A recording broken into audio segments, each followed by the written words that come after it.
Well, a very good morning to you all from Elkhart Lake, Wisconsin.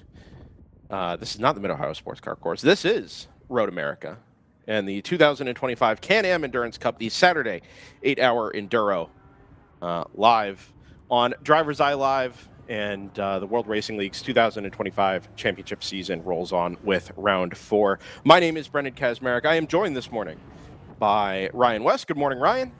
Good morning, everyone. I am joined this morning by Scott Michaels. Good morning, Scott. Thanks. And Dustin Hollis is on the ones and the twos this morning, as he was back at the Mid-Ohio Sports Car Course at round number 3. We are excited to be back at Road America. This is one of the great venues in the World Racing League Championship season. And with nearly 60 cars on the entry list, promises to be an awesome day of awesome weekend of endurance racing. Ryan, we were live for qualifying yesterday. GTO and GTU qualifying fully dry and kind of delivered, well, definitely delivered the goods. GP1 and 2 qualifying in very much opposite conditions to that, and GP2 especially absolutely delivered. Yeah, it started raining in the session in between. There's an HPDE in between the two qualifying sessions, and it started raining, and the track was fully saturated for the start of the GP qualifying. And in the last, what would you say, Brendan, 12 minutes or so, the GP2 standings especially changed a lot, culminating in a final run to the line for Northwood Motorsports to take the pole by 1/10 of a second, right on the last possible moment. So it was a great qualifying session to watch. Very, very happy with that.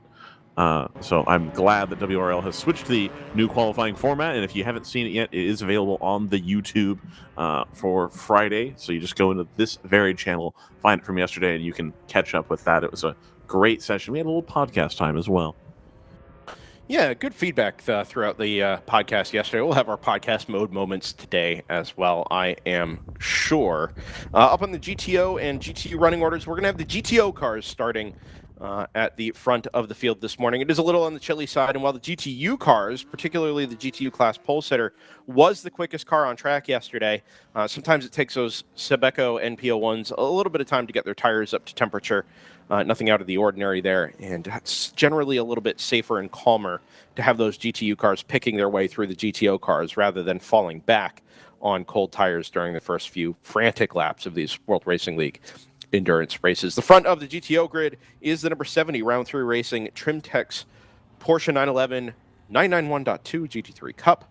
It'll be alongside the number 2 ACP Tangerine Associates BMW M4 GT4 as they head up the front straightaway to begin the second of their 2 pace laps. The number 74 AOA Racing at BMW to start on the inside of the second row alongside the number 99 GTR 99 BMW. They were on the entry list back in Mid-Ohio, you may remember, but did not take part.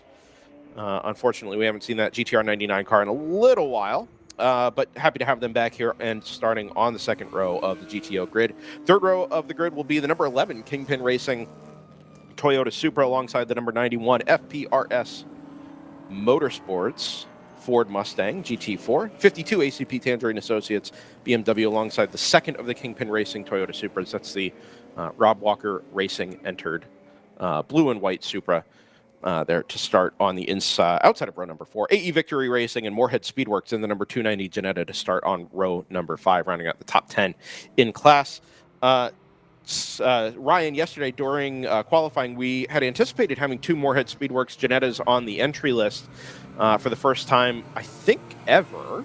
Unfortunately, the second car lost an engine at some point on Thursday and is not going to take part in the event this weekend. But that Jannetta, be interesting to see how it mixes in with the grip here. Lots of power. But yeah, Road America is kind of a challenging circuit to wrap your head around which cars ought to be quick, because it's not as simple as just making power and torque. Yeah, we did see yesterday, especially in the GP classes, that the less powerful, more handling-focused cars were actually having a reasonable run of success here in the rain. Now, as we alluded to, especially in GP1 on the front row there, I do believe that having a dry start here will mean cars with a straight line advantage will definitely have the advantage going down into turn 1. But an ultimate lap pace, I still reckon it's going to be relatively close. But they are going to have to be wheeling the Moorhead Speedworks car in clean air in order to make the lap time that they need to make, because they are a little bit down on power. They're a lighter car. It's a better handling car. But they are going to be down on power for the big, long straights here at Road America. Yeah, Scott Michaels, you're something of an expert in setting up race cars, certainly virtual race cars anyway. Road America is not necessarily all about just trimming the car out and going fast on the straightaways, right? There is a certain amount of downforce required and a little bit of finesse to go quickly around here. Yeah, well, you spend a lot of time accelerating out of slow corners, which means that while the straights are very long, that acceleration is typically dictated by your mid-corner speed in the corner before. So yeah, definitely, you don't want to be sacrificing all of your downforce for top end, because you spend, like, looking at the track map, relatively little time actually at top end. So yeah, you want to be carrying good speed through mid corners, good acceleration, so good traction on the way out of the corners, which isn't super trivial on DOT tires, and staying out of the traction control for as much as possible. And then you have the super long carousel corner. I imagine very few of these cars are taking the kink flat out. So that's a real corner in this series. I guess the MPO ones might be the only exception there.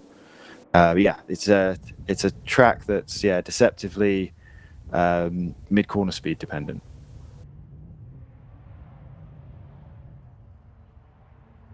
Yeah, interesting you make a point about the kink there being a real corner in these cars. It very much is.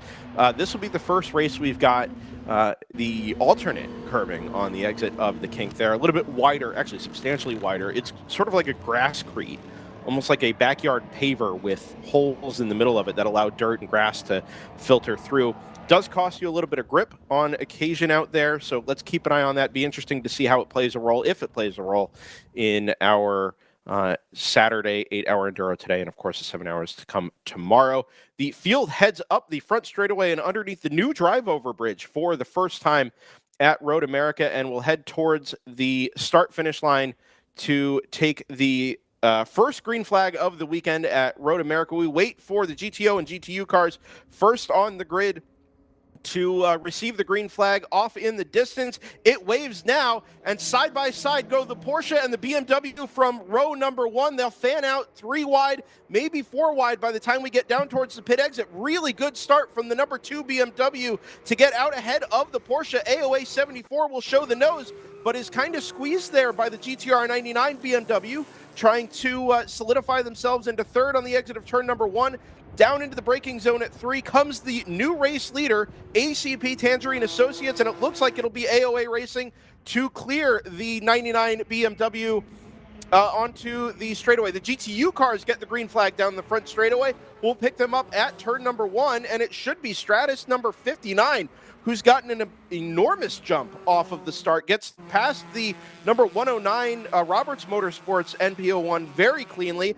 And unlike the GTO cars, they're all single file by the time they get down towards turn number 3, looking like we've already got a few laps under our belt there for these Sebeco NPO1s. Now the production cars on the front straightaway.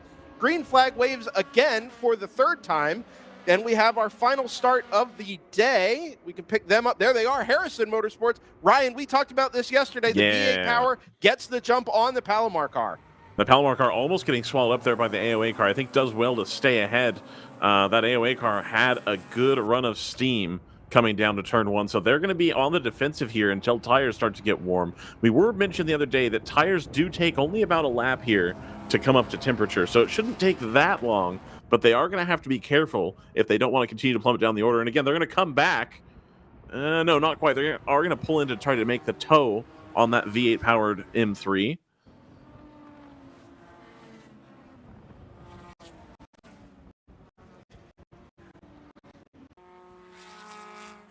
As we see the headed through the carousel. Yep. Again, that gap for the Stratus number 59. This gap was probably 5, 6, 7 car lengths by the time they got into my view here at start finish.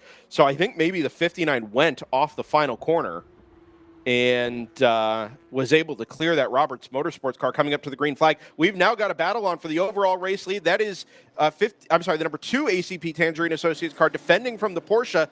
Got the legs up the hill, does that BMW, even with the number 70 in tow, just beginning to draw away a car length or 2 down the front straightaway. The Kingpin 11 car that Toyota Supra jumps the remaining coming. BMWs up into third. You can see him gaining on the brakes here on the front big stretch. Move from Ginetta. Oh, Sorry, the Ginetta Ryan. goes. Yeah, that's those are the moves that Ginetta's going to have to make if they want to make time. They need to be a little bit more risky in traffic here to keep their mid-corner speed where they need it to be in order to make enough time to hold everybody off on the straights here. I'm not surprised that the ACP car, in kind of the same vein, had the legs on the Porsche coming to the start line. Again, that 911 a little bit lighter, a little bit less power, and not helped by turbochargers. Still a naturally aspirated 4-liter engine. Yeah, unlike the BMW and the Supra, who gets a little wiggle on there with a little rear locking under brakes, the Ginetta also a naturally aspirated engine. Yeah. You would think with the cooler temperatures this morning that would help those NA cars a little bit, but yeah, so far the Porsche just doesn't quite seem to have the legs of that BMW on corner exit. Some of that might be down to electronics as well. We know that the Porsche does not have traction control, whereas the BMW, being a current gen GT4 car, can lean on the TC a little bit and really optimize corner exit power application. And here we see the Harrison Motorsports BMW just ready to draw away from the Palomar car. Palomar car now having to hold off that AOA car a little bit more seriously. They are starting, I think, to feel the sting of just not quite having the car you'd want here in dry conditions at a big track like Road America. They're still a little bottled up here, so they've still got some time to stay. But they really, really need to be maximizing their exits here. But unfortunately, they've just lost the toe from the Harrison Motorsports 392 BMW.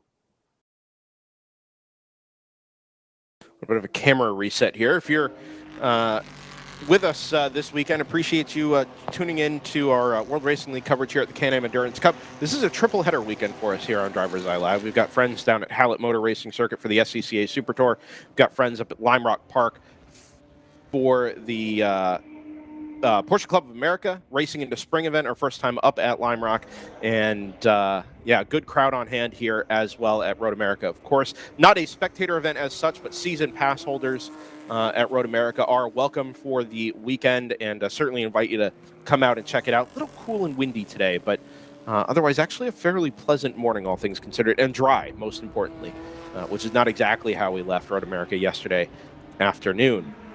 70 drew a little bit closer to the Tangerine Associates BMW there, Brendan.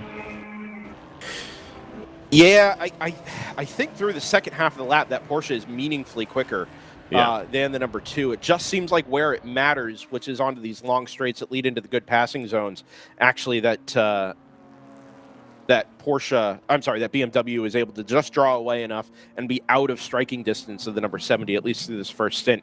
Now, it was noted in the drivers' meeting yesterday that you are required to have your qualifying driver start the car, which we know for the number two yesterday was Billy Johnson. That's ex-Ford GT factory driver, ex-Multimatic Grand Sport driver back in the days at the Michelin Pilot Challenge.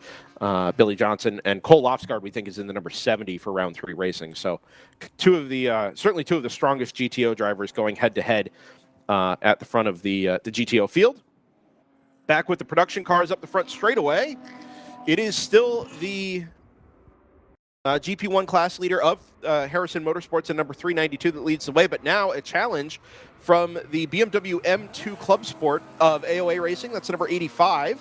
It's pulled right up to the back of the V8-powered BMW E90. It's an E90, isn't it? Yep. Down into turn number 3. That's Flying Fur Motorsports, who's jumped up into third in the number 946. Ginger Racing back into fourth. TCS Motorsports back into fifth. Where has gone the Palomar Racing 38? It's into the pits. Yeah, it took to the pit lane. We saw them just pull off, so they've had an issue here as well. Not a great start. And just as we see coming into this frame is the leader in GP2. We haven't talked about GP2 yet, and that's because the number 21 of North Loop Motorsport had an incredible start at the beginning of the race. They're not racing that car directly behind. They're racing that Miata right there. 4.5 seconds already, the gap to the 851 of AOA Racing. So Northloop having consolidated their position at the front of the field. Prior championship winners, of course, they've been bit by the reliability bug and haven't been a full season entrant in some time, but able to pick up where they left off. Incredible pace out of that car. The 83 of Palomar having just lost a position to the 851 of AOA. So Palomar Racing not having a great start in GP1 or GP2. And the 66 of Open Throttle up in 4th position, only a couple tenths back of the Palomar number 83. New GP1 class leader, if we didn't already mention that, Ryan, it is the 85 who's cleared the Harrison Motorsports BMW. Wow. That car has looked quicker. Also a change for 3rd, now with Harrison leading the Flying Fur Motorsports number 946. So on one of the fastest runs of the circuit here, down towards Canada Corner, where unfortunately there's a bit of a cellular dead zone. So we're not going to see any of the passing that goes on there. But when we pick them up out of the exit of Canada up towards Bill Mitchell Bend at turn number 13, do we see a change? No, we don't. Be interesting to see here now that the 85 is released, whether or not it's going to be able to make good with the clear air and clear away from that trio of 3 cars. If anything, it looks like now maybe Harrison is just holding up the next group of cars, including Ginger Racing, Flying Fur, and the BSR Racing Porsche Cayman, which I think now has also cleared the 22 of TCS Motorsports. BSR now to the inside up the front straightaway. Will pull alongside the Flying Fur Motorsports number 946 and make a bid for 4th place.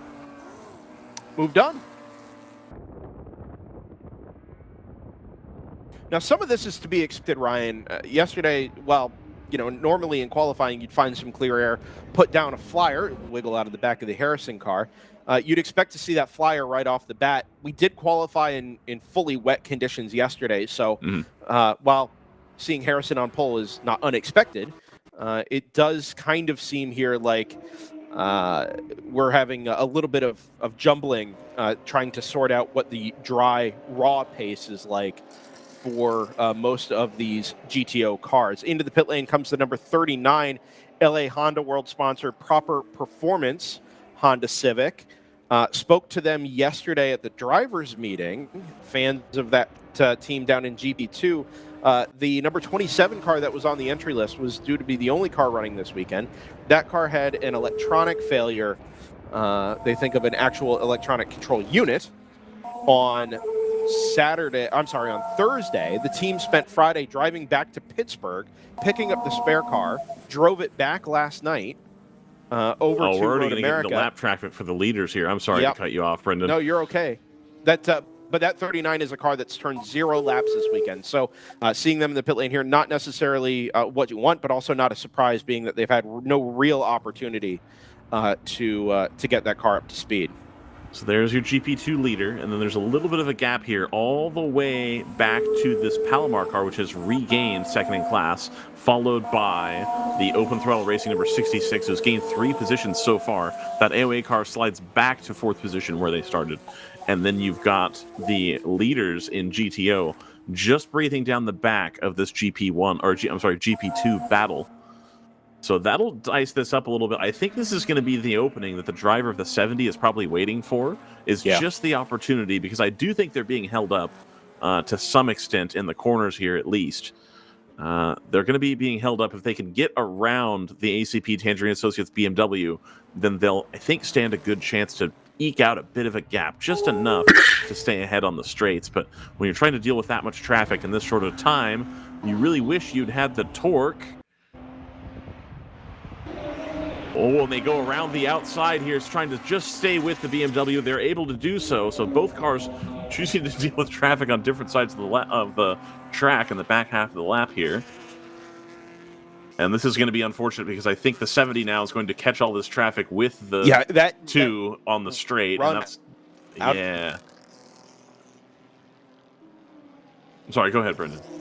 No, I was just going to say that run down into Canada Corner is not really the place to be trying to set up moves in traffic, especially. It's narrow. The walls are very close on either side, and the road kind of funnels down as you get into the braking zone proper for Canada Corner. Great passing opportunity when you're out in clear air, but when you're also picking your way through, the GP2, GP1 production cars, you're better off just settling where you are, coming out the other side of Canada Corner clean as we go 3 wide down the hill with the 77 Kingpin Racing Super past a pair of production cars. Yeah. That car now faded a little bit. They were going to start sniffing the back end of this top 2 battle. And that car has now faded a little bit as we've got further into the race here. They're able to dice through the traffic, so they'll sit back and try to get pinned back to those front 2 cars. This Janetta, of course, in GTO, not going to be enjoying seeing the traffic. Absolutely not what they're looking for here. And the Janetta, I imagine, is going to have a hard time dealing with lap traffic for GP1, with those cars still pretty quick on the straights, especially the heavier ones. So the 70 and the 2 have now cleared the GP2 leader and going... Oh, we've had a huge off there, going right down the straight. Yep. I imagine that was the 83, no, they're still Ryan. going. Yeah, it is. Yep, second of the Palomar car's GP entry. So they're able to get that corralled, fortunately. I thought for sure at the rate of speed that he had left the track that would have been into the wall. Able to keep it going here.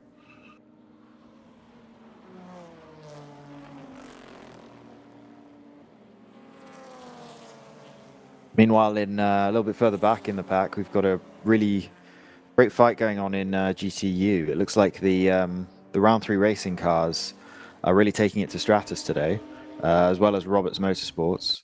I was sort of tracking number 60 Stratus car on board as they were racing side by side with the number 10 round 3 racing car.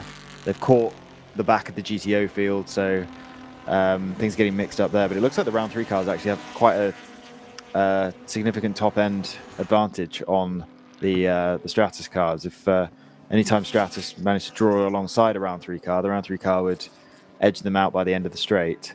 So it's interesting to see those 2 MPO1s. I know the Stratus cars, certainly last season, they were modifying them every race with various downforce additions and changes to the engine setup, and obviously having to match weight for the power to weight rules we have here in WRL. So these are probably actually quite different cars, and it's showing up in this fight at the moment. So Scott, for a little bit of background I can give you here. My understanding is that when round 3 was able to come into the GTU class, that they were given the same equipment that the Stratus 58 has, and that Stratus has been pretty open about sharing setup details, and there's more of a, you could describe it as a technical alliance between round 3 and Stratus. They're not teammates at all, but very open because Stratus wanted to see more people in the class, and that was part of what was provided. I think here it genuinely might just be a setup difference. I think it might be a higher downforce setup versus lower downforce setup, because they all have to hit that power to rate ratio. And for now, at least, everybody is using that MZR, Mazda 2-liter engine in the back of those until I believe next year they've announced they're going to put the EcoBoost with the turbocharger in it on those cars for a little bit more power. So that they shouldn't be that different in specification, at least. I do think it's going to come down to a setup difference. Well, it depends whether Stratus have carried on updating since they gave round 3 their equipment, and it's possible the 2 teams have diverged that way, but a little bit. It's also possible that they've turned up to Road America and have slightly different philosophies on where they want their power and their weight to be. The Stratus cars do seem to be doing well in the corners. Mm-hmm. Also doing well in traffic. Oh, as we got 3 wide into the kink in front of the number 59, the leader. Yep. Is that 59 or is it 58? It's 59. It is 59. Damn, I had it right first time. Should have stuck with it. Lots of traffic going down the straight there, and actually the 59 is losing quite. It built up a 5-second lead. As Brendan mentioned, it got a big jump at the start and then got ahead of a couple of GTOs, so built a 5-second lead. But this traffic is costing it quite a lot of that, as we got the second place in GTU fight coming through the camera shot behind, they're just stuck in the same traffic. So I guess that gap's probably going to extend back out again. The traffic giveth the traffic of the way. It's a lot like we see at places like Road Atlanta where it's difficult to pass. Road Atlanta, for its own sake, it's not necessarily a difficult to pass on circuit. It's just very narrow, way more narrow than I think the camera shots would suggest. Maybe 2.5 cars wide in most places. So at the beginning of a 8-hour race where we're clear, maybe 19, 20 minutes, there's really no reason to start pushing your luck there. You'd rather, let the second, third place car up onto your rear wing there in GTU rather than to force an issue in a bad spot headed down towards Canada Corner. Yeah, this track's not exactly wide. There's not very many places you'd want to go through. Yeah, there's not very many places you'd want to go 3 wide. And I'm looking at watching the onboards from the MP01s. This track is actually extremely difficult for them to overtake, just because most cars are faster than them on the straight. So you get halfway down the straight, and the Mustang ahead of the number 59 right now has just walked away from it. So it takes a couple of corners to gain that back, and then you've basically only got 1 corner to make the pass before the next long straight.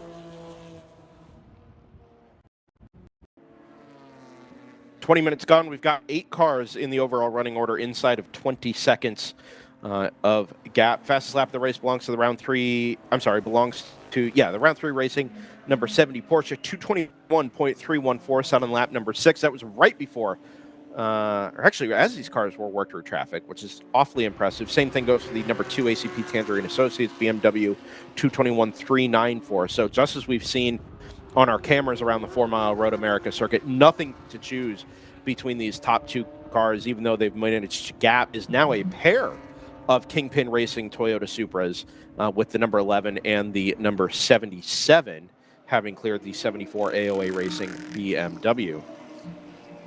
Changed for 4th in GTU as one of the round 3 racing cars. It would have been the number 10 got held up through the carousel, and the 60 was able to get a big run on the exit and make that pass.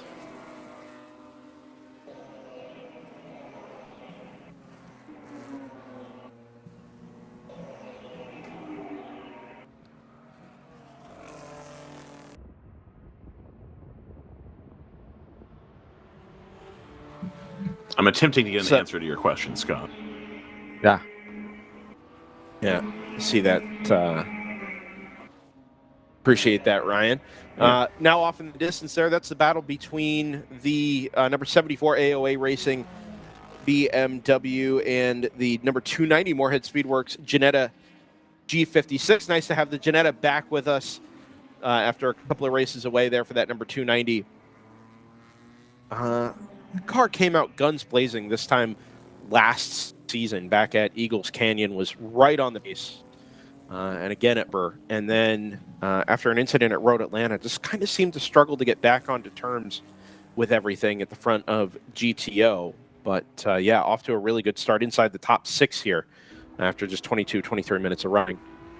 Appreciate everybody being with us for the 2025 running of the Can-Am Endurance Cup, 4th round of the 2025 World Racing League season. Brendan Kazmarek, Ryan West, Scott Michaels, Dustin Ollis on production duty. Layla Kazmarek is up here in the booth with me as well, at World Racing League on Instagram, at DriversEye Live on Instagram as well. Give us a like and a follow right the way through the day. Can we get a it's been an awfully clean from Layla? There was a non-verbal woo-woo, kind of like lean back in the chair, throw the hands up a little bit. Nice. Okay. All right. Underhill style, Yep. But yeah, it's been a fairly clean start here. We've seen on occasion here at Road America, people can get a little bit antsy trying to, make jumps right off the start of the race. But so far so good. As we get a look up the inside, is that for the GTU Class Lead? Yeah, that is. With Roberts Motorsports. Oh, was that a problem for 59? I think maybe because the 58 is right in there as well. I think the 58 may be able to jump both of them. We'll wait for them to come out the other side of Canada Corner here. But we had 3 Chebeco NPO1s right in a gaggle. Well, it's 109 who's managed to jump the 59, and 58 has cleared them as well. I think that 59 may have a problem, gentlemen. I'm watching their onboard. I don't think they do. I think they were just held up a little bit through the kink. Throttle percentage stayed at 100% the whole time. They just got The other two cars just walked straight past them. Interesting, because it didn't seem to get balked at the kink, other than having to defend from the 109. I wonder if they breathed out of the throttle watching the sort of fuchsia-colored NP01 go up the inside or peak up the inside, and if they did have to breathe the throttle or dab the brakes, it allowed the 58 onto terms with them as well. Could be 4 NP01s here if we're not careful, because that number 1 from round 3 racing, that's the sort of Porsche Penske Motorsport liveried but blue NP01 there lurking off in the distance as well. And now traffic for the GTU class leaders to deal with on the run out of turn number 3. Go underneath the Sargento Bridge and down into the braking zone at turn number 5. Haven't cleared any of the cars in a straight line, not an abnormal thing at all. Car's much better on the brakes and in the corners, being lighter.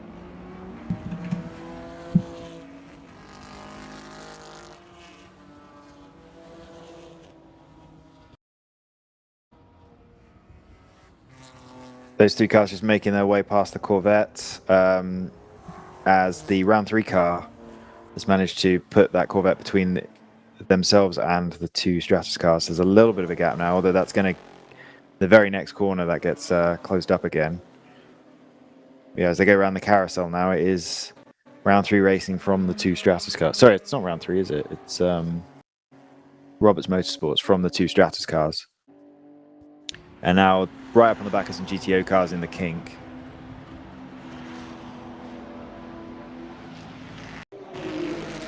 That Ginetta still not able to make the headwinds, or the headway I think they thought they would be able to make here. Having to deal with some of that traffic. Now they're in a little bit more clear air. But the GTO leaders have escaped from that kind of pack behind. Yeah, 12 seconds from round 3 back to Kingpin, and then even they had a little bit of a gap to the rest of the GTO field here. Yeah, I do think the 59 is just struggling for top end. It just they just lost another place going down to Canada Corner. That would have been to the round 3 racing number 1 car. So that car moves up to 4th place now with the 59, who a lap and a half ago were in the lead, are now down to 4th. Scott, I am told that the round 3 racing cars should be broadly similar to the Stratus cars in setup and configuration. Interesting. There's something a little bit up with this 59 then, because it seems very obvious that it doesn't have the same top end that the other MPO ones have.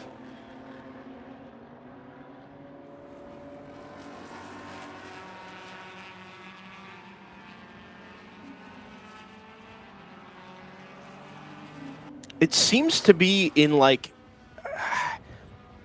rounding about 100 miles an hour. I don't know if they've got maybe a gearbox issue or there's anything you're seeing from the onboard, which we'll hopefully have up here in a few moments, or what the issue seems to be there. But it looks like once these first couple of cars got clear, like as it would round into about 4th or 5th gear, that was where it would start to stumble. Yeah, there's nothing obvious from the onboard. They've got their throttle percentage on the telemetry that they show us on their onboard, and it's pinned at 97, 98% the whole way down the straight. I doubt that. I doubt that extra 2% is really making any difference. So yeah, there's nothing super obvious. It sounds fine. And this driver's actually doing a pretty good job of timing traffic. Something I noticed watching from the number 60 on board. The round 3 racing car ahead of it wasn't doing such a good job. They were catching GT cars on apexes a lot, whereas seems like a few of the other MPO1 drivers have figured out you maybe want to give something up before all the corners so that you can catch your GT cars on the exit and carry a lot of momentum past them. And this driver's doing a decent job of that. So it's not like they're killing the momentum in the corner and that's costing them down the straight. It just seems to be, as you say, as they get through 4th, 5th, 6th gear, just nothing there compared to the other MPO1s. Let's be on board with the Rapscallion number 669 up in the GTO class. And so this is the Ligier GT car, right? It is the JSP2 car. Just struggled to get up to the up to pace in qualifying yesterday. Seemed to be one of those teams that was very specifically using the qualifying session as an extended practice session rather than a outright go for broke type of session.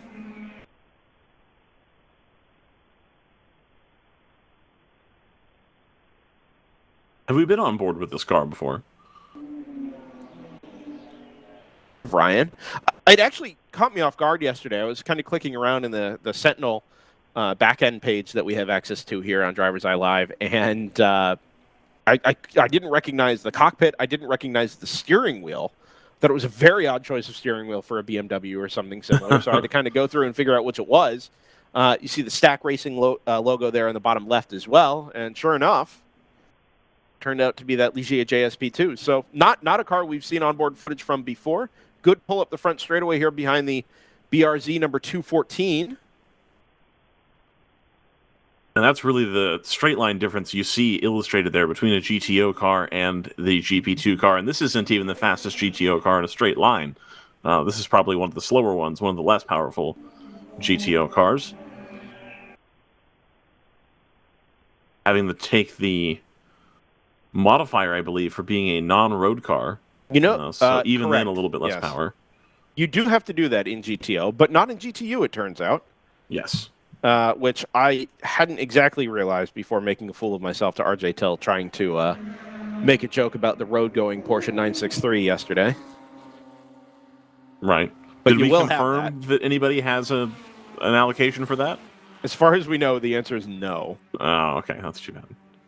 Yeah, I think that's a car that's going to be extremely expensive. Extremely expensive. More so than your standard allocation Porsche usually is, which is still in the $300,000 to $400,000 range. Yeah, that's fair. But see, here's the deal. Why harass your dealer for an allocation on a GT3 RS and spend $350,000 on that when you could spend like a quarter of that on a cup car and then come race in WRL? Sure. Don't mind the running costs. That's no problem. Brad will take care of you on that. He'll get you a nice pay plan set up on that, I'm sure. Cup car's under 100,000, is it? Oh, Scott, if you want a 997 Cup car that is like in decent shape, I've seen them for like 80 to 60. Wow. Yeah. It's just the problem is on the 997 specifically, Scott, the transmission has to be rebuilt every 20 or 25 hours. And the transmission rebuild's like 10 or 15 grand. Right, that's very quickly gets you over 100,000. Yeah, absolutely. But for a season of sprint racing, you know, a couple WRL events. Go ahead. We got corrected. It's a Ligier JS2R we were just looking at, not P2. I'm confusing it with the JSP4. Well, that's on Ligier for not naming their things better. I don't feel bad about that. For me, it's specifically the fact that they transposed the letter and the number at the end of the JS. I was thinking the JSP2 is the LMP2 car, right? Yeah, it is. Yeah. Oh, you're right. Yeah. This is JS2R. Yeah. I think we've maybe started to solve some of our camera issues here. Appreciate everybody's patience. Oh man, we've fed the hamsters, and they're now running better. Not here at Turn 8, apparently. No, not at all. There we go. But the other side of the bridge, absolutely fine. No problems. Good to go. There's no laws in this part of the track. Brad McCall says transmissions last a long time on the 997 Cup. That is not Brendan and I's learned experience, nor was it Brad's, frankly, when I asked him specifically during a race, are you worried about the transmission rebuild? And he said no. And then, I don't know if it was the same race or if it was the next day the transmission on his Cup car stopped working. In WRL trim specifically. Yes. Got it. Yeah, absolutely. Got it. But Brendan, you and I watched those cars struggle to finish at Thunder Hill because the transmissions went out. Repeatedly. Yes, much like the engine changes on the Radicals. They got quite good at changing gearboxes on the Porsche Cups. Mostly 997s, I think. They're the occasional 996, I think, as well. Those are the days, man. Change for second in GTU is the round 3 in Stratus cars are stuck behind side-by-side GTO cars. They're side-by-side down the front straight with the number 60 right behind them. And once again, the Stratus car Well, actually, no, this is the other way around. It's the round 3 car that's being out-dragged because the Stratus car has some slipstream. And this time, the 60 was able to stay pretty close.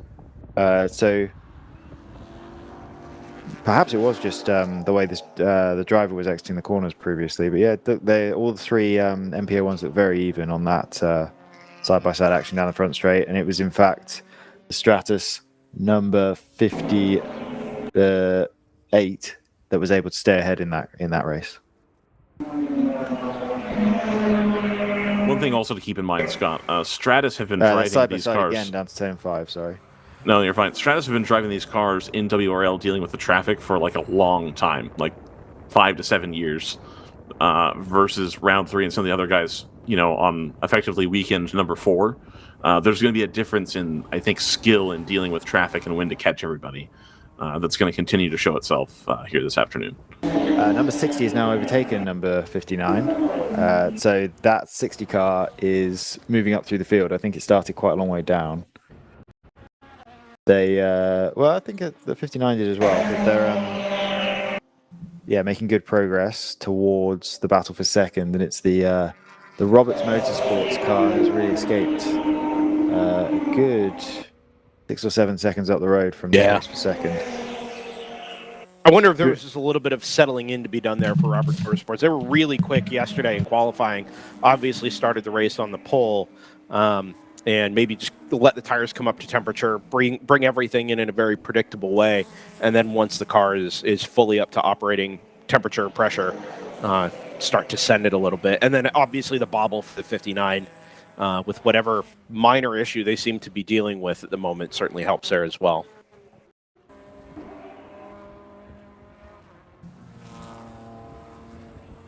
Around the outside of the carousel goes the round 3, number 10. Drops maybe just a wheel off there on some of the mesh that's been embedded in the dirt on the backside of the exit curb. Looks the inside of the number 22. That car actually might have had a problem. They were right up in this race for second a few laps ago, but they did a 2:57 on lap 12. Apparently not with a pit stop.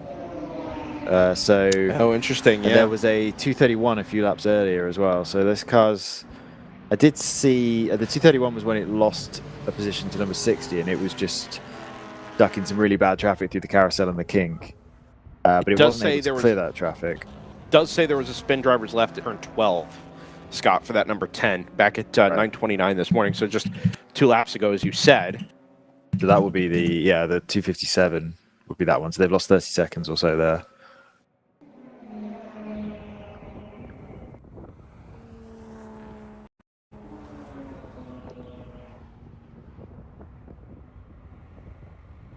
Now the number 10 clears the Harrison Motorsports number 392. That was your G1 class pole sitter.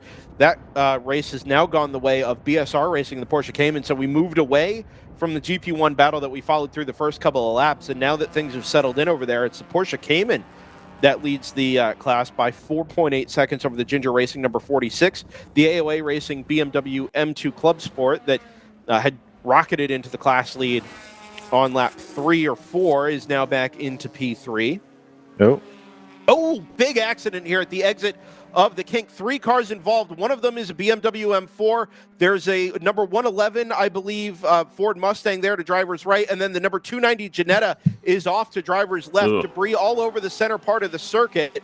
And there's been a couple of big impacts there, I think, coming out of the carousel. Cars having to pick their way through the debris, and we immediately go to full course caution. Yeah, impact driver's right was listed for the 555 there, so that seems to be the initial sort of catalyst to all of that. Maybe dropped a wheel off, and certainly the Jetta and one of the M4 GT4s having been caught up in that as well. 39 minutes have come off the clock, give or take. And I do wonder here if this is now about 2/3 of the way through the opening stint. A good opportunity for most of our GT class cars especially to come in and clear their first pit stop of the day. The BMW is number 52, by the way. Wow, so that'll be the second of the ACP Tangerine Associates cars. It was a little further down the GTO running order. I wonder if that was in and around the Ginetta, and they had been involved sort of together, or if they all, if those were separate sort of sympathy incidents to the initial incident that was listed for the number 555. 111, that's a sister Bruce Innovations Mustang, is into the pit lane. We've got a handful of GTU, actually, I think every GTU car is into the lane now as well.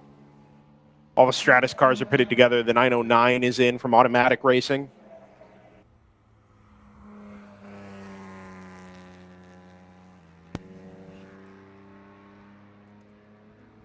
Stratus, are they actually servicing the number 59? I can't see it from here, Scott. They're a little further down. They've got the 58 done.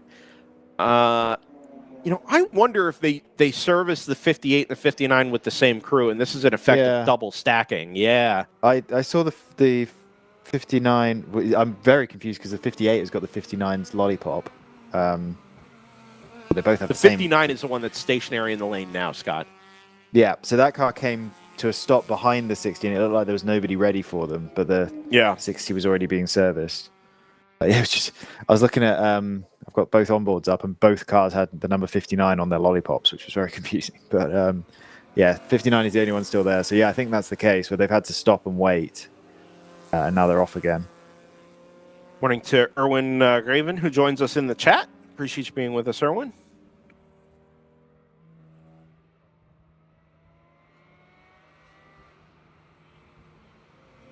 So usually E4 with us. Go ahead. Sorry, usually in GTU we wouldn't be thinking of a 10 or 15 second delay like that as being a particularly big problem as far as tractor position goes, because there's not usually that many GTU cars. But I think with how close this race is and how many teams we have in GTU, that's actually going to be quite a significant issue for the 59. So this is a safety car then? It's not a full course yellow? Correct, yes. I say full course yellow interchangeably there, but yes, it is specifically a safety car. Okay, sorry, I'm having flashbacks from getting very frustrated with the FIA last weekend with VSCs versus FCYs versus safety cars. And apparently dice roll choices of which one we're going to get. So to be fair, here specifically in the World Racing League, they're not interchangeable, right? You only get... you only have one essentially at your disposal. If it's a code 35 and therefore a full course yellow, that is the that is what you get. Safety cars are usually only used in response to red flags. Where we don't have that, we only have access to the safety car, and we just don't have the ability. Road America does not have the ability to support code 35.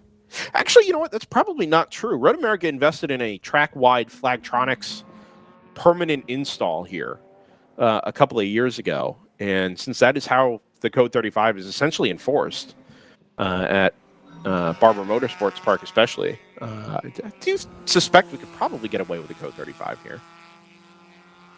Shame not to use it. Presumably there's a reason. Yeah, much like you, I'd much rather have the access to the code 35. Just tends to interrupt things a little bit less. It's certainly how it's designed, yeah. Yeah. Hate to say it, defends the integrity of the race or upholds the integrity of the race, but it's kind of true. So we're still not really under we're under full course yellow here. We have the double yellows out, but because of these pit stops straight off the bat, coming at a pretty convenient time for just about everybody here, it means we've still got cars circulating at 70-80% speed here, trying to catch the back of the safety car queue. This doesn't feel like it's settled into this neutralization period just yet. Happy to say the 39 Honda Civic TCA from Proper Performance has left the garage area. Their brief stay there earlier on. A little bit of sunlight peeking through on the way out of the kink here, filtering through the still bare trees at Road America. But an altogether, go ahead. But the 59 car has managed to get itself trapped behind the safety car and a lap down with that double stack. Which, if they've done that, that's extremely unnecessary way of losing a lap. They could have just gone around another time and hit it at the end of the first safety car lap. But yeah, they are the fourth car in the line behind the safety car and haven't yet come around on the same lap as the leaders. Yeah, I think you're absolutely right there, Scott. It'll be interesting. Well, they are still ahead of the overall race leader, but so we might get a wave around? no, there is no wave around here. Okay. So they are going to be most of a lap down, but not quite an entire lap down. Right. So if we get a quick safety car, or they're just able to stay ahead of the leader until the next safety car, they'll catch back up. But yeah, until that's the case, they've kind of destroyed their race, at least for this part of the race. Although it looks like they're coming back in the pits, so there might be... I suspect, and we have suspected, Scott, that not all is well with that car anyway. Yeah. They certainly seem to have been battling something. Yeah, I wasn't super sure about that, watching their onboard. But yeah, coming in the pits 2 laps in a row, you might be right in that. That might be evidence that you're correct there. Let's see what they decide to do. Obviously, yeah, this was the early leader in GTU, so it's important. Well, and this will put them a full lap down, this second pit stop. So even if they caught a second double yellow in succession and did get, in effect, a wave around this time through, they will definitely fall behind the overall race leader. GTR 99 was up in front of the number 70 as well. They've ducked into the pit lane on the second time around. They're now using the number 58 lollipop, by the way, just to keep you updated on the random lollipop choice of the Stratus team. Lollipop gate.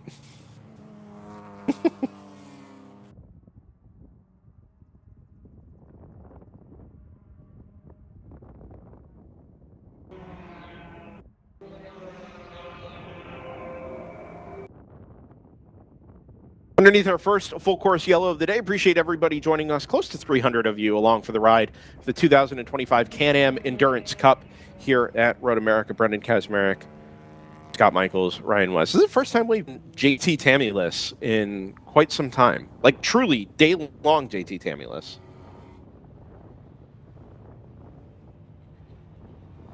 He was in the YouTube chat, yes, not by voice. He wasn't participating by voice, and he's not going to be here with us today at all, doing too many other important things. He will be back with us tomorrow, but usually just interrupts himself to cover a couple of hours of sim racing stints on Saturday afternoons. Do you have this does now make Layla my favorite ginger, at least temporarily. Do you have can you see what's going on with the 59? I can. They've got the rear bodywork off the car, and it is up on the jack stand. So they're just a little bit too far away to get a sense of what the work actually being done is.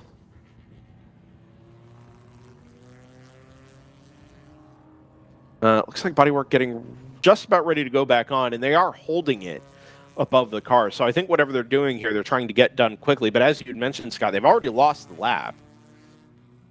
So it's not like, they need to beat the safety car out to preserve anything. Damage has already been done. Yeah, and it didn't need to be, because they could have done all of this on their second lap. Yeah, they've got the engine on. They flipped the lollipop around, and the car's ready to go, I think. It is off the jack stands, rear bodywork being reattached to the car.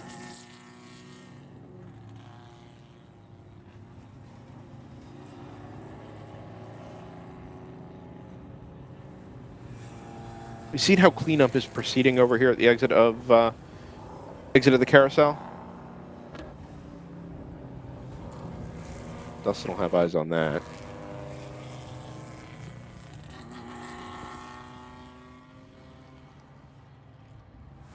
Yeah, I think we're still just working through the recovery of a couple of those cars.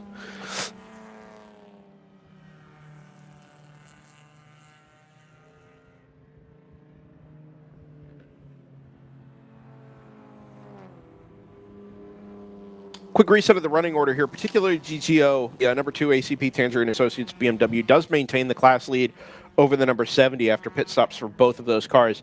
That has put the TLM USA number 172 BMW up into third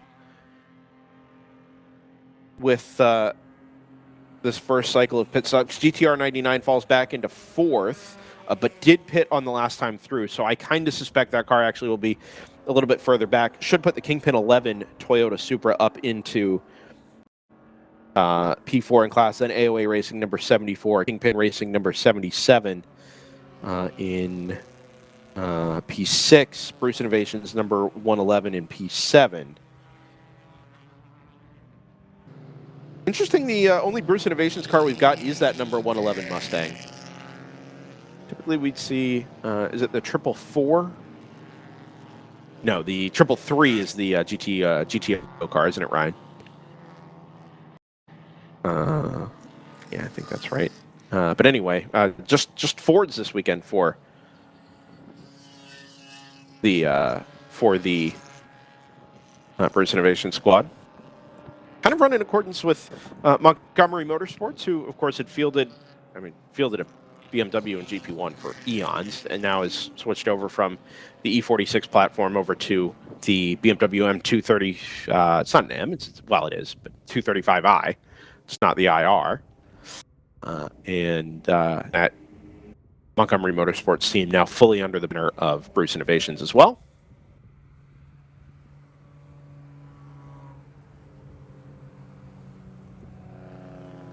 Rapscallion Motorsports, or Rapscallion number 669 in the Ligier JS2R up into the top 10 class as well.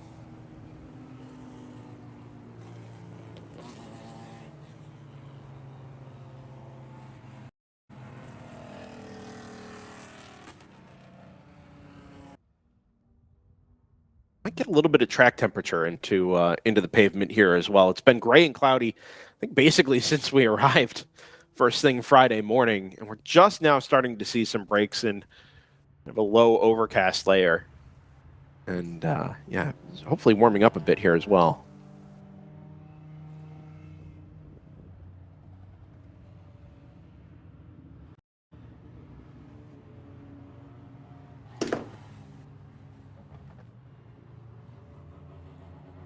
It's a little on the chilly side, 42.5 degrees. And new weather bug with thanks to our man Dustin Ollis doing a little bit of work on the back end. Damp, 77%. And 15-mile-an-hour wind does a little bit of a chill in the air. Layla Kazmarek out on the grid earlier this morning doing the social media work would confirm the 15-mile-an-hour wind and the 42.5-degree temperature.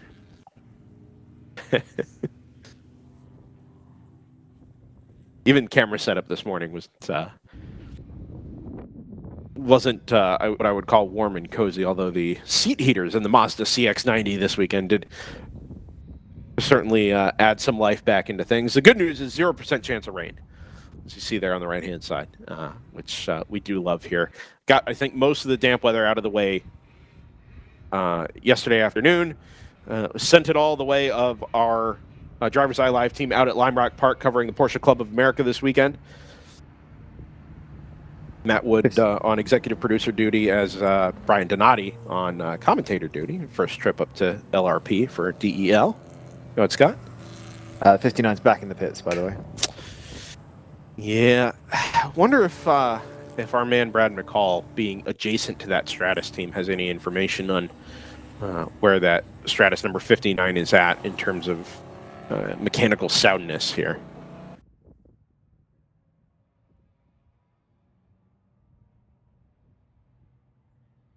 There's the recovery effort. They've already got the 555 cleared, so at the moment it seems to be we need to get this number 52 squared away. And yeah, the Ginetta and the Mustang are gone. Yeah, the Ginetta was parked there to driver's left. The Ginetta damage didn't actually look so bad as that it couldn't be repaired. And I know, obviously, that it was the last bullet in the Moorhead Speedworks gun this weekend. So they may pour some resources into trying to get that car back into contention. The only question I would have there is how deep do the spares go? I guess you have the spares to pull off the 190 if that was primarily an engine issue, but there aren't a whole lot of Genetta G56s running around in the United States at the moment. And I do wonder what access to those sorts of parts looks like if you're going to try and get that 290 back out for some laps a little bit later on here. Obviously, lights still on in the safety car while we work on the recovery of the 52.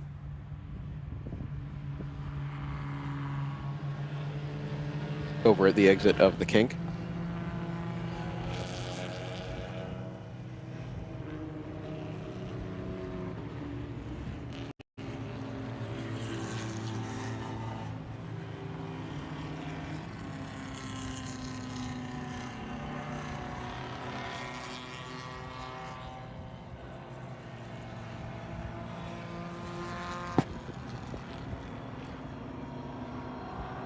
Do a quick rundown here. We already went through most of the GTO running order. The GTU field at the moment has gone back the way of the Stratus Racing squads. It's 58 leading 60 by 6.5 seconds underneath the full course yellow. Round 3 racing number 1 into 3rd, automatic 909 into 4th, and round 3 number 10 into 5th.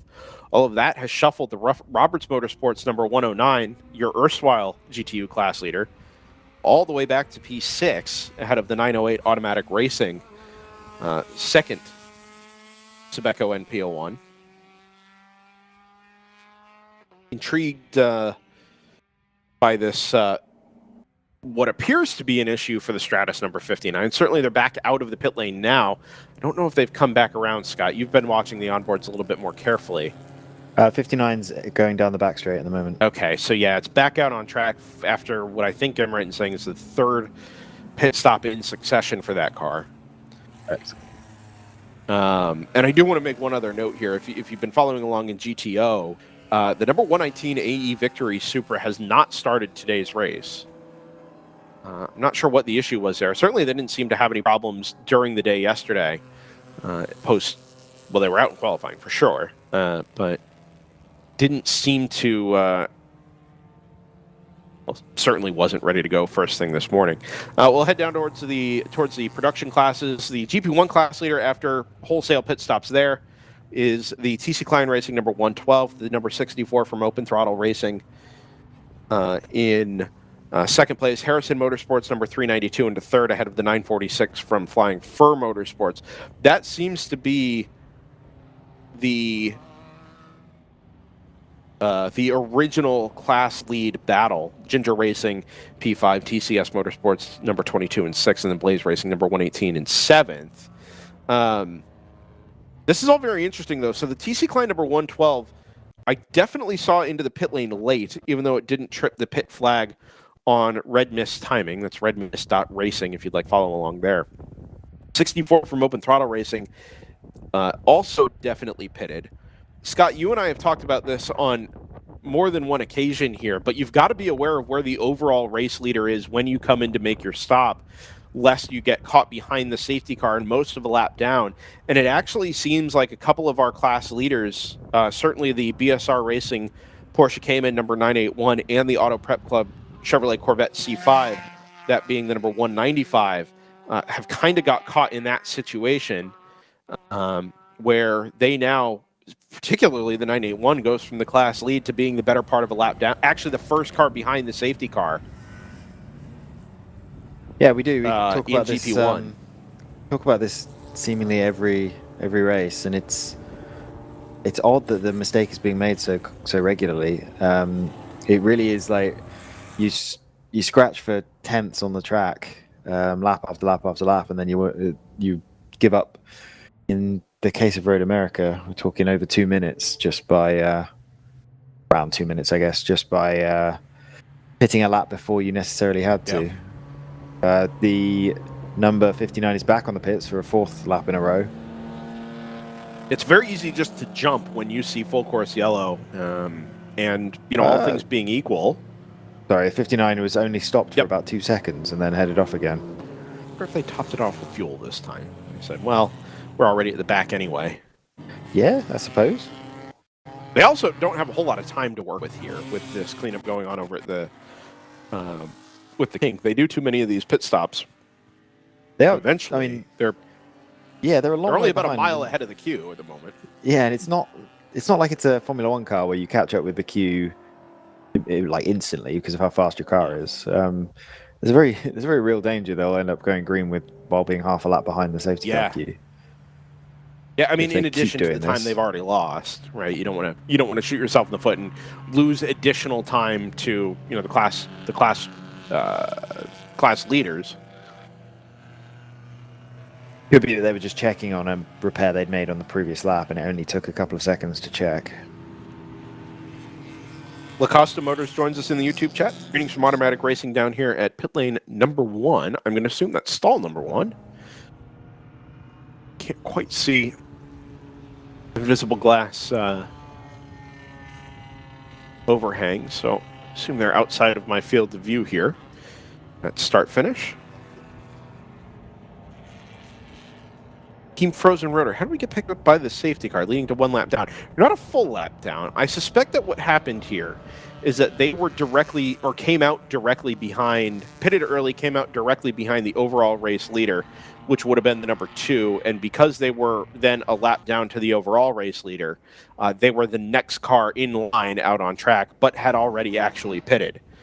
So, to some degree, may have been just jumping too early to get a pit stop done underneath the full course yellow. I did also note it took a minute for the pace car to get out on track, which is not, they're not going to put the pace car out on track and then sit there to wait for the overall leader to come around. Yeah, unfortunately, that BSR car seems to be have been in the wrong spot directly behind the overall race leader when they came back around.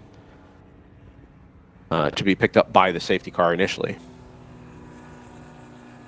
Here comes the 59. Can we make it 5 laps in a row? No, they're staying out. So hopefully whatever... Certainly sounds healthy. Headed up the front straight away. Well, it sounded healthy before. But hopefully whatever the issue was is now fixed. They have a bigger issue. Well, not a bigger issue. They have another issue being a lap down now. It's interesting, though, that the fastest lap of the race is a GTU car now, the Roberts Motorsports car. So it's feasible that these GTU cars could end up racing their way back onto the lead lap. Obviously, this 59 is going to be the last car in the queue, so it's got a long way to go to pass the entire field and get ahead of the leader. But it's not outside the realms of possibility. Those cars do regularly come into their own during the middle part of the race as the temperatures kind of come up. They just seem to stay inside their operating window for longer, or the operating window opens up by virtue of having a little bit more temperature in the track, being able to keep things up to temperature and pressure.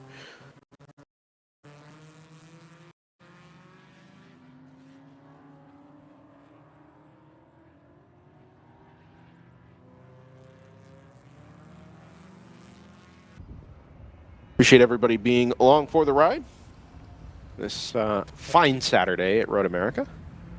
Underneath our first full course yellow of the day, pushing for getting on for close to half an hour now underneath the full course yellow. We've got the last of the tilt beds arriving on scene to go recover the second Team ACP Tangerine Associates BMW number 52, which is the third car involved in an incident down here at the exit of the carousel.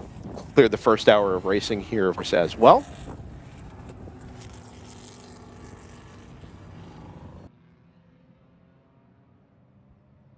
They kind of had the cavalry there with the 52, and now that most of them have left, they've got one of the tilt beds that I assume was back in the paddock to go drop off both the 555 and the 290, now back around to go pick up the 50 here just past the Mission Foods Bridge.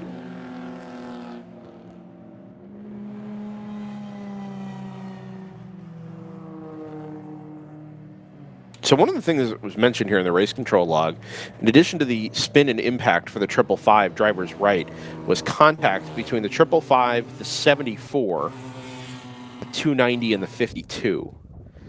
And I do kind of wonder here if it was initially contact for 555 and 74 that created the initial problem, which is obviously the accident itself. And then the 290 and the 52 were involved with each other coming up to the scene of the incident. I mean, you're rounding the carousel, not quite flat out in a GTO car, on a DOT tire especially. They just don't have the grip and the downforce to be able to do that at, 3,000 plus pounds. And I wonder if they came around the corner, saw the waved yellow flag and debris strewn all over the middle of the road, and then all of a sudden one got into the back of or into the side of the other, and that created a secondary incident at the same site as the initial, very obviously pretty heavy impact for the 555.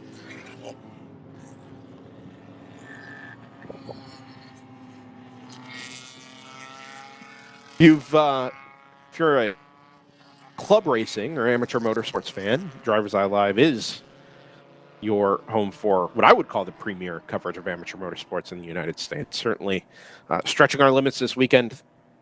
One of our, or three of our 40-something races that we'll cover this year are live at this very moment. Of course, the Can-Am Endurance Cup here at Road America for the 8th running of this event. Our friends at the Porsche Club of America also hosting Racing into Spring up at Lime Rock Park. Our first coverage from Lakeville, Connecticut up there. Looks awesome on camera there. It's a little bit damp, a little bit misty up there this weekend. Warmer than here, but still, I'll take the dry and crisp weather over that for sure. But it does look awesome up there.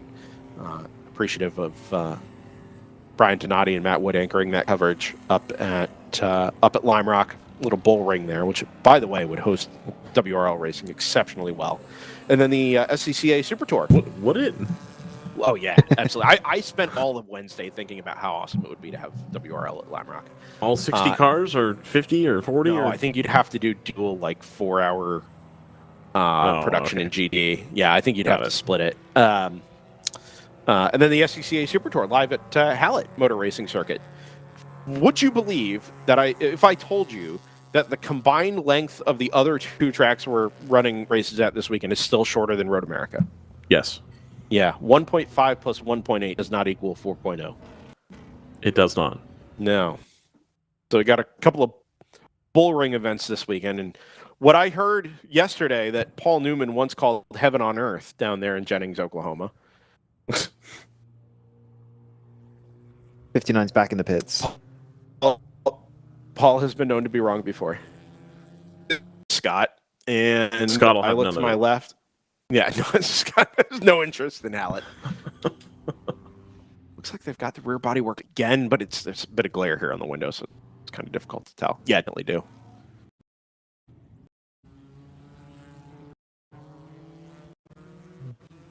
I think I've decided that the cameras lag because everybody with their onboards goes by our camera, that it takes the bandwidth. Right? Line of sight. Yeah. There is nowhere near enough onboards for that available for that to be true. Well, the available problem, to us Scott, publicly. is exactly. There are probably 40 cars running with onboards concurrently. Well, maybe not 40, maybe 25 or 30 running with onboards concurrently. And over the years, we've just had fewer and fewer available to us. From what I've been able to tell, no cameras live cameras with public access were in the vicinity of the incident, the exit of the carousel. So we're a bit in the blind as to what's happened there. The only potential impact that this has to the race at the moment is the fact that the number 74 is involved in the investigation down there at turn number 10. And with that car in GTO running, are they still in the lead lap? Yeah, up there in P5. That could have an impact to how the remainder of our 8-hour enduro is out.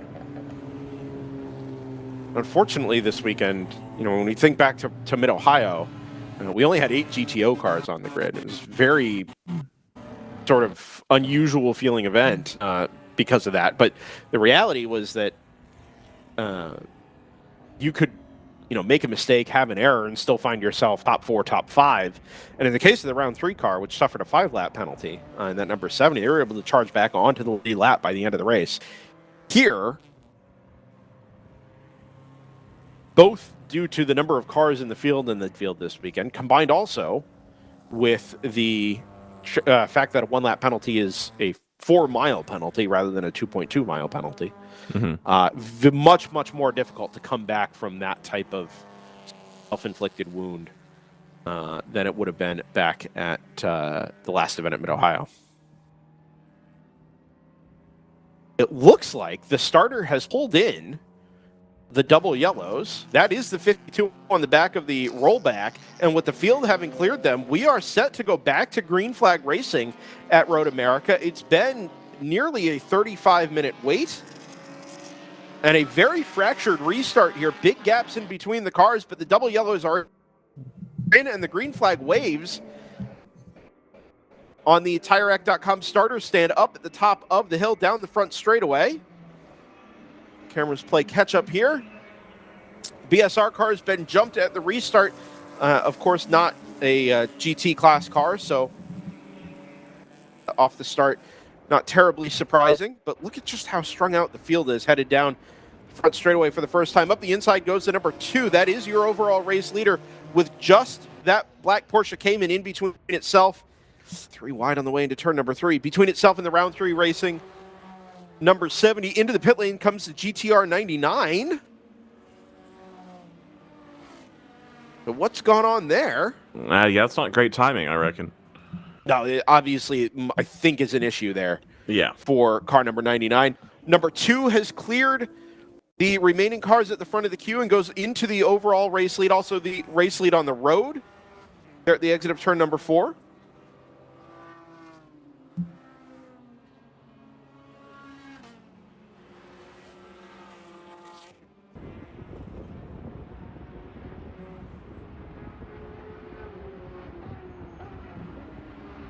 And so the leaders have now filtered back to the front. And the TLM car still trying to get around some lap traffic here, but they're going to make that happen relatively quickly. So it'll be the 2 followed by the 70, followed by the 172 leading GTO and overall. Yeah, excited to see how this GTO and overall lead battle, as you said, Ryan, develops here.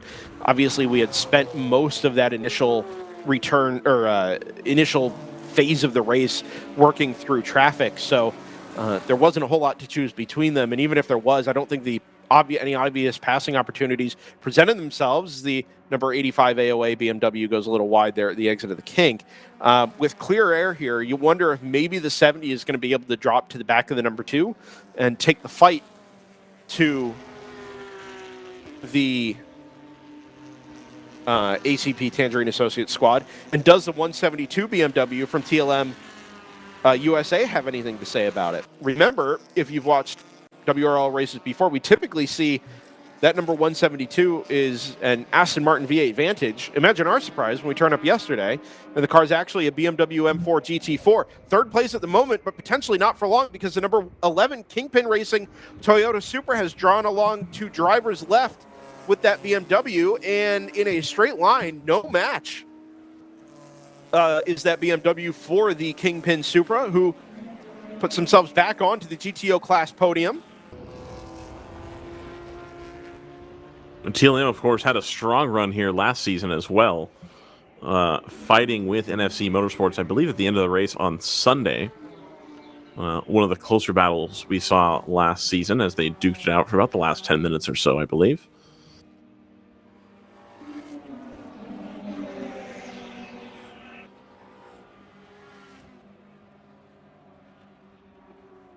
So looking for a strong result from TLM today, but it sounds like Kingpin willing to make a run at it. Yeah, both the cars. I mean, really strong. The 11, obviously, it was just not so very long ago, just ahead of the 77. They were right together on track, I think, when we went to full course yellow.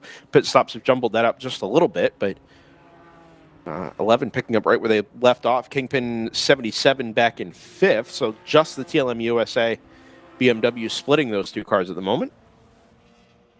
I believe for the first time today, under green, AOA Racing has taken the lead in GP2, and North Loop Motorsports fallen down to 2nd. 4.5 seconds behind, but that'll, of course, be the gap from the green flag. So that'll update here in about a lap. Well, about half a lap, I think. Yeah, unfortunately, we're not having JT Tammy with us this weekend. We haven't had a whole lot of attention paid to GP2 just as yet. Well, Obviously, for Ryan, the first stanza of the race, there wasn't a whole lot to talk about because Northloop had eked out at one point a 15-second gap to the rest of the GP2 field. They were in the back half of the GP1 runners and starting to run away with it. So it's an untimely yellow for them as it eliminates all that work that they've done, and now they've lost the position.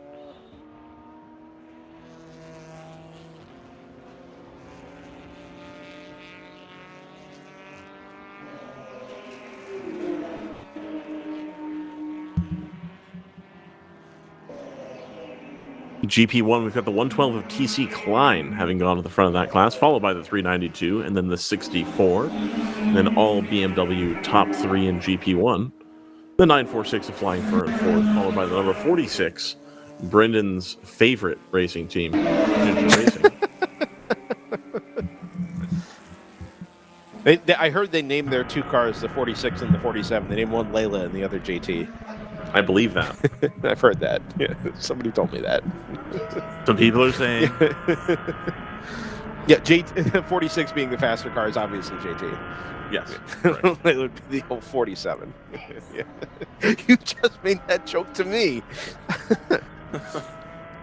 I just repeat what I hear.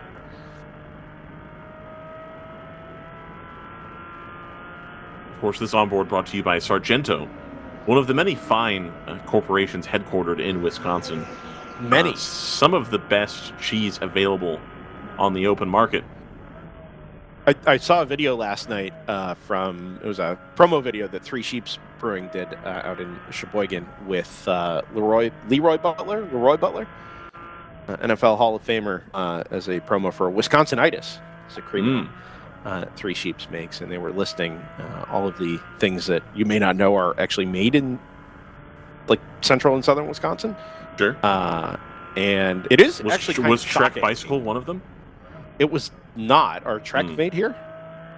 In Wisconsin? Well, Trek's headquarters are definitely in Wisconsin. No, yeah, I had no idea. It's In not in really Waterloo. My Are field. they made in Wisconsin? Sure, I don't know. the headquarters are. Yeah, I suspect no, but yeah. So my do timing you- was frozen. I reckon. Oh no, it looks like race time. Oh no, it is still moving. Okay, because there was an update at the bottom of our screen that showed that the GP2 lead had changed, but then I come in over here and look at the timing and it hasn't. So I'm trying to square that circle. Anyway, go ahead. Just Central Joseph, Wisconsin. just Joseph things Got it. on the ticker there at the bottom of the screen.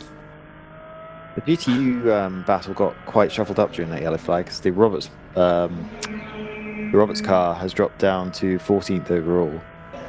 So they've also been issued a warning. I don't know what that's for, but they will be coming back through the field. It's the and it's also, of course, the yellow flag given the brought the GTU leaders close to the overall leaders. Although I've been watching the Stratus 58 and 60 cars, and they're struggling quite a lot to get through the GTOs just by nature of not being able to pass them on the straights. So while we know the 58 and the 60 are as quick as really anyone in GTO, they're struggling to make their way forward. So those cars currently running 7th and 10th because the Stratus number 60 car has just lost a place to the number 1 round 3 racing car on that lap. So that seems to be the fastest GTU car at the front, but Roberts Motorsports, they come across the line further back in the pack, have just set the fastest lap of the race with a 220.3. So That car is really quick. Yeah, we'll want to keep an eye on that car because it's about to pass the automatic racing GTU car, I think. And yeah, it should be working its way up through the top 10. Maybe even, it's got the pace to take the overall lead if it can find its way through the GTO cars.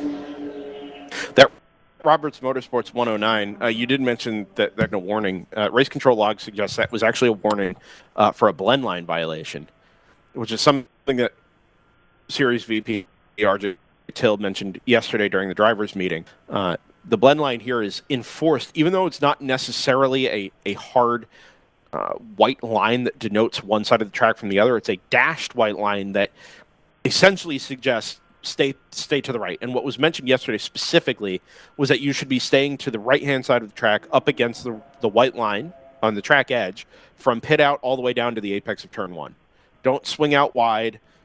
whether there are any cars coming or not, right? Even if you see that the course is clear in your mirrors, you should not be pulling all the way to the driver's left.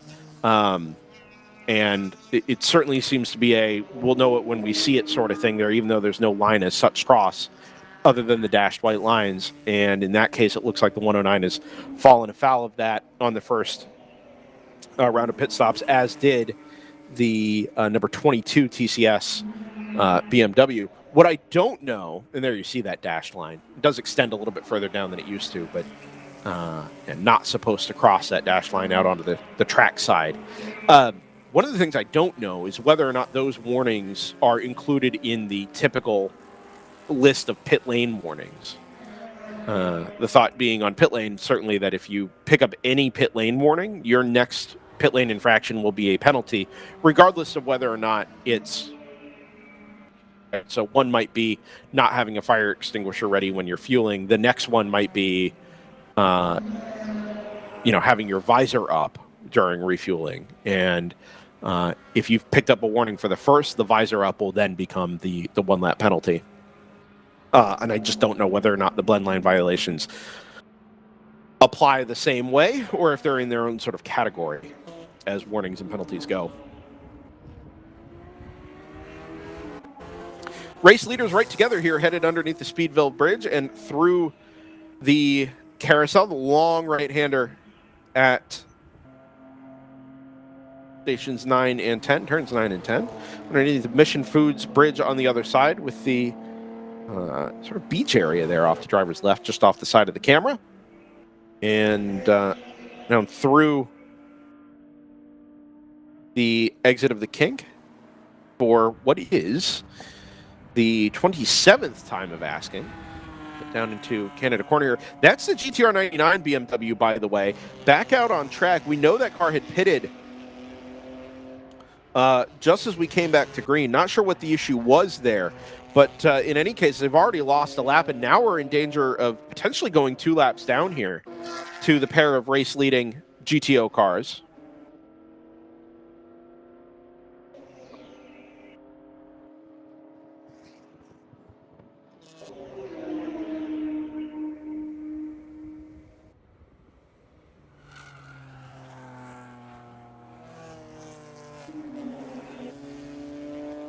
And again, this number 7, we talked about it before. I think the 70 might just be a touch quicker. And I mean, we're talking tenths. But at Road America here, unless the car in front makes a mistake on corner exit, it's really hard to pull right back into contention and try and set up a pass. That being said, that number 2 does just drift a little bit wide on the exit of turn number 3, right out to the edge of the pavement on the backside of the curb. Leans on the traction control a little bit there, I'm sure, as well. And that number 70 able to close in maybe half a car length, but is not likely to be close enough here at the end of this back straightaway to be able to make a move into turn number 5.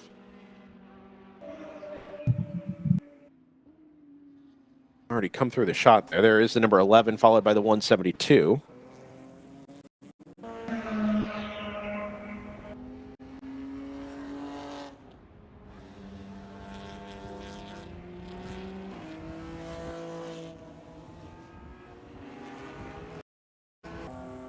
Race on for the GP1 class lead. If we could try and find the Harrison Motorsports number 392, I think it's actually just happened.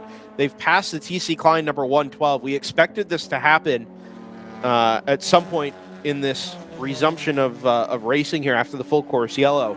That TC Klein car was a little bit out of position relative to where they were at the very start of the day.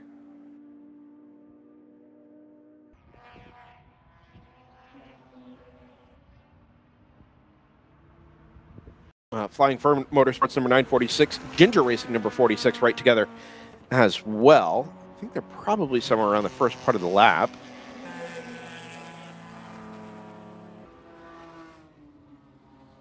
That'll be ahead of this. I'd say we're looking for the green BMW, but unfortunately that also encompasses like 5 other cars. Yeah. It's the BSR entry. It was. Yeah. I'm intrigued as to why that camera specifically is struggling so much, but the one directly on the other side of the bridge is pretty much fine. Very intriguing. This is karma for not having a Speedville camera. You know what, Ryan? You're probably right. You are probably right. Maybe I just need to move it and get it down low. You've changed some of these camera angles versus, I think, the ones that I did last year, and it's like Correct. very jarring to try to like parse where I'm at. Yeah. Like it's the same, but it's not the same. So it's like, Correct. What? Yeah. Yeah. Yeah. So when you've got 12 cameras to work with, you've got 4 miles to cover, you're gonna have gaps. It's not like you can maximize, ground covered here. Right. As I think we found the GP1 battle. There's TC Klein. There goes Flying Fur through the bottom of the shot, and Ginger Racing a little bit further back. Roberts Motorsports into the pit lane. In GTU, we'll stick with this battle, but this was, the quickest car on track for most of the last stint here. And with them having been into the pits twice underneath the full course yellow, I think this is not a scheduled stop for this number 109. I actually don't see them on pit lane. I wonder if they've gone back to the paddock.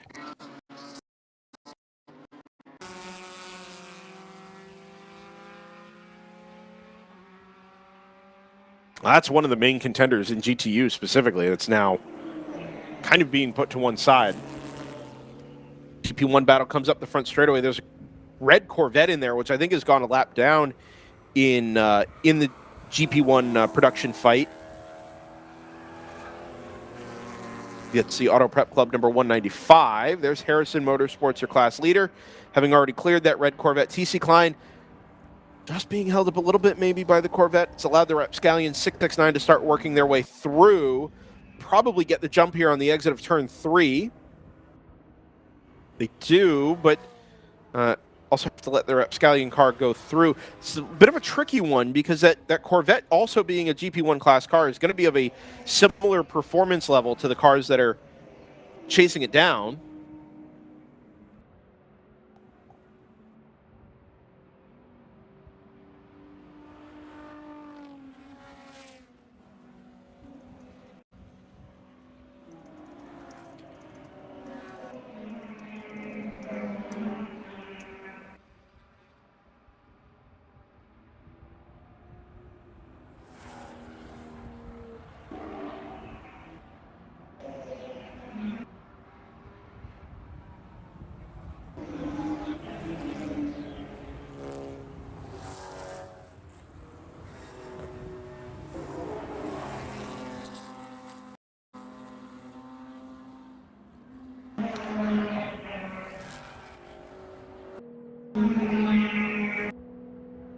Pit stop now for the 909 as well.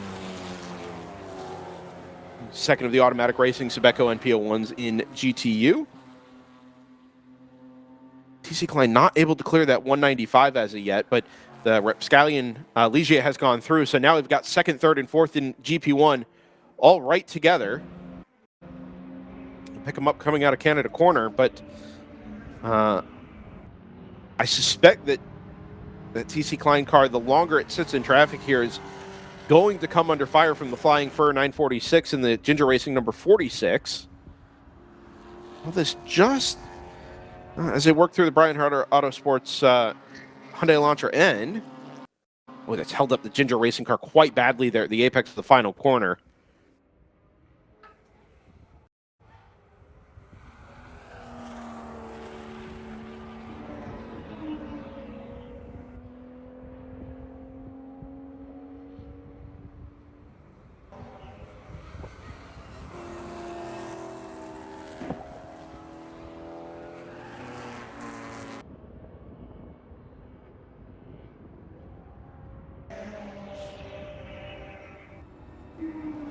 The move's done.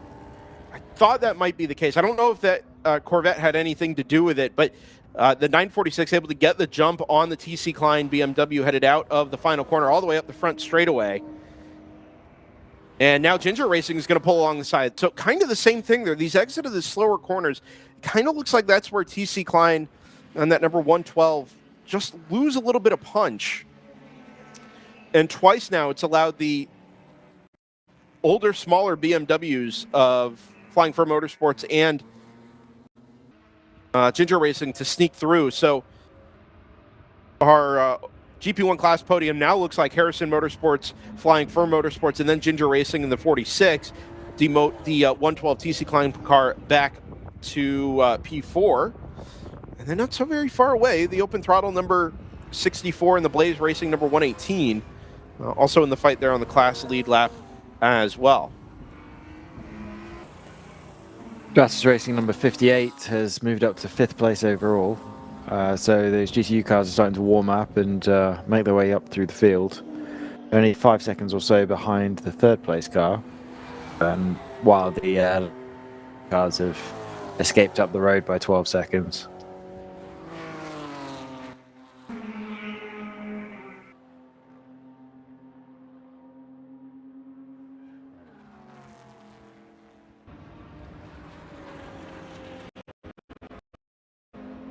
Getting brighter and brighter here at Road America.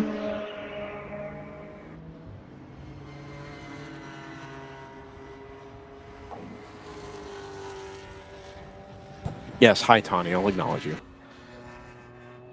Some local friends of DriversEye Live joining in the chat.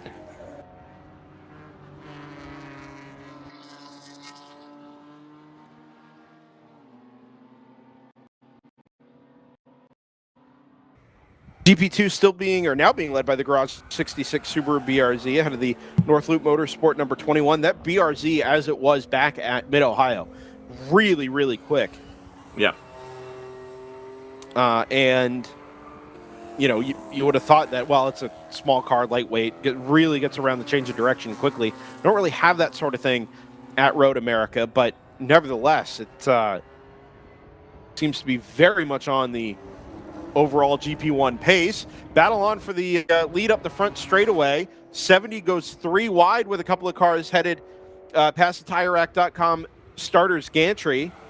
And again, this gap's really not changing. Right around that 2 to 3 car lengths. I wonder if that 70 is just quite content to sit there. We've seen that car be able to unlock all kinds of performance when it really needs to. We know it's a quick car as a baseline. And I do just wonder here if during this current stanza of the race, driver for driver, they know things are pretty evenly matched with a slow Hyundai in the background for Brian Hart Auto Sports. I wonder if that 70 is just quite content to let it be for a minute.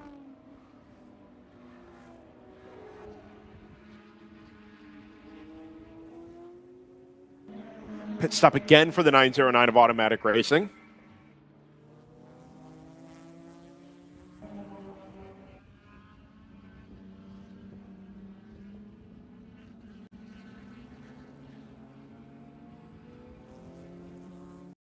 Nobody you know asks, what's the temp?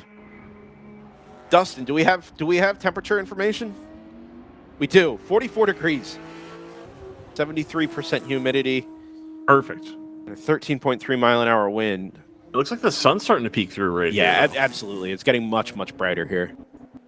I am... Camera hangs up there at the entrance to the kink. I will say the wind chill this morning, Ryan. I know that's one of your favorite things to discuss. Wind chill this morning during camera setup, 35 degrees. Actually did feel a little bit warmer than that, which was actually very nice. But I did dress for the occasion as well, so well prepared. Yeah. You knew you were going to Wisconsin in April. That's what you're saying. Yeah. Well prepared. All right. That's good. Glad to hear it. Be back here in like 6 weeks' time. Well, you'll be back here in like 6 weeks. I will. The June sprints. I need to figure out what my accommodation situation is for that. I don't know if the Airbnb we're staying in is going to be available to you, but I'll tell you what, man. 6 minutes from the track. Yeah, but how much is it? It's like $200 a night. What? Exceptionally, yes, I know. No, that's I don't spend $200 a night on hotels. On an Airbnb to be 6 minutes away from the track. I don't like staying in Airbnbs. That's fair. Like, I just want a bed. Like, Yeah, that's really fair. it. I would stay in a Japanese capsule hotel if I could. Like, They do have the rental cabins here along the front straightaway behind the grandstands. I imagine those are the same Road price. America? Those are almost certainly for the sprints as well. Yeah. Yeah, probably not available. Yeah. I'll have to find something. I'll end up driving in from not Sheboygan. What's the town on the other side? Fond du Lac. Yeah. Yeah. GP2 leader in the pit lane from Garage 66 comes to the attention of the crew. I'm not sure. Did that car pit underneath the full course? Yes, it did. So this is unscheduled for that Subaru. They immediately go to the left front corner of the car and get the car up on the jacks on the left-hand side. Oh, side-by-side lead headed out of turn 8 through Speedville. Oh, gets it done. Oh, the 70 squeezes that gets number it done, 2. Yeah. That is risky business around the outside of the carousel to leave that little room.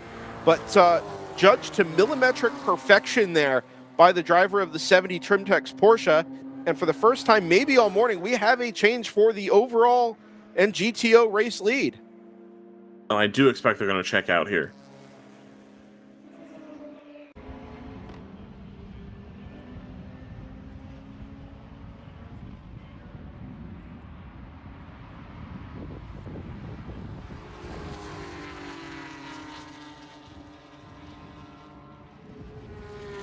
Nice. Oh, yeah. Love it. Number 2 is going to stick with the 7. I wonder if that number 2 made a mistake headed out of turn 7 and through hurry down. This is going to be a long straight here for the 70 to have to hold them off. They can hopefully get the toe on the lap traffic ahead. I think they're going to have to go defensive here. Yeah, two's quicker up the straight for sure, Ryan. You can see it out the window here at start and finish. 2 will duck out to driver's left and squeeze the 70 on the brakes. Gives as well as they get. Being squeezed down at the apex of the carousel. 70 goes defensive off of corner exit. Yep. The number 2, we think this is still Kolofsgaard versus Billy Johnson. 2 goes a little bit deep and slides a little bit wide of the apex. Another long straightaway here. This time they're going to have to contend with traffic. What do they do? The GP1 cars, it's a battle for second, by the way, in that class. Pull to driver's right. And they'll come up over the rise at the braking zone for turn number 5. Looks like Billy Johnson's just got a little bit on us. Got the IMSA headlight flash down pat. I think Billy Johnson's also got the class lead back. We're going to have to wait for them to reappear at turn number 8 because, of course, as soon as Dustin Ollis selects the camera, it decides to hang on us. Let's see if there's anything I can do here remotely. Help our situation out.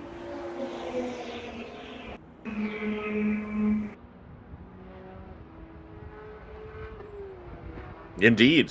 It's substantial as well. Yeah. So the 2 retakes the lead here over the 70.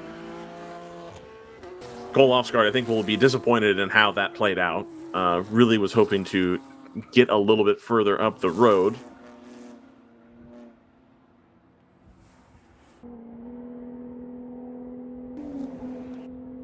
And now has lost the draft as well, I think.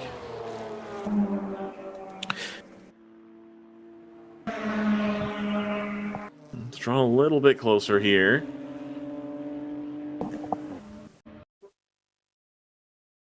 Ugh.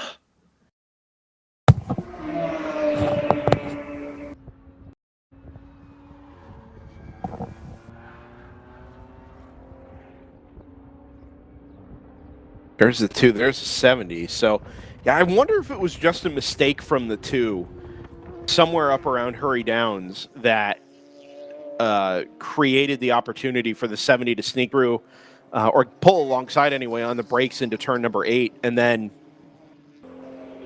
as they got back around into clear air, it was just the number 2 just had the legs down the straightaways to be able to pull back alongside. I think, by the way, the GP1 battle is closed up because it now contains the class-leading Harrison number 392 headed down towards turn 1. Let's hang on this camera for just a second. There they are, actually. So 1, 2, and 3 in GP1 all right together. Is there a mistake from that Harrison car that brought them back into contention? Doesn't look like it. Just been good, consistent laps out of the 946 and the 46 that have brought them back into the lead fight.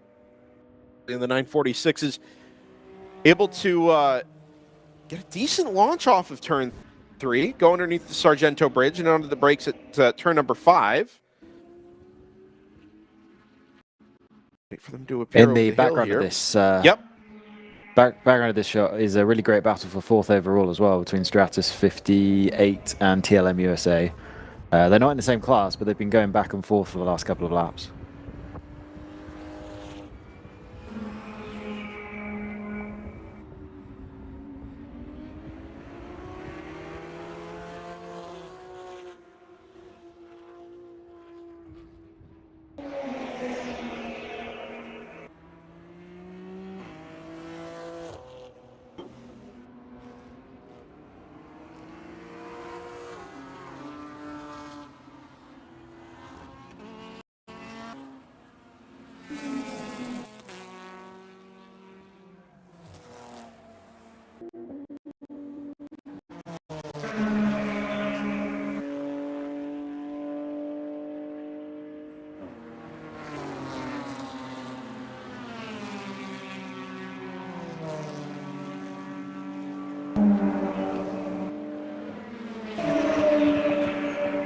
Into the pit lane comes in number 246, TCB,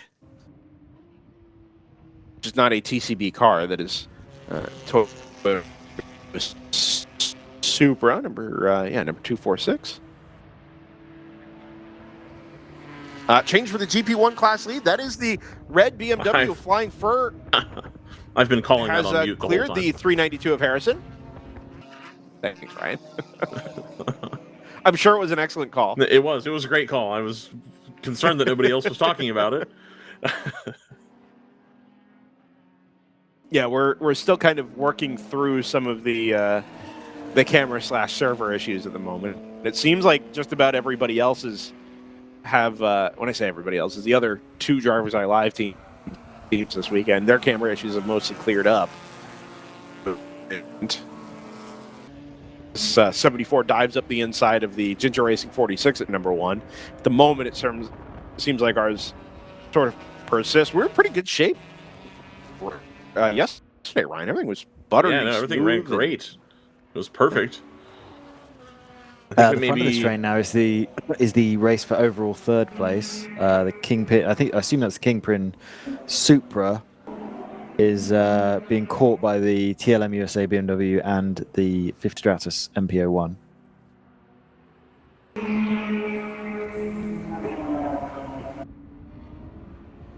So if we can hang here for a little bit, we just see that battle with the 70 and the 2. The 70 right back where they've been for the first couple hours of this event, or that brief time that they were able to retake the lead. And the race for 3rd should be coming into the camera shot here. There it is. Yep. And so the TLM car drawing ever closer to the back of the GTO battle. Yeah, I'm actually pretty impressed with how that TLM number 172 is stuck with this lead sort of bundle in GTO. Of course, they restarted 3rd. Yeah, go ahead. There's the MPO1 going around the outside of the Supra into the kink, so that's to take 3rd place overall. Yeah, just there's nothing wrong with the top end on that MPO1. Just too much pace through the carousel, I think. And I do wonder if, top end is going to be driven to some degree, obviously, by power, but also to some degree by corner exit speed. And that run in particular out of the carousel is going to have those NPO1s being meaningfully quicker than most of the GTO cars through the long right-hander. And that'll pay dividends down at the kink and then again, obviously, down at Canada Corner. Now, I think the move was done around the outside of the carousel. By the time we saw them, that position had already changed hands. So maybe just able to keep the foot flat there through Speedville.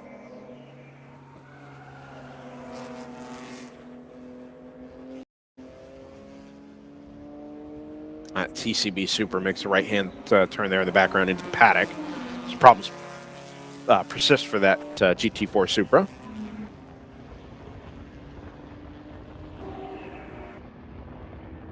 Oh, nice sideways MotoGP style entry into turn 3 there. Back it in.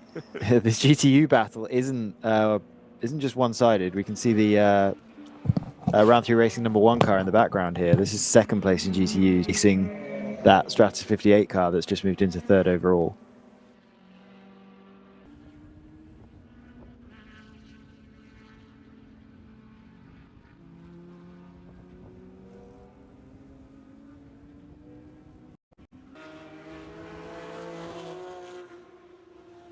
And here we see the Brian Herta Autosports TCA Elantra making its way around. Currently down in 6th in GP2. And then, of course, the 99 of GTR 99. We keep seeing them pop into the view. They're down in 13th position in GTO. That's that blue BMW. The TLM racing car is now closed up right on the back of the Kingpin Racing Supra. I think they're going to be able to have a look at it here down into Canada Corner if they stay right where they need to be. May even come a little sooner than that, but I think they'll opt to wait here instead of passing in one of the fastest parts of the track. That TLM car right on the rear bumper. There is going to be a little bit of a lap traffic here to deal with. It doesn't look quite close enough. It seems like that Kingpin car has just a little bit more pace at the end of the straight. And we'll see them as they come up out of Canada Corner. We'll see what's happened. And the Kingpin car catches that GP1 BMW right at the right time, puts it between himself and the TLM car. The TLM car is right back on the rear bumper of the Supra. They're going to come into the final turn here in turn 14 and have to get a good drag up the hill. The TLM car going to be helped by the tow here as they go up the hill. That Supra's just too fast on the straight. Yeah, no, it seems like they get to the middle of the straight and it just kind of keeps going.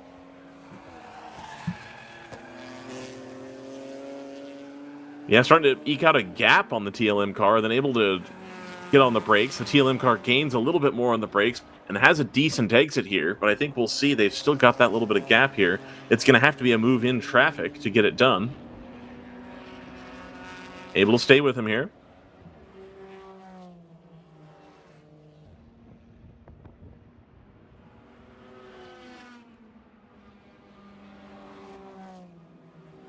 I don't know if we know who's behind the wheel of the car, but David Tuati, of course, usually one of the quicker drivers in the TLM car.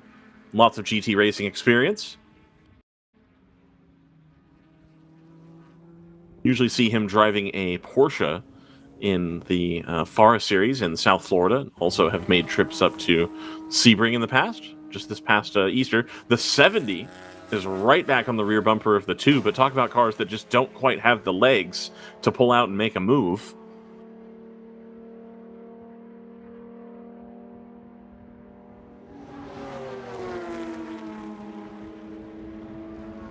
I think the 70 content to sit on the rear bumper here, not going to make any dangerous moves to try to get back to the front here with 6 hours remaining in the race.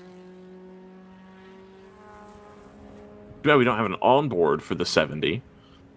That'd be a pretty decent shot. We used to get onboards for the ACP with Tangerine Associates as well, but I think that's one that has fallen by the wayside in recent years.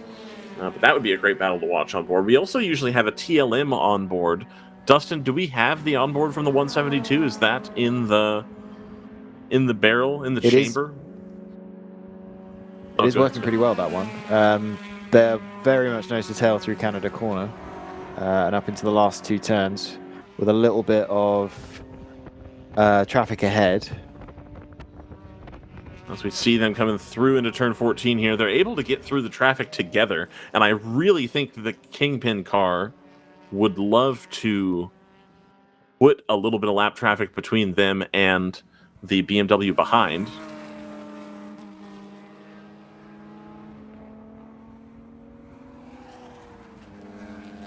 We'll just see if we can get that pulled up here. They're going to catch this Ligier as well. I think both cars will be comfortably faster than the Ligier, but this car is now moving up behind the TLM cars, the AOA Racing number 74, another M4. So this battle, if you'll call it that, has allowed the 74 of AOA Racing, that's the white and red BMW, to catch this kind of grouping here in this battle for 3rd position in GTO.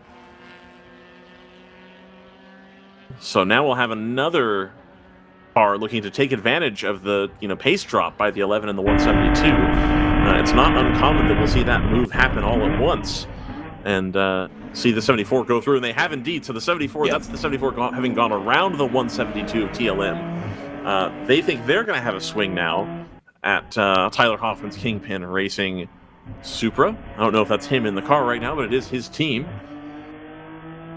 And so this will be a good onboard to sit with here.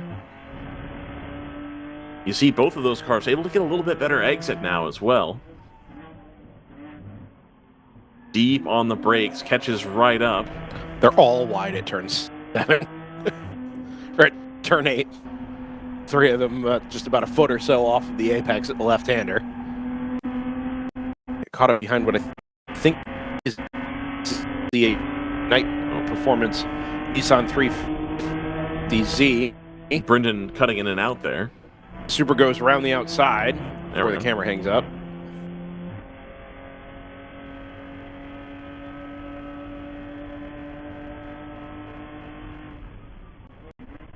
They're able to get around the proper performance LA Honda World Civic there.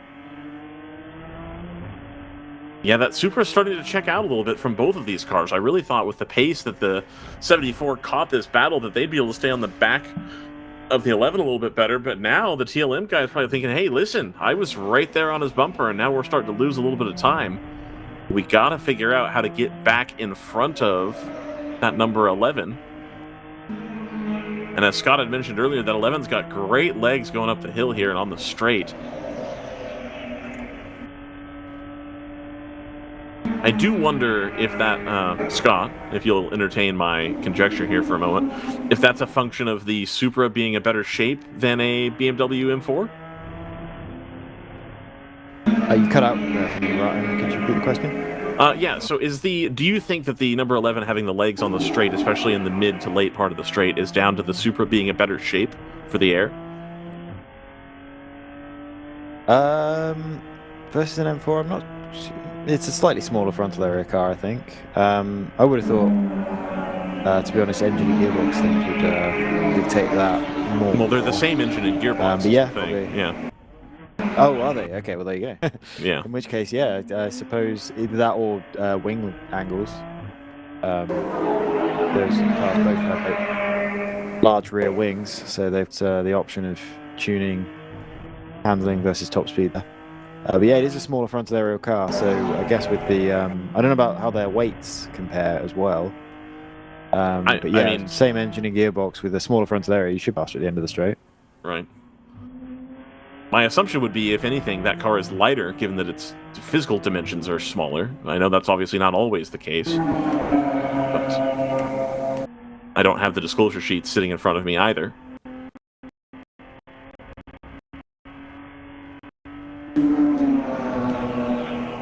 Like, the one nut I would like to crack is being able to have all of the disclosure sheets available for the broadcast. We did try that. I think maybe take another swing at it. I don't know. Maybe We'll ask again. I mean, it's not that we need to know all the ins and outs and details and everything, but Right. this being how do I put this? It's not performance balanced as such, but the idea is that you find your own way to a power to weight number using a matrix of modifiers. Ooh, We go up the inside of the BSR Cayman. I was going to say, BSR being very friendly there and allowing the TLM car to use the line. Yeah, being very courteous. The BSR didn't need to be at the apex there. The 74 was always going to head for it, so Yeah, better to let it go through. absolutely.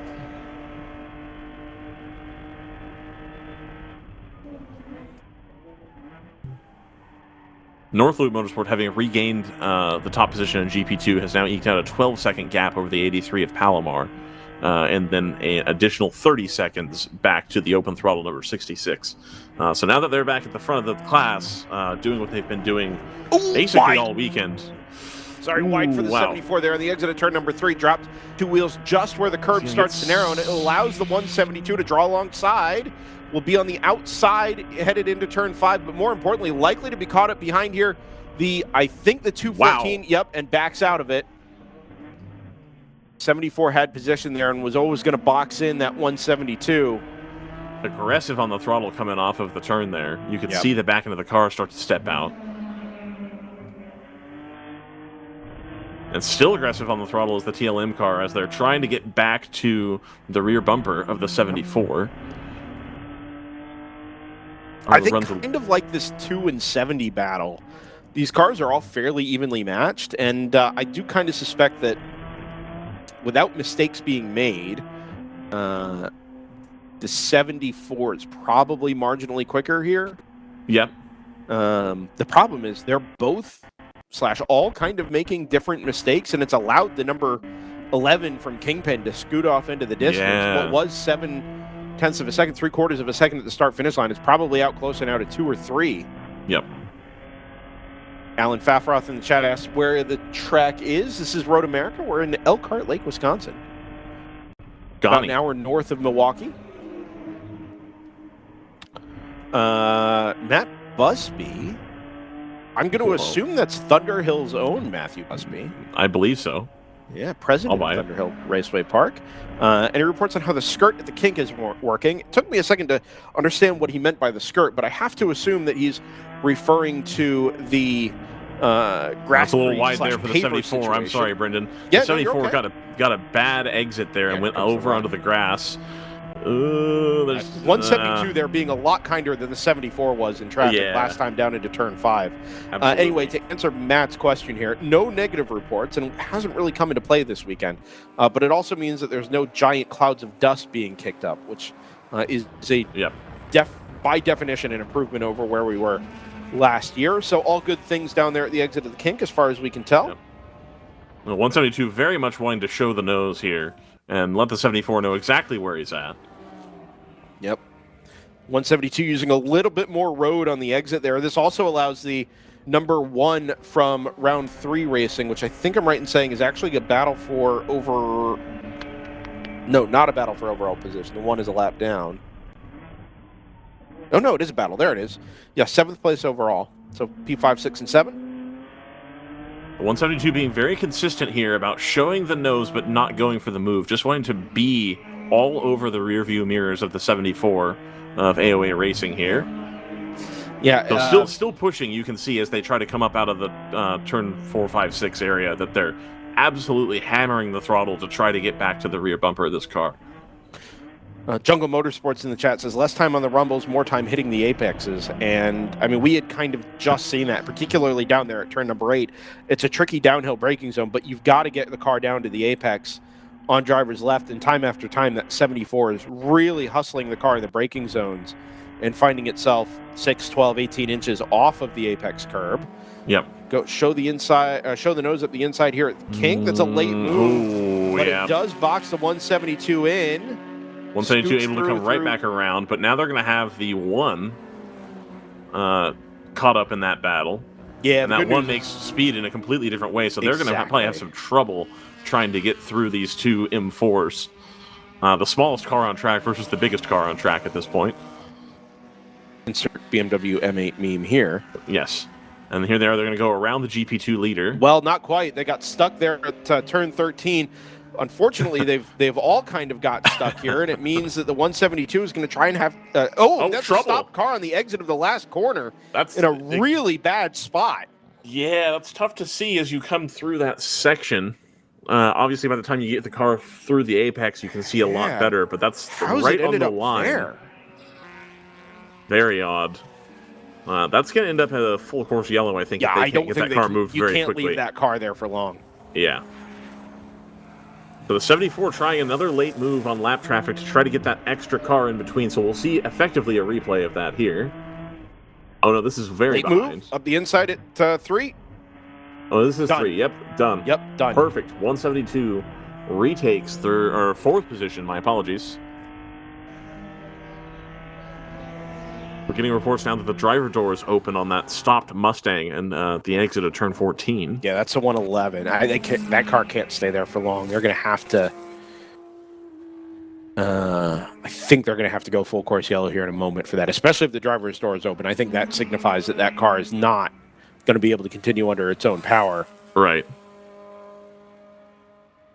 And they are pulling the recovery vehicle towards it, says Dustin Hollis. And everybody's seen it probably once now, so everybody should know it's there. It's got to keep heads up here, headed out of turn 13, eyes on the corner station at 14, and make sure that everybody stays far, far, far to driver's right. And here's a situation where I wish you had a pusher truck. Well, yes, you know, waving him forward there quickly.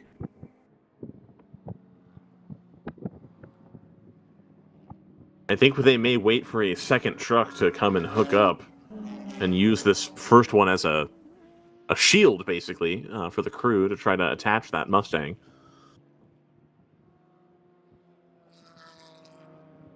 It is not far from the pit lane, is the thing here. Do you think it ran out of fuel? Like, Unless it didn't pit under the full course yellow, no, I wouldn't think so. But that is also a possibility. But I would figure if you knew you were running out of fuel and it was coughing, you would want to stay to the inside anyway. You wouldn't set up this wide. Well, that's Just when cut I back said, across. how That's did it why- end up there? Yeah. That's kind of what I meant. They don't fully understand how you get kind of marooned there on the outside of turn 14 unless you're letting cars by and you can't get back towards drivers right. The other thing you can do here is if the car starts coughing or,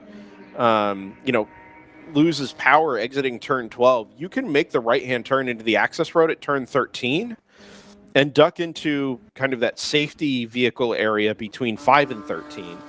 And come up through the paddock. Now, you're going to lose time, but it's a lot less time than you would have lost had you gotten stuck, out on circuit. Right.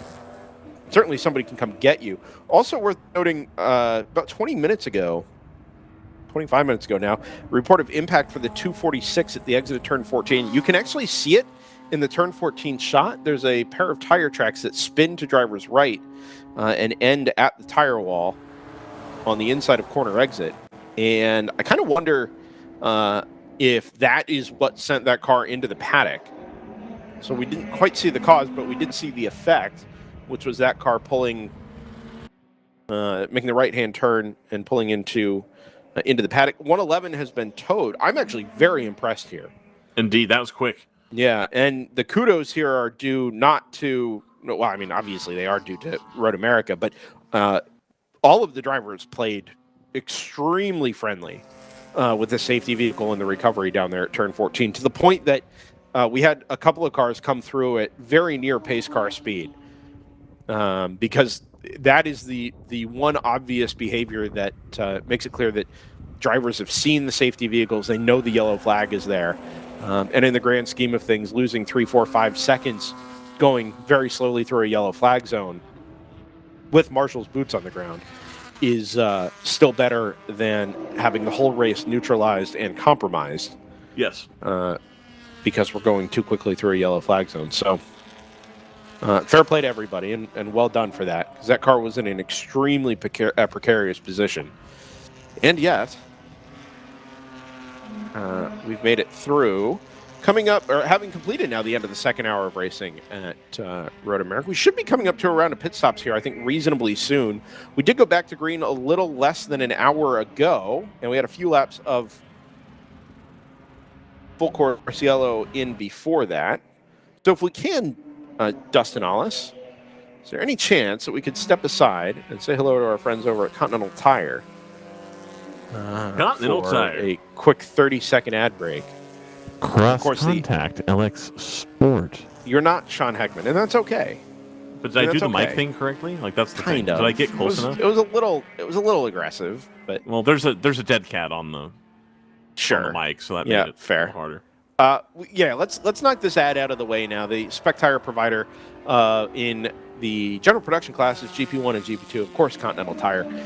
Say hello to them as the pit stops begin, and rejoin you for that here on the other side of this commercial break from the 2025 Can-Am Endurance Cup at Road America.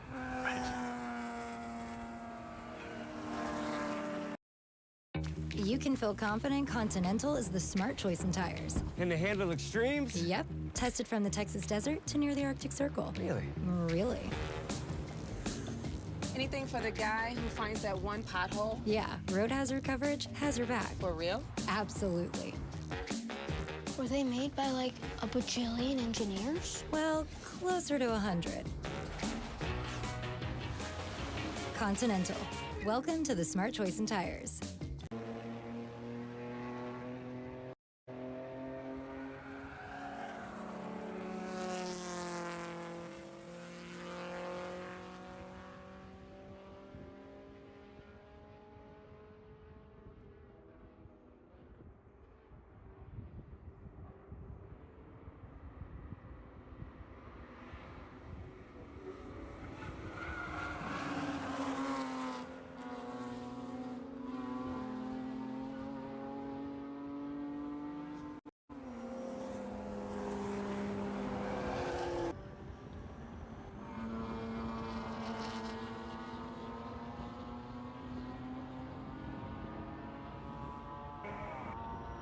Back at Road America, the 2025 Can-Am Endurance Cup, the fourth round of the World Racing League Championship season rolls on. Brendan Kazmarek, Brian West, Scott Michaels. Dustin Ollis is on the buttons. And Layla Kazmarek up here in the booth as well. All hands on deck this weekend. On the ATS. I like that. On the ATS, yeah. On That's the good. ATS. I like that, yeah. On the ATS and tags. Our friends in points further afield, DriversEye Live teams covering events up at Lime Rock Park for one-day coverage at that 1.5-mile bull ring in Lakeville, Connecticut for Porsche Club of America. Also friends down at Hallett Motor Racing Circuit in Jennings, Oklahoma. Paul Newman's Heaven on Earth. Keep that bit going. On a lightning delay at the moment. So rather be here than there, I guess. Because we've got race cars at the moment, and it appears, unfortunately, that our friends at the SCCA Super Tour do not.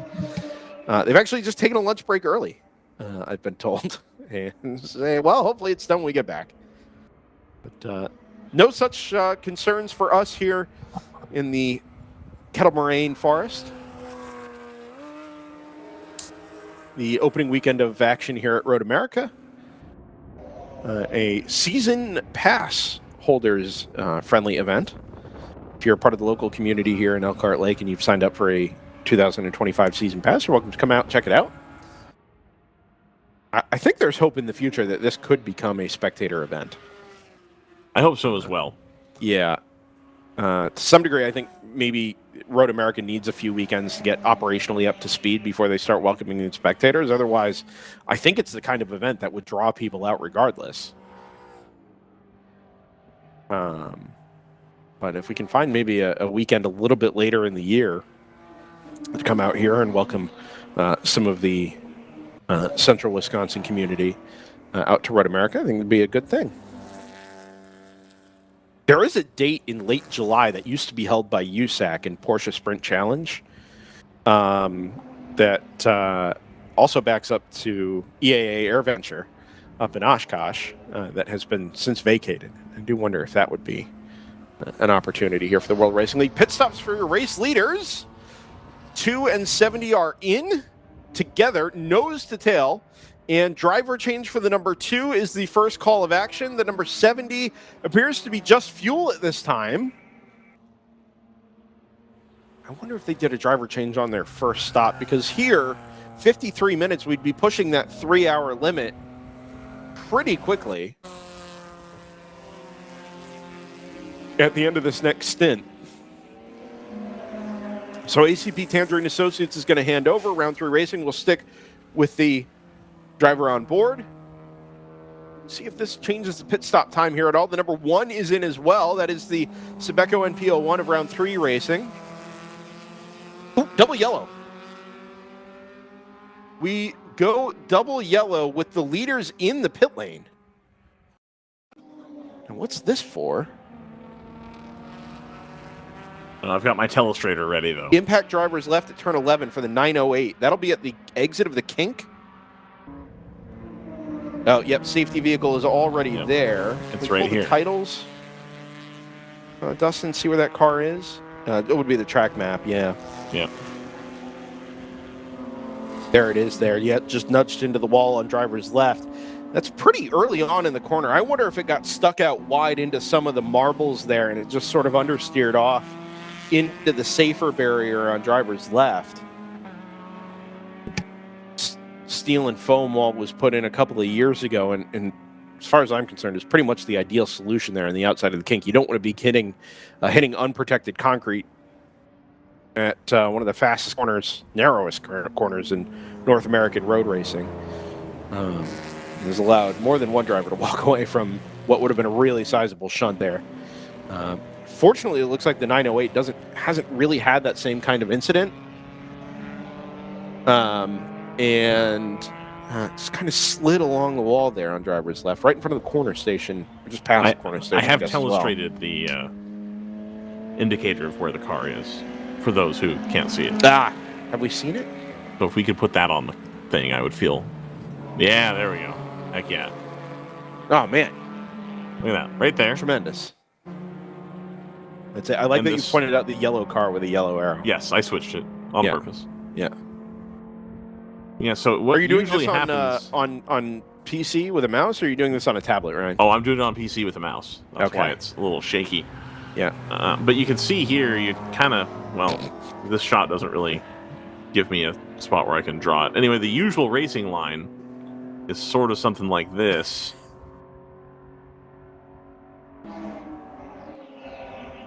It sort of is the operative phrase. Yeah, there. the way that the angle works here, it's tough. It's tough. Doing it with a mouse is even harder. Yeah. Yeah. Because you start here, so it ends up being more like that. But Yeah. you know, yeah. It's, 2 beat 70 out, by the way, even with the driver change. ACP Tanzer and Associates was able to get out ahead of the number 70. The question is, who does the safety car pick up here? Because I think with the number 1 being in the pit lane as well, it will have promoted the Stratus 58 into the overall race lead. and of course, you've got the Palomar car pitting right here. Oh, that was ugly. I'll try that again. There we go. I believe that's the 38 in the pit lane. Chris Picola joins the chat, says it looks a bit early in the impact area, so it definitely was more of a couldn't turn type situation or truly messed. Yeah, I think that's the case, Chris. Just kind of got out wide there, maybe into the marbles and understeered off, which creates more of a kind of a glide along the safer wall on the outside there rather than a solid whack. Unfortunately, even though we did have our hot pull earlier, it's just in a spot there on the outside, I think, where you can't really get a safety vehicle without, putting it at some risk. So hopefully a quick recovery up there. Now we're being towed. There. 58 comes up the front straightaway. So if we can get eyes on the front straight here, Dustin, we'd like to see if they put the safety car out in front of 58. Well, the Palomar car is not the safety car, so unless it's caught the 2 out of the pit lane. Is it possible we've just gone double yellow and haven't dispatched the safety car? Much to Scott's chagrin, of course.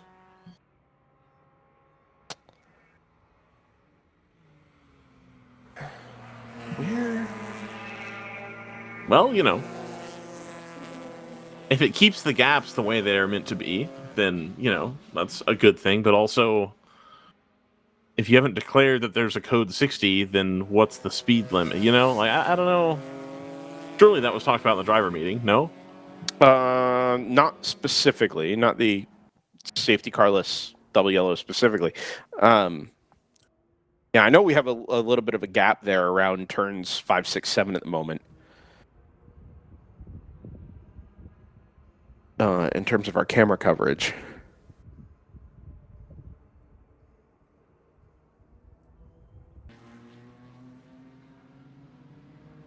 Yeah, now it looks like they've caught. It's a Q, but it's not like the Q, if that makes sense.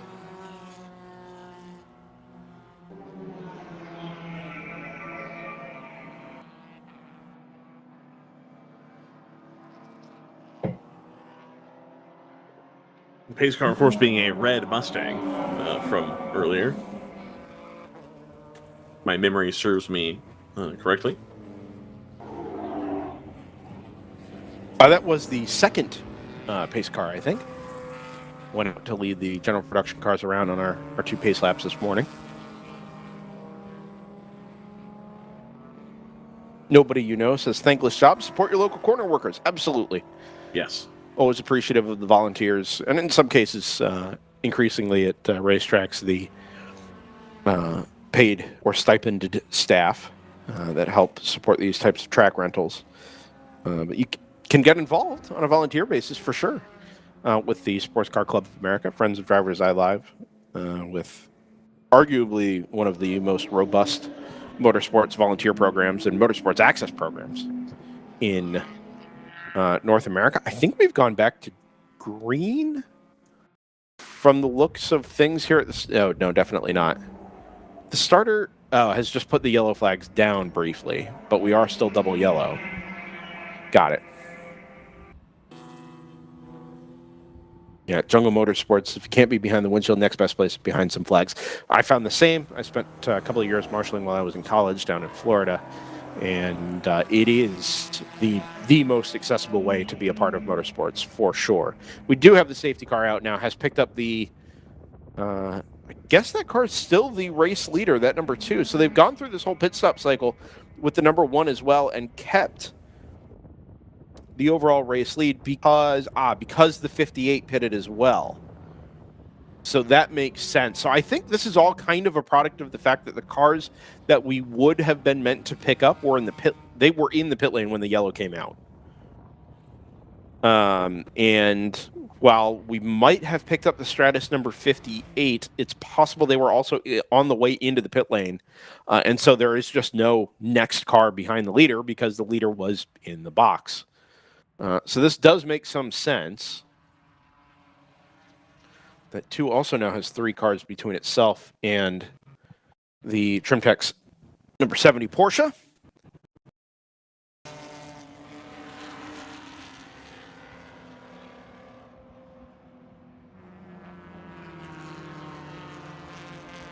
Do a quick reset of the field here while we continue the cleanup efforts. Over at the exit of the kink for the number 908 Automatic Racing, Sebeco NPO1. Number 2, ACP Tangerine Associates leads GTO with that 3-car buffer back to the number 70 Round 3 Racing Porsche. As we talked about, 74 AOA Racing BMW picks up 3rd place in GTO, having made a pit stop here right at the start of the safety car. Kingpin Racing number 11 was in under green. They now sit 4th towards the back of the queue.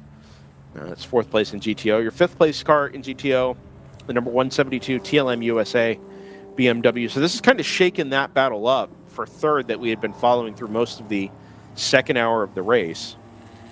And then the second Kingpin car, number 77, back in P6. FPRS Motorsports number 91 has just come through start-finish in P7 and will fall onto the back of the safety car line here. So in GTO, certainly looks like we've got 7 cars left on the lead lap, including a trio of BMWs, a pair of Supras, 4 BMWs, a pair of Supras, and 3, then 2 Supras, a Porsche, and a Ford. So Brendan can count. That's your lead lap in GTO. In GTU, Stratus number 58 sits in 3rd place overall, first in class, ahead of the number 1 from Round 3 Racing. Pit stops having been completed for both of those cars. Stratus number 60 in 3rd place. Those are the 3 kind of untroubled cars in GTU thus far. Round 3 Racing number 10 sits a lap off of the class lead. Stratus number 59 has battled some kind of issue through the first part of this race that we never really got to the bottom of. But after starting out well in front, started to lose time sort of inexplicably, and then settled into this place 2 laps off the class lead. Roberts Motorsports had a couple of long pit stops and also, or a long pit stop, and also 2 one-lap penalties for passes under yellow. Otherwise, that car would be right in the GTU class contention as well. And then the pair of automatic cars, 908 is in being recovered from the kink, and then the 909 car has been into and out of the pit lane a few times over the last few hours or so. GP1 class leader is the Ginger Racing number 46, or at least it was last time through. That may change hands, although 2 minutes and 22 seconds being the margin back to Flying Fur. Be interested to see here what the margins actually look like when they cycle back through start-finish this time through, because I think there's a chance that somebody's been caught here. There's 46. No, okay, so the 46 is actually quite far up the pacing order. So there comes Flying Fur. It's 10 seconds. So your GP1 lead battle is very much intact with just a couple of cars between them. There's Harrison Motorsports just crossing start-finish now. They'll be on that same lap with the 64 from Open Throttle Racing close in tow. Blaze Racing number 118 was in the pit lane last time. They should be towards the back of the queue here, headed up the front straightaway. Lightweight, small little E36. Running out the top 5 in class. Actually, slipped behind the BSR number 981, who's now 5th place in class. So, actually very impressed that the GP1 battle has stayed as intact as it has through these full course yellows, and the top 6 anyway, all basically right together in the queue, with the TCS Motorsports number 22 technically on the lead lap, but most of a lap down being at the front of the safety car line. TC Klein Racing has since slipped back to 8th and 1 lap fully off of the class lead, I think, and then AOA Racing number 85 9th, and the 180 from Samson Racing Communications in 10th, rounding out the top 10 in GP1. GP2, North Loop Motorsport number 21 leads Palomar Racing number 83 by 17 seconds underneath the full course yellow. Number 66 of Open Throttle Racing, third step on the podium at the moment in GP2. And then the 851 AOA Racing Mazda MX-5 P4, the 196 Club Sport Honda entry, rounding out the top 5 in GP2. I did get word here from RJ Till regarding the safety car situation, which was specifically that because the top 5 and 6 cars were all in the pit lane, they actually intentionally delayed the deployment of the safety car to ensure that the right car was picked up. That being the lead car, let the whole thing cycle through, settle down, pick out the leader, and then ensure that that was the car that was picked up by the safety car the next time around.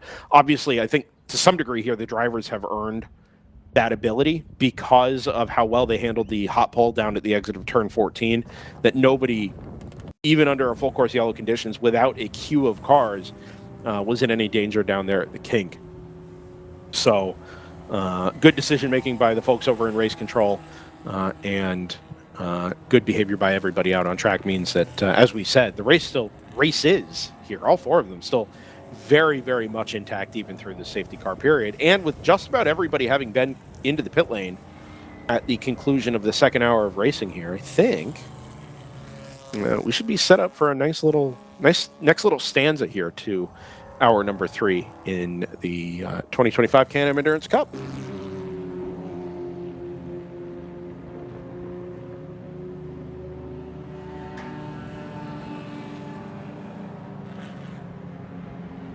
I think we're likely to be headed back to green flag. No, yeah, are they leading the field around? I think they are. Well, if they clear at turn 13, we might be ready to go. Slow down the safety car, let them clear to driver's right up here, and I think we'll be all right.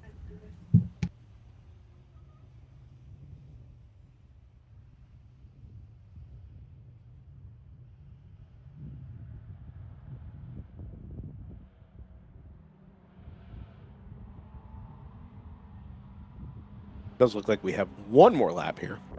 Light's still on the safety car headed through turn 13. No, let's go out now. All right.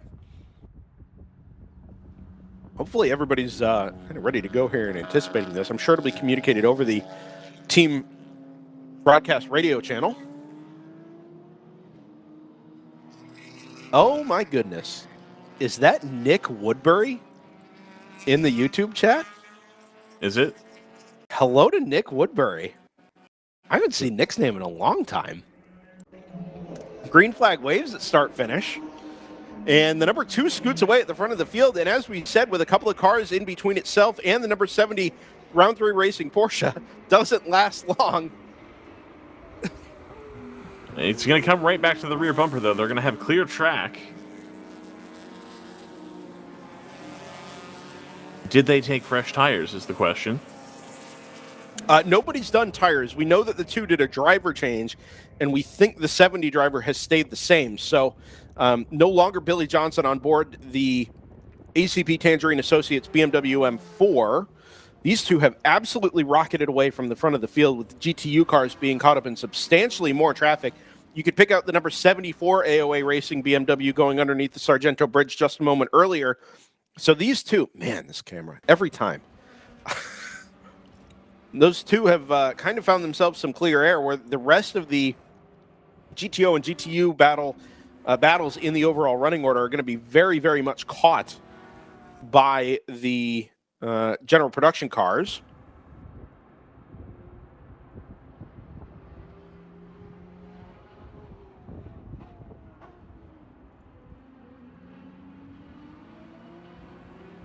have to wait for them to come underneath the Speedville Bridge here at turns and they've 9 and done 10. it. Lead change. Yep. Yeah. Porsche into the overall race lead. Now, this time, Ryan, I wonder, with the drivers having changed over here, if we're going to see a slight shift in power with that number 70 being just genuinely quicker than the number 2. Last time, the 2 was able to fight back and get back into the lead in traffic. Oh, the this time, I don't think it's going to gone. be the same. I think that's going to be over for this stint. Until the driver change happens in the 70, I don't think the 2 is going to come back on that. I really, really don't. The amount of additional pace that the 70 found just through this one section of the track, I think that's going to be over for some time. Well, and part of this is potentially temporary, right? The number 2 hasn't really had, the new driver in the number 2 hasn't had any time to get up to speed. Obviously, you're out under full course yellow, but you don't really get a feel for where the grip is, what the car is like on cooler tires, and just exactly what the maximum available in the car is. That can take a few laps. The problem is the 70 and the 2 have been so evenly matched through the first stint that giving up 3, 4, 5, 10 seconds through this first part of the race, look at all this traffic, is potentially a big deal. Oh, that's contact with the 87 and the number 1 who tried to go around the outside. I'm sorry, the number 10 who tried to go around the outside at turn number 14. The 87 had no idea that car was there and just nudged the NPO1 out onto the grass.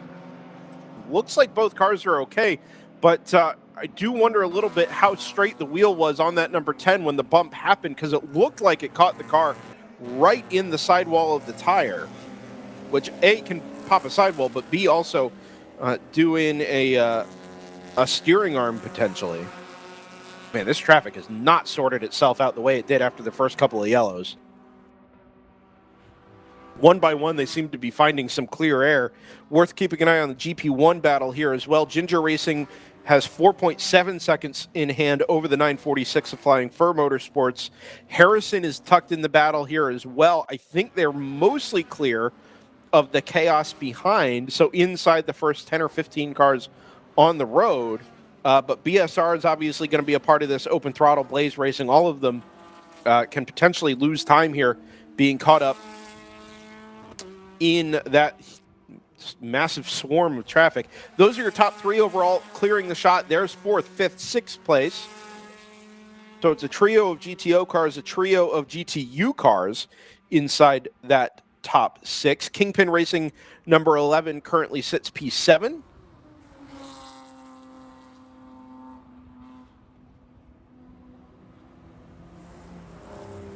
And then we'll get 25 cars here all at once underneath the Speedville Bridge through the carousel.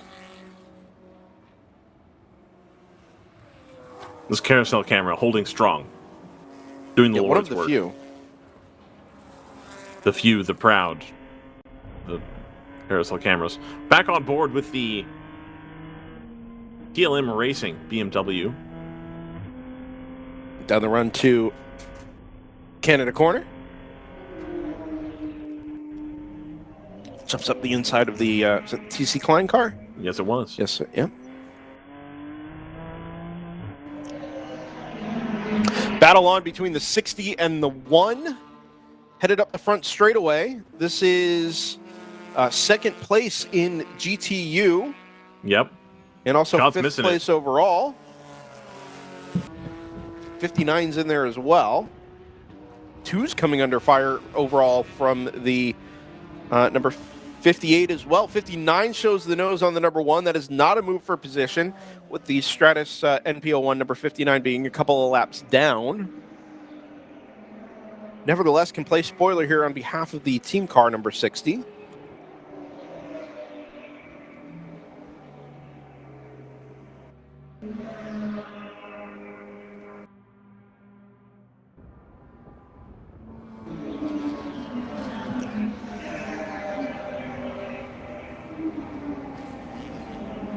Hi to Ange Dewey in the chat.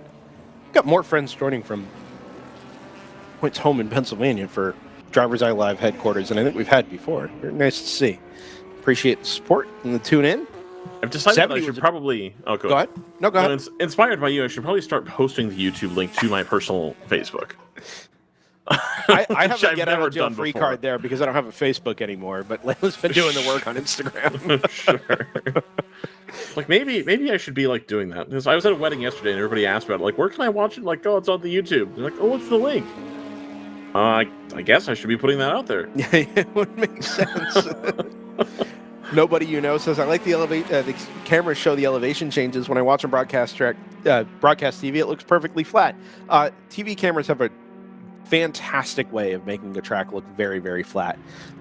We'll be at Road Atlanta a little bit later on. Well, in the summer, be the end of July, and that is one of our best. It just we have a little bit more flexibility than the TV cameras do in where we put our cameras and what is useful as far as camera placement for DriversEye Live and these types of static cameras. And it really helps to kind of paint the track in a different light than you would normally see.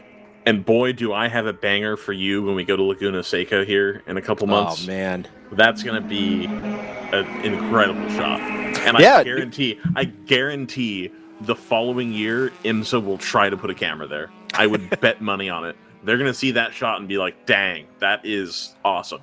Yeah, I'm fired up for that right now. I hear NBC's is going to bring us in to place a bunch of static cameras as prototypes so they know what to do. You say that, but who else in the industry has as much experience placing static cameras versus us? You know what, Ryan? You're absolutely right. You know what I'm saying? Like, we're there.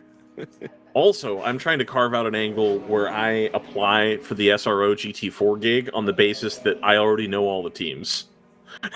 And I've seen them come up. That's a really good point. Yeah. Yeah. Like, I was thinking about that the other day. I saw highlights from it. Like, I know them. I know them. I know them. I know them. I've commentated on all of these people for years. Like, why am I not doing that?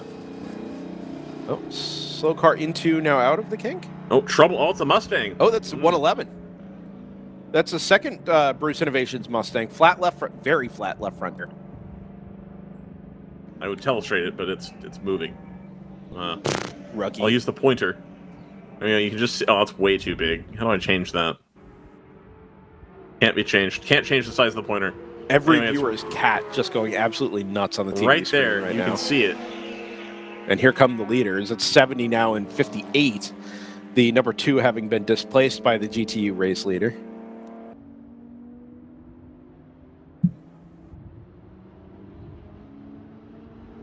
Are flip-flops and cargo shorts acceptable broadcast booth attire? Asked Sadako Kalsa. I have a better question. What are you doing in flip-flops and shorts? It's 43.5 degrees out. Yeah, even for me, that's like I would maybe wear shorts, but like flip-flops is a little bit much for me, and I'm the person who doesn't care about wearing less clothing when it's cold. 47.3 degrees out. Yeah. Rain chance 0. Layla just shot me a look like you've definitely done that before. Yeah, I think I have. But I don't, as a Mustang clears Canada corner now. I don't know that I'd be doing flip-flops at 47. Shorts and hoodies, absolutely. In fact, I had a Pilsner last night named Shorts and Hoodies. Hoodies and shorts? Shorts and hoodies, yeah. 3 sheeps. Driver of the 111 here has done a really nice job getting this car back to the pit lane without doing much more damage to the left front. Is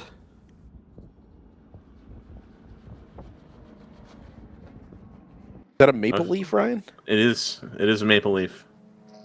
I was trying to do it for Canada corner, but we switched shots. Oh, got it. Yeah, so. Maybe we should just... There we go. Yeah. Oh, what? Lame. California boys, says Sadako. Listen, I get it, but also it's not usually 47 in California, so... Speak for yourself. What do you mean it's not usually 47? It's like California. 50 here today. Isn't Sadako like LA or San Diego? No, he's like San Diego here. Right? Yeah, that's what I thought. But that's like saying... anyway, we don't have to have that whole conversation again. It is worth mentioning for those of us here at DriversEye Live, we are in the process of, / committed to, headed down to, or adding events in California to our repertoire here. Headed to Willow Springs International Raceway, which we talked yesterday at some length about. In a couple of weeks' time here in May. And then headed to Laguna Seca in August, which is what Ryan was referencing about the dangers of angles Yes. At Indeed. WeatherTech Raceway Laguna Seca. I had to remember who the title sponsor was. WeatherTech Raceway Laguna Seca presented by Hyundai. Oh, is that right? Interesting. Interesting. Yes. This is your overall lead battle. Dustin gets us right back on track. So they go underneath the Green Bay Austin Straubel International Airport banner. And GTU car. And we kind of talked about this earlier, Ryan, didn't we? These GTU cars tend to come into their own in the middle parts of the race. Yeah. The air temp comes up, track temp comes up.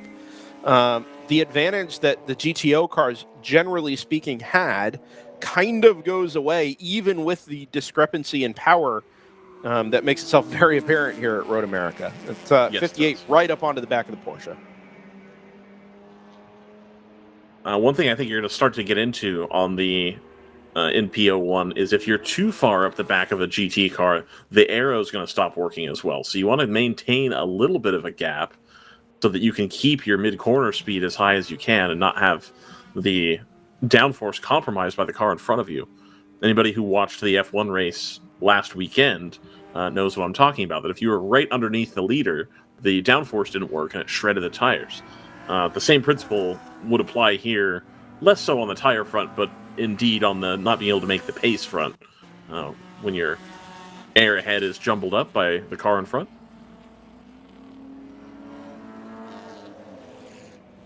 Battle on further down in GTO, headed towards turn number 1. It's the number 172 TLM USA BMW and the Kingpin Racing number 77. Sodacall in the chat saying nice things, but he's got bigger fish to fry at the moment, because very much under attack is the number 172 TLM USA entry. Also, friends of DriversEye Live there via their FARA USA endeavors. Yeah.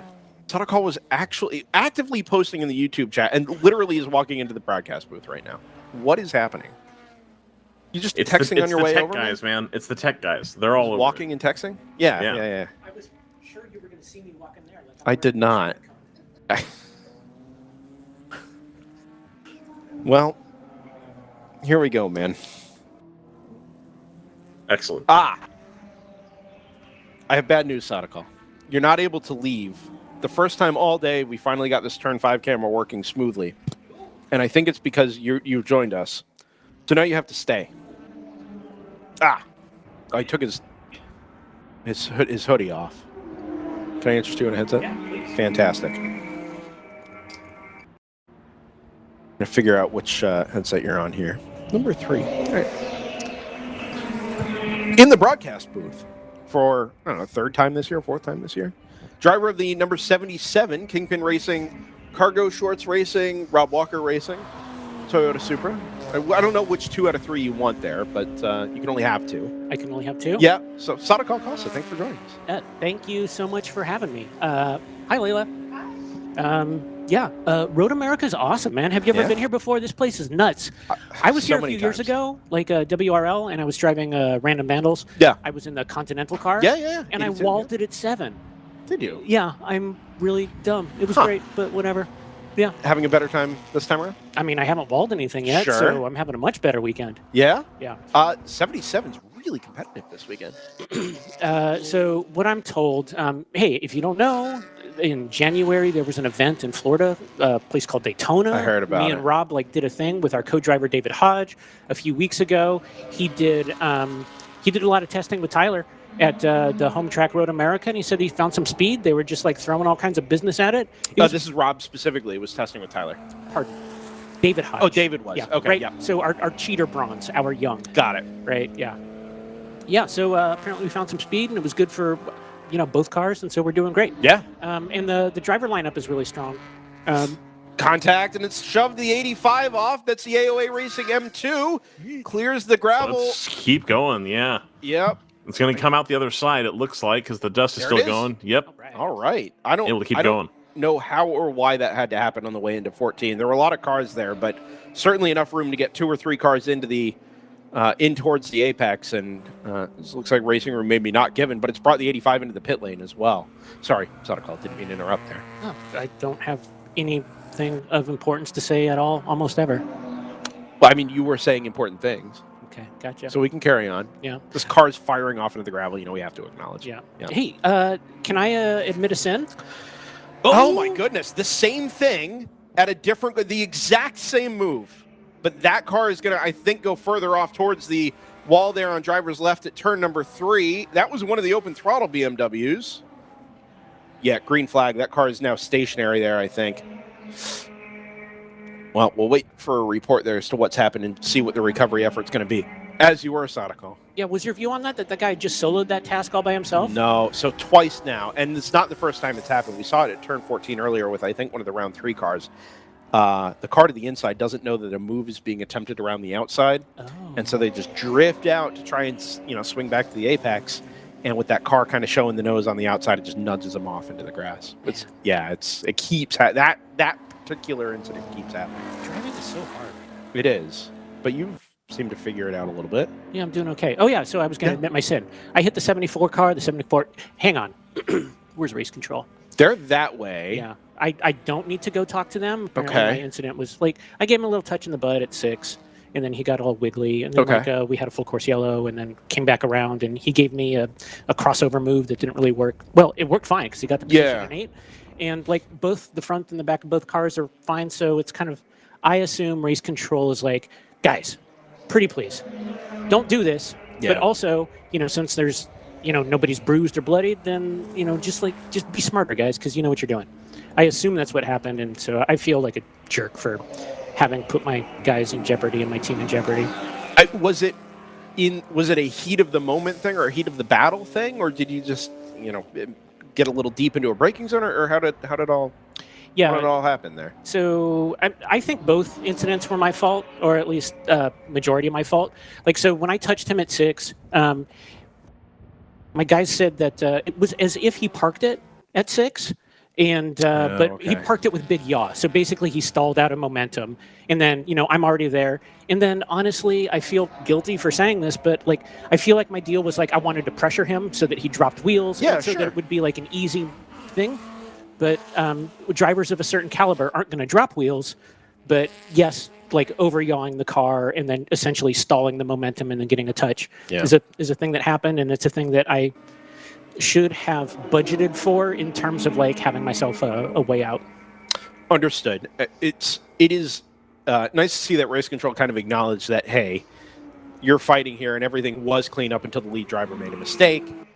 These things happen, but also, like you said, in the future, give yourself a little bit of space, give yourself a little bit of room, because these things do happen in race cars. Yeah. So glad to hear everything's all right there. I mean, you guys are, well, now you're right behind the number 11 here on timing, 7th and 8th overall.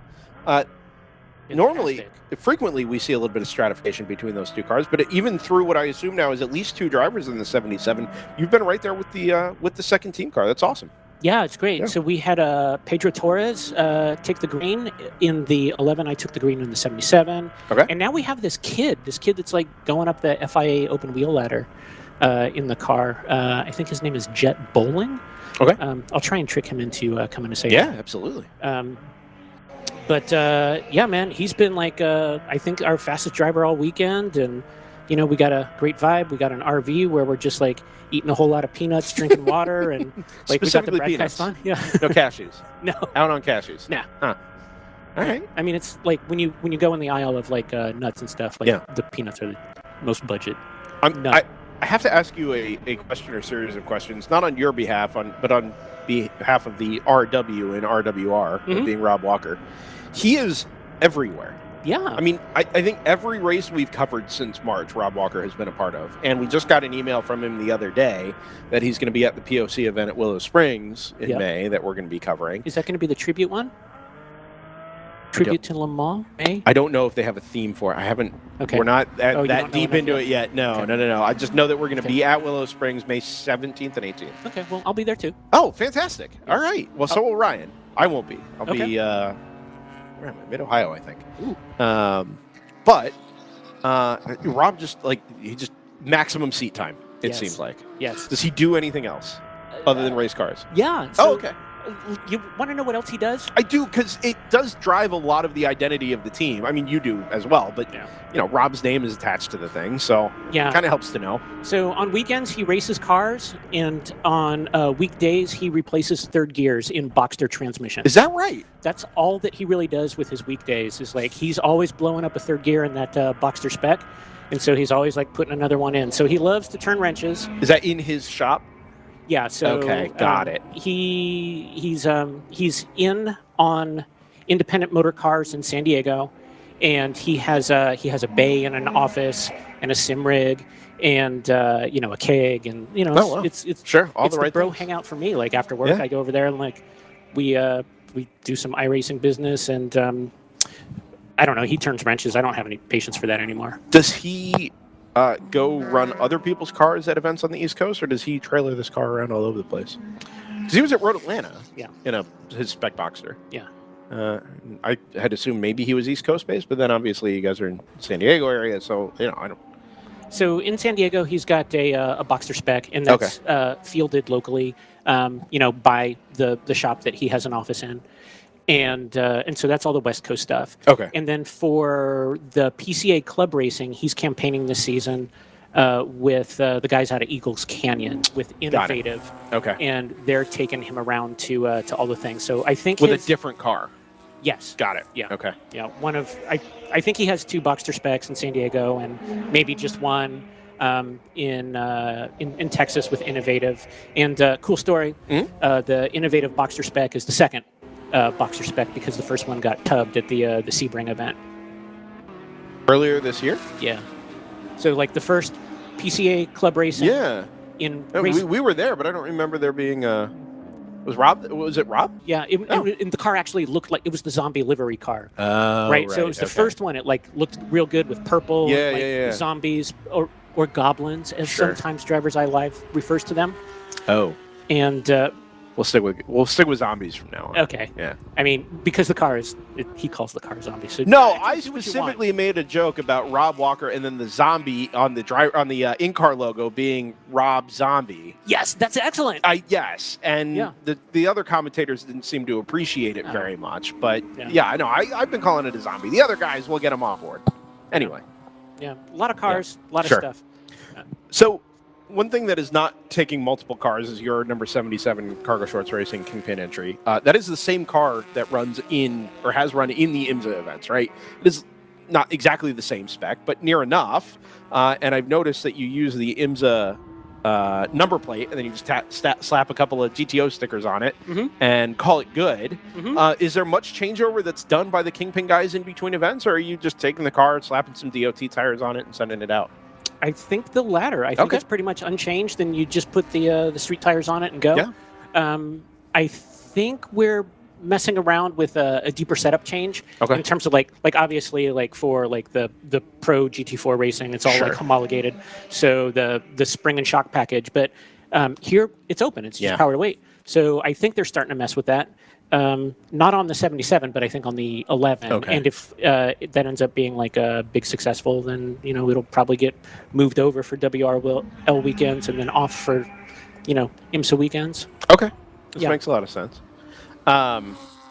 Future plans, we may have talked about this back at Barber maybe, but the 77 is going to run more IMSA races later in the year? Yeah. Okay. Laguna in a few days. Oh. With the IMSA weekend. Are you just going to trailer it out from here? Not next weekend? No. Or the weekend after? No, I'm pretty sure I have a weekend off. Oh, okay. I don't know. Like, I mean, I got a calendar. Oh, Oh, that's contacted. It's turned the number 2 at the carousel. Off the nose of the 981 BSR Racing Cayman. Well held by the number 2 to keep it out of the inside wall on the right and the gravel on the left. Looks like he just rode the traction control basically through a 100-yard slide in the middle of the carousel. I'd say no harm, no foul there, but I think, unlike your incidental contact earlier, that is the type of contact that will earn a penalty.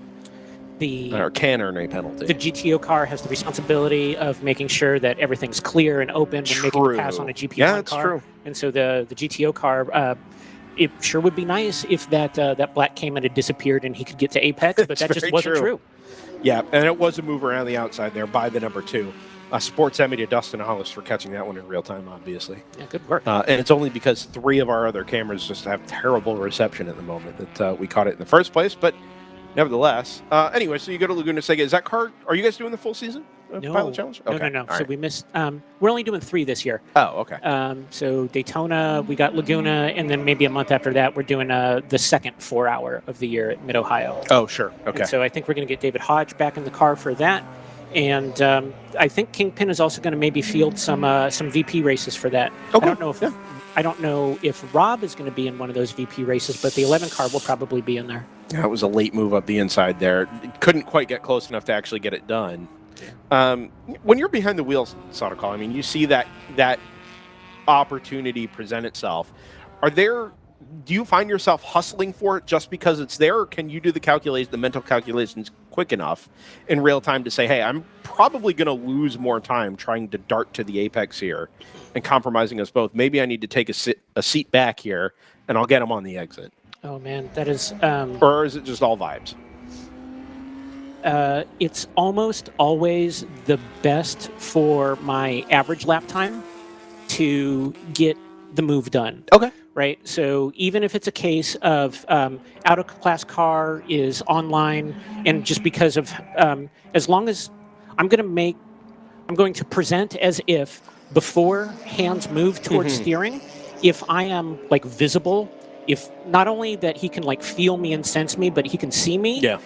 Right. So, yes, it is a dive bomb, but if we're going to, depending on how thinly we slice that definition of a dive bomb, Sure. as long as I am side by side while the wheel is still straight, then it's not a dive bomb. And so if I can get there in a way that it's like, oh, okay, fine, like he's like, I tap out and then I get the apex, that's almost always the best thing for my average lap time to get that. But there are times where when I can like vibe the Riz on the car in front of me of like, oh my goodness, this guy knows what time it is. And so this is actually going to be in my best interest to work with him through this corner. Yeah. So that he can maximize it and that I can maximize it. So I'm going to lose almost nothing on the way in, but we're going to both get everything on the way out. Yeah. And then it's like a double win kind of scenario. And so, yeah, as you say, it's all vibes. Do you find that most of the, let's say, communication techniques of car placement and kind of presenting yourself, as you said, that those sorts of techniques that work here in the World Racing League also carry over towards Michelin Pilot Challenge, that most of those drivers that are, let's say, a step up or two from where WRL sits are in that same kind of mindset as to what they see and how they react to it? I think so. Okay. I mean, I know the margins go away when you run in like a balance of performance class, like, GT4 or whatever, but yeah. Okay, so I haven't, I don't think this year, I haven't been, have I been raced good? Like to the point where just a guy takes my lunch and then he just like, and then he takes my lunch money. Yeah, sure, yeah. And then he spits on, I haven't had that happen in a while. Sure. But like, I know there's infinite opportunities for that Michelin Pilot Challenge. Like, Yeah.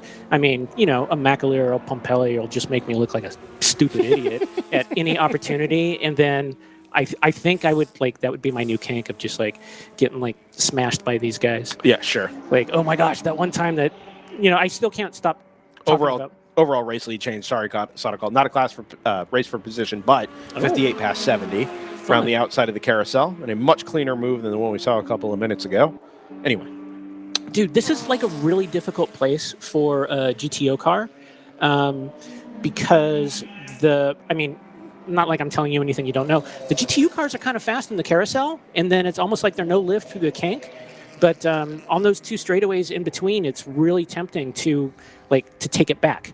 So the GTO car can get it back at Canada Corner. Yeah. And then now what do we do? And so I found myself in a few instances of what am I doing battling a GTU car? Technically maybe he's faster. So I think I got a little bit humiliated out there by GTU, and I'm just go be fast, bro. Well, and that is increasingly becoming the sentiment of people in the WRL paddock, not just the GTU drivers, but the GTO drivers as well, saying, well, we're kind of in this awkward position now where everybody's wrapped their heads around the NPO1s. They're quicker than they used to be, even at the same power to weight. can utilize the downforce they make in more places by keeping the mid-corner speed up. So even a place like this that's very driven by power, a place like Daytona that's very driven by horsepower, you can still have, this is it again, yeah, swap back around. You can still have these cars kind of tripping over each other, running similar lap times, but making their speeds in very different ways. And I have heard more feedback saying, listen, maybe we just need to give the GTU cars like 30 more horsepower, 40 more horsepower, and let them just go be fast. Because it's not taking away. I mean, you as a GTO driver, like, you don't care that you're not racing necessarily, or wouldn't be racing for an overall win, right? Yeah, right. I'm really just out here to enjoy myself and have an amazing bro weekend. Yeah. Yeah, and I get the sense that that is the sentiment of, and it maybe didn't used to be the case in the past. People were spending lots of money to run GT4 cars, or not lots of money, but enough money to run GT4 cars and saying, well, we should be competing for overall wins because these are big, expensive, flashy cars. And the reality is that, you know, we're artificially keeping very fast cars a bit slower in order to keep them, you know, kind of balanced. Where if you just let the fast cars be fast cars, who cares, right? You're still going to have this amazing 20-car fight in GTO, while the GTU cars, you know, 10 cars deep in their own right, go do their own thing. So I think I'm with you there, just generally. Yeah. It got to a point where it's like, my actions are creating an unnecessary amount of friction between a guy that maybe I am friends with, maybe I'm not, but I definitely should be a bro with. But the paddock's too big to be friends with everybody and meet everybody. But it's like, why do I have to create friction with this guy? Like, we're bros. I mean, we don't know each other, but like, yeah, sure. It's just like, let's a little give and take. I understand. I'm with you. Anything else? You got anything else here? Yeah, go ahead. Yeah. So I've been thinking a little bit about when behind the wheel, the idea of like commitment, or like, or like Calvin Fish would say, like, this is a high commitment turn. And so it's like, okay, well, I guess commitment has a meaning, but like we can slice that thinly in the same way that we can slice like what a dive bomb is. And so I think Road America offers a few opportunities for like a really specific interpretation of a high commitment corner. Yeah. And you know what I'm going to talk about? Obviously, the kink. And so what goes on at the kink is, you know, the way to get in there in a GTO car is no brake pedal. Sure. So the way to get in a GTO is just like roll out of the throttle real easy, lean it over real big, keep it big leaned over, and like wide open out of there, and have a min speed of 119, 120, 121. Sure. And if you're going to get the brake pedal, you're going to have a min speed of like 113 and 114. But the thing about the commitment of it is what I'm choosing to do is exit the carousel, and then I tell myself, hey, left foot, you know, the guy that uses the brake, you are in timeout. And so we have a plan where there's a decent chance that we're going to be upside down and on fire, but this is what the plan is. And the plan is we don't have the ability to speed adjust. Yeah. And we're committed to using all of the track, and it's going to be scary, but because we don't have that extra tool, we're highly committed to the entirety of the plan. Yeah. So we're committed to a thing that's like, we're committed to the entire next, 1,000 feet, 2,000 feet. And so with multi-class stuff, holy cow, like a car that's going just like a little bit slower really messes with that commitment. And so, I don't know, it's a thing that I've been thinking about. 7 also has a similar commitment of your plan can be get into 7 and like get the nose down on the brake, or it can be that same kind of like early rollout, big set on the left hands and bounce the curb and like commit out. But, 20 minutes into the race, I almost wadded up the car on the on the 555 Mustang because like I had committed to using all of the track. Yeah. And his plan was different than mine, or he wasn't aware of my plan. It's not my fault. Yeah. It's not his fault. He's as fast as he is, and he's got the car that he's got, and he executed his plan, and it kept him alive until a few laps later. Sure, yeah. Multi-class endurance racing specifically, as we have the number 70 into the pit lane out of first place in GTO. Multi-class endurance racing is difficult, and it's not just difficult because you're asking somebody to do 200 laps or a team to do 200 laps and not make any mistakes, but all of your decision making is predicated on, or a lot of your decision making is predicated on the behavior of other cars around you, right? So you talk about commitment, right? The way to go fast is commitment. You come up to a fast corner on your own, like the kink. Obviously, you approach it with a level of commitment that, will get you through the other side with the highest minimum speed, as you said, not using the brake, right? Taking conservative entry, coming back to the throttle, powering through the corner.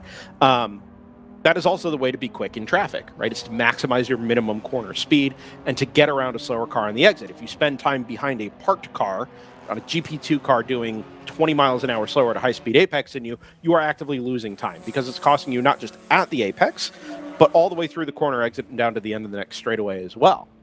Yep. And that's all great. It takes time to build that level of awareness and foresight to know where the next car ahead of you is going to be coming up to the next apex and next braking zone or whatever, and judging your corner speed based on the corner speed of the car ahead of you. That's all great, but that also assumes that the car ahead of you is doing the same thing every time and that you're seeing that out in the future correctly. Because, it's racing. People make mistakes. Things are going to happen. And I'm sure coming up to the back of a GP1 or a GP2 car, you're counting on a certain behavior there where there is actually quite a bit of variability. And it becomes very, very difficult to feel like you're maximizing what you're doing under those sorts of conditions. And I'm sure it can be frustrating as well because you can go 10 or 12 miles an hour faster through a corner, but you've got to play the safe game there too, right? So I'm sure you're balancing dozens of things at any given time, as you're working through the traffic. Yeah, it's I'll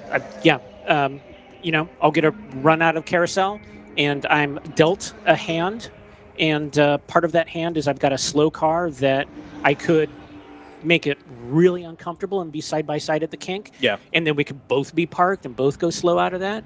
Or I can have maturity and already have done that math in my head and know that I can just back it up and then get that solid run out. So a lot of times it's usually a push in terms of what you could lose on the front, you could lose on the back, or you could lose it in the middle, and it all works. What's obvious is there's definite wrong answers, and those are the runs that I want to stay away from. Yeah. There's a number that are just this is the same as that. So now we get to fight internet issues up here in the booth as well. I think the IT guy from Road America is just in here, so I don't know if they're doing a little bit of work getting themselves up to speed for 2025. Sadakal, I'm happy to let you go here if you haven't got anything else. If you got any sponsors, partners, friends, family, etc. to thank, by all means, feel free to do that, and we'll let you go be cold somewhere else. Okay. Hey, you're welcome to stick around too if you want. Yeah, go check out Rob Walker Racing and buy yourself a whale shark sticker. You sell these things? Yeah. I thought you just gave them away for free. We've got dozens of them. I guess Kimberly has set up a store. Oh, for awesome. Cool T-shirts and stuff. Mm-hmm. Yeah, there's a storefront, but I don't think it's done $1 a business in the past bunch of months. Do you guys have Cargo Shorts Racing branded cargo shorts? I know, right? Come on. I know. We're failing. Fail. Low hanging fruit is what this is called. Okay. Yeah. I would buy a pair of CSR branded cargo shorts. I love cargo shorts. With Pirate, boom, right on the cargo short. Sure. Yeah. Yes. Oh, that's a dog. No. Yeah, the dog daughter Pirate. She's got her own pub. It's very exclusive. Oh. Yeah. That's Pirate's Pub, presumably. It's on the koozie. Yeah. Okay. Yeah. All right. Well, I'm going to keep an eye out for CSR branded cargo shorts sometime in the future. By all means, check out Rob Walker Racing. Excellent. Yes. And view the store. Sadakal, come see us again sometime soon. Come up and chat. I hope today goes as well as it started. For 2 Kingpin Supers to be inside the top 7 overall, top 4 in class is pretty remarkable here. It's almost as good as it gets for you guys. So yeah, it's really, really good stuff. Yeah, big happy. We'll see you in the car later? Heck yeah. What time? Ish. We're doing the 4-guy rotation. Okay. So it was Sadakal. Chad is in it now. We're going to do Murray, and then Rob, and then me. So I don't know. Single stints? Yeah. Okay. Single. 5-6 hours in? Yeah, cool. 4 hours from now or something. We'll keep an eye out for Sadakal also behind the wheel of the number 77 Kingpin Racing Toyota Supra. Best of luck to you. Appreciate you stopping by. Thank you so much. Absolutely.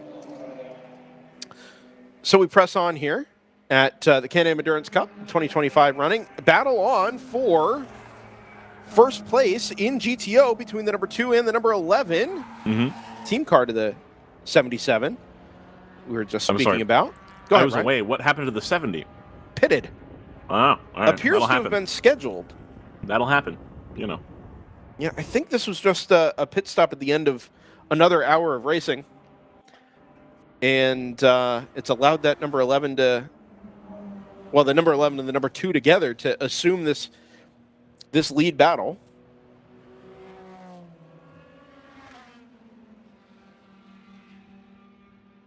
In our 20-25 minute or so session there with Sadakal, we did see the number 64 open throttle BMW off at turn number 3. Did catch the tire wall and returned to the pits with actually quite a bit of right rear and rear bumper damage, unfortunately. I don't know if that car's been back out. Additionally, we didn't see it, but the number 66 sister open throttle car took the exit at turn number 5, straight into the runoff there and back into the back door into the paddock, so to speak. Is it just me, or has it gotten colder in here? Like Actually, I had to turn the fan off at my house because it was too cold. We were down at 62 degrees. It was great. Yeah, it's our morning temperature. I think we let it fall to 61, 62 overnight. And we'll heat it up in the morning, but battle presses on here for the GTO race lead. BMW versus, BMW. Supra anyway. And then just at the tail end of the shot there, I also saw the number 74 AOA Racing BMW. It's third place in GTO. All this happening behind the overall race leader, GTU class leading number 58 and PO1 from Stratus.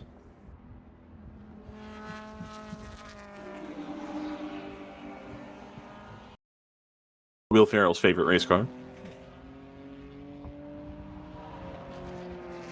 I'm going to bring that bit back because I drive a Dodge Stratus, the SNL skit. No. All right. Anyway.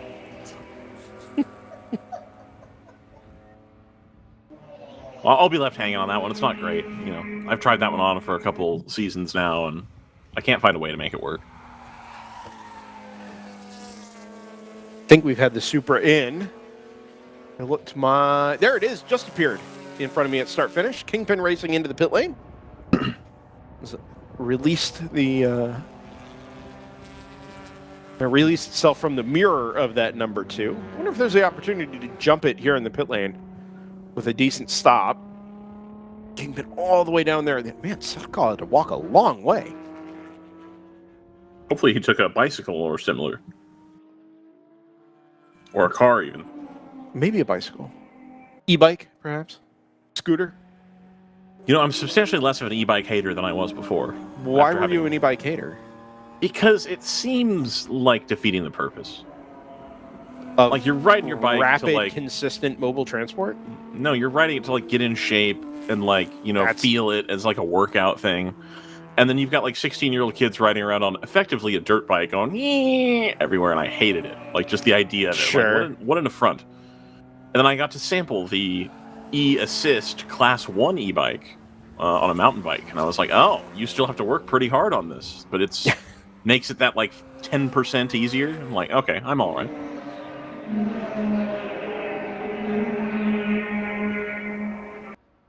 Timothy G. Elliott in the chat says this helps get me my racing fix for the weekend. I may stop out tomorrow. What's it take? It takes a season pass from Road America, I think is the answer. You're welcome if you've got a season pass for the track to come in and stop by. Check out the World Racing League. There are some spectator events later in the year as well. I think our next one is going to be the July event at Michelin Raceway Road Atlanta. Road Hotlanta. Correct. Yeah. Yep. Just off the shores of Lake Lanier. I got to be honest. For my experiences here at Road America with spectator-friendly events, I think this type of race would slap. I think so, too. With a couple of thousand spectators here. I think it'd be really, really cool. June Sprints was kind of a mind bender for the first time. You realize you're at an SCCA race weekend, and some of them are pretty empty and pretty barren. And then you get here, and there's every campground has got a couple of dozen trailers and tents, tent lines of tents, and it's pretty cool stuff. The weird one for me is the strange turnout for the Mid-Ohio WRL race. But there's always a crew with RVs parked on that back section. Yeah. And you know, it's not hundreds of people, but it's certainly dozens, and like it's nice to have people around. No temporary memberships. I'm not sure. I don't know that Road America does anything like that, but it would be up to the track to determine whether or not they're welcoming in guests, let's say, for the weekend, so to speak. Appreciate the kind comments from Matthew Lee as well in the chat. We do our best, and for whatever reason, the cellular infrastructure doesn't seem to be playing along very nicely with us, but we are smoothing things out a little bit as the race wears on. I've got 1 or 2 cameras to go reset at some stage. Go knock that out. One of the stages.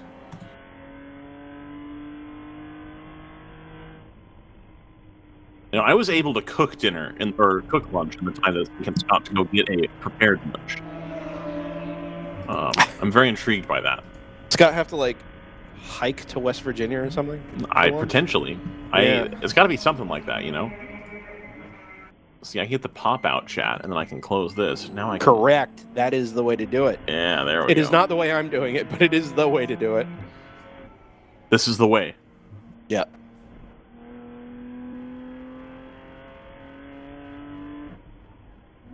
CDW 020, are the prototype cars not running this one? I know Malcolm Ross and Pivot Man are driving an older Cadillac prototype this weekend. Not here, they're not.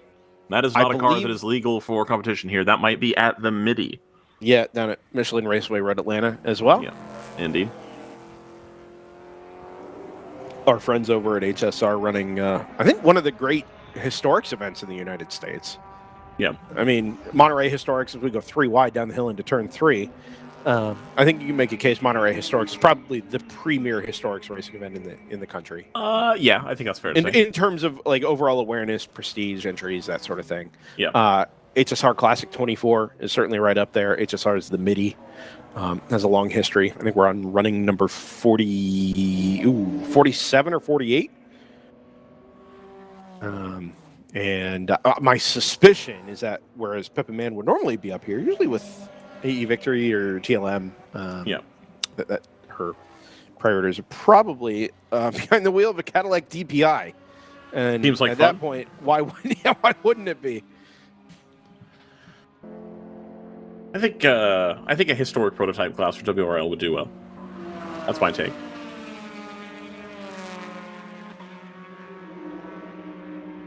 Brendan, have you checked the chat? What? Have you checked our chat? From whom? PCA. Oh, nope. Oh, anyway. Uh-oh. I think it would upset the balance of the series substantially, and the cost would go out of control, which is ultimately what kills racing series. So probably not a good idea, but it would sure be fun to commentate on like 2000s and 2010s LMP racing in conjunction with these cars. I think that would be a good time. That would be a hoot. But again, that's slightly outside the scope of what's being attempted here, which is nice. Semi-pro? Could you call it that? Could you call it semi-pro? Yeah, I mean, endurance racing. we could have that discussion about like what's semi-pro versus professional. I think you could make a case that semi-pro versus amateur. I think the real difference between semi-pro and amateur is just in the level of promotion. I don't know that there's any appreciable difference in like the overall investment required to be competitive. Right. Particularly when you're running similar types of cars. Obviously, DOT tires makes a little bit of a difference. But one of the things I remember from our days covering the NASA 25 hours in the early parts of WRL, our WRL coverage, sort of pre-COVID, was that, the people who pay to go run SRO and 24-hour series and that sort of thing are doing it because they are receiving a premium product, and that's not necessarily the on-track product, right? It's correct. Paddock-wide Wi-Fi. It's included catering. It's sponsor placement. It's windshield banners and things like that. Yeah. And there's much more that goes into it. Sometimes it's tech, an investment in tech and tech enforcement. Right. But that when it really boils down to it, and we've had this conversation with a number of drivers. the on-track product is not just sometimes not better in Pro Series, sometimes it's actively worse in semi-pro series than what we have in, like what we do here in the World Racing League. So in some ways, is this more towards amateur than it is semi-professional? I think yes, because we're not doing, we're not adding the fluff on top of the entry fee. Right. But I mean, on the other think hand, there's a big case to be made that the on-track product is substantially better. If we added the fluff on the entry fee, we could probably be being paid more. Well, there's an emergency vehicle flag out here. Okay, and that means we are going to recover somebody. Stop drivers right at turn 11 is I said Montgomery. It's Bruce Innovations, number 24. Exit of 11, Dustin? Maybe it's around the corner here. Up the hill, round the bend. 11 becomes 11B, just past where the GTR car is heading through now. I wonder if it's ducked around the right-hand side of where the wall kind of bends back there. Yeah. Well, hopefully we'll be able to get that recovered in a timely fashion. I'm sure we will. The Road America safety team has been on top of it this weekend, absolutely crushing it. Getting cars moved with minimal disruption. Leader into the pit, Stratus number 58. 74 from AOA Racing was in last time around as well. Might actually still be stationary down far into pit lane. Looks like a red shaded BMW. We should take a peek down to the lower production classes in particular. Racing has assumed the race lead of GP1 in the number 981. Harrison Motorsports has slipped to second and shows as a lap down behind that BSR car. Which, wasn't that 981 a full lap down not very long ago? Yeah, I think that was probably on pit rotation, potentially, slash how the yellow came out with the safety car and such. Yeah, maybe that second full course yellow kind of brought it back into the fold. It's been a quick car. Yeah. The quickest car in GP1, 2:30.675 is the car's best time. You actually just see the flashing lights there on screen behind the catch fence. So that's where the fence bends to the right. That is where the 24 has come to a stop. So 981 leads Harrison Motorsports 392 in GP1. Blaze Racing up into third. I'm going to assume to some degree that this is also on pit stop rotation with the Ginger car having been in about 10 laps ago and Harrison Motorsports having not yet pitted. The Blaze car was in under the last full course yellow. Actually, just after the Harrison car, so they may be able to go a little bit longer here. And we've gone double yellow. So we dispatch the safety vehicle, and then we go double yellow here. Well, it's as good a time as any to visit our sponsors. I think so. So if we could get the ad going, I think the folks at Continental Tire would appreciate that. So we'll be right back here from Road America, deep in the heart of Wisconsin. You can feel confident Continental is the smart choice in tires. Can they handle extremes? Yep. Tested from the Texas desert to near the Arctic Circle. Really? Really. Anything for the guy who finds that one pothole? Yeah, road hazard coverage has your back. For real? Absolutely. Were they made by like a bajillion engineers? Well, closer to 100. Continental. Welcome to the smart choice in tires.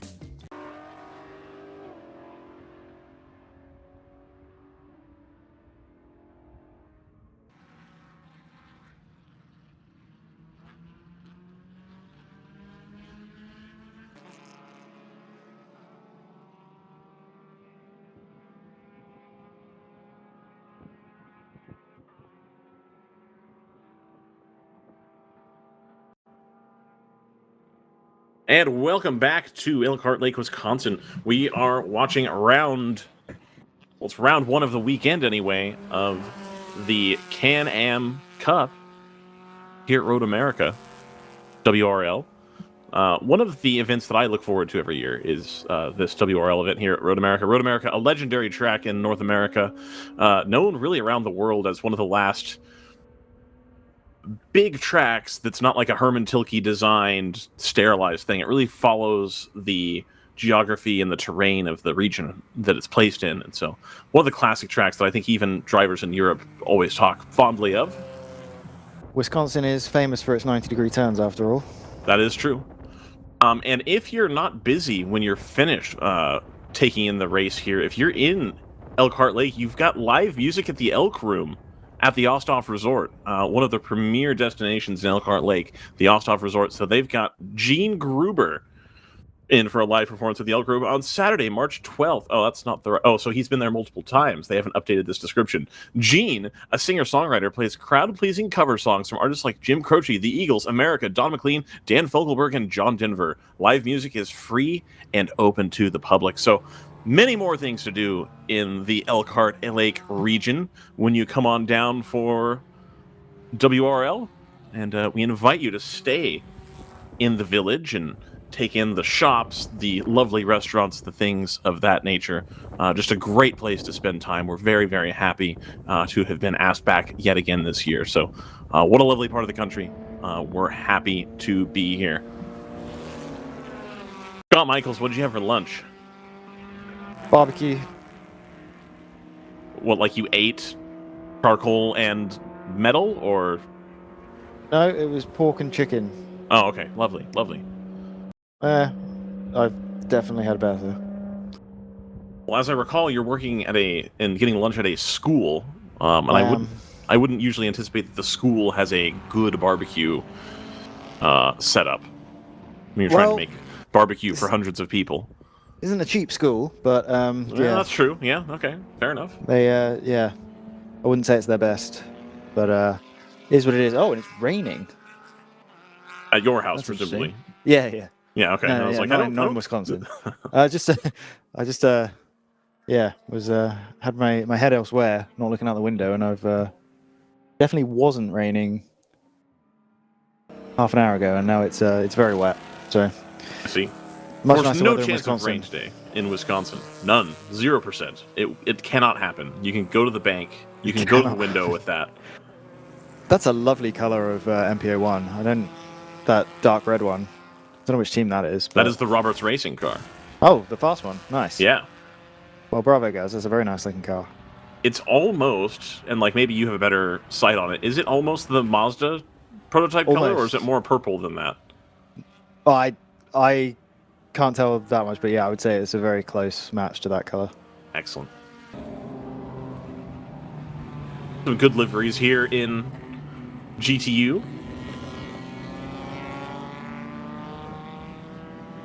And so everybody has now starting to cycle around to be right behind the safety car, which is going to reset our gaps here. We were at the tail end of a pit cycle here, so I think anybody that managed to stay out probably pretty pleased with themselves. But the 70, for example, had pitted just before this safety car period, so that's going to hurt them a little bit. We'll wait for a couple laps. No? They're only 13 seconds off the lead, so... Oh, perfect. Other than maybe they would have had the opportunity to put some more cars a lap down. They're in a very good place. They're leading GTO.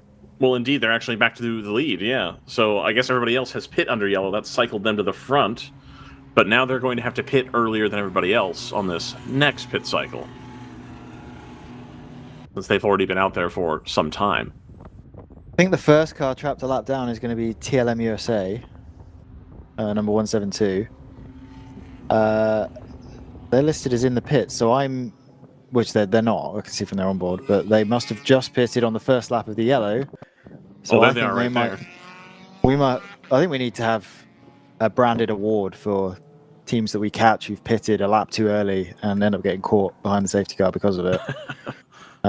Because I think they may have won that award based on the fact that they're near the front of the queue and they've just come out of the pits at the start of a yellow. So unless they were in the pits as the yellow came out, it's unfortunate.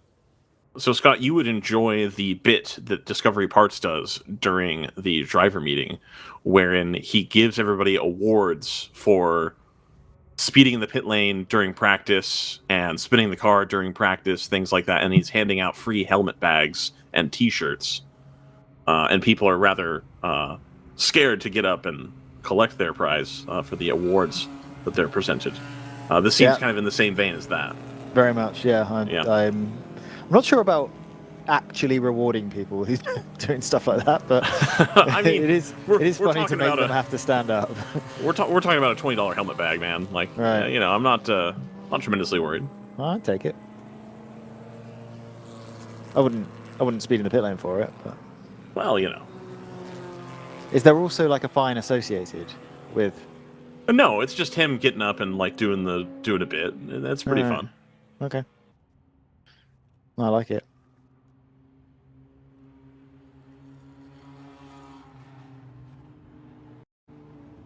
He'll also give shirts away for, is anybody here a veteran? Or does anybody here have parents who are veterans? You know, when he gets to the end of his bag and he's still got stuff. You know, just gets given out. I always have to follow him, and I don't have anything to give. I only have things to ask.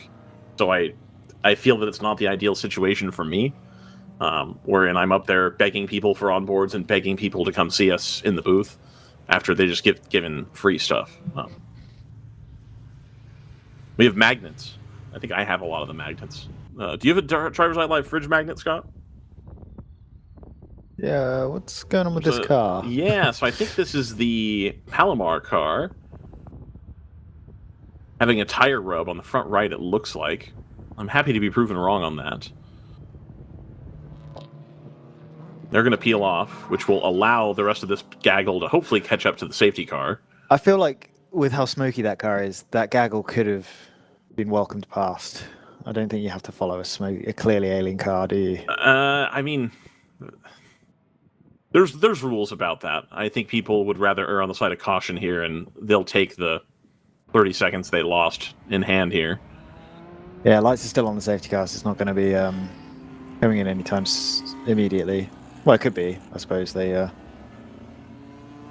answer your question, no, I don't have a DEL fridge magnet. Oh, well, perhaps I can mail you one, and then you can put it on your fridge with all your other magnets. Potentially. It's possible I'll be driving past DEL HQ at some point in the next 5 or 6 weeks, so maybe You'll be driving past where? DEL HQ. I don't know what that is. DriversEye Live headquarters. Oh, DEL HQ. Got it. I thought you were saying EL HQ. I was like, what are you talking about? I don't know if Brendan has them. I think I have them, and then there are some in the equipment. Oh, fair enough. Well, I'll potentially have some of the equipment, but... Oh, there you go, then. This is another slow car. This is the GP2 entered BMW from Open Throttle Racing. I believe that's the new one, which would make it the 65 question mark. I love the irony of Open Throttle Racing and their car going extremely slowly. To be fair, Scott, nobody is better at putting their cars back out on track than Open Throttle Racing. If that car is going slowly right now, it will be back out in like under an hour. They're very, very good about getting the cars running. I think that car has probably gone into some type of limp mode, and they'll have to see what electronics they can reset to get it going. We are going to come to green here. And we'll see the Ford Mustang, presumably rental car, pull off. And the GTU cars will lead the field to the green flag. The number 70 is already having a look. They think they're going to be able to get a good run here into turn 1. Of course, those GTU cars will be able to go a little bit deeper into turn 1 on the brakes. They're leaving it very late to accelerate as well. Yes, indeed. Good strategy for a car with minimal power. Right. And so they've set off here. We're going to go 3 and 4 wide in the back here. Everybody's going to keep it relatively close. The 70 gets by one car, but not the other. The 2 gets by... I was getting by the TLM car. USA car.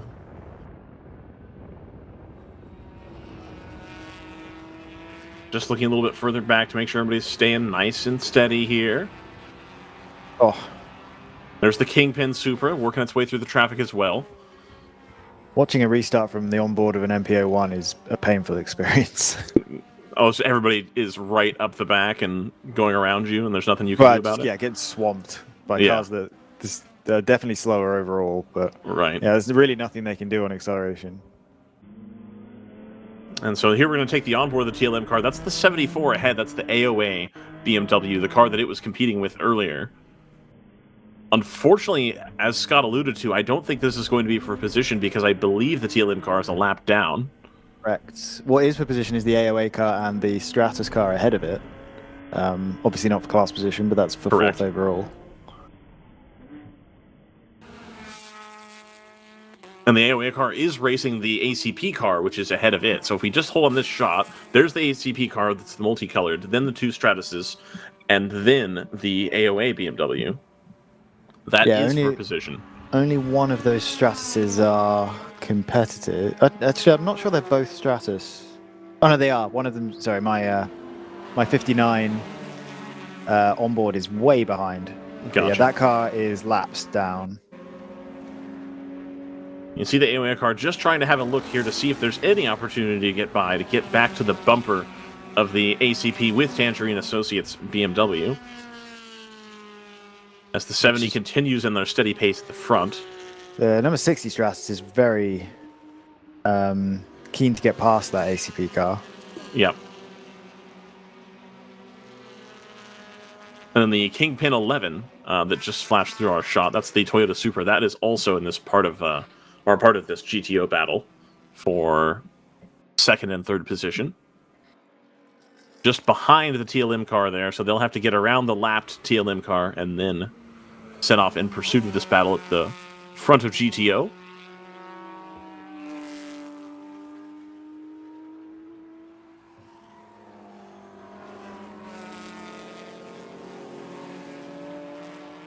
And you can just see there as the number 1 goes way deeper on the brakes versus that Toyota Supra as they come down into turn 1. But there's nothing the Supra can do there to try to come back other than get a huge gap on the straight and then hope that they can stay ahead. Of course, the number 1 now is going to be looking to get around the TLM BMW. I've spent years saying TLM Aston Martin and now have to make that change, so it's always takes a moment to think.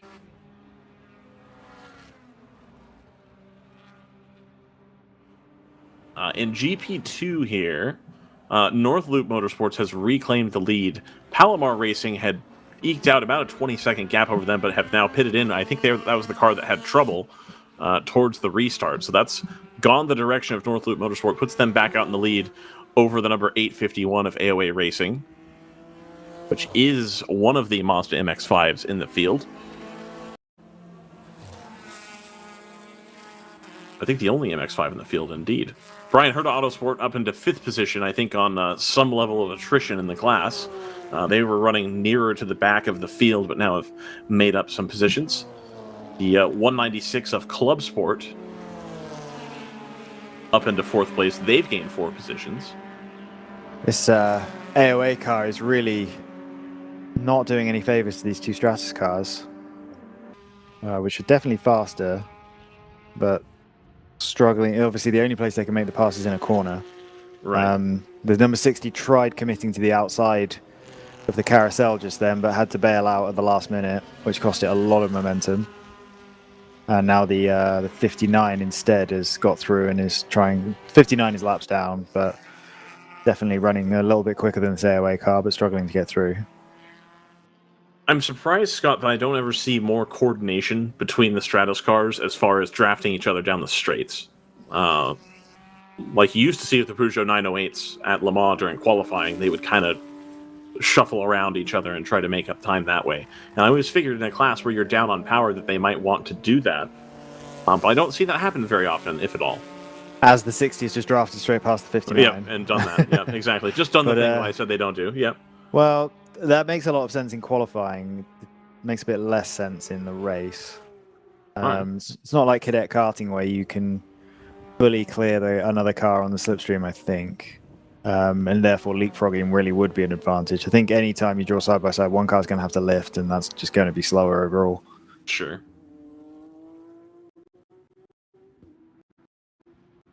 This camera back to not working again. Brendan trying his darndest to get those squared away for us. That's why he stepped away for a moment. This turn 7 camera is one that I don't think I've seen all day, so at least that's there. Yeah.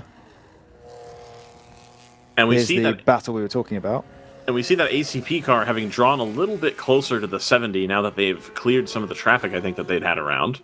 If we can get that battle around the carousel here, the MPO1s are very close to being flat the whole way through the carousel, so they can just, if they're committed, they can just drive around the outside of GTO cars that have to lift through the middle. And you can see the 60 there trying to attempt it. We'll pick up the camera on the exit to see if they managed it. No. Had to lift through the middle. Tried to get the crossover on the way out, but again, it's just a little bit of power they're lacking between the carousel and the kink, means that they can't make that move either.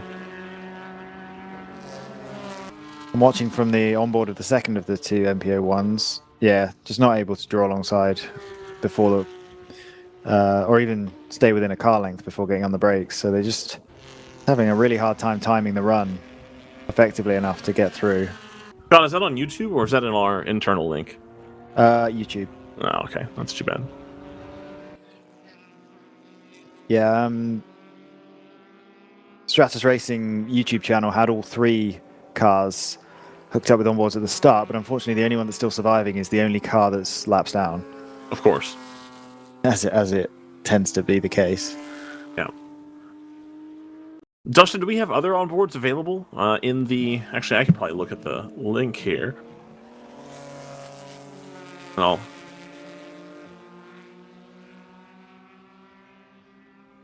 Let me see. What do we got? Oh, they're not labeled. Okay. That's fun. Car number. Oh, okay, then you got car numbers. All right. The 172, that's one of them.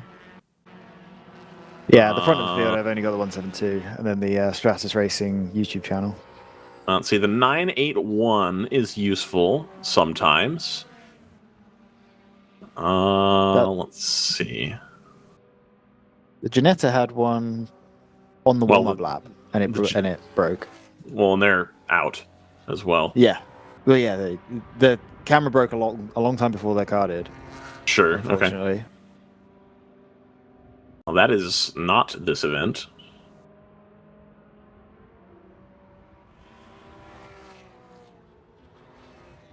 See, that's on board the Ligier. We're just going to look through here. I want to see if I can find a yeah, the Ligier nifty one's one. been good. Unfortunately, that car is reliable but slow.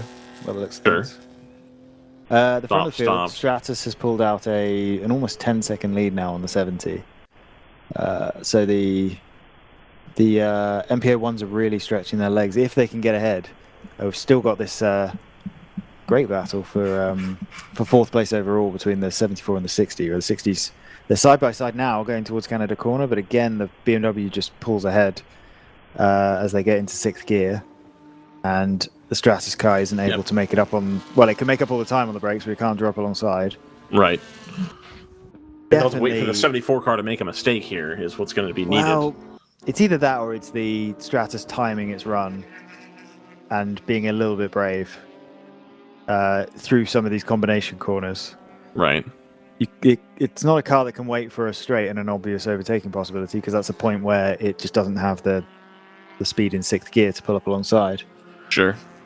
But they need to get a run out of turn 1 or out of turn maybe the 6, 7, 8 kind of area, or just commit to the outside in the carousel, which that might not be possible anymore. I saw, is it Dakota Dickerson?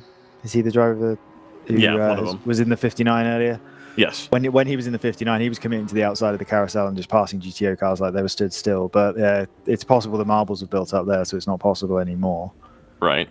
Definitely seen the 60. Oh, as the sorry, I'm running a little bit behind with the onboard camera. The AOA car got held up through turn 3 there, and it looked like the 60 was going to get a run, but now that laps car's in the way. Yeah, as you can see, by the end of the straight, there's a big gap between AOA and Stratus. GP1 BSR Racing still leading the field, the number 981, by 21 seconds over the number 46 of Ginger Racing, followed by the 946 of Flying Fur, and then the 392 of Harrison Motorsports, who's fallen down the order here a little bit. It looked like the 60 was getting a run coming down. I haven't got my corner numbers to turn 8 here. No, they got a good run out of the corner. They just need to find a way to get around through the carousel. Right. But the AOA car. It seemed like they tried a little bit wider over there, and it looked twitchy. It looks like he might be trying to go on the outside. Yeah. Well, oh, they might pull it off this time. He's just No, going to not lose the quite. legs. Yeah, they get to the middle part of this straight here, and they don't have anything left. I see that move in a sort of 10-second replay on the onboard, and they were actually ahead. Okay. They had their nose ahead anyway, but the AOA car just had the power on the exit to be able to draw back alongside. I'm not sure this is really helping the AOA car all that much. I don't even think it though is either. It's not a race for position. You And know, they're now it's not 4 necessarily seconds holding behind. them up a huge amount, No. but at some point you wonder if they could just let them go. Well, it wouldn't take but a breathe on the throttle, and then you don't have to worry about it For anymore. a full straight, Yeah. not repass them. Right. And that might be just too much for them to want to do that, given that they're just running their racing line. They're probably, I haven't said that, they did just miss the apex in the last corner under pressure from the Stratus car. I'm sure they're having a lot of fun, so can't really argue. When we were watching that car from behind, from the onboard of the TLM car, it seemed like they were missing apexes periodically. When they were in traffic, especially. I think they were trying to get the car deep into the corner and compromising the apex. I think Brendan was even mentioning it as well, that they were missing the apexes by about 12 to 18 inches. There's a slow car. Actually, they may have just been coming out of the pits. I just not noticed it on the TLM on board. It did seem to be going very slow into turn 1, but could have just been building up to speed, letting the GTO cars through before rejoining the racing line. That ACP car is now down to 3.5 seconds. They're closing up bit by bit here on the number 70 of round 3 racing. The AOA car continues to lose time. They lost another 2 seconds there, so I don't know if that's ACP turning up the wick here, or if that's AOA fading. I imagine it's a combination of both. Yeah, last lap AOA was about a second and a half slower than the ACP car, and ACP about half a second quicker than round 3. Here we go again. Outside of the carousel move. Let's see if 60 can be even braver than last lap. Doesn't look like it, actually. Oh, not even close. Got a bit too wide.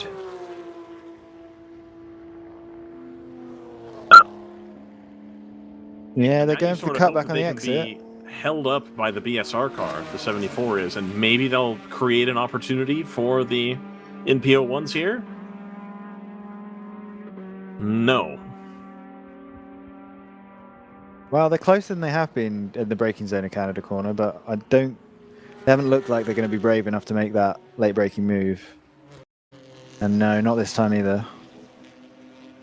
Yeah, they are very close indeed. But the AOA car missed the apex in Canada corner, which is why they got side by side in the exit, but it's still not going to be enough. Oh, now it might be. Not by enough. Yeah, see, he just hits to the straight, and that hill is a killer.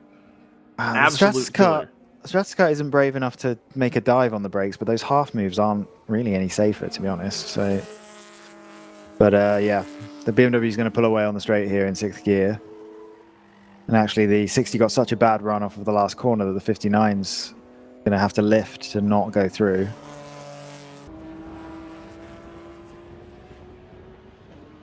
ACP to round 3, the gap now back out to 3.9 seconds. The round 3 car has responded and turns in a 22.4, and the ACP car goes a hair slower at 22.7. So that gap, I think, actively being monitored by both drivers and their teams, just trying to see what can be done about catching. It was, as Brendan alluded to earlier, that it may take the two a little bit of time to find the pace, having had a new driver in that car, but by the time they figured out the pace, there's now about a 4-second gap here to the 70, and it's really hard to close in that gap unless you end up really lucky with traffic, when both cars are relatively evenly matched on lap time. Of course, their fastest laps are within a few hundredths of each other.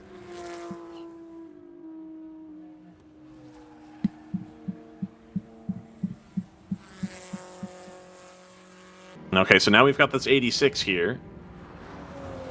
Will that provide an opportunity for the NPO ones to go around the AOA racing car? He pulls alongside there, and no, still behind.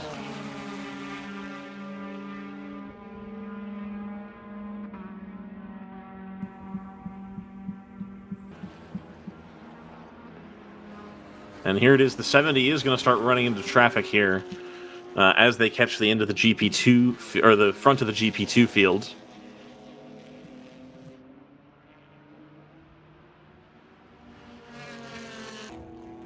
North Loop Motorsport now almost a full lap ahead of the number 851 of AOA Racing. 2:18.0 seconds. Or 2 minutes 18 from North Loop back to AOA. So very much in control of their own destiny here. GP1 still the BSR racing car, followed by Ginger Racing, and then Flying Fur, and then Harrison. I believe Harrison and Flying Fur, if we can find that on track, I think that is a active battle. Yeah, 0.3 of a second last time by, so if we could just find the bright orange BMW, as well as the white and black and blue Harrison BMW.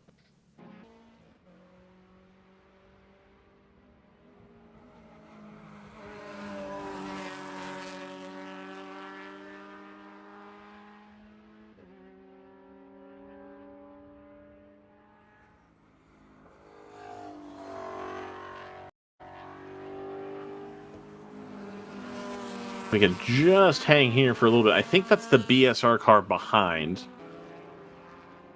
Nope, that's one of the Mustangs. So it's a black thing off in the distance.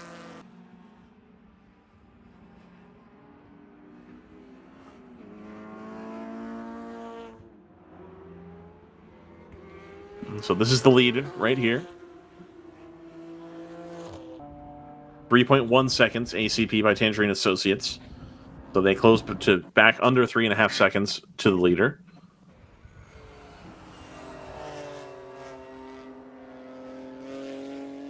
Of course, the cell service today not playing ball with us, so it is difficult to find a battle once we're trying to look for it. So again, we are looking for the Harrison Motorsports BMW, and that is these two cars right here. So the car ahead, that is Harrison, having taken third position in GP1. Flying Fur Motorsports right behind. And so that's that BMW, the Harrison Motorsports BMW, the V8 M3, with the older style M3, the straight 6 and the Aero behind it. So again, I think we're going to have a situation, Scott, where you'll have raw power versus something that's a little bit lighter and has a little bit more downforce to it. Trying to battle out here in the long straights of Road America. Yeah, funny you should say that. Traffic's really broken up, that AOA versus Stratus battle, just because the AOA car is so much more capable of passing multiple production cars on straights, and the MPO1 really can't pass any of them on the straights. They have to rely on corners, which is obviously a much more difficult challenge. We'll just pick them up coming through turn 8 here momentarily. Watch that battle in GP1.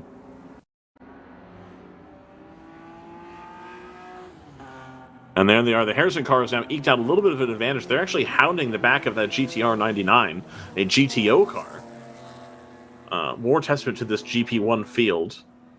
The pace at the front of GP1 ends up, troubling the bottom half of GTO from time to time. And the same thing happens all the way through the order in WRL. Well, having said that, the GTR 99 car has been, at least in my experience, this is uncharacteristically uncompetitive from them. Indeed. Well, they are a really consistent car, though. They're not a lightning fast car, but they are a car that keeps it on the island, so to speak. Yeah, but indeed, they're a little bit further down the order. They'd usually be a top 5, top 7 contender, and they're in the top 8, but 2 laps down. Yeah, I'm used to them being mid-pack to start the race, but then by a third to halfway through the race, they're genuinely competitive for the lead. But it just seems to have been absolutely nowhere today. Yep. Fortunately, we've got more time tomorrow to sort that out. A 7-hour event starts an hour earlier as well. For everybody to reset and come back and try again, maybe make some setup changes, maybe discuss the things that didn't work this afternoon.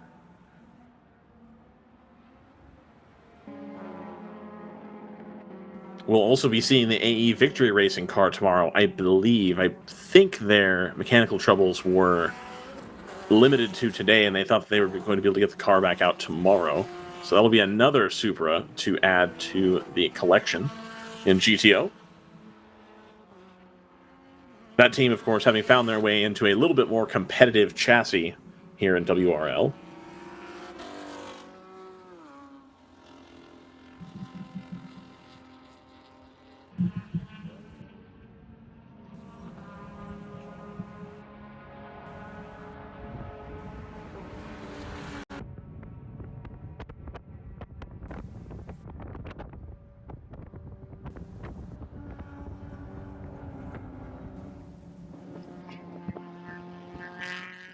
Everything a bit spread out at the moment. That's why we were trying to keep track of that battle for GP1, third position. Was the closest battle on track for a class position anyway. There's an inter-team battle between the two Kingpin Racing Supras that's also pretty close. That's Well, for the battle fourth for the position. GTO lead is also within 1.5 down to seconds now. 1.2, yeah. So it hasn't taken long since I talked about it. The ACP car has closed up that gap. Surely the traffic has been involved in part of that, but the Porsche is going to be under fire here shortly.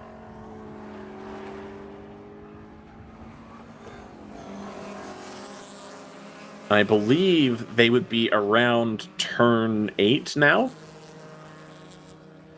If my guessing is correct on the positions here. I had some good luck with guessing that last time out, but it was a smaller track.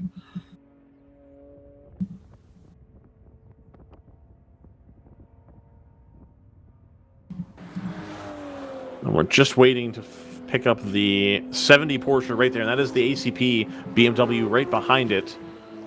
Still a little ways away, but I think now close enough that you're firmly in the mirrors. And that's now something that you have to think about, the car being behind you. You want to continue to run fast laps as long as you can. The AOA BMW seems like it was moving a little bit slowly.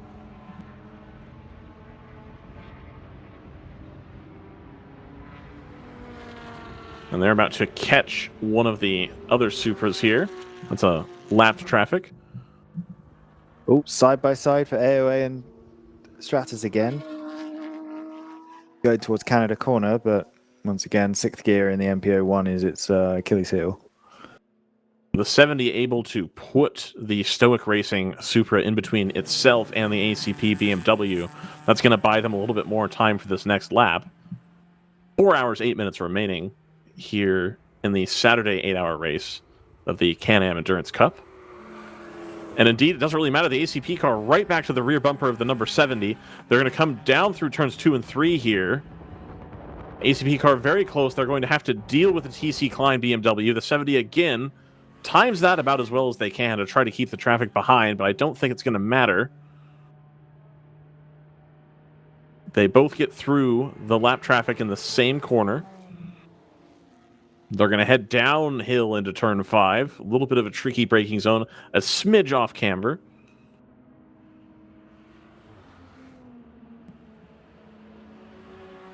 The turn 5 camera no longer playing ball with us. They'll turn left and head back up towards turn 6, which will be followed by a right-hand corner, and then they'll appear here at turn 8. And so this is that battle in GP1 that we were talking about. Both cars hanging the back end out, trying to get as much power down as possible as they head into the carousel underneath the bridge, which is right behind the camera position. Here comes the 70, followed by the ACP BMW. Still a reasonable gap.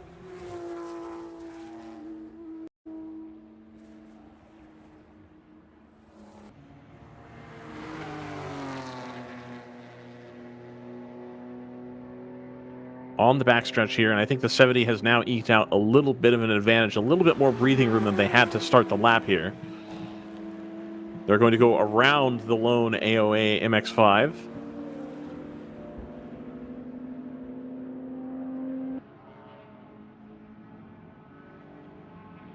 And again, here's that battle for third in GP1. The 60 Stratus car has finally made that move around the outside of the carousel on the AOA car, so they're up to 4th overall. Excellent. And it looks like they pulled enough of a gap in the kink to hold it to Canada corner, so should see that car pull away now. It looks like it's way quicker than that BMW was stuck behind.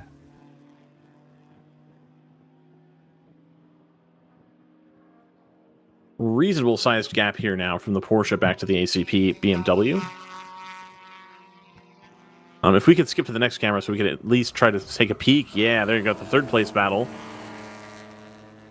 That bit I'll still nose to tail as well. And that ACP BMW, they're able to make up a lot of time on the straights, and they go from being a few car lengths back to only about 1 or 2. And now they'll be hounding the 70 all the way back down through 2 and 3, and then 3 and 4. Another long straight here should favor the BMW, and then that tricky braking down into turn 5. Oh, as the AOA BMW goes straight on at turn 1, trying to chase down the 60 Stratus car. Luckily, there's some tarmac runoff there, so I don't think there's any harm done, but the 59's gone through as well. Am I to understand that everything works fine now? No. Oh, okay. Ah. It's me. Hi.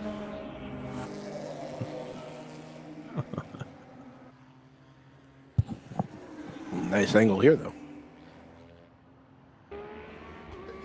Brennan said he reset the cameras, but I'm sorry, dude, you didn't. I did not. I reset one camera. Oh, okay, there you go. Well, Brendan, we are following 2 battles right now. It's the battle for third between Harrison and Flying Fur in GP1. I saw that one on screen, yeah. As well as the battle for first in GTO between the Tangerine Associates BMW and the Round 3 Racing Porsche. You know how we talked about if they got out to a 4-second gap, that would be kind of hard to overcome because the pace is so similar? Yep. Well, ACP just steadily reeled in the number 70 over the course of a few laps, and now gets close, makes a run at it, doesn't quite get there, and then now has dropped back again, but they end up making up about half of this gap on the front stretch to the 70. And then right behind, we have this Harrison and Flying Fur battle. That started to stabilize a little bit as well.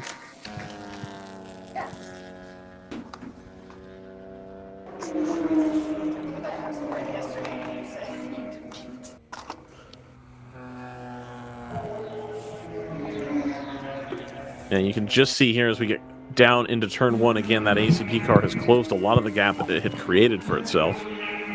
Officially the gap at 1.6 seconds, but we've seen that disappear rather quickly.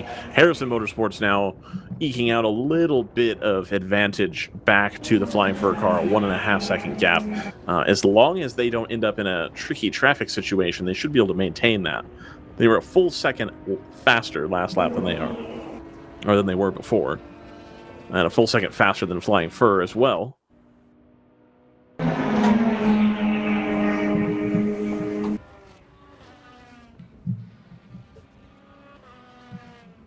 This lead battle in GP1 has stayed reasonably close as well with BSR and Ginger.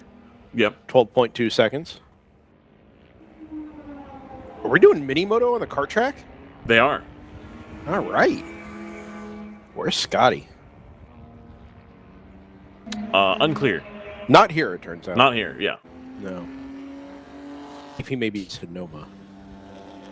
No, not Sonoma. Austin. No. Yep. Had my venues mixed up. GP2 is not under contest at the moment. I don't know if you've covered that. It is not. North We Loop have. Motorsport, clear by a lap. I have to try really hard not to sound biased and talk about it a lot, but like they have very much dominated that class today. Do you guys like vibe on Minnesota things, like hashtag just Minnesota things? Or is No. it just they're good people and you like them? Yeah, they're good people. They're not all Okay. exclusively Minnesota people. Oh, okay. They're from points afield, further afield. Got it. Um, I mean, as are you, technically. True. This is true. Yeah. Yeah. CJ Hereda briefly considered going to UC Davis Is that right? to get his law degree. Yeah, and I said that was a poor decision. He said, well, my wife didn't want him to live there. I'm like, nah. Davis is a cool town, but it is a little bit remote. Are they the Aggies? They are. Yeah. That would suggest remote. It's about, let's call it 45 to an hour from the capital, and then probably about 90 minutes from Cal Berkeley. So it's like kind of like in between, sort of, but like the land in between right there is empty. Like it's the university and then nothing until you get to Travis Air Force Base. Battle on here. Oh, I think it the move's happened. been done. But Up ACP the car front was straightaway. able to get the position they needed on the front stretch. So I think that gap that they had made for themselves was what they needed to be able to get a good run up the front stretch to make this move happen. The 70 is going to stay right behind the BMW and try to come back. I believe they'll try to come back here at the bottom of turn 5. Yeah, it would have to be on the brakes, though, Ryan, because I don't think that Porsche specifically has enough power to draw up alongside on the run down into turn number 5. Oh, here's crest turn the 5. hill here. I think they're going to have an advantage coming out of the corner. They will be on the accelerator pedal a little bit earlier than the BMW, as long as there's the space to make that move. We'll have to catch them coming back up into turn 8 here. Again, a tricky section. Nothing up at turn 6, huh? Yeah. Yeah, okay.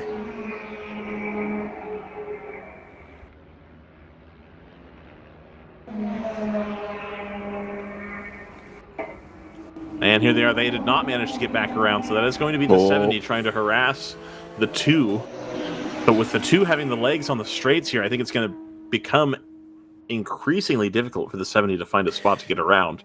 You know what I love about this, Ryan, is this is a continuation of a storyline and a battle that we saw in hour 1, and we saw in hour 2, and we saw in hour 3, and now we're seeing it again here in hour 4 and 5. This is, it's not just, it was a flash in the pan, fun to watch, but then the other car rocketed away. It's seen a couple of different phases, this battle specifically. It's seen, one forward, one backward. The 2 fell back a little bit and then had to kind of claw its way back into contention. And now it's right back where it was in the first 2 hours of the race. It's really, really cool to kind of follow this through. I don't want to draw too many comparisons to WEC or Hypercar, but sometimes you don't even get this in Hypercar. There's just so much depth that you look at a top 3 or 4 that's doing battle, and then you look up the next hour, and those cars are at the bottom of the top 10. Yep. You're like, well, how'd they get there? And this is a little bit more. It presents itself a little bit better, right? These are the 2 obviously quickest cars in GTO race long. Yep. It's kind of similar storylines. We know where the relative strengths and weaknesses are, and the battle just keeps presenting itself time and time again. Yeah, the ACP car in that last lap did a 220.3. Or I'm sorry, No, that's 22.7. 222.7. Yeah, I'm looking at the wrong side.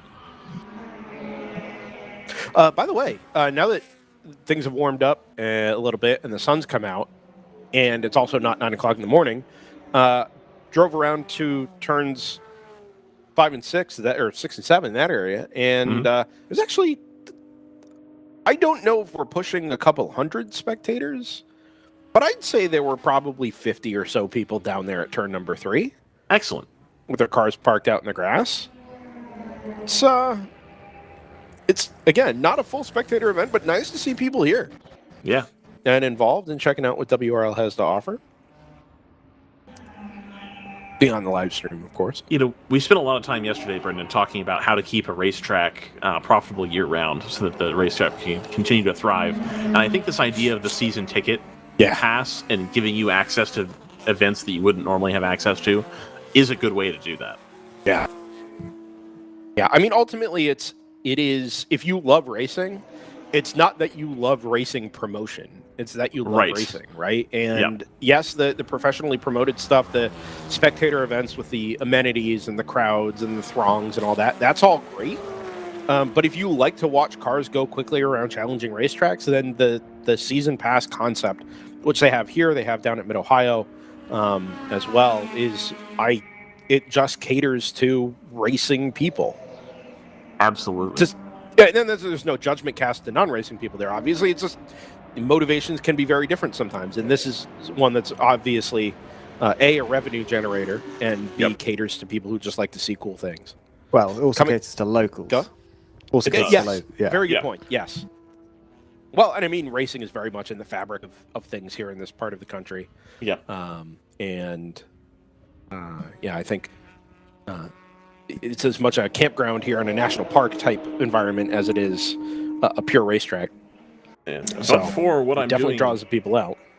But for what I'm doing here right now, I would probably have the Laguna Seca season pass. But enough of the weekends where they have an event on are events, or are weekends where I have an event to do with DriversEye Live, so it didn't make a ton of sense for me this season. There for a while, Ryan, you were very nearly an honorary VIR season pass holder. Indeed I was. The corner workers knew me. It was incredible. It's a good The security guard knew me. Oh, it was awesome. Absolutely beautiful. I realized about halfway through February, late February, that I was being recognized by the American Airlines staff at ABE. Nice. And Good. like it's in some ways it's a pleasant feeling to know that like, oh, you know, somebody here at the airport they're not going to be happy to see me, but you know, they make you feel a little bit special by the fact that they recognize you, and then you realize like, oh no, it's just because I'm here all the time. The guy at the PGA like Tour 4 out of Lounge 5 weeks at MSP knew me. He knew my drink order before I sat down. If he saw me walk in, he poured my drink and he said, "How's it going, Mr. West?" And I said, "Great." But I would go both times. I would go on the way out and I would go on the way back. Sure. Yeah. It's probably people like me that got that perk taken away from the Sapphire Reserve. Be honest. Ryan's out here making moves. Entire credit card perks have been taken away because of Ryan. Pretty much. I mean, I can't be the only one, but yeah, the idea of like you land Monday, I go to the lounge, have my shot of whiskey, and then get on the train to go to work. It makes your workday go a little easier after traveling. The 70 here is, I think, meaningfully quicker through the middle part of the lap. It's yeah. drawn up to the back of the number 2 a couple of times, headed down towards our little dead zone there at Canada Corner. And every time they pop out the other side, the number 2 is still ahead. But I do wonder if there's a world here before the next round of pit stops where maybe they come out the other side here and it's actually gone the other way. Well, speaking of the next round of pit stops, the yes. number 60 is in the pits. That's the second place GTU car, 4th place overall. Okay. They may have left by now, but they pitted on that lap. I think we're probably closing in on a round of stops here for the pair of leaders as well. Yep. Number 2 had gone a bit farther than the 70. The 60 didn't pit on the last yellow, so that's why they're in a bit earlier. Okay. And the 70 had pitted before the last yellow, whereas I think... it's about the same amount of time as the 60, so yeah, I don't think a lot of cars didn't pit. Oh, no, I'm talking about relative to the... the yellow came out right after most of the leaders had done their round of stops. Okay. Yeah. Got it. Like right after, yeah. Thanks for the kind words, Timothy G. Elliott. Oh, I haven't been looking at that either. We do enjoy what we do here on DriversEye Live. It's a real privilege to be able to share amateur motorsports around the United States with interested parties and audiences. And there are fewer more interested and passionate audiences than up here at Road America. So we appreciate you tuning in and being a part of our weekend. Do follow along with the rest of the 2025 World Racing League season, not just up here at RA. We head to Daytona in about 5 weeks' time. The return of the Paul Revere 14-hour, day into night summertime sports car racing. And I'm going to get flown out for that one. I'm going to get to go to Daytona. You're coming here. To Getting Daytona? flown somewhere. You're getting flown Daytona. somewhere. Yeah, no. I mean, Florida. the Daytona of Wisconsin, some people call it. To Florida, I'm going. It's going to be fun. Yep. Sure. See, the main trouble I have now, Brendan, is that a friend that I hadn't spoken to in a while revealed to me that he lives in Gainesville. So now my motivations to go to Daytona are even higher. You should never be motivated to go to Gainesville. Yeah, I'm not motivated to go to Gainesville. I'm motivated to go to Daytona. And you're he's aware gonna that come with me. my entire family lives like an hour from Daytona, and you going is the reason why I'm not allowed to go. So, thanks, Scott. Well, I'm not currently No, allowed to that's go not either. true. That's not true. None of these things are what is happening? The only We're person making who's up our own going, ELRL. the only person who's allowed there's to a fight go for the lead, is the guys. We should person probably pay attention to that. is the person who's done the least work this year. Two got balked a little bit there at the apex of 14 by virtue of having to go shallow on the way in to clear what I think is a Samson Racing Communication BMW. The 70's up in the toe along the front straightaway, but just does not have the legs. No. Headed towards turn number 1. I think they might even get this BSR car in between, and they have to go. Wow. It has to split the gap there between BSR and the 195. Now come out the other side. Indeed, it does allow the 70 to, or allow the 2 to put a car between itself and the Porsche. Anyway, you guys, somebody has to go to Road America, somebody has to go to Daytona, and somebody has to go to Watkins Glen. Right. You guys. Yeah. Sure. Yeah. I'm actually perfectly happy to go to Watkins Glen. That sounds like fun. Watkins Glen's a nice time. I have a great time there every year. Last year was a lot of fun with the World Racing League. Oh, Timothy J. Elliott is suggesting that the validity of our broadcast has improved substantially by having Scott involved. What? How is that? Is that sarcasm? No, it's not. Accent. So I hear that. Scott, you may not know this, but when I go in person to WRL events, I'm frequently asked, is the British guy going to be on? That's not true. Okay. Sure. They just want to make sure they're not going to have to, their pit crews or pit stops aren't being watched like hawks. Right. Pit stop timing and time in pits. Yeah, Yeah. You better be on the ball. You are definitely a net ad, Scott. That's for sure. People enjoy having you on the broadcast. I had to do the same thing with Joseph at the end of Watkins Glen last year. It's like, listen, man, this is a markedly better product when you're involved. Whether you like it or not, it just is. He didn't like it, so, And he said cool anyway. Yeah. Sam Miner mentions probation officer wouldn't let him leave Alabama. I presume that's about Scotty. Right. Yes, I think you're right. I couldn't piece what the context of that comment was, but that's absolutely it. Yes.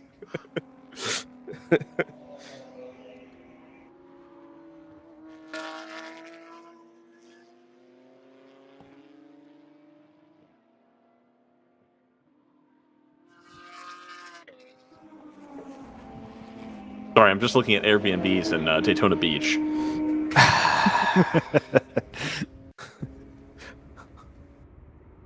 You should come experience the June sprints. Should I? Yeah. That's pretty special. All right. Chicago region June sprints. Timothy G. Elliott. We have an Australian that helps on ours occasionally too, and it raises the bar. We do have an Australian involved in some DriversEye Live promotion. Yes. The artwork that you see in the upper right-hand corner of the screen, the Can-Am Endurance Cup, and the poster, which I realize Dustin doesn't have the artwork for the event. See if I can track that down here. Oh, there's a car off here in the background. It's the 909. Automatic. Yep. Spirited rejoin. Yeah, indeed. Direct point-to-point service. Sebeco Aston Martin in PO1. What? Could you put any Aston Martin branded engine into the back of the NPO1 and make that true? So, are you familiar with the Aston Martin Signet? I was about to say, could we take the engine out of the Signet and throw it in the back of one of them? So, allegedly, Aston Martin has crammed a V8 into a Signet, and it was for sale recently. I saw that. So, if that fits in a Signet, I would imagine that V8 would also fit in an NPO1. Would we put a Hayabusa engine or two Hayabusa engines? I was going to say, we need three. Go. You need 3 Hayabusa engines for when they blow up. Well, no, you need 3 double Hayabusa engines. Yeah, that's so you actually need 6. Race for the lead, side by side. Yeah, that was very awkward. The 2 went defensive and slowed aggressively at the apex. Go ahead, Scott. I don't know. I was just going to say, I don't know how that happened. How do you end up on the outside of the kink like that? But I think the 2 went defensive and decided to try and park it at the apex there, but the 70 kind of kept his foot in it around the outside and was able to draw alongside. And the move is done. Yeah. I had wondered when this was going to happen, specifically down there at Canada Corner. It just wasn't set up the way I thought it would be. Very awkward, given that the 2's been the faster car. Yeah, the two. Oh, they're Oh, I both They're in wonder the both if gonna pits. pit. Oh, there we go. I wonder Yeah. if the ACP car stumbled on fuel. So That here's my seems like the take. most logical take. Yeah. This is my take that I would go to the window with, and it's that pass doesn't matter because I reckon the round 3 guys are going to get that car serviced faster than Team ACP can, and that You pass say was that already but going to under- happen in the pit lane. Under the first pit stop of the day, that didn't happen. They came in Interesting. nose to tail, and the two still left first. Interesting. Okay. Yeah. It's interesting All that right. the Stratus 58 has gone longer than both of those two cars. I was under the impression MPO ones don't go as far as GTO cars typically. Did they? No, that's not true. 58's still out there in the lead. Yeah, but it was in at 73. The round 3 car was in at 66, Oh, okay. and the ACP car was in at 70. So actually, here, if anybody's gone longer than anticipated, it would be the 70. With the number 2 having gone 4 laps shorter, and by what we saw potentially on camera, stumbled on fuel on the way in. So this is going to put the AOA car in the lead of GTO. I don't know if they're going to go a full lap in the lead. If they did, that would obviously put them in a great position if a safety car came out. Are we in? Ever wish that? Are we in a position here to be doing tires? We think Potentially. 70 It is is on the halfway. move. 2 is not. 2 is still in the middle of a driver change here. I would have made money. So you went are to the window. correct here, Ryan, but I don't know that it's specifically. I don't know that we're doing even services here. I think the 2 is doing more. By an inch or a mile. Well, yeah, you would you'd hope these teams could get their. Oh, there's a MPO one in the grass there. You'd hope these teams could get their. Well, that's drive that changes flying done. fur battle for third and GP 1. Or for yeah. Oh. Late decision to do tires on the number 2. Interesting. They only just started the tires then. Yeah, just now they're starting. Ooh. Mm. They did the whole of the, well, obviously you have to do the whole of the fueling, but then also the entirety of the driver change before they came out and started doing tires from the looks of things. I guess it's possible they did right sides beforehand, but I didn't see tires come over the wall at all. We don't cover pit stops as such here in the World Racing League on DriversEye Live, but they do. It is worth noting that you're only allowed to have 5 tires over the wall at any given time. Yeah. So it is something of a rushed choreography.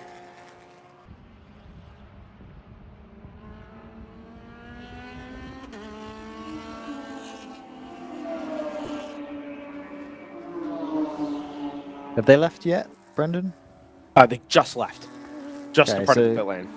Think they're still just about going to stay on the lead lap Oh, yeah. relative to AOA. Oh, to AOA, I was saying. AOA's just crossed the line now, although they're in the pits this lap, so that's going to be a moot point. So AOA are going to get the GTO lead for 1 lap before giving it back to the 70. Probably not giving it back to the 2 unless they're also going to take tyres. Kingpin. Oh, actually, no, Kingpin's going to take Yeah, the GTO. 77's come through already.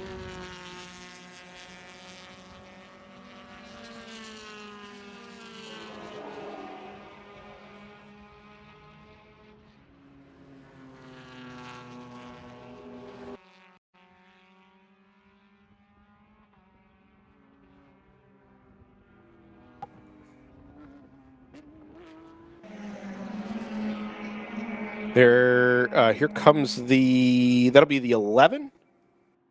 Yes. Is that right? Yeah. Could be. How's the 11 lost 2 laps? Or a lap, I guess, to the 77.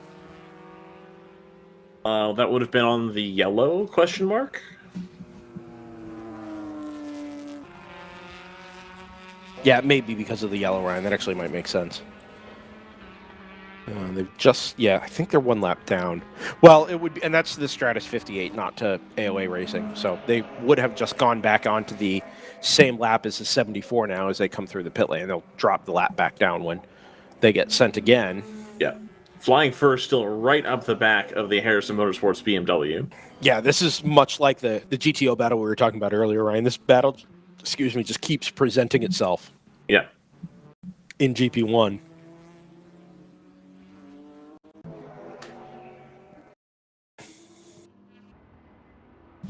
Interestingly, having both recently made pit stops, the 60 has jumped ahead of the 70. So that would be the Stratus car jumping up to second overall, effectively, once this pit stop cycle cycles out. It's a smaller fuel tank, I believe. So on Yes. a like-for-like stop, it should go faster. Yeah, it does make sense. we don't performance balance the fill rates here. We Well, don't you have wouldn't between virtual different energy classes tank. anyway. Blech. Okay. Of all the problems you can have with the WEC, I think that's a weird hill to die on. But Are you sure? 'Cause Yeah. I don't know, man. it's a pretty dumb thing. not as dumb as safety cars to pluck a single GT car out of a gravel trap and ruin 4 hours of a race. I mean, isn't that the entirety of IMSA? Yes. Oh, don't get me started on him. But the WEC is better than that. That's what's pissed Scott off. Is it Yeah, used to be exactly. They're unique? so in close that- to being so much better. Yeah. They have all the tools available to them, but they use a dice to decide which one to use. I still remember reading the new Le Mans safety car procedure that they were going to do before they did it, and then being like, "Oh, that's going to be a nightmare." Yeah. And I think it was underreported how much of a change that was going to be because people acted surprised during the race. And I'm like, they published this in March. Well- Like this was always going to happen this way. Are you sure it wasn't just Eurosport that acted surprised? gonna because say, they're No, a little bit that's clueless true. anyway. That's absolutely true. I was That's listening to absolutely Radio Le Mans, and they knew exactly what was going on. But Yeah, and everybody knew what was going to happen going into it. Like, there's no way this is less than a 50-minute procedure. I Like, don't remember if I read that live on the air or if I was like at North Loop reading it, but I was definitely WRL adjacent when I read it for the first time. And I was like, Yeah. "Oh, that's going to be a disaster." that's, that's the worst thing they could do. we've had some good WRL adjacent Le Mans moments over the years. Yes, we have. What was it that happened the- last year that I said that's absolutely appalling? No, it was the 2023 Le Mans during the Daytona 14 hour, where Is that where I GT was cars in- couldn't stop crashing into prototypes under yellow. Yes. Yeah, or going Yeah. into slow zones. Yes. I remember during Zach's lightning delay. Yeah. It's tremendous. there was a Daytona 14 hour where you and I went back to the Airbnb and decided to try and watch the rest of the race or something. We decided we were going to watch some of it, but we didn't get back until like 12:30. Yeah. And the sun started coming up, which is cool, but also it was like 2 Toyotas and a Glickenhaus Gross. walk into a bar. Ooh, a little brake smoke out of the front of the number 111 here in the pit lane. Getting toasty. And, stop briefly. It looks like Flying Fur has pulled the trigger on the pit stop here. They're going to go for the undercut TM. Claws out. Yep. Yeah. That's number 60 now that it's unleashed from behind the AOA BMW and possibly has a different driver in. It's now very fast. It's one of the faster cars on the track. Which car is this guy? The 60. So that Mhm. car's going to be, it's effectively second overall now. The only car on the track faster than it is the leading Stratus 58. So I don't think that GTU battle's necessarily going to get any closer, but they should end up, they're gapping the number 70, so they should end up clear of the GTO field once all this pit stop cycle unravels. To go back to Claws Out briefly, Brendan, I thought of Yes. this, and Scott tried to get us back on task, which I appreciate, but I had a... Sorry, he's overall doing it leaders in again. the pits. Okay. Carry on. How hang many on, no. years away are we from the NCAA trying to remake A1 GP? Oh, and Right. doing like collegiate motorsports. I am going to interrupt again. Yep. As the overall leader, their lap was a 4:27, which is about a minute too slow. Yeah. I don't know why. Even for an that would be outlap. even for an outlap. The Stratus 60's outlap was a 3:35. So unless there's something weird, They may have done tires. yeah, or it might be exact. Do the Stratus? No, they don't. Never mind. Yeah, that was. That was slow. Wait. Stratus Fit, is that blue? No, there is a 58. Stratus car in the pits with somebody. Oh no, that's a driver. Sorry, I thought there was a person lying on the ground looking under the car, but it was I think a seat insert that had just been placed there. Well, the Stratus 59 definitely isn't in the pits, and I don't think the 60 is. So one of them is active. It just left. Well, that might be the overall leader then. Okay, but why would the lap time have been a 4:27? Well, That's 50. That is 58.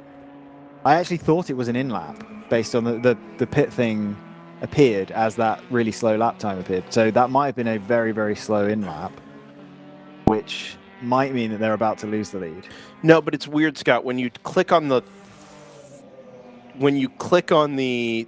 time or the car, it says, oh no, it's just updated.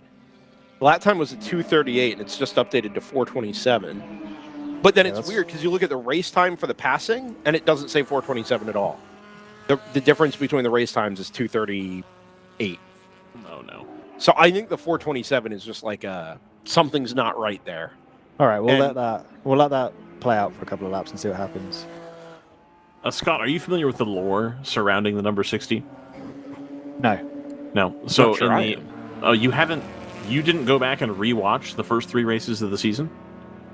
Me? Yeah. No. No? Oh, okay. All right. Well, anyway, the thing with the 60 is that the other two run into trouble, and the 60 always looks like it's probably going to win, and then at the last minute on the driver cycle, or I don't know what specifically happens, the 60 could like never quite get there. And like it happened repeatedly at the first 2 weekends where it was like, oh, the 60 is going to bring it home, and then they don't quite get it. I think now they've won a couple. I also ran. I think I was at the first 2 weekends this year, Were you? or at least one of them. One of I them? was at the last. I think you did a Barber Day, right? Yeah, I think I did a barber day, and I was at the last. I was at Mid Ohio as well. Oh, well, there you go then. This would I have just been have Barber a horrific and memory, so there's no point in. sure. This would have been Scott Barber lives and Eagles entirely Canyon. in the moment. That's true.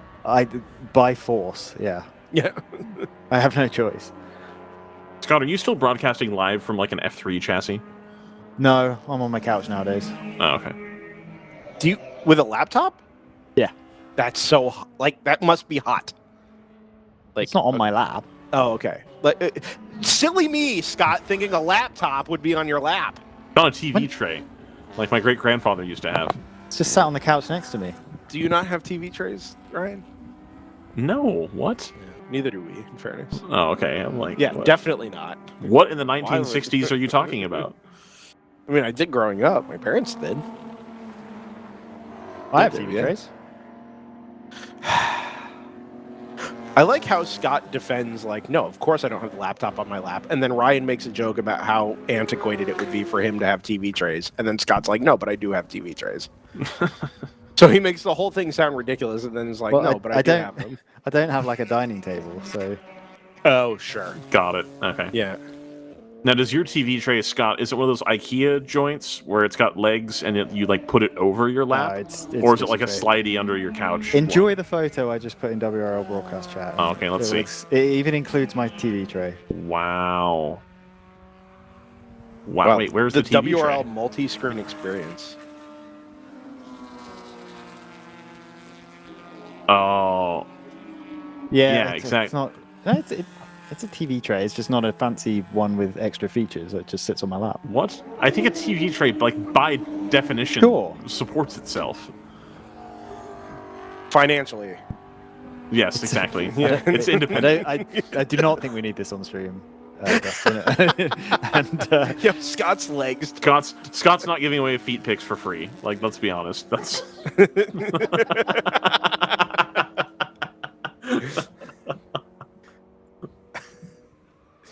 See, he's all lounged out on the chaise part of his couch as well. Yeah. That's what we that's need. that's That's what actually we a need. cardboard box with a throw on top of it. Oh. Scott is just out here solving problems, man. Outstanding. Project. Anyway, here's a poster. We have a poster that's nice that Brendan. So this is what I wanted to get to contractor earlier. did. Somebody said it adds to the validity of your broadcast if you have like English, British, Australian voices, and we do technically have an Australian involved in the World Racing League now. I don't know if Dustin can pull this one up on the stream.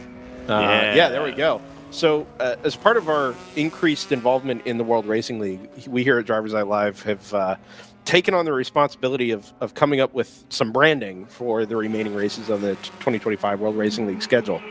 And I am a particularly big personal fan of a guy named Patrick Skinner, who goes by the artist alias 10/10ths Creative, based out of, I think, Sydney. Anyway, He is Australian and does some really, really cool V8 supercars and Australian super touring art from back in the day. We're obviously going for a kind of a vaguely throwback kind of theme to things here with where World Racing League stands. Can-Am Endurance Cup has been the name of this event now for the last, I think this is the 8th running. But we wanted to kind of bring some unique branding and identifiable branding to these events on the WRL calendar. And Pat at 10/10ths did an amazing job of getting a generic NP01 and a generic E46 onto some artwork. We even threw in the teal Armco there in the background for a little bit of the throwback vibe as well. The Paul Revere 14 Hour is next down at Daytona International Speedway. I cannot wait to see how that one comes out. It's already a work in progress by Patrick, and posters are for sale as well. RJ had them rush ordered and delivered to the track, ready to go, and were for sale last night at the drivers' meeting.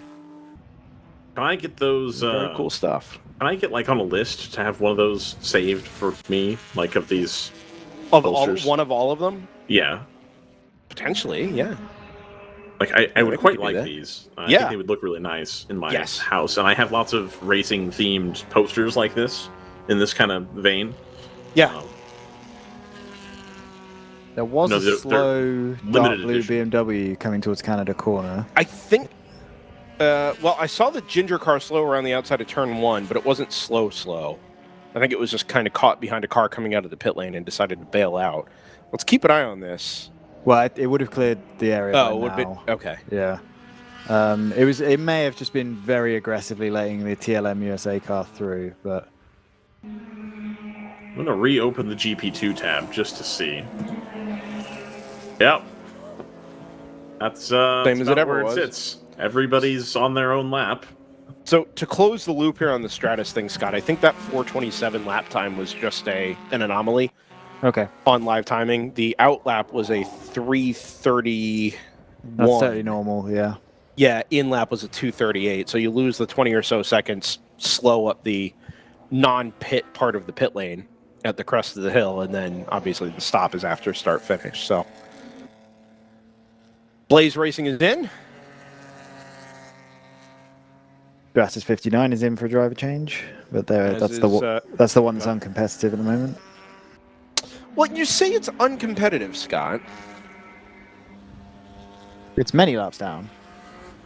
How many is many? Because last time I saw it was only 6. 2. Ah, that is different. It's in 17th overall.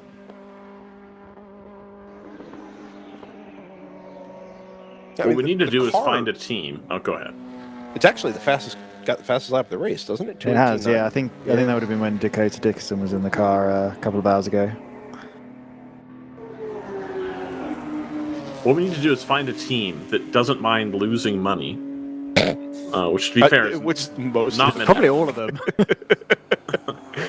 Everybody that's not named Mike Gorman. No. That also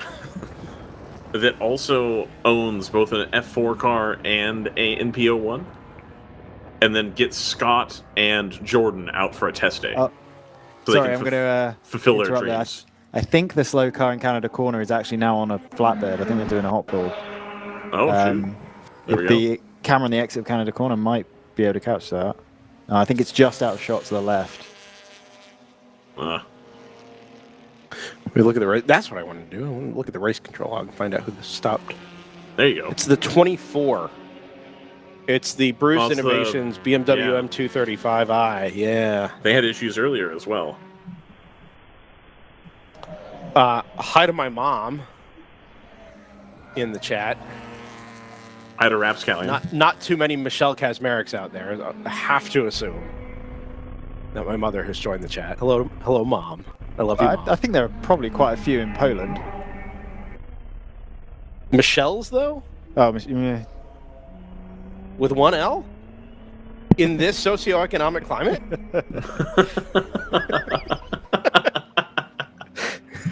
there it is.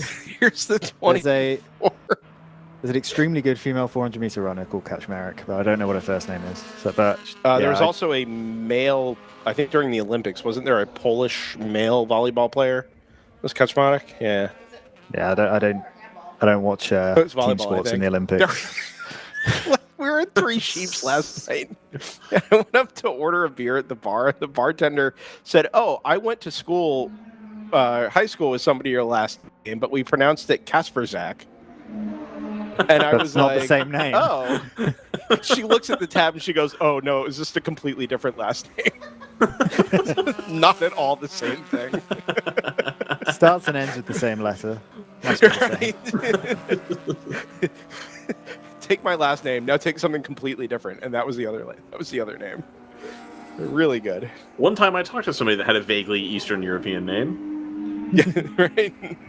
There for a while. I mean, our sim racing team was Kaczmarek, Mudrak, and Doughty. Wow. I mean, we were Slovak, Polish, and Croatian. Well, Albanian. Croatian, but the last name was Albanian. Yugoslav. Yeah, you're American, but last name's Polish. So. Yeah, right, exactly. Hold on. Layla just called Michelle Mom? Are you guys related? Certainly.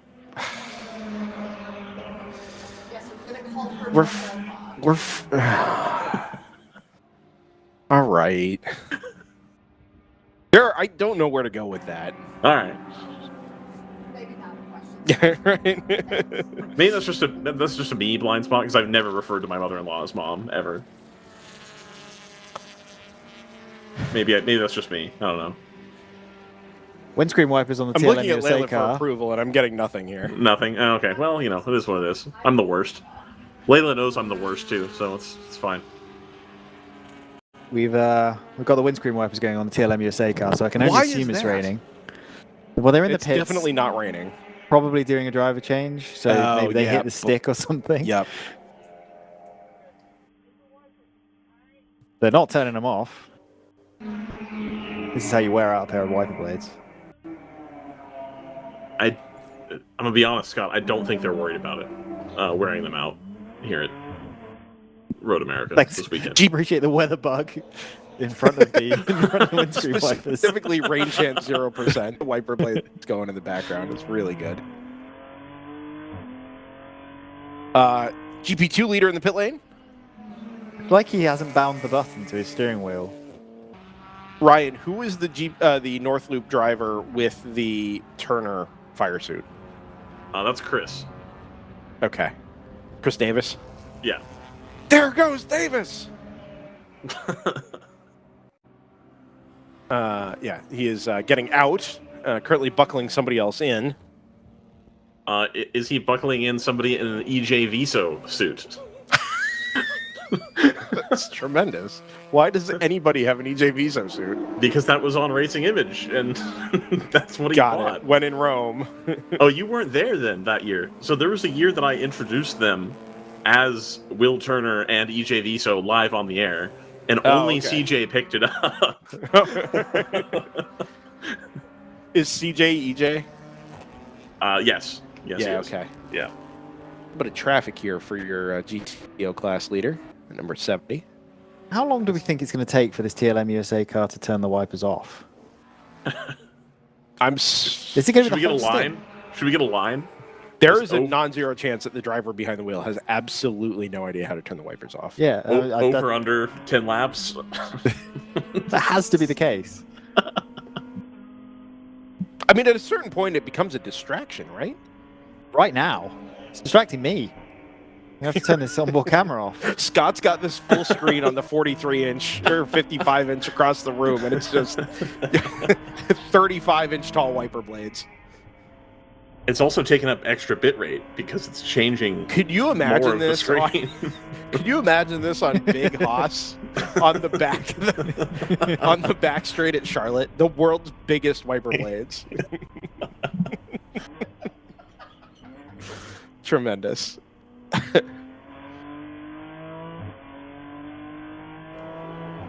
What they're going for is Rain-X sponsorship. So what they've done here is actually a brilliant marketing play.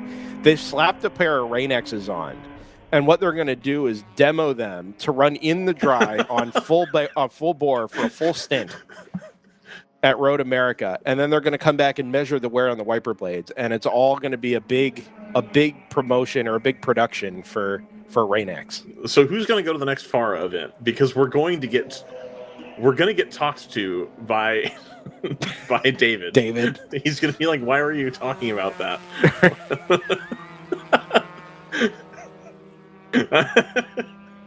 I can't. Anyway. Jeff Altenberg is one of the drivers entered against that 172. 2007 Speed World Challenge Touring Car Champion. Was that the Mazda 6? No, I don't think it was. No. But that's where David would have met him, presumably, right? Did David run Speed World Challenge in 2007? He ran Speed World Challenge.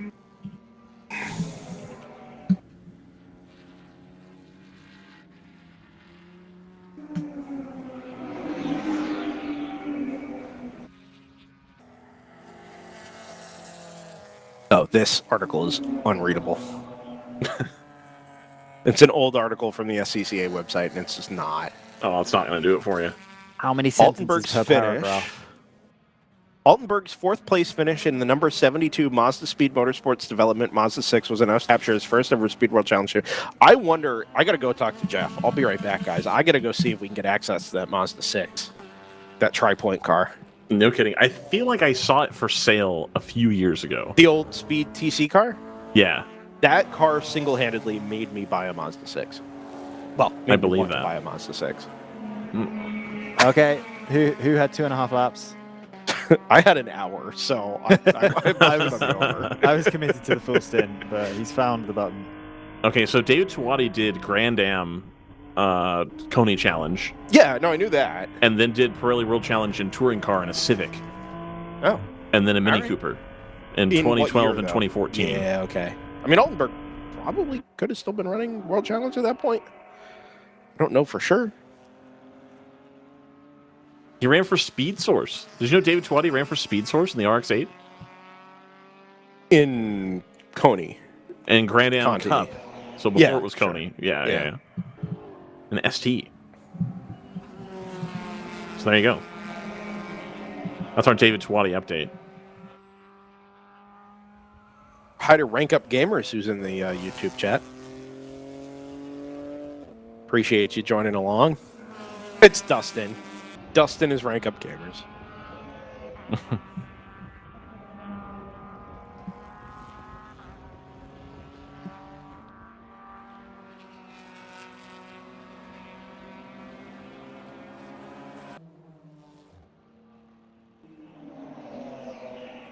Where did my... Uh-oh. Oh, there it is. I have too many tabs. There we go. 3 hours 18 in. Is this a good time for an ad? Yeah, probably. Should we do an ad? Let's do an ad. Yeah, let's go say hi to Continental. That's the transition. I thought you were going to Let's take do that an one, ad. Ryan. Yeah, let's go say hi to Continental Tire, the spec tire provider of the GP1 and GP2 classes in the World Racing League, and we'll be back to the 2025 Can-Am Endurance Cup on the other side in just a moment. You can feel confident Continental is the smart choice in tires. And to handle extremes? Yep. Tested from the Texas desert to near the Arctic Circle. Really? Really? Anything for the guy who finds that one pothole? Yeah. Road hazard coverage has your back. For real? Absolutely. Were they made by like a bajillion engineers? Well, closer to 100. Continental. Welcome to the smart choice in tires.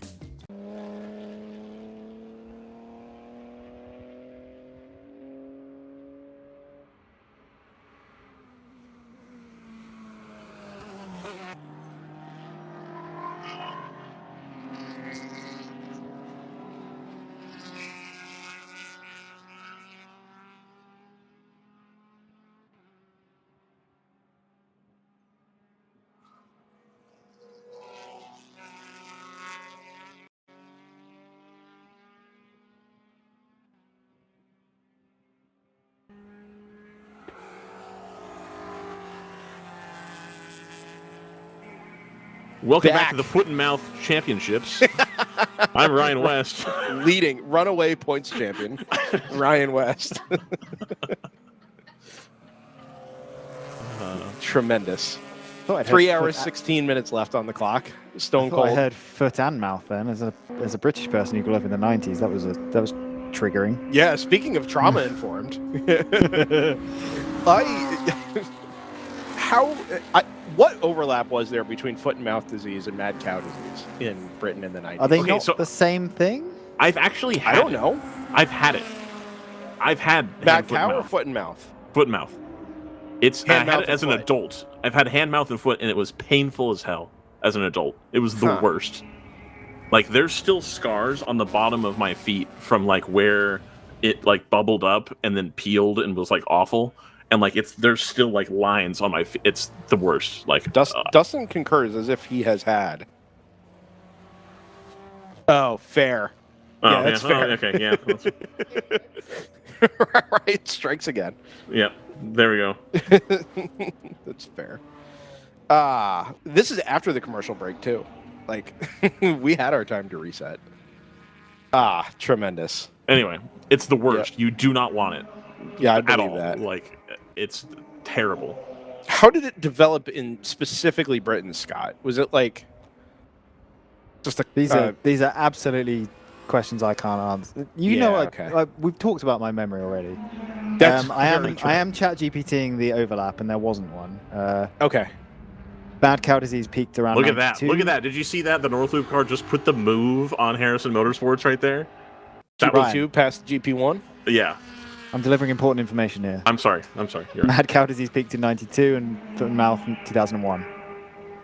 But no overlap. So not really. Hey, if you could choose between being the top scientist in your field or getting mad cow disease, which one would you pick? What?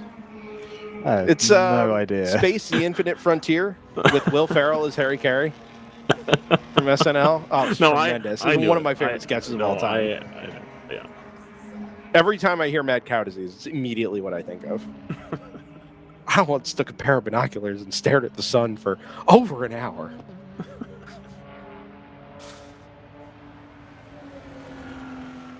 Anyway. Anyway, Man. we're doing all right. It's Your- okay. Your GP1 lead battle, by the way, is still only 10 seconds, and that's despite the BSR racing car being pretty consistently the quickest car in the class. I thought you were going to say, despite the BS going on. Sure. Let's Nobody you know see. says I thought it was hoof and mouth disease. It's foot and mouth. Yeah. Foot and hoof. All right.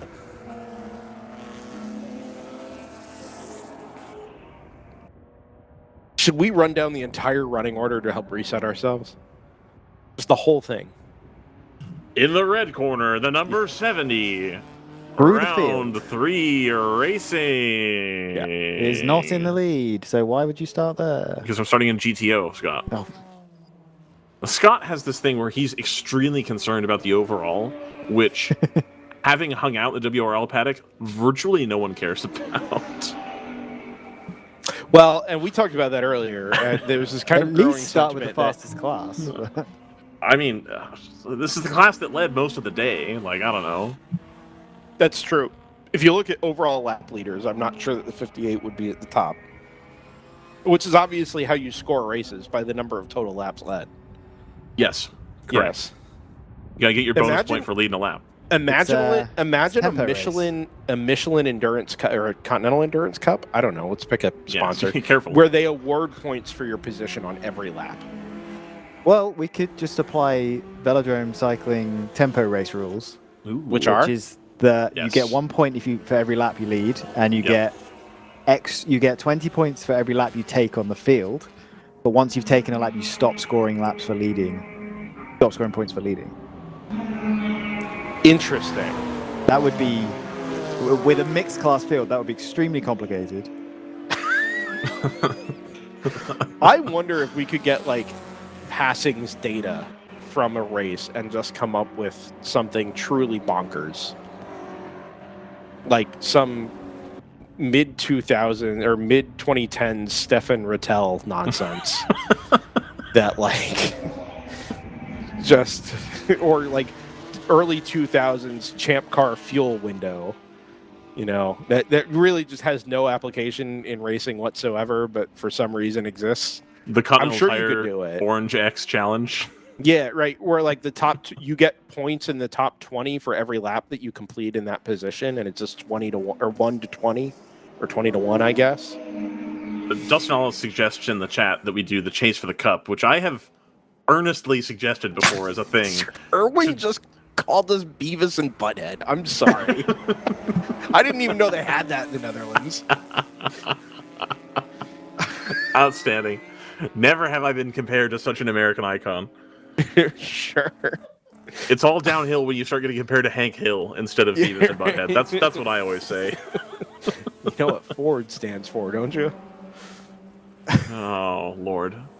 Yeah, Anyway, I think that we should do a chase. Yeah, all right.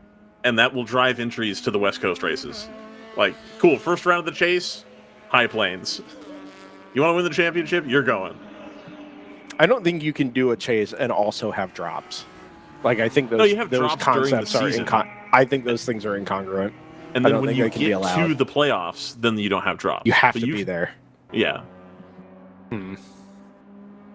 That's how you drive the entries. See? I got angles. And that's how you get people to start going to new venues. See? Doing posters and calling races the Sun Chaser doesn't do it? Is that what your Utah one is? Yeah, man. Yeah, Nice. Heck yeah. Nice. Do you remember the original Sun Chaser? I don't.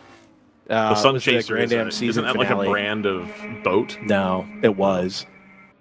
Was? I don't know. No, it was just the Sun Chaser was the name of the race. Oh. Sponsored by, like, I think it was Discount Tire, maybe? We have the Race of 1,000 richgourmet.com. years. Oh, that should 100% be it. The Race of 1,000 years. Is that still under trademark, you think? Probably not, but I don't... Was it ever under trademark in the U.S., being that it was in Australia? But they have some kind of unilateral, like, they honor each other's trademarks thing. Well, did you know that race was under contract for 8 years or 9 years? They did one. I was going to say, I don't think they did more than one or two. Yeah, They did one. Oh, that's trouble. a backwards 58 and a And the 909. That is your The overall 909, race yeah. leader. Oh, wow, what a rejoin. Right in front of the BMW. Okay. Well, Yeah, that BMW was basically stopped for the crash anyway, but yeah, it was a bit sketchy. 46 snuck through there as the 58 was rejoining on the other side. Now the question is, has this caused damage to the to the 909 there, or is it just struggling to restart? Lights are off now. oh, there we go. Rolling. Looks like all seems to be well there. Here's the second place car. I was going to mention that gap was closing. I was going to leave it a few more laps to see if it was a trend, but on the last lap, that gap closed between the first and second place Stratus cars by 4 seconds. It's obviously going to close a lot more on this lap. Ooh, the 70 heading off in the last corner.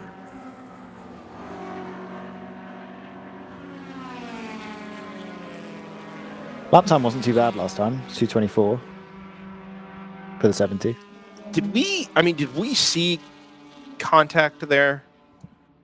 It's hard to imagine both those cars losing it there. Yeah, okay, now the contacts are reported. Yeah. There we go. Well, that's Yeah. potentially going to be a penalty, isn't it? For the Exactly. Yes. So as I was Yes, it watching will be. updates being posted in the race control log, first they mentioned the 909 off driver's right, then they added 58 off driver's right. And I was like, well, but I think there was contact that precipitated both of them being there. And then that got added third, and that was, almost certainly the case there. So that was about an 18 to 20 second time loss. Yeah. So 15 to 18 second time loss for the 58. On exactly the same lap as the Stratus number 60 posts fastest lap of the race, 2:19.556. Well, yeah, it did that last lap, but Well, sure, but Scott, yeah. Well, I just Poetry, talked about how they man. closed in by 4 seconds on the previous lap, so I'd already done that. There's their new lap time. It's a 20.8, so they've closed in 17 seconds on this lap. Now down to 18 seconds, the gap. yeah. But it's all going to be irrelevant if the, relatively irrelevant if the 58 gets a penalty.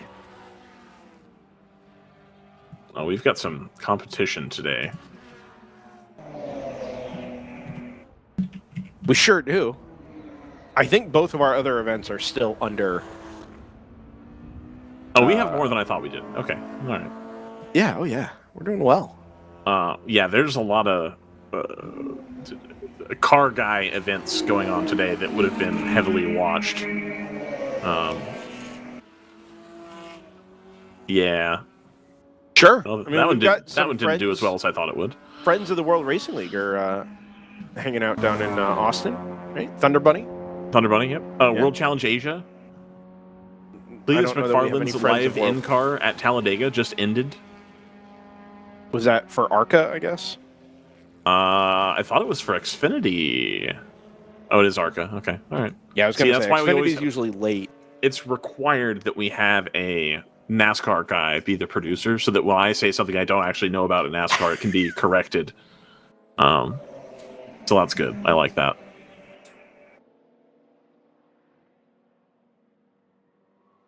But I'm being told that he's not eligible for Xfinity. I thought he had been doing ARCA for a while. He only did Daytona, I think. Oh, see, I thought he had... Oh. Yeah, Okay. and, I thought and he the, had, the like, only been reason doing he it. does only the super speedways is because non-super speedway ARCA races are borderline unwatchable. They used to be kind of okay, and I just can't watch them. Even the super speedway races have been tough. You know where ARCA West should go? Kevin Harvick's whatever. Kern County Raceway Park. Yeah, that one. Want to be Mesa Marin? There's a car off on the outside of the carousel. I think it might be the Roberts Motorsports MPO1. Yeah, 109. It would be just to the left of the where the track goes out of the camera's view. Is it in the gravel? Yeah, it's in the gravel. Yeah, far off driver's left stopped.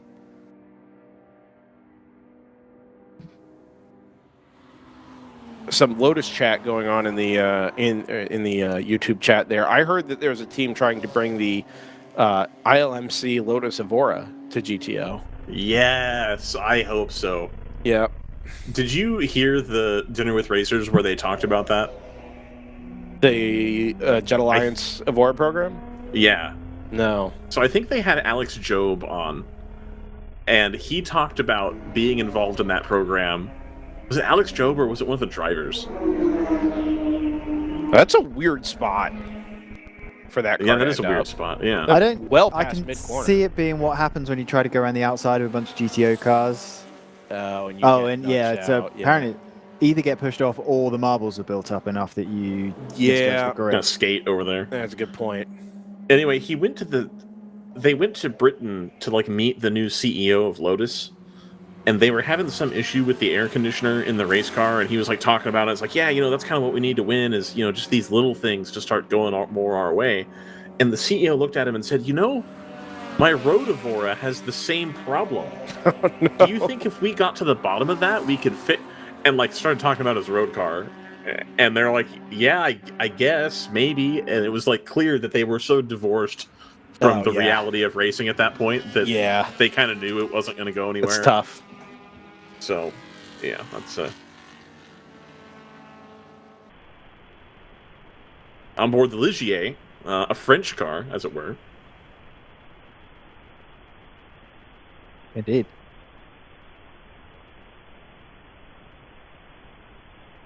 This car has been holding up the number 59 MPO1 for a couple of laps now. Has just enough poke on the straight to not to be annoying to pass. And the only place where the MPO1 probably could get it would be around the outside of this corner, which is covered by yellow flags. Nobody asks in the chat who makes these prototype chassis in WRL. It's made by a company called Sebico, who bought the rights from Elon, who made a bunch of prototype stuff in the 90s and 2000s. And they are Mazda-powered prototypes. For now.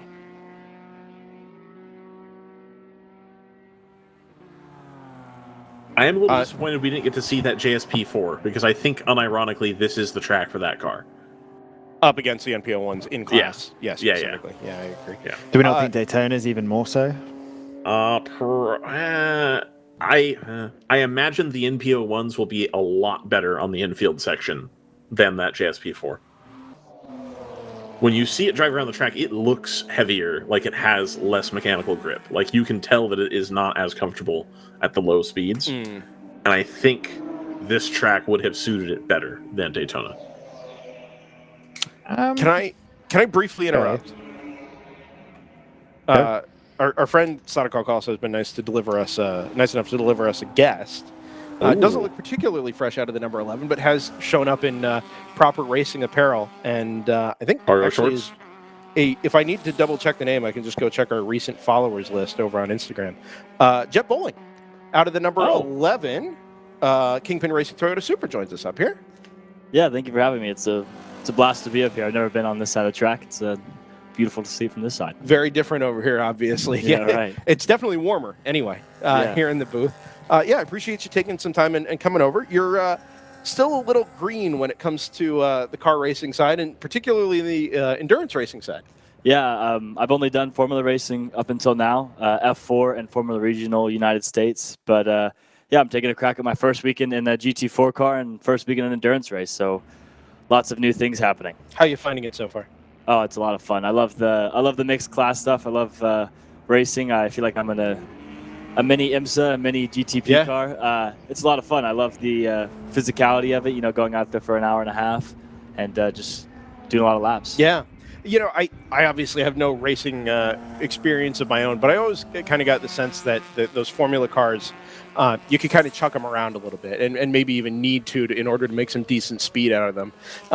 You come away from, the mindset of having to throw those types of cars around and being quick for 13, 15, whatever laps, right. To coming into a 3,000 plus pound GT4 car, electronic aids, DOT street tires, right, and a mindset of, I got to make this car last for an hour or 2 hours and hand it over to the next guy without a scratch on it.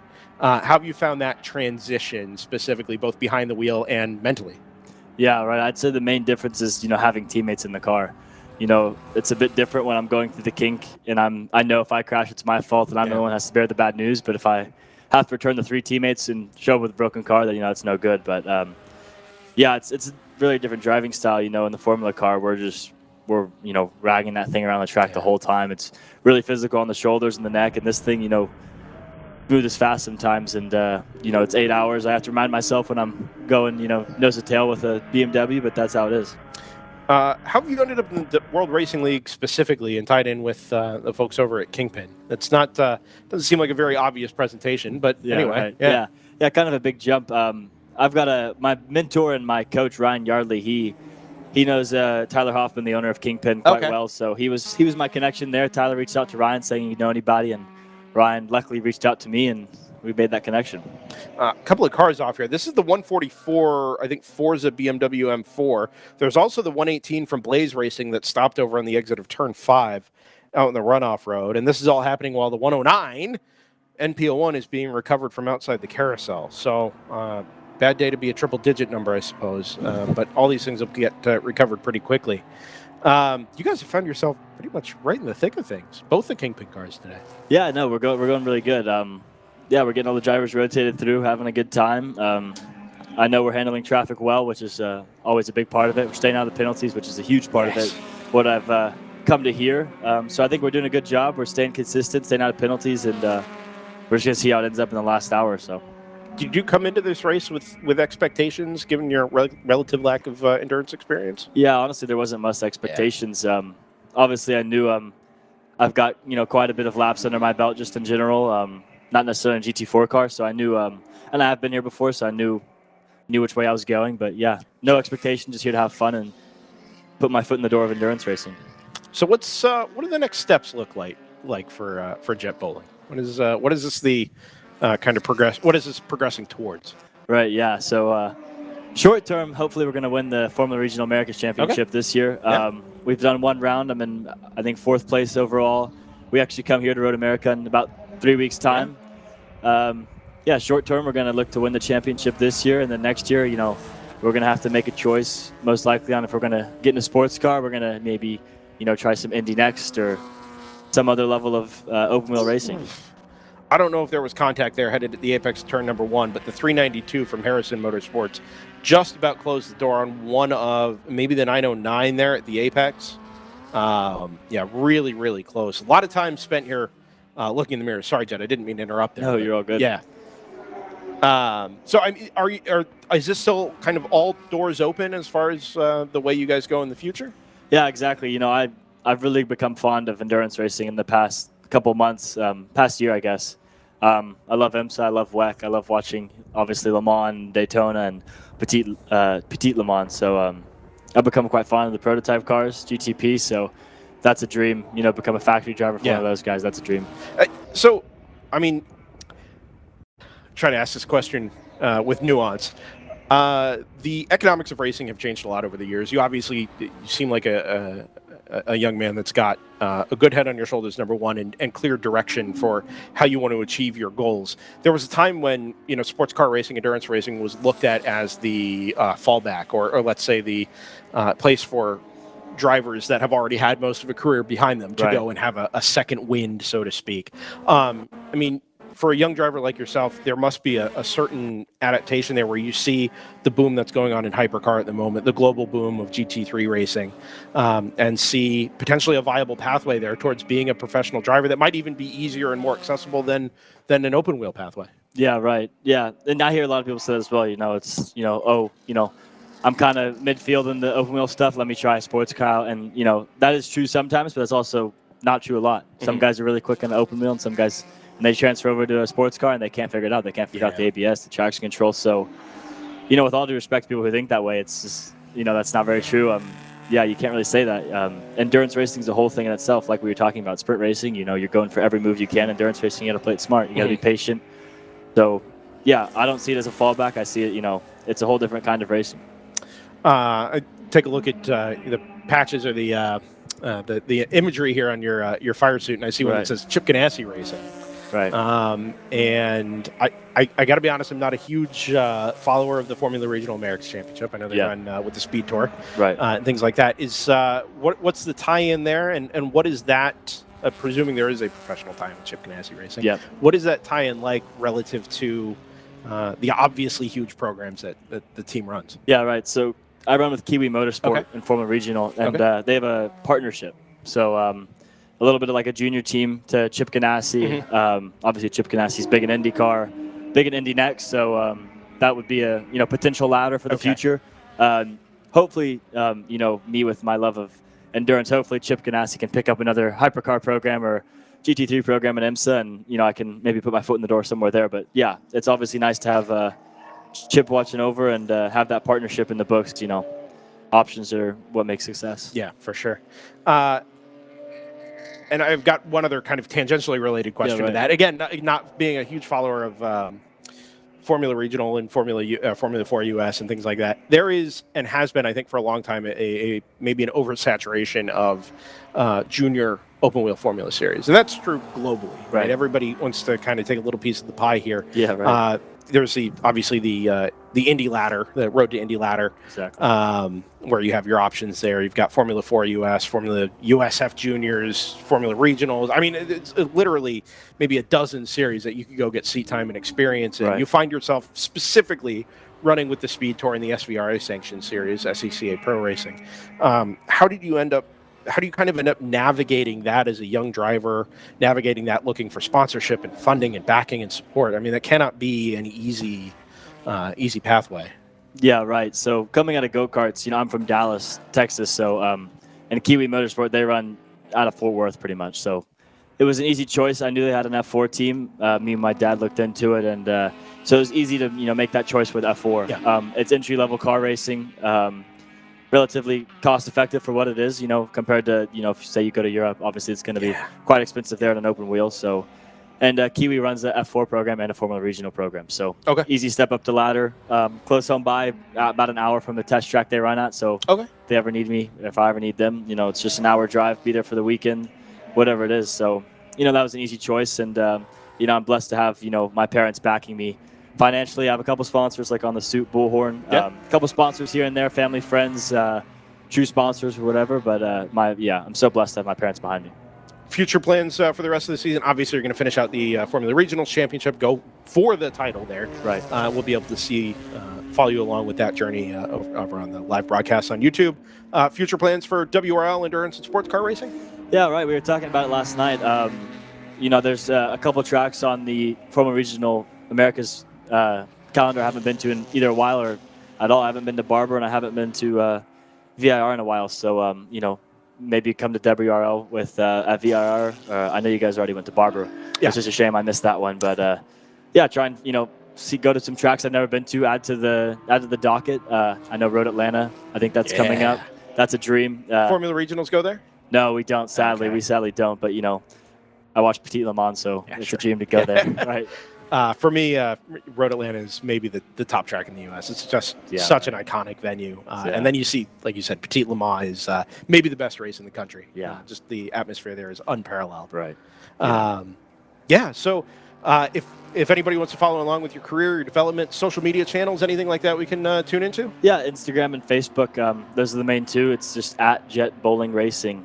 2 T's in Jet and bowling like a bowling alley. Sure. Yeah. Awesome. Jet, I Easy. appreciate you stopping by. I've already taken care of most of your sponsor obligations, and certainly important. But first off, super impressed with you as a young kid, and being involved in motorsports, having a clear head on your shoulders, and a good pathway forward for yourself. Looking forward to following along with your career development, and best of luck to you the rest of the way. Yeah, thanks so much. Thanks Yeah. so much for having me. Anytime. Pleasure to meet you. Jet Bowling out of the number 11 Kingpin Racing Toyota Supra GT4, currently up inside the top 6 overall, fourth place in the GTO class.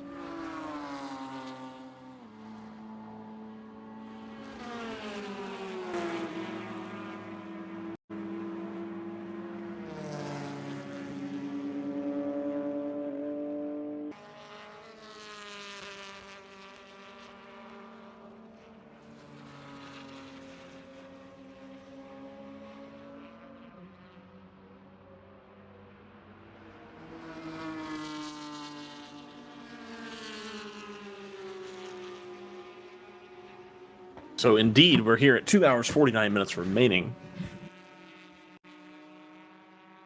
We'll just give a little rundown from the running order here. We'll start with GP2, the number 21 of North Loop Motorsports. They're about a full lap ahead of the AOA Racing number 851. 2 laps back from there is the 196 of Club Sport, and then another 4 laps behind them is the number 214 of Garage 66. And then the 65 of Open Throttle Racing, another 4 laps behind them. So some big gaps in GP2, a class of running consistently and trying to make few mistakes. That's a game, unfortunately, for everybody else that North Loop Motorsport is very adept at, being prior champions in WRL's GP2 class, both for the Midwest as well as for the national championship there. GP1, you've got BSR Racing, the number 981 Porsche Cayman at the front, followed by the 46 of Ginger Racing, 8 seconds behind, so that's pretty close there. That's something we should keep an eye on. The number 946 of Flying Fur, they had been in a battle with Harrison Motorsports for some time. Harrison Motorsports now gone. In 4th position, the number 180 of Samson Racing Communications. Now, this is a team that's a little bit new to WRL, but had run for several years in NASA's Endurance Championship, which I don't believe is really a thing anymore. And they decided that they wanted to, it's kind of a swan song for this car, go and see a lot of these tracks that they had not seen, given that they are a West Coast-based team. They have moved up to 4th place, which is 9 positions ahead of where they qualified. In the first half of the race, they were kind of languishing down in 10th, 8th, 9th, 7th, down there. And so as the race has drawn on, they're now up into 4th position, looking for a taste of the podium. Now, they are about 2 laps behind the top 3 here, but they'll have an opportunity to move up here in the last 2 hours and 45 minutes roughly of the race. GTO, we've got the round 3 racing Porsche 991 Cup car out front, 23 seconds ahead of the number 2 of Team ACP with Tangerine Associates. That's a battle that's been back and forth all day. At one point, ACP had the lead for some time. It has now gone back the direction of round 3 racing.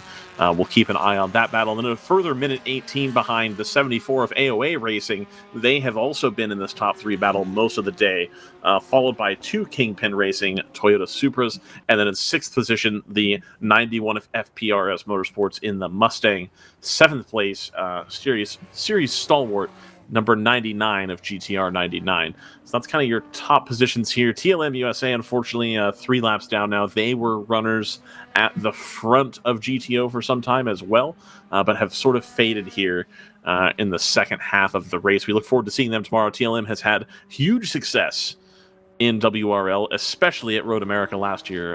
An incredible run to the line they had with the number 123 Mercedes-Benz. I think they were with the 70 as well. I'd love to go back and rewatch that. I know the 888, the sister car to the 172, was heavily involved in the battle for the lead last year. And GTU, you have the number 58 of Stratus Racing, followed by the 60 of Stratus Racing, both NP01 Mazdas. A minute 19 separates them. Then we've got in third position, Round 3 Racing, the number 10, 4 laps down, followed by the number 1 of Round 3 Racing, and an additional 2 laps off of that. Yes. Sorry, Ryan. Big development. GP1, the number 392 Harrison Motorsports BMW is into the pit lane with the hood up. Yeah, they were already a ways off as well. They were already down the order compared to where they were. They had been fighting for third position with Flying Fur, and I noticed that they had kind of plummeted here. Yeah, it was a couple of pit stops back to back. They were in at 93, then they were back in at 101, and again at 106 and 107. So something kind of started developing here about half an hour ago that we hadn't really kept plugged in with while we were chatting with Jet. And now it looks like it's fully taken that 392 out of contention. Well, the good news is there's always tomorrow. That is very true. Yeah, 7 hours of racing to come as the finale of the Can-Am Endurance Cup. Presented by Wisconsin's Elkhart Lake. Did you know that the legal name of this track as an entity is Elkhart Lake's Road America? I believe that. Possessive? Yeah. I did not know this until like a couple days ago. And, you know, Elkhart Lake has a lot to offer, not just in the spring and summer, but also in the winter. The Inland Waters Ice Fishing Guide is available from Visit Elkhart Lake. You can get some ice fishing on. And having been in that region of the country for 3 years, ice fishing is pretty cool. You get the RVs out there, you're having a fire. It's really trippy to see somebody have a campfire on the lake. I was going to say, but driving the 60,000-pound RV out there is totally fine. It's not 60,000. It's a trailer. I was making up a number. Like, you know, anyway. Okay. But yeah, there's plenty of things to do year-round. Spas, shopping. They have the 4 miles of fitness, which I believe it appears to be every Monday and Wednesday from 6 to 8 p.m. starting in May. You can cycle the track, it looks like. $5 at the gate per person, cash only. $25 for an 8-visit pass. That's fantastic. Oh, this is a backwards Rapscallion 669 at the exit of Canada Corner. They're a bunch of rapscallions, those folks. Oh, and that's a car in the gravel at turn 3, number 936. Oh, that's they got to be careful there. I think. That is going to be the TCR entry. Not at all a TCR car, obviously, but you could see the... Okay. We think maybe... Oh, right rear suspension. I see what you're pointing at there. Yeah, it's a good call. I'm just pointing at the fact that tire was spinning. Oh, was it? It's beach. I thought it looked clear of the rear sort of wheel arch there. But you can see the tracks off to the right-hand side of the shot that kind of suggest either a rear lockup or potentially some contact there that's put the car in the gravel trap. It does appear to be solo at this time, which is good. 669 was also added as having a light impact there at the exit of turn number 12. Quite easy to do there. There you see the tire marks. 946 is in as well in GP1. That's out of third place in class. They're going to park that truck right about here. Block our view of the track. Oh, no, they're going to come all the way up to the grass here. So it's actually going to be about here.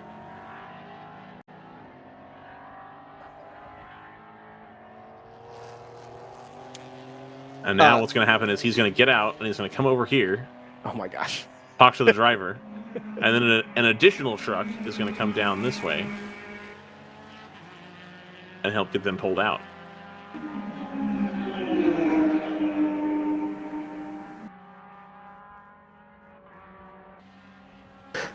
Anyway. All right. Anyhoozle. And you can just see. I'm sorry. I am legitimately going to do this, but you can see the car off in the distance right here. If this is disconcerting that we've changed the camera, that's where it's at. Oh, now we switched back. All right. Well, whatever. I want to give a shout out to our DriversEye Live counterparts at points further afield, not named Elkhart Lake, Wisconsin. The folks covering the event up at Lime Rock Park have been under a weather delay until about, looks like half hour, 45 minutes ago, with genuinely having to run a generator-powered pump out of the infield at the left-hander up at Lime Rock. And Hallett with the SCCA Super Tour has been on a lightning delay since about 3 hours ago. And they are getting ready to just finally resume action down at Hallett Motor Racing Circuit at the bottom of the hour. So we've had, for what is a stretch the resources very thin sort of weekend here at DEL, I think Mother Nature has not decided to comply with the request on either side. Having it all our way here at Road America, though, that's for sure. Absolutely. Yeah.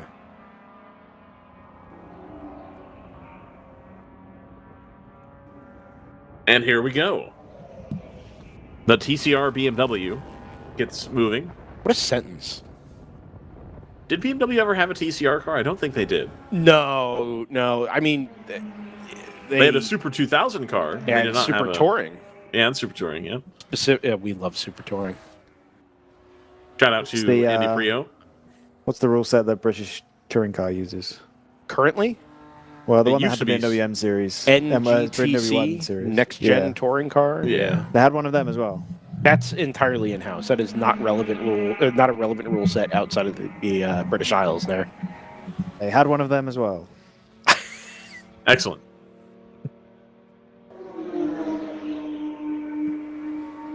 Maybe they can talk about merging that with touring cars elsewhere, and then by the time they actually get around to do it, they just switch to TCR anyway, kind of like DTM did. Seems like British touring car gets better racing than any TCR championship. I believe that. Yeah. I find DCR racing to be incredibly boring. Well, they had hybrids, too, for a while, didn't they? Did they? BTCC, I think so. Oh, BTCC did, I think. I don't. Yeah, I was gonna say I don't think TCR ever did. No. Yeah.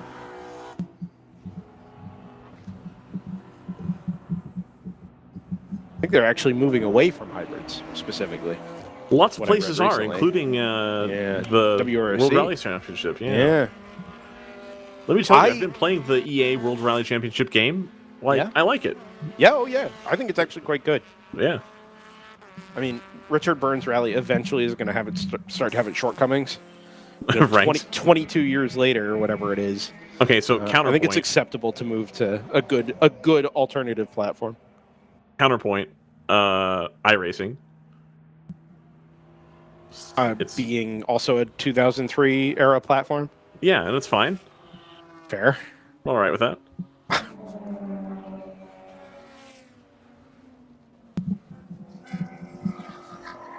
Should get Sadakal in here to start talking iRacing again. Oh, there we go. Yeah, spicy. He has no spicier opinions than those about... actually, that might not be true. Anyway, not the world's biggest iRacing fan. Interesting. We don't do a WRL iRacing series anymore, do we? We should do it. We should do it. Yeah. We're going to make it on like a Wednesday. 2 hours, 37 minutes remaining. That's the standard IMSA event length minus the first lap. Ryan loves when I do that. It's so stupid. The standard event length for the IMSA's event here, even. Well, for one more year, Ryan. Yeah. And then somebody finally listened.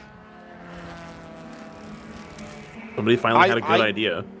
I don't think there's any reason that Road America Enduros shouldn't be as long as possible. The reason is TV. Like, that's the reason they're going to give you. Is that yes, but if half of the IMSA season, 5 out of 11 races, is going to be in proper 6-hour plus enduros anyway, right? Then why would you choose to run one of them? Why would you choose to run one of them at like Oh, that is a yeah, it's on car fire. and smoking car right at the turn 3 corner station. I think that's a Samson Racing number 180. That is really Black too with bad. red They were on trim. a great run of getting that car moved forward through the field. That is very unfortunate. Yeah. 70 is into the pit lane. Is that on schedule? Just or are they about. trying to beat a yellow here? Well, yeah, that's it. I think they're close. They were in at 95. It's now 120. No, that can't be right. At 95, yeah. Now 122.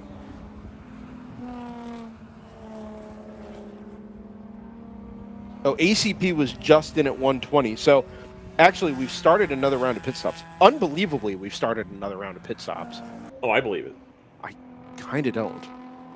I definitely do. So, who is driving the 70 this weekend? I don't know. Is I it know, just Cole and Josh? it might be Cole and Chris as well. Oh, okay. I know who we could ask. I do too. Yeah.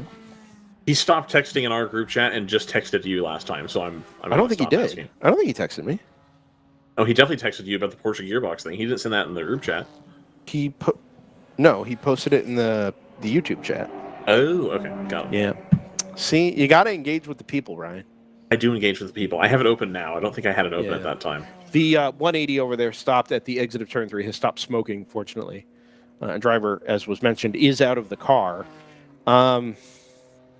Yeah, this is kind of an odd one. We don't too often get these situations where a car is in a safe location, but competitively disadvantaged by not being able to get the car back and looked at or repaired. Normally, these things sort of happen all at the same time, where the car gets recovered and then brought back. So I wonder if they're preparing to leave it there, or if they're more likely to go try and recover it and bring it back to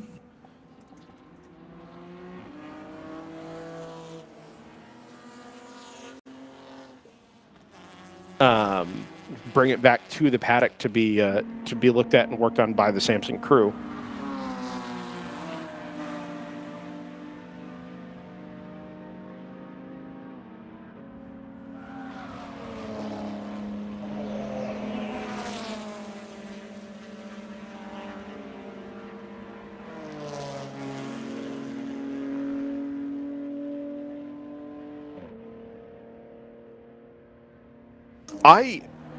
Ryan, I just saw your message.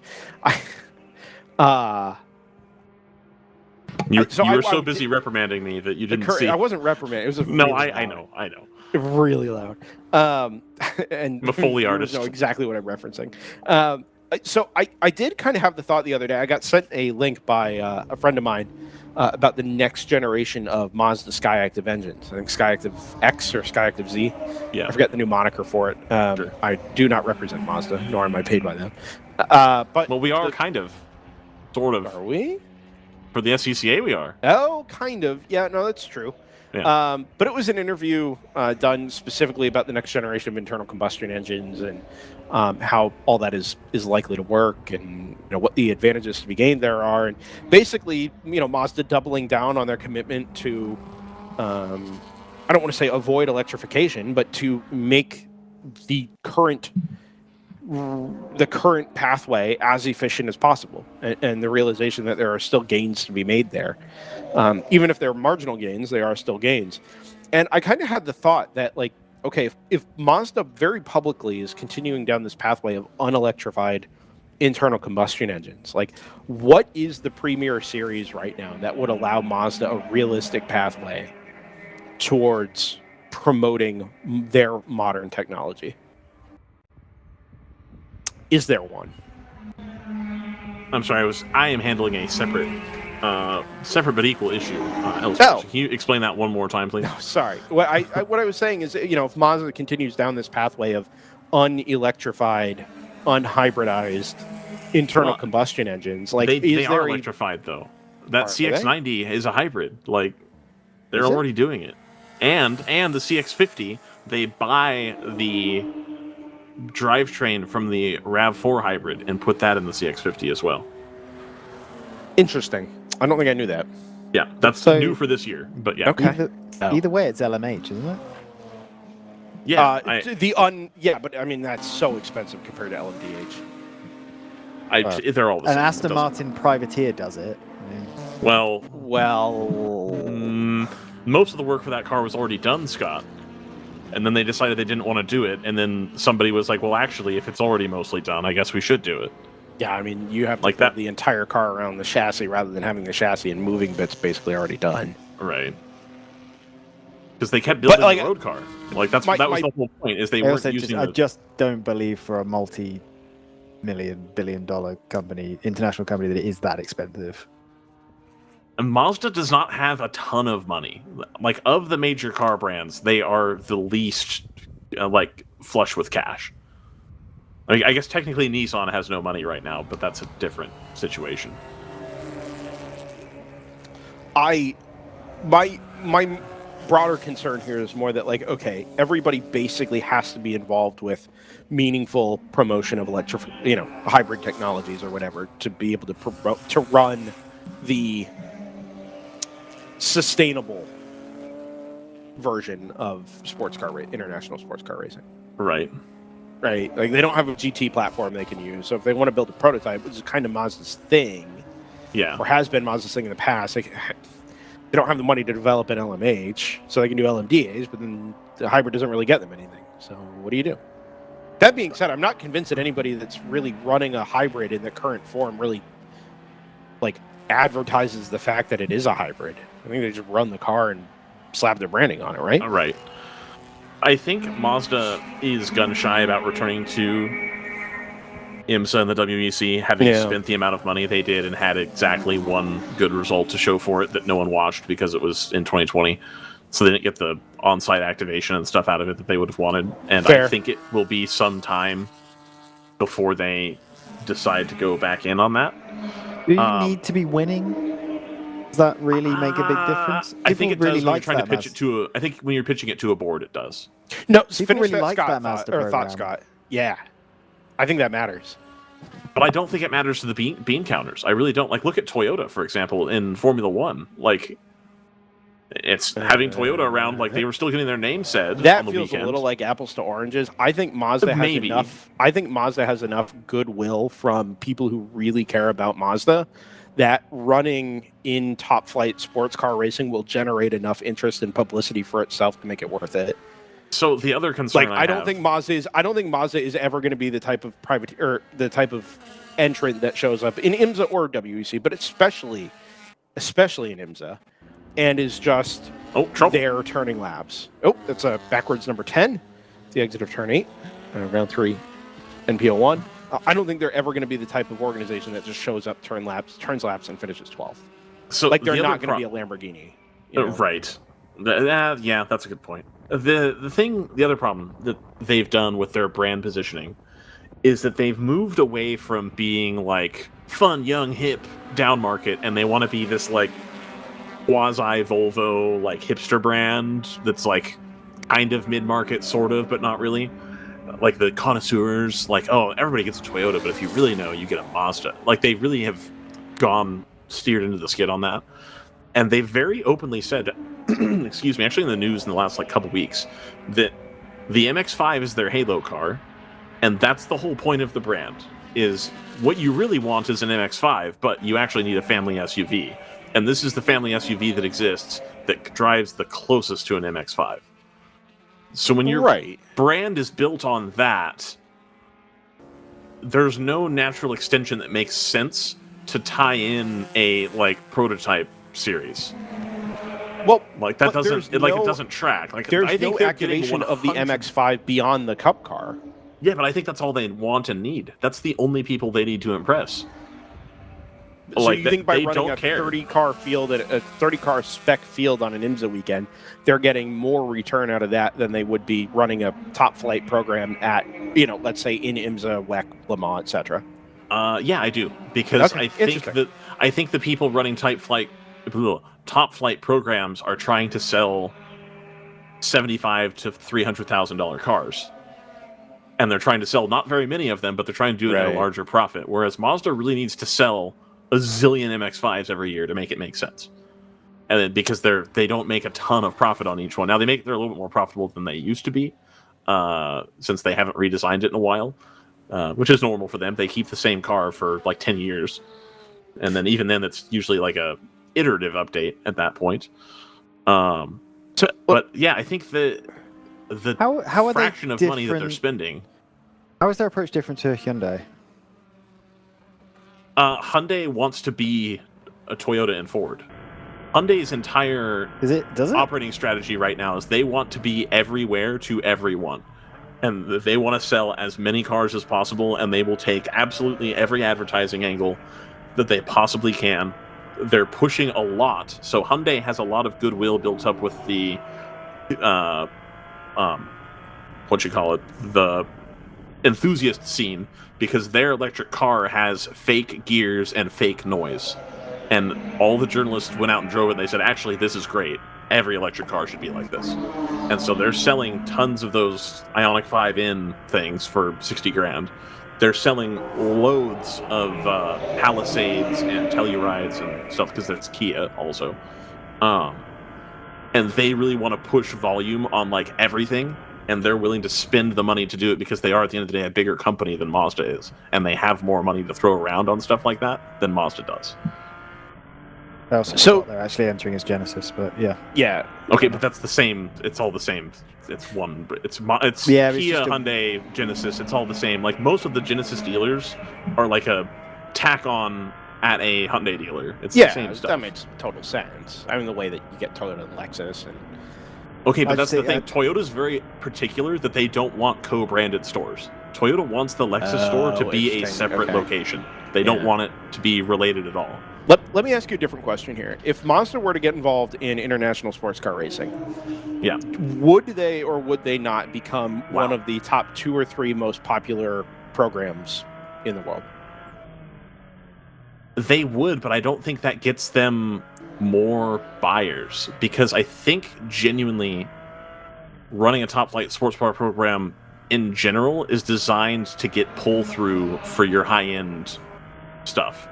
You're trying to sell the only high end they have CTSVs. is MX-5, basically. Or Right. even They don't mid-tier. have anything Yeah. cooler than that. Now, if they brought Yeah. back like an RX-8 or something, which I don't believe they have the money to develop right now or the platform to use to do it, Yeah. then maybe there's a little bit more of an argument there. But like that's all they have is the MX-5 and then some family cars. Like, that's it. Right. Ferrari's trying to sell Corsa Clienti memberships. Porsche's trying to sell 963 road cars and GT3 RSs and your wife and Macan. And by the way, because these are all just basically rebadged Audis, we're making a ton of money on each one. And we're really just trying to sell you on the lifestyle. Mazda does better sponsoring the things they do, which is they were the official car supplier of the Sea Otter Classic, because that's the market they're going after. Yeah, They're going after sure. the Subaru market more so than they are the Hyundai market. It's all very interesting. I think it's a bummer, because I think Mazda, like in general, has done a really good job of supporting motorsports. Maybe not always top to bottom, but from the middle down, basically on the ladder. They're active in terms of their branding in motorsports, even when they weren't running cars in ALMS, etc. It was Right. they were presenting sponsors at Petit and Le Mans. Yeah. The car stopped here on the inside of turn 6. It appears to be the AOA. It's the AOA Mazda. Yeah. Anyway, it is just a bummer to me that, like, okay, this brand that's clearly very involved in sports car racing and has captured the interest and passion of a lot of people who care about this type of motorsports, and also who care about driving a specific type of automobile, have decided, no, we're not going to commit to, promoting our brand or building our brand at the highest level. I get it. I just think it's a bummer. Like, if you told me tomorrow that Mazda was going to get involved in Le Mans, I would buy $200 worth of apparel immediately. Right? Like, I'm in. Right. Get me the team gear, get me a good jacket, like, get me co-branded sneakers or something. You know what I mean? I Like, think I'm all among the way in. Mazda buying public, you're in the minority. You think so? Whereas if you look at CTSV owners, they all have a Cadillac racing jacket. If you look at Corvette owners, they all have a Corvette BMW racing. is like a primary example. Yeah, exactly. Probably. Like yeah. they all do it. The Porsche guys, they all. Whereas Yeah. there's a lot of Mazda drivers nowadays that like just don't care about motorsports. It really is a different Subaru for them. And that's why they continue to sponsor the things that they sponsor. And you think the only pathway towards being that publicly on a broader scale is to revive something like the RX-8? Or like something on that tier really of sportiness. monumentally change the brand strategy that they have laid out. Yeah, like that's the thing is this is the strategy that they've told everybody is their strategy. So that's why I'm like I don't think it's a coincidence that John Doonan left around the time the DPI program was wrapping up. Yeah. I think to some degree you see the writing on the wall there, if I'm being really honest, and go, oh, this probably isn't going to keep going because they're not getting a lot of success out of this, and this isn't what they want their brand positioning to be moving forward. So you go get a different job. Yeah, fair enough. Yeah. I mean, I think John was probably the right person for that job anyway. So it's not so much that like, hey, I got to get out of Mazda. It's hey, like I'm obviously a premier candidate for this job. If I want it, I might as well go try it. Sure, but also if Mazda said, hey, you know what, this first round of trying this car, this car was a mess. We've got the new GTP regs coming down the pipe. We're going to take another swing at this, and we're going to keep John on. I think he stays. I really do. Because they had success with that car in the back half of that rule set, and then it went away. And then everybody restarted, and they would have had a shot to do well, and they chose not to.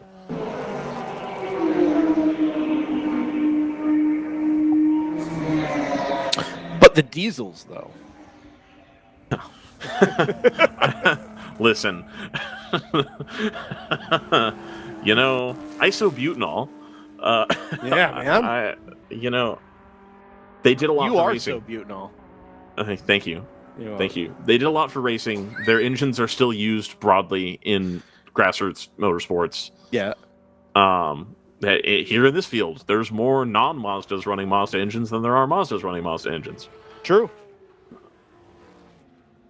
So, no, I don't think they're going to return to top flight sports cars anytime in the next 5 to 10 years. I really don't. Well, that's a bummer. We need a new brand for this year. We spent most of last year talking about Ford. Ford's going back to Le Mans, so okay, we're, Yeah, the Mazda one, you can wrap that one up pretty quickly, unfortunately. Darn.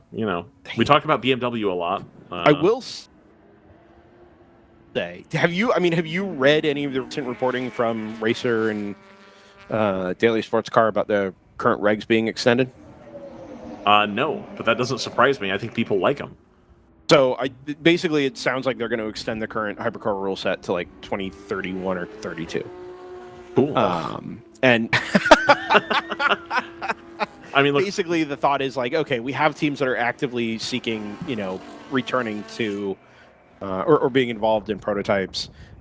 Even if they debut in 27, they get a 3-4 year cycle out of the car, right? Then they push to 2030, and then for teams that are or manufacturers that are actively exploring new programs, which is rumored to be at least 3. As everybody plays nicely down here at the kink. Flying Fur doing a bit of self-preservation there around the outside. At least 3 programs are actively looking at joining the fray. So if you do that now, that's a debut in 28 or 29, and you have to push the regs out to 32 in order for them to get like a full, quote-unquote, factory cycle out of a program like that. Factory cycle out of an LMDH where you're just slapping an engine on an LMP2 chassis. Great. Yeah. I think... Can't wait to see that. Yeah, but at least none of the Acuras or the Oricas look anything like each other. I get it. Scott, you of all people understand that there's more to it than that, right? When you're trying to set up a program, it's not just the building of the car that you're worried about. It's the acquiring staff and spares and space and all those things. Spending money. But do it with your own chassis. Like half the teams, less than half the teams are doing. I just don't understand why you say, hey, we've got this great rule set here, or we've got this version that's a third the price, and we're just going to equalize them. No, I think that's dumb. I just think they should all migrate to the GTP one instead of... Agreed. I mean, I wouldn't prefer that because the GTP one is boring, but I think the I GTP one agree. should be LMP2. I think the real issue, Well, and the yeah, thing that that's like a- the thing that very specifically failed to capture my interest about LMDH GTP is the fact that the homologation cycles are locked. So once the car's general identity is set up, it's that way for a long time. And I get that that is what keeps categories like that from spending themselves out of existence, but like tracking race-to-race upgrades between the Audis and the Peugeots back in the day, or the Aston Martins, and how they find like 8 seconds year to year at Le Mans and stuff like that is just like, that is the stuff that made sports car prototype, modern LMP1 type prototype racing iconic. Yeah, but you just And that's highlighted the reason that completely doesn't gone. work. No, I It was understand. Audi I and understand. Peugeot. Like, No, that I was it. understand. It would be great if we could do that with a cost cap, realistically. The cost Which cap. It's much more realistic now that Formula One's kind of built a model for it, but Right. probably not quite mature enough to actually be realistic. Yeah. Well, I think probably more difficult to track as well, given that there's way fewer races. Adding so you a safety vehicle here. More time to shuffle money around versus. He's just on the racing line. Oh, this is Okay. to go recover the 936 over at turn 7, who joined the 951 that was okay. That, yeah, to be clear, it's just the one that stopped, not the car in the middle of the screen.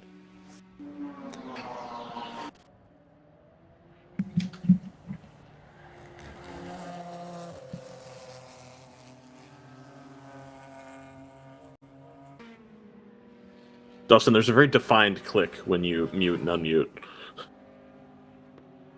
Yes. Yep, there it is. It sounds like you're keying up on a CB radio.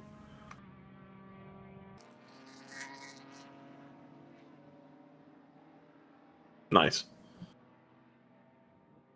Can I interrupt our hypercar complaining chat? Epercar. Epercar. Yeah.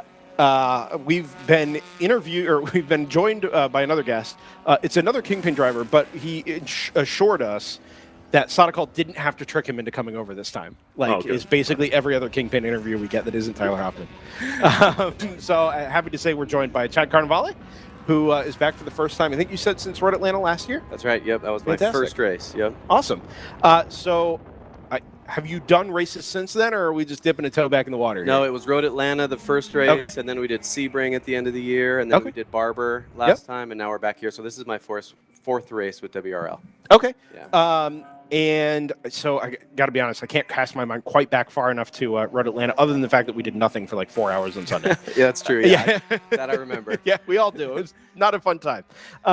But you're behind the wheel of the 11 or the 77? I'm in the 77. Okay, so you're with Rob and Sonicall. Exactly, yeah. How's that been? Amazing. Yeah, sure seems like it. Yeah, I mean, it escalated quickly, right? I think I told you last time we started in San Diego doing autocross, 15 years ago, and went to, track days and stuff like that, and POC and PCA, and now we're here, and this is kind of all I do now, which is awesome. Not a bad thing to be. Yeah. So, yeah, very cool. I think, it's interesting.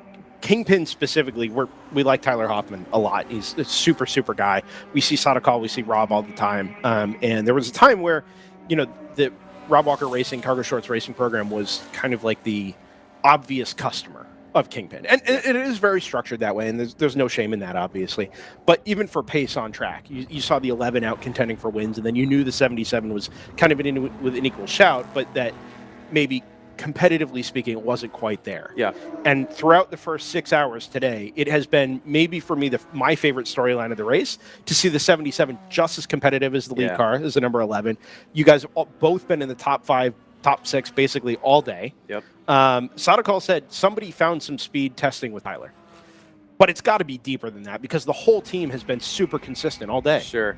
Yeah, it's Tyler. It's the time that we put in a little bit more so this time. This track is very, very fast, and I think we did a little bit more homework this time. So we always do sim work ahead of time, but this time what we're doing is we're collecting data very carefully, and we are going back to our house and reviewing it on TV and making fun of each other in certain spots on the track. And figuring out what's fast, and the intuitive stuff is not always intuitive. So we're finding speed out there, and I think it's a good thing. So Do you guys find yourselves congealing and coalescing as a team and kind of pushing each other together rather than saying, oh, I'm going to deal with my own stuff but not bother you? Yes, absolutely. We do everything as a team. And what's cool about our team is we are all roughly the same fast, I guess you could say it. So there's not a big swing between drivers. If you have, say, a rented car, you know, a customer car, whatever, where you may have a hot shoe in the car and then you've got a person that's much slower. We're all within, let's say, 1 second. Okay. Something like that. And one person's faster at one track and another person's faster at another track. Nice. So there's not like a fast person, but it works out well because we know that that pace is going to be the same the whole time, which works out really good. So, yeah, we took it very seriously this time.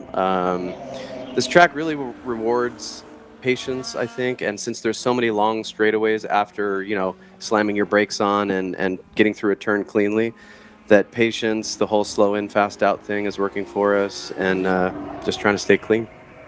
So it's been very, very cool to follow, and to be able to talk to at least you and Sadakal about you know, the progress that you guys are making there in the 77. Are you San Diego based as well? Yep. Out there? Okay. Yeah, all of us are in San Diego. Okay. Yeah. Very nice. So you guys actually do have the chance to just kind of be together as a team, even if you're not necessarily with the car. Yep.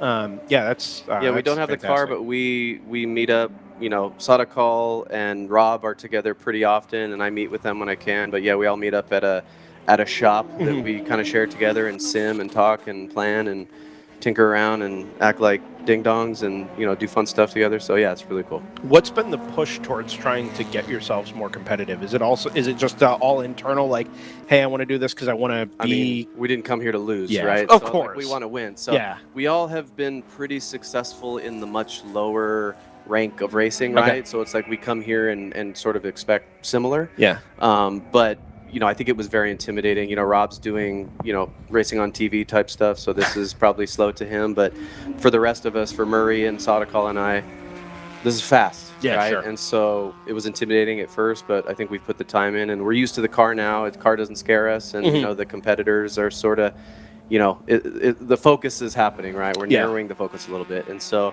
now we feel like we belong here, and it's we're trying to get a podium, you know. So you kind of took the words out of my mouth there. You say you feel like you belong here. I think, you know, we've been around the World Racing League since 2017, and we've seen it through a very obvious progression. In some cases, it was, you know, pointed at the moon, and in some cases, it kind of tables off or even trends back down a little bit. There was a time where, you know, you walked into a WRL paddock, and it was, you know, huge haulers with 2 or 3 competitive cars plus backup cars. It was, you know, NASCAR pit stands, war wagons. Every car has got, I mean, you guys have the wraps and everything to go with it, but like, I mean, it looked and felt like almost like an IMSA paddock or an SRO paddock, right? And that environment can feel very intimidating. I kind of get the sense that the WRL paddock has settled into this place. Is like, hey, we're all here taking ourselves a little bit more seriously than maybe we used to, or maybe we would in a different series. Yep. But not so seriously as to like not have fun anymore. 100%. And if you guys can coalesce as a team and be together, but also take it seriously and be competitive, like that seems like maybe one of the sweet spots in racing. I agree. Yeah. Yeah, we were at Long Beach Grand Prix last weekend or the weekend before, whatever it was. And you get the sense of secrecy up there, right? The teams are very secretive. Even if it's a different manufacturer, they're still very secretive what they're doing. Tyler knows everybody, right? Yeah, so people come to him, he goes to them. So there's a lot of sharing of whether it's parts or knowledge or, you know, whatever it is. Yeah. This is a massively friendly atmosphere. So I told you before, we were in Lucky Dog before, which was very similar, very, very friendly. Much less competitive just because I think there are no pros there, and also the cars were slower. But this is like we've really stepped it up. It's like a mini IMSA, I'd say, you know, but very friendly, Rob just seems to race everywhere all of the time. He continually sends us emails about making sure his onboards are accessible. We saw him at Road Atlanta 2 weeks ago for Porsche Club of America. He sent us an email about being involved in POC out at Willow Springs in a couple of weeks' time. And it's like, man, does this guy ever just not race? And Sadakal seemed to suggest no, if he's not racing cars, he's fixing them. But he also obviously is kind of together with Sadakal and I think David campaigning the 77 in IMSA Michelin Pilot Challenge for a few races. That's right. Which is very cool. Do you find yourself kind of endeavoring to do the same thing and be a part of something like that, or do you find yourself comfortable with where things are at here for now? I. Uh-oh. How do I be as diplomatic as possible? No, be honest. The answer is yes, hell yes. Okay. Yeah. I don't have an IMSA license yet, Okay. and I was told to finish the season here. Okay. And then give them a call. By IMSA. Them IMSA. Yeah. Interesting. Yeah, so, okay. The experience that's that I had. absolutely an exclusive. Yeah. That's incredible. That's fascinating. Yeah. Genuinely. That's why I said be honest, because we don't know what goes on behind the scenes. And I'm Yeah. sure there are, potentially, I don't know, maybe tens of other drivers in the paddock that Sure. are saying, okay, what's the next step look like? But you're in the middle of it. Yeah, I went through the whole process, did all the tests and physical and all that kind of stuff. But, they said, hey, you have a ton of driving experience, but it's not quite what we're looking for, right? To be honest. And I said, okay, that's fair.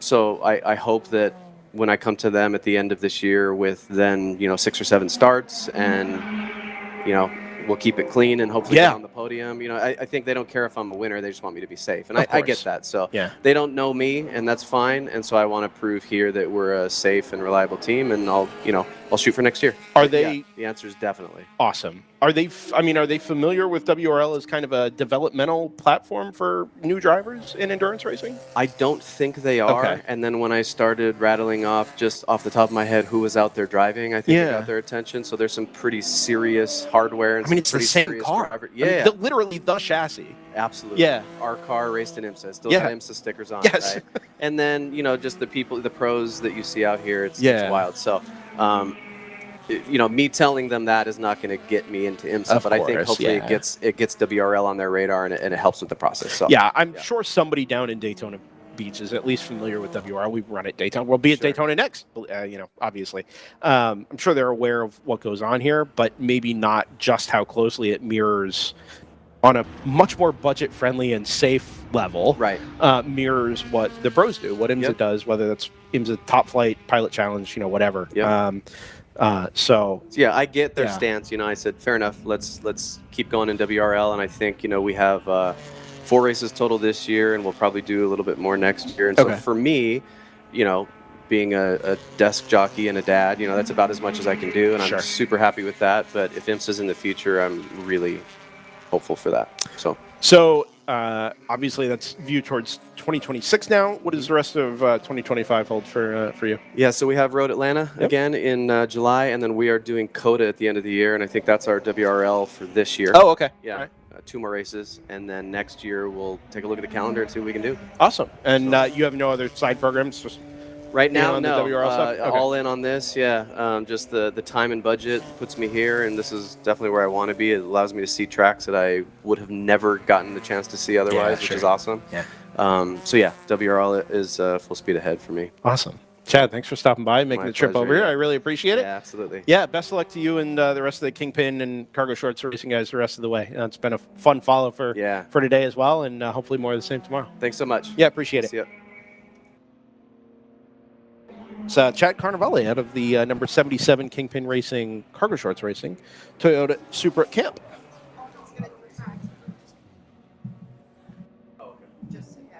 If we're in a world where IMSA says, yeah, finish your WRL season, then we'll give you a license, that's like an incredible result for WRL. Right? Kind of. Like that's absolute validation. Like,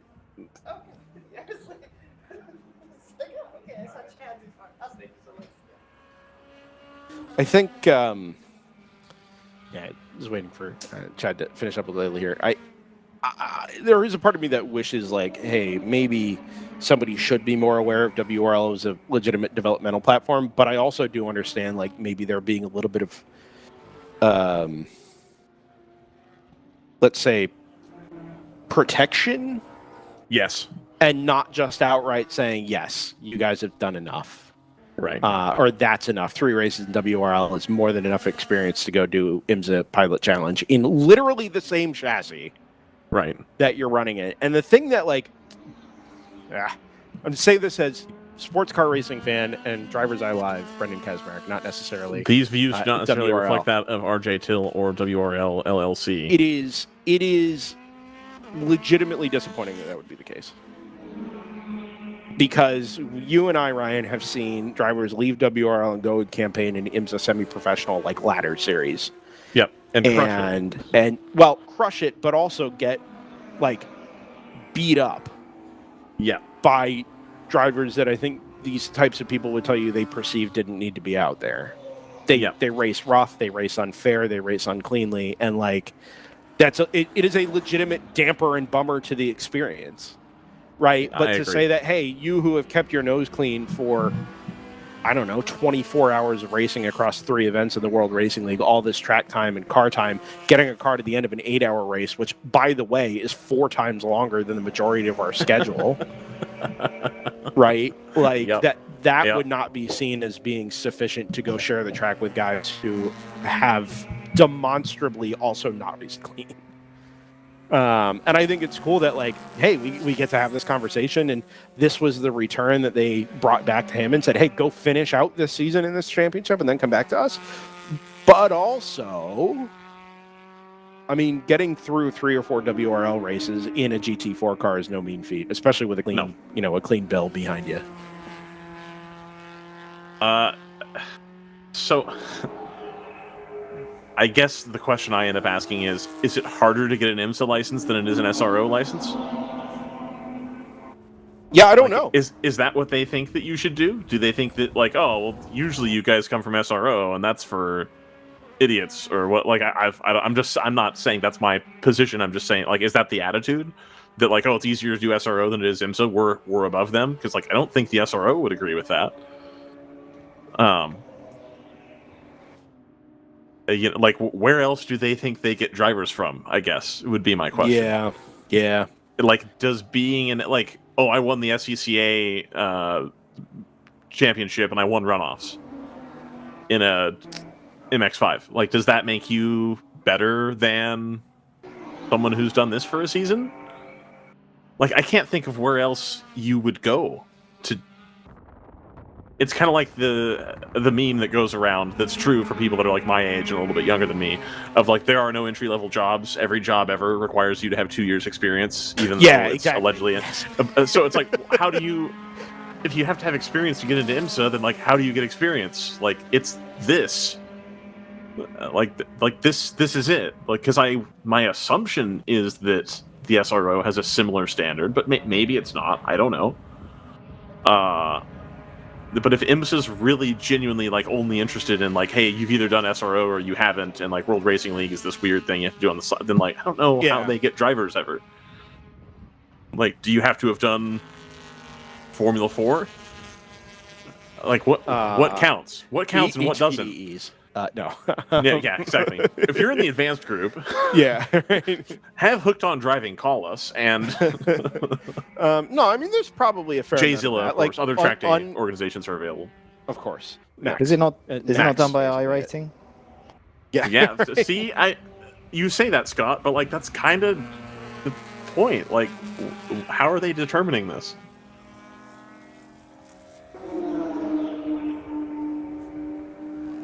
I don't know. Brendan just went silent, so... I'm handling a Lime Rock and Hallett issue at the moment. Sorry. Yeah, not a problem. I also did want to make one race-related note. Sure. The Blaze Racing team have taken down their canopy here at the pit stall just before start-finish. I don't know what the issue was for that brought that car to a halt, but... whatever it is, appears like it may be a showstopper for the weekend. Never mind the duration of today's race. They've had a tough season so far, and also if they leave, who's going to come set up our board?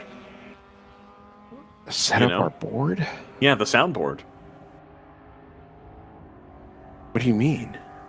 Because the driver comes and fixes the soundboard for me. Oh, right. Yeah, I got you. Yeah, because Scott knows what he's doing on the radio, and, like, he comes. I think I've told you that before. Scott Mann comes into the booth when I'm at WRL, and he comes and fixes all the knobs because, like, I don't know what any of those do. Gain like, up, fader down. Yeah, that's all I do. But he's in there, like, all those extra ones in the middle. He's, like, playing with those, and he's like, "Yeah, there, that should be good." I'm like, "Okay." He just wants to make himself sound better. Hopefully they don't change between now and the next time you're here, because I don't touch them. So. We're gonna make Mike input 3, the Scott Mann mic. Yes, and just leave those settings specifically for him. Everybody else can use 1, 2, and 4. No, I'm happy for him to mess with mine too. Of course, because again, I don't know what I'm doing. Like,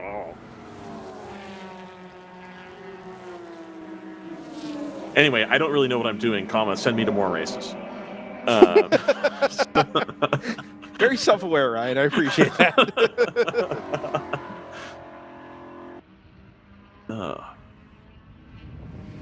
We've got an hour and 57 left here. I think this is a good time for an ad. If we could run an ad, that would be lovely.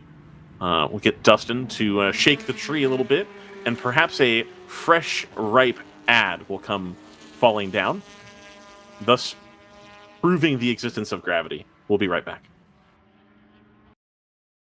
You can feel confident Continental is the smart choice in tires. Can they handle extremes? Yep. Tested from the Texas desert to near the Arctic Circle. Really? Really. Anything for the guy who finds that one pothole? Yeah, road hazard coverage has your back. For real? Absolutely. Were they made by like a bajillion engineers? Well, closer to 100. Continental. Welcome to the smart choice in tires.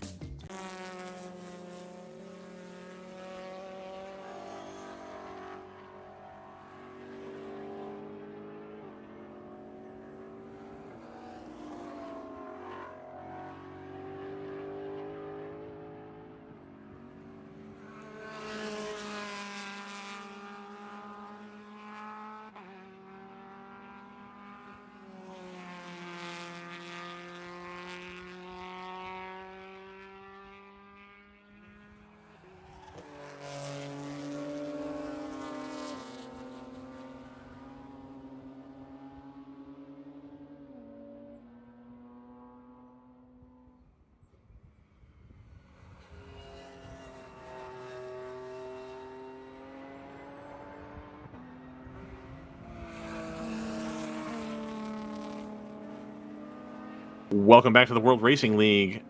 The Can-Am Endurance Cup, day one, drawing towards a close here, an hour and 55 minutes remaining. We're here with Brendan Kazmarek on site, Ryan West at his West Coast Command Center, Scott Michaels on the East Coast. I know he moved from one school to another. I don't remember which town the new school is in, but he's there. Dustin Allis is in Virginia. Charlotte, I think. No, Virginia. Tennessee. Dang it. No, See, he's in I'm Tennessee. all over the place. Scott's Tennessee. in Virginia. Scott's in Virginia. Okay, Yeah. got it. We're very Appalachia focused here. Blue Ridge Mountains, Got both Shenandoah ends covered. River. Yeah. Cade McKee Okay. says WRL has an actual current IMSA steward. Yes, I agree with that too. Yeah, Yeah. that's Pretty sure IMSA is aware of WRL. Yeah, that seems right. It just seems, you know. yeah. I would Anyway, have expected maybe a different reaction, but that's okay. yep. Here's another off-topic thing. I'm looking forward to talking Alex, to. sorry, one No, other that's point. fine. Alex Rockwell says IMSA likes to see multi-season or diverse experience, which Okay. also does make sense. Yes. I do get that. Yeah. Absolutely. Anyway, go as you were. I'm hoping to hear from Mo Dadka. I'm hoping he'll come and have a chat. He is here.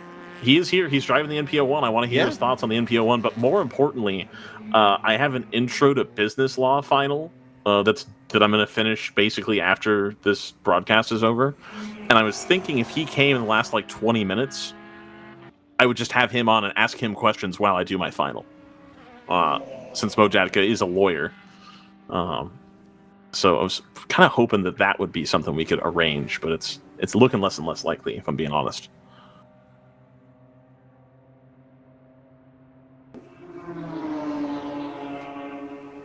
I hope that's Mo Dadka about to sit down, and that's what Brendan went silent for. That was not. Oh, No. okay.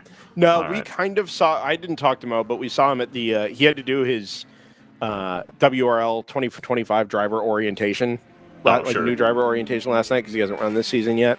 Yeah. So RJ asked, "Who here is running GTU this weekend?" And it was literally just Mo. So RJ gave him the GTU rundown. As we get a slow Palomar, number 38. Yeah. I'm back up to speed now. That car has not featured the way I thought it would weekend. No. Or today, at least. Number 38 was Yeah, they very, still got very tomorrow. much in contention at Mid-O. We always have tomorrow. We'll always have Mid-Ohio. Brendan, TC Klein is up to 4th. They're the hard charger, not only in class, but in the race. Yeah. And you can tell that because there's 2 little symbols next to it. There's 3 lightning bolts next to their name. Yeah. There's the single and the double. Yeah. They did start pretty far down. They've moved their way up the field here. Ginger Racing has taken the lead in GP1, the number 46. They're 16 seconds ahead of the 981 of BSR. I believe the car formerly known as Frozen Rotors Racing. 946 of Flying Fur, that's the bright orange M3, the old one. TC Klein, of course, we talked about. And then the 64 of Open Throttle Racing, turning laps, keeping it clean, and moving themselves into the top 5 here. As Harrison, Sampson, Palomar, Blaze, they all run into trouble and move their way down the order. We're going to do a GP2 update in the style of Martin Haven. If you're just joining us, nothing has changed. It's still the 21 of North Loop Motorsport out in front by 3 laps. It's probably going to be that way next time you check on it as well. If you're just joining us, nothing has changed. Yeah. That doesn't... That was a Martin Haven. It was like midnight during the Audi R10 era. Yeah. If you're just tuning in, nothing has changed. But it's an Audi 1.2. Just tuning in implies you've never tuned in before. Correct. Yes. What? I don't know. No, it's not that. Anyway, North Loop Motorsports leads in GP2, followed by the number 196 of Club Sport, 3 laps, and then the number 214 Garage Soissons-6 entry. That's for the new or innovative car.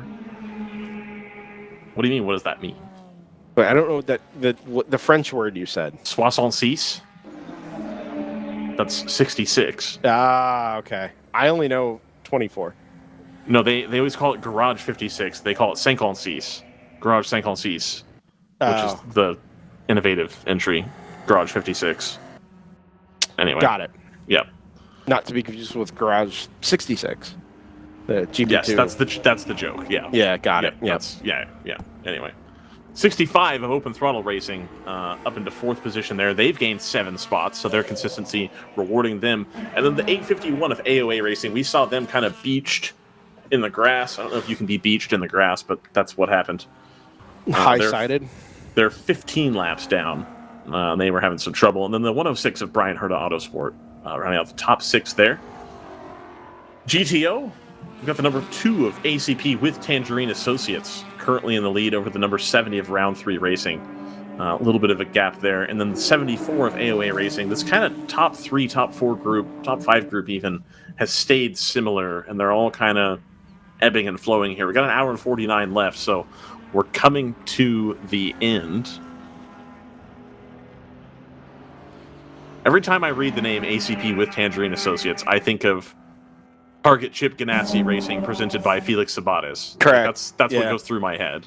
Bridgestone presents the Champ Car World Series powered by Ford. Yeah, exactly. Yeah. The Tequila Patron American Le Mans Series presents the Mobile 1 12 Hours of Sebring presented by Fresh from Florida. That's correct. Yeah, that one's true. That's the correct one. I didn't even make that up. GTR 99 up into 6th. They are 21 seconds behind the number 11 of Kingpin Racing. So they've got a shot at the top 5 here. Just got to stay consistent here. That's what the GTR 99 does. Scott had mentioned earlier that he was surprised to not see the GTR 99 further up the field. And yet here they are. They've moved themselves up, although they are 3 laps off the leader, which is usually they're on the same lap, but a ways down at this point and working their way forward. I was recently in GTR's hometown. It's in Louisiana, right? It's Harahan, Louisiana. It's the industrial complex town on the other side of the river from Nova Motorsports Park. Oh, okay. Yeah, that's where there's a couple of hotels and restaurants and stuff there. So where is that relative to NFC's shop? Oh, I don't know. I don't know where NFC's shop is. They're somewhere in Louisiana also. I assume in the same region. I mean, I don't know. Yeah. I don't know. This transition for GTR has been kind of interesting. They, obviously went away from the M4 GT4 and over to the Toyota Supra last season. Yeah. And they made it through most of, but not all of the season before realizing, for some reason, that the Toyota just wasn't suiting them. and they didn't do Sebring, which was the first race GTR had missed in a just straight up missed in a long time. Not didn't want to tow to High Plains, and obviously got taken out at COTA in the new BMW M4 G82. But even when they were back with us at Barber, they were just kind of not on it. It's very on GTR like. Well, it took them a while to get their heads around the BMW M4 the first time around as well, if you recall. Kind of. That was not an easy transition for them when they went away from the E46. Yes, true. But they were much quicker about it with the Supra and pretty much right on it. And I don't see any reason that it would have taken them longer to adjust to the new G82 that does everything better. I mean, they did have. It's gonna caught me off guard. They had help from Hitman Racing with the Supra, who had been running the Supra for a while at that point. Yeah, so maybe that gets you integrated a little bit quicker. Yeah, that's a fair point. We do have pit stops taking place. Oh, we didn't do the GTU field. Sorry. I just do want to say the 74 is in, the 2 is in as well. That is your overall. I'm sorry, your GTO race leader, not your overall race leader. Yeah. That number 2 BMW from ACP Tanzer and Associates into the pit lane as well. Anyway, we can knock out GT. Is the AOA car going to undercut the 70? I don't think anybody's undercutting the 70. No. All right. I'm just tired of hearing the word undercut on F1 broadcasts. I understand that is technically what they're doing, but I just wish that would stop being said so often. Why? It's like I wish they'd stop saying corner so often. It's not though. It's just because they haven't always said undercut, and they definitely haven't said it always the number of times that they say it now. I genuinely believe it's in an effort to distill that conceptual element of the strategy down to something like a word that people can understand. Just distill it down to something simple. I feel like undercut wasn't thrown around the way it is now in 2015. They didn't say that word as much as they did, or as much as they do now back then. Any change in frequency of that? It's just always been the case since they got rid of refueling. It's also possible, Ryan, that here specifically I don't know. I feel like in the U.S. it came with the Sky Sports commentary, and then when it was, that's probably what it is. When it was the, that would be why I had to change. Yeah. Okay, that's you're right. You're absolutely right. It is that change. Yeah. Okay. Because that lines up with the timeline as well. Layla spent yesterday spending some time talking about how she doesn't like using Canva to make graphics, and then just puts out a banger graphic. That's pretty amazing.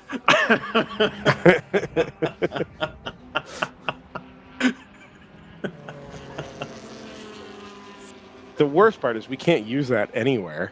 No.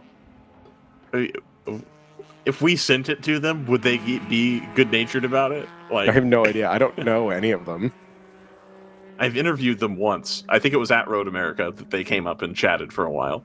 I realize that this is happening behind the scenes and nobody has any idea what we're talking about, but we should be considering cartoon grid graphics or meme grid graphics. We really should. We really should. Yes. Because that would be tremendous. I want to specify for the viewer that what Layla has produced is in no way offensive. Oh no. It's just goofy and fun. It's fantastic. Incredible. GTU is the number 58 of Stratus Racing. They're about a lap ahead of, 30 seconds ahead of the number 60. That's how that stands in GTU. The number 10 of round 3 racing is about 5 laps adrift, followed by the number 59 of Stratus.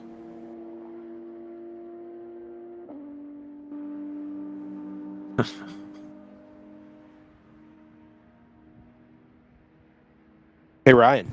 Yeah. Remember that time you told me to replace the 1/4-inch cable because it was starting to fail? Yes. Yeah, so I never did that. Shocker. Yeah. There we go. Has my tape given away as well? Is that on the power plug for the preamp? Yeah. No, the tape is still in place. Okay. It did hit me recently, back at Barber, most of this equipment is oh my gosh. Most of this equipment Layla, you is have to now stop. 10 years. No, that one was Dustin. Oh, okay. Got it. Most of this stuff is like 10 years old now and is going to have to be replaced. But such is life.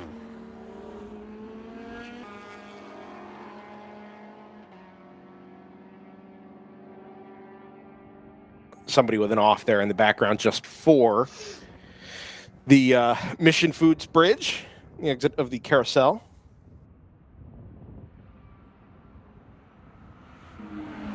Kate McKee is in the chat, and I'm intrigued as to why Screaming Goat Racing isn't here. Seems like a very Screaming Goat kind of track. It is. Yep. When did they last appear? That Barber. would've been Barber, yeah. Yeah. Oh, really? Okay. I'm sure they'll really be at Barber? Daytona. They're almost always at Daytona. Right. I would not like to listen to Scott Pruitt announce anything. The year they made him do or had him do Le Mans was like one of my least favorite years of Le Mans. No, I think that's made him. Very difficult. I'm not convinced he wanted to be there at all. And by there, I mean in Connecticut in a room. Yeah. That just bugs as we talked about switching to the Sky Sports commentary, which I admittedly don't like that much. It bugs me that ESPN and NBC like go out of their way to do a separate commentary feed for those things, and it's like, just take the world feed. It's fine. Like, just I have the exact same issue with cycling. Perfectly. well, they reasonable fired world what's his feeds name available. isn't going to get to do it anymore either. They used to do it on Channel 4 or whatever. The British guy that does all the Carlton cycling. Kirby. No, not Carlton I Kirby. wish. Sorry, no, I won't finish that. I don't know what you're thinking. It's fine. Yeah. No, the main guy that did the cycling for a long time for British TV isn't doing it anymore. I read that the other day. I don't know who you'd be talking about. I listened to an interview with him about it. He was like a soccer broadcaster, and then they told him one day, you're going to go cover the Tour de France, and he had been doing it since like 2007. That's going to drive me crazy.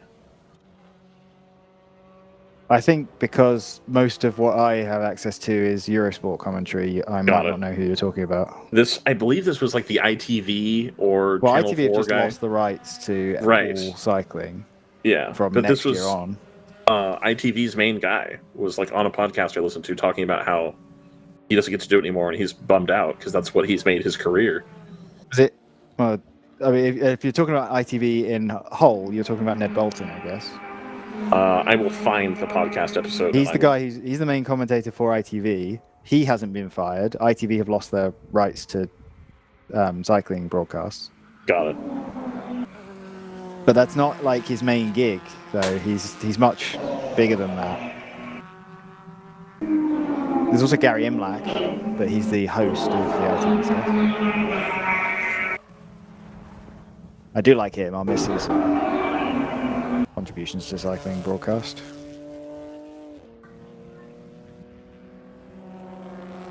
I spend more time listening to podcasts about road cycling than I do actually consuming road cycling. It's the same with college basketball for me. I totally get it. They're just such a huge time suck that like you kind of just need to do the I mean, they follow. Well, cycling 10 times more. Yeah, it's awful. Sure. You want to follow it properly. It's serious commitment. Pay no attention to the fact that the men behind the curtain are watching an 8-hour endurance race. Right. Yeah, but this is only happening their once free every Saturday month. afternoon. We're not having 5 hours a day for 3 weeks. 3 weeks. Yeah, that's fair. What do you think I'm doing straight after this? Watching cycling, presumably. Probably.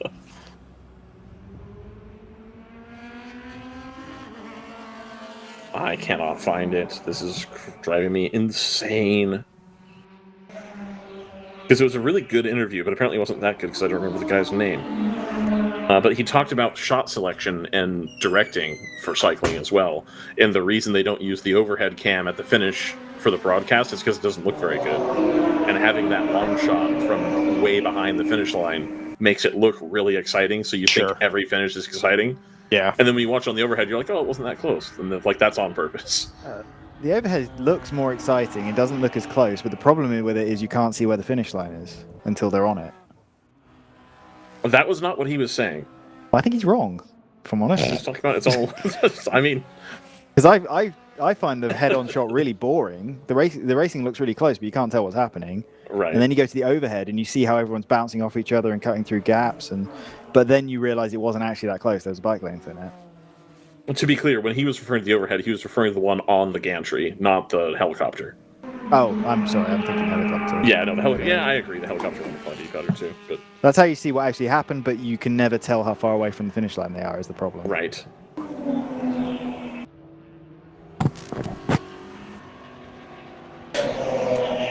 If we can just briefly recap where things are at with the race here at the moment. I did a Stratus 58. rundown within this hour.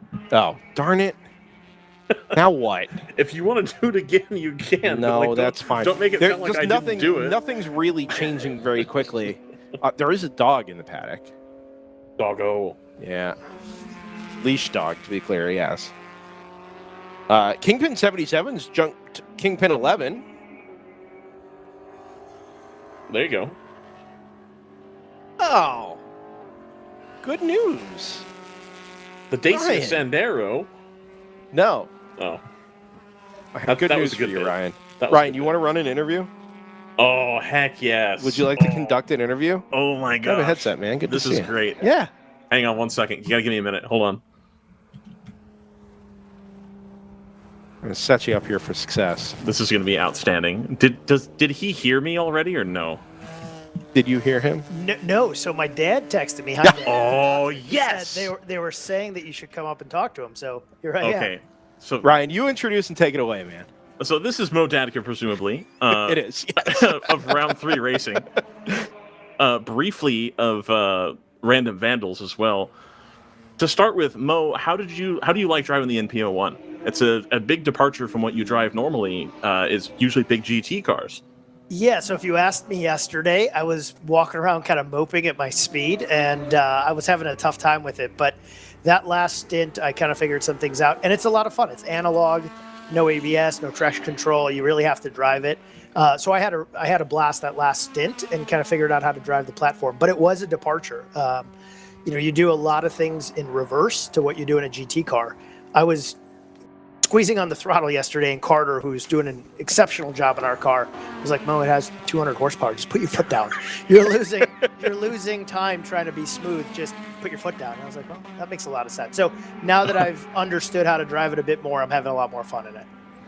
Excellent. And so the reason that I wanted to bring you in here, that you may not have heard, I suppose, which is great, is I have this Business Law 235 final that I'm supposed to take today. You want me to tutor you on air? Yeah, and so, like, would you say, in your professional opinion, that generally the liability of the principal will depend on whether the agent was authorized to form a contract? Would you say that was true or false?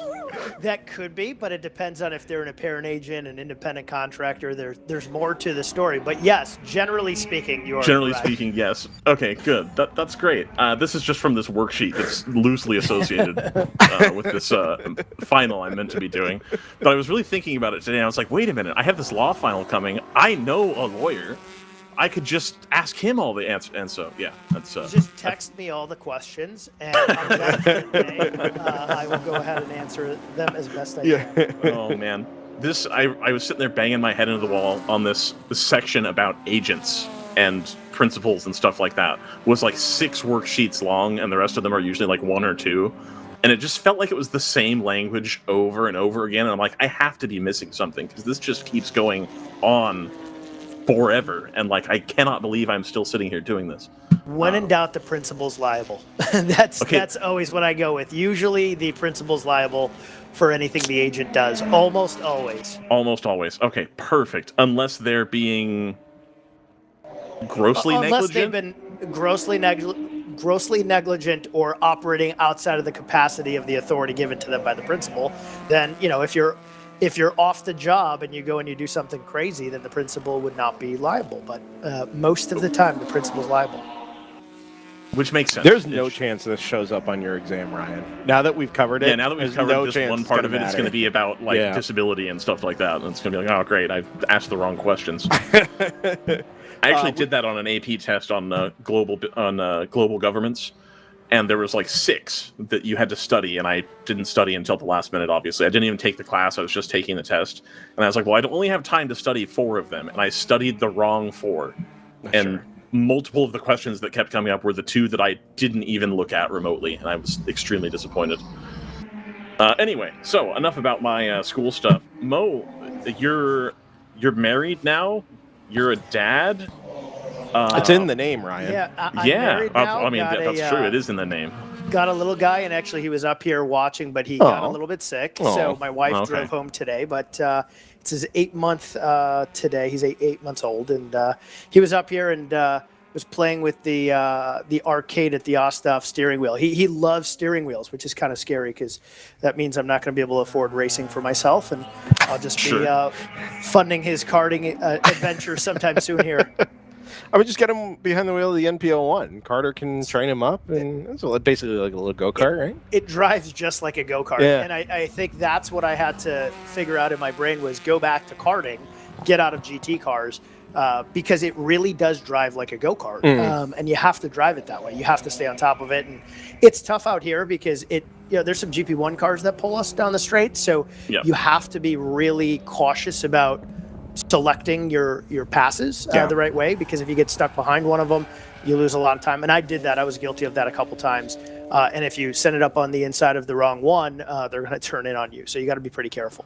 I was thinking about your sort of career progression here, Mo. We saw you behind the wheel of, I think, GP3 cars from the very outset, right? With one of the Porsche Boxsters, GP2, GP3. And you step up into GP1 with the Cayman, and then you're into the GTO cars and a couple of guys. Then you're in Lamborghini Super Trofeo with 600 horsepower and aero and TC and ABS. So you go up and up and up and up. And then we don't see you for a little while, 1 or 2 races here and there, your priorities change. And now the first time you're back in the car for like a good go at it, let's go get it weekend, you're in a 200 horsepower, 2,000 pound car with nothing like the suite of electronics that the Lamborghini had, right? Yeah. So you're taking a huge step backwards to some degree. It is, and it worries me a little bit for getting back in GT cars, if I'm being candid, because I've had one event in the last 16, 17 months, and it was in an NPO1. Yeah. So I feel like maybe I've gone backwards, and I want to get back in a GT car sometime soon here.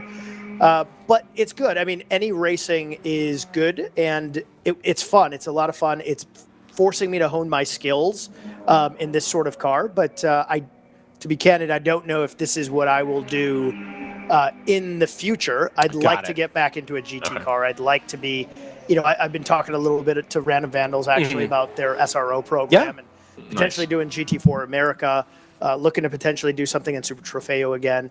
Hoping my good buddy to get hurt again, huh? Cole Lofsgaard comes with me because he's a heck of a driver. So it'd be nice to do something with Cole again. We've had some talks about doing that, but he's so busy in Brazil and he's sought after here. So I don't know if I'll be able to wrangle him as a teammate anymore. It's interesting you say that. Sorry, Ryan.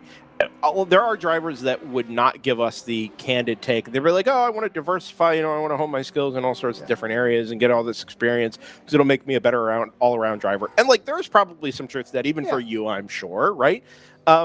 But it also sounds like you're of the opinion, no, I've spent most of my driving career honing my skills to a particular skill set. I want to go do the thing I like to do as well as I can. And this isn't necessarily helping me trend that direction. Yeah, the competitor in me hates not being faster in these, so I want to get good at them. But I know that with the limited amount of time I have with work and family, if I spend too much time in these and not in GT cars, I could go backwards. Yeah. But I think any racing is good racing. Plus, for me, part of the allure of being in this car was round 3. I mean, they're my good friends. Everybody at round 3 is like family to me. So being back and driving with them is part of the picture for me in the NPO1. Yeah. So what offsets me being out of a GT car and driving these NPO1s is the fact that I get to hang out with all my good buddies at round 3. What's it been like working with Carter now as basically your coach? He's amazing. Yeah. So, I'll be candid again. I slept on how fast Carter was because we were never in similar cars. He was always kind of in GP3 cars, and I know he was in GTO a little bit, but in the Cup car, in the 997 Cup, and they had some reliability issues. But boy, Carter can put it together. I mean, you're seeing him take it to Stratus, and he's exceptional. He's a very good coach, and he's obviously a very talented racing driver. And when it rains, he's like our little Ayrton Senna. I mean, if you watch the Makota, that was his first race in these NPO1s, and he had very limited seat time, and he was able to get up in front of some very talented drivers in those NPO1s in the rain. He's super talented, and I hope, similar to how Cole has progressed his driving career into so many different things, I hope the future for Carter is the same, because I think it should be just as bright for Carter as it's been for Cole. Yeah. I mean, it's been really cool for us to see. And like you said, I mean, you're stepping into an NPO1 here pretty green, much like the whole team did last November, December, right, headed towards COTA. But one of the things that we've kind of observed is that, okay, it's not necessarily the setup development and setup work that's had to go on behind the scenes, because I've heard the base setup that comes with the NPO1s is actually quite good, but just wrapping your head around how to drive the car. The Stratus squad has 4 or 5 years of driving these cars in a very similar trim to this. You guys have 4 or 5 races, right, with changing driver lineups and all that sort of thing. It's going to take time. It always will. Absolutely. And I think we all knew that everybody but Stratus is fighting for P4, but for some scenarios that might happen. But the nice thing is Stratus has been so helpful to us. I mean, they don't have to come over and give us all their data. They don't have to share as much as they do, especially now that, the teams are competitive with them. They don't have to do that, but they've done a really nice job of being good partners in this and giving us a lot of feedback. And we go and we lean on them for that. But I do think it's going to take some time. And Round 3 has done a really good job. I mean, if we're talking about the best of the rest, Round 3 has done an amazing job of, consistently being up there with Stratus, and all the credit to their crew and everybody who's obviously changed from GT cars to this platform, because none of the Round 3, as far as I know, Round 3 didn't bring anybody in that was specific to these cars. So you have a bunch of guys who are traditionally GT car guys who have used all the brain power that they have and been able to do well with this NPO1, which is very impressive. Ryan, did you have something? We've stormed past that bit. So got it. Okay. Got another question? No. It was if you can't get Cole to do it, WRL alumni and also groovy guy, Glenn McGee is a hot shoe in the Lamborghini Super Trofeo. Maybe you could see if he's available, and you could run with Wayne Taylor. Yeah, so Glenn has a very, very wealthy teammate. I would not be quite as wealthy of a teammate as Glenn has right now, but no, Glenn's doing amazing, and he's with the best. He's with Wayne Taylor. That would obviously be a dream, driving with Wayne Taylor, but it is far and away past my budget to be able to do that. The thing with Super Trofeo really is the engineering that goes into the top couple teams is a step above the rest. And you can see it. If you listen to the cars coming out of corners in Super Trofeo, there's some magic potion in the fastest cars. And, Cole, in a proper car, would be a P1, P2 driver. I mean, proof in the pudding here, I think he's racing Billy Johnson, who is exceptional in his own right. And, I think he took pole here the year Cole and I were in Super Trofeo. Billy Johnson in Super Trofeo was on pole because Billy's an exceptional driver. And Cole's right up there with him. So, you got guys like Cole out here and kicking butt in WRL and moving on to bigger and better things. And if any of those guys want to be the pro to my AM, I am happily willing to be the AM to any of their pros. It's interesting that we talk about, how does the WRL paddock fit into the pro paddocks or the semi-pro paddocks, right? Let's say the ladder series further and further up. We don't spend a whole lot of time walking that backwards and saying, okay, how are the pros fitting into the World Racing League? And some of that is an image thing, right? It's still a very amateur-friendly series of World Racing League. It's designed to be budget-friendly. But every now and then you do get pros that come in, or drivers that are becoming pros, like a Cole. Like maybe Carter has the potential to be. You've got Billy Johnson, former Ford factory driver, Multimatic factory driver that's out there in the BMWs, right? And there is still this okay, some of you guys go and dip your water in the Pro Series that have been WRL long-time guys, and then you kind of come back and say, hey, maybe that wasn't all it was cracked up to be. It was fun, but also expensive. And maybe there's a little sweet spot here that has a little something of for everybody, yourself as an amateur or pros like Billy and Cole, as well. Yeah, listen, I think the pointy end of WRL, I've been saying this all along, even in the GP classes, is as fast as some of the Pro Series. It's very competitive. I mean, you have Johan, I saw Johan's walking around here too, Josh Balicki's with us. I mean, you have drivers from SRO, from NASCAR, from IMSA here racing, and a lot of these guys are just that pointy end of the field. So if you want to come to WRL and, say it is quite a bit cheaper than going to IMSA or SRO, but by a large margin, and you want to try to gain experience and also test yourself against some of the best, this is a great proving ground for that. I felt like it prepared me well for IMSA. I think IMSA weekends are a little more high stress, obviously. You get way less seat time. Yeah. I think because we had car problems at Road America and IMSA, I got 8 or 9 green laps, and I don't even want to share what I spent on that weekend. So Smiles for Miles was very low. How many houses? A lot. Smiles for Miles was low, but when it all worked and everything was awesome in IMSA, it's an amazing feeling. So if you have the ability to go there and be able to hold your own and the finances to be able to do it, it is definitely one of those once in a lifetime experiences that if you're aspiring to do it and you can, definitely do it. But I think if you want to race a lot and get good seat time against good competition, I don't think there's a better series than WRL out there for that. So what is, and I don't mean to sound like a homer here, but I do think about this often. Sure, I mean, whatever. WRL logos on the screen, I have WRL shirts all over the place. But what is the allure of moving up to an SRO, right? Because people come and sing the praises of World Racing League, and I think rightly so. They're long days, they're long endurance races, and I get all that, but everybody talks about how great the track time is and how competitive a lot of these fields are. And then you look at an SRO where you're running, I mean, classes run from 8 in the morning till 5 at night, but you're getting 30 to 40 minutes of seat time, maybe 90 minutes if you're doing GT America or whatever. And to me, I can't make the logic fit to, hey, I'm going to go run this GT4 car over here in the semi-pro series. I'm going to spend 3 times the money to do it, 4 times the money to do it, and get way less seat time out of it. But at least fill in the blank. And I just don't know what that is. Your social media posts. It's Got the show. it. No, I'm No, I mean, it might be. I mean, No, it might it's be. true. It wasn't for me. Yeah. I always, growing up, I was a motorsports fan. I Of wanted course. to go to IMSA. So for me, Yeah. it was like, had to check that off. I think it's a little bit of the show, but I think it's also people feel like, I think if you took the whole, paddock of an SR or IMSA and you compared it to what we have here, obviously the whole paddock's going to be faster. Yeah. So mixing it up with some of the best in the world is always a nice thing to do. Like I always said, if I'm the slowest guy in the team, that's a good thing for me. I don't think I'm a slow driver. And if everybody on my team is faster, I got something to learn. And if I can learn something from, my teammates, and I can learn something from my competitors, for me, that's good. For me, it was just one of those once in a lifetime, I had to do it type scenarios. Was it worth it in the end? Is that something you'd go back to, jump right back into, given the means? Yeah, okay.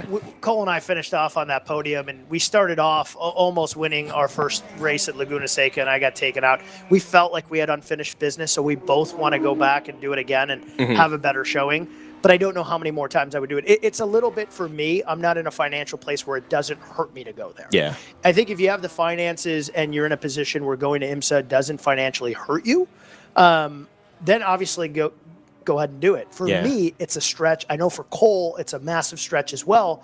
So for guys like us, it has to be the right opportunity. And I've had a couple people reach out to me and said, come to Laguna or come to Sebring, and it just wasn't the right opportunity because I don't want to spend the money with the wrong team. Yeah.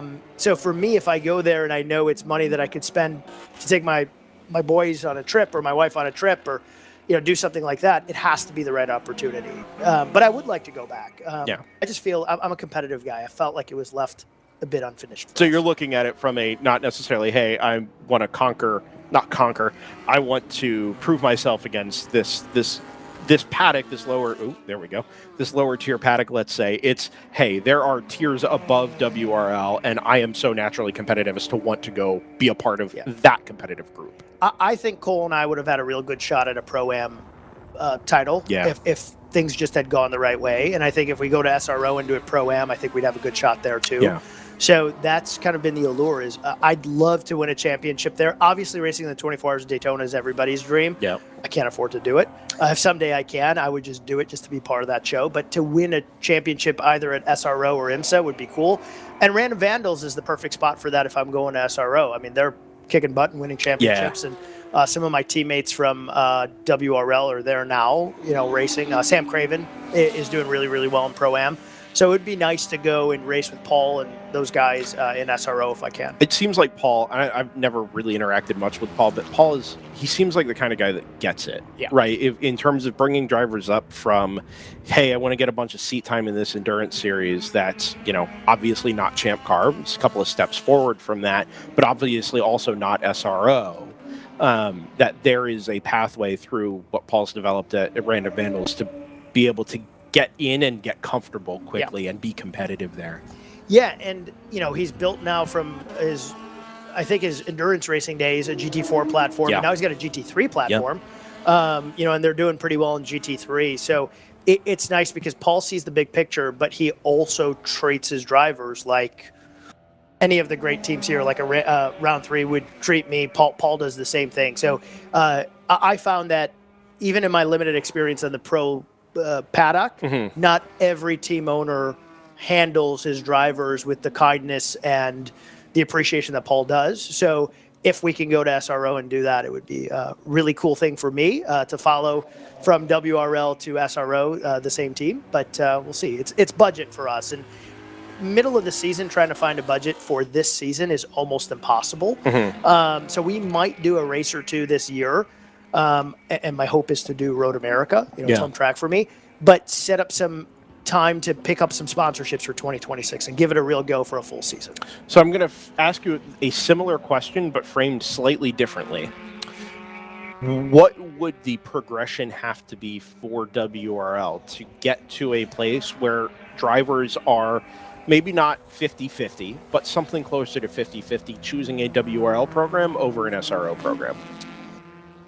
And I'm not saying that it has to be sustainable, but what is that thing, realistic, achievable, or not? That's a good question. I think a little bit of it has to do at the pointy end, just getting the platforms all on a perfectly even level. So like a BOP approach. Yeah, like a BOP approach. Okay. I think that's a bit of it. Because right now, the teams at the front are spending a fortune to be at the front. Sure. And I think what's happening is you're seeing a disparity in the ability to spend here.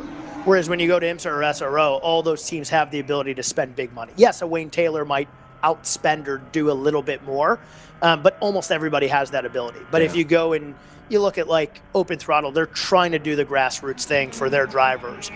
It will be hard for them to be able to keep pace if you allow the front end of all these packs to start spending crazy amounts of money. But I think the BOP would be a big thing. And I do think it's a little bit of the show too. Sponsor dollars follow the show.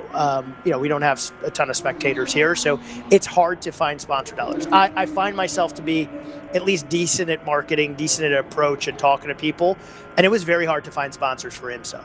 And you can send your IMSA deck to a sponsor, and you have 20,000, 50,000 people at a race, and it looks good. You can tell them, hey, it's on NBC Sports. Yes, it's on Peacock. But you can give some of that to them to try to facilitate the sponsor dollars. It's really hard to find sponsorship dollars for WRL.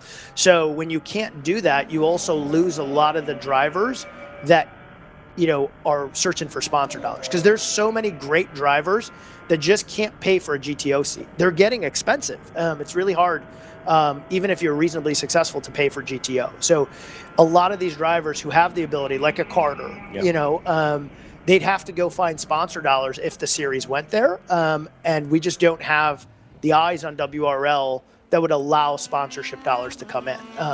So it's tough. And even in WRL, if you're a business owner, my accountant tells me this, he's like, IMSA, you can write a lot of it off. You go, WRL, go for it.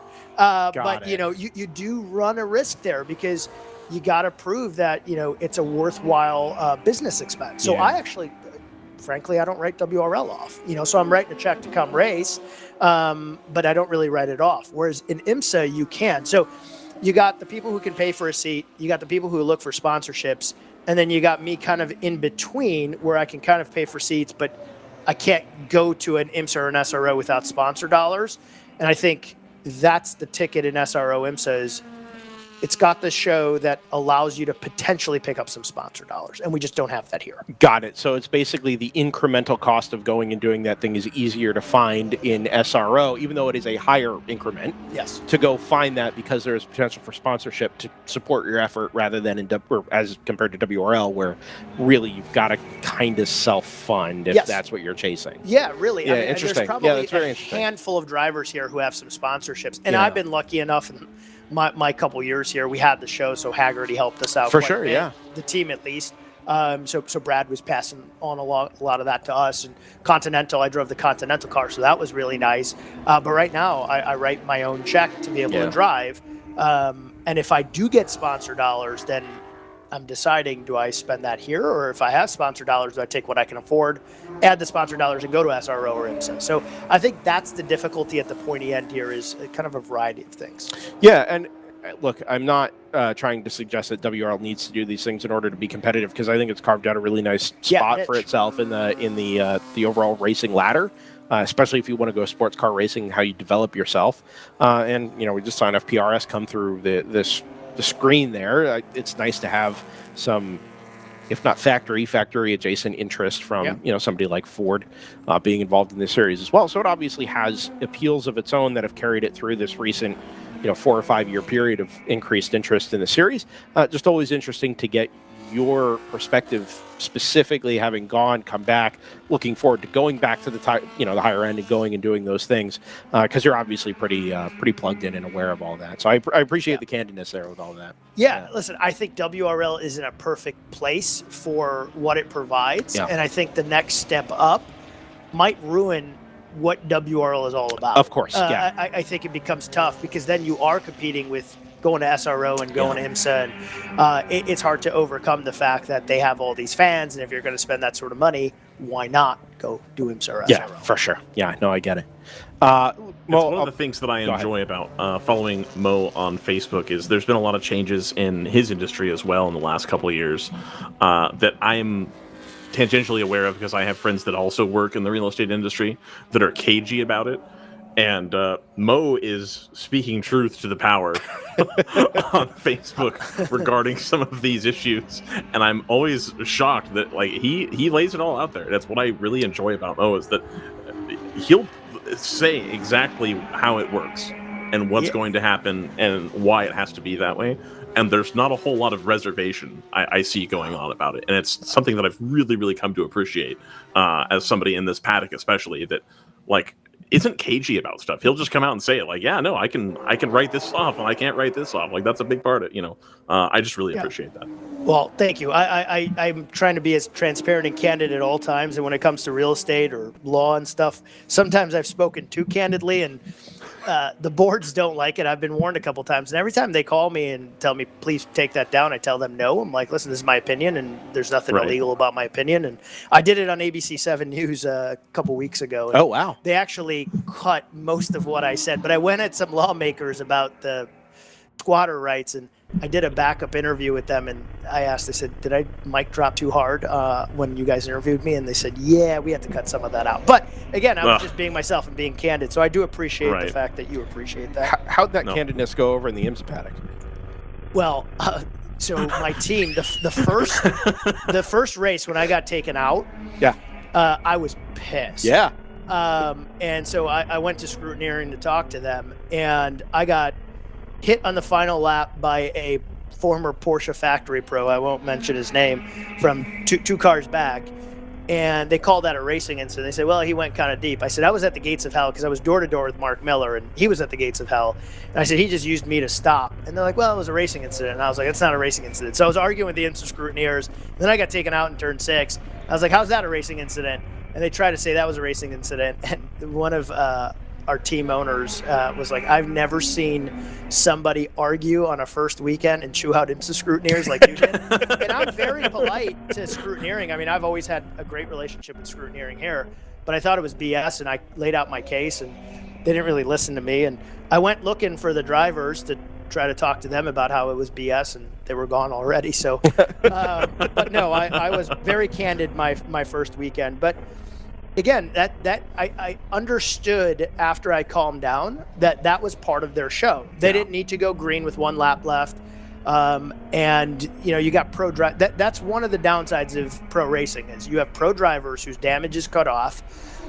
They don't care about crashing a Lamborghini and writing in a $300,000 check because they don't cover the damage. So they don't want it to look like a couple newbies beat them. So they'll do whatever they have to do to get ahead of you.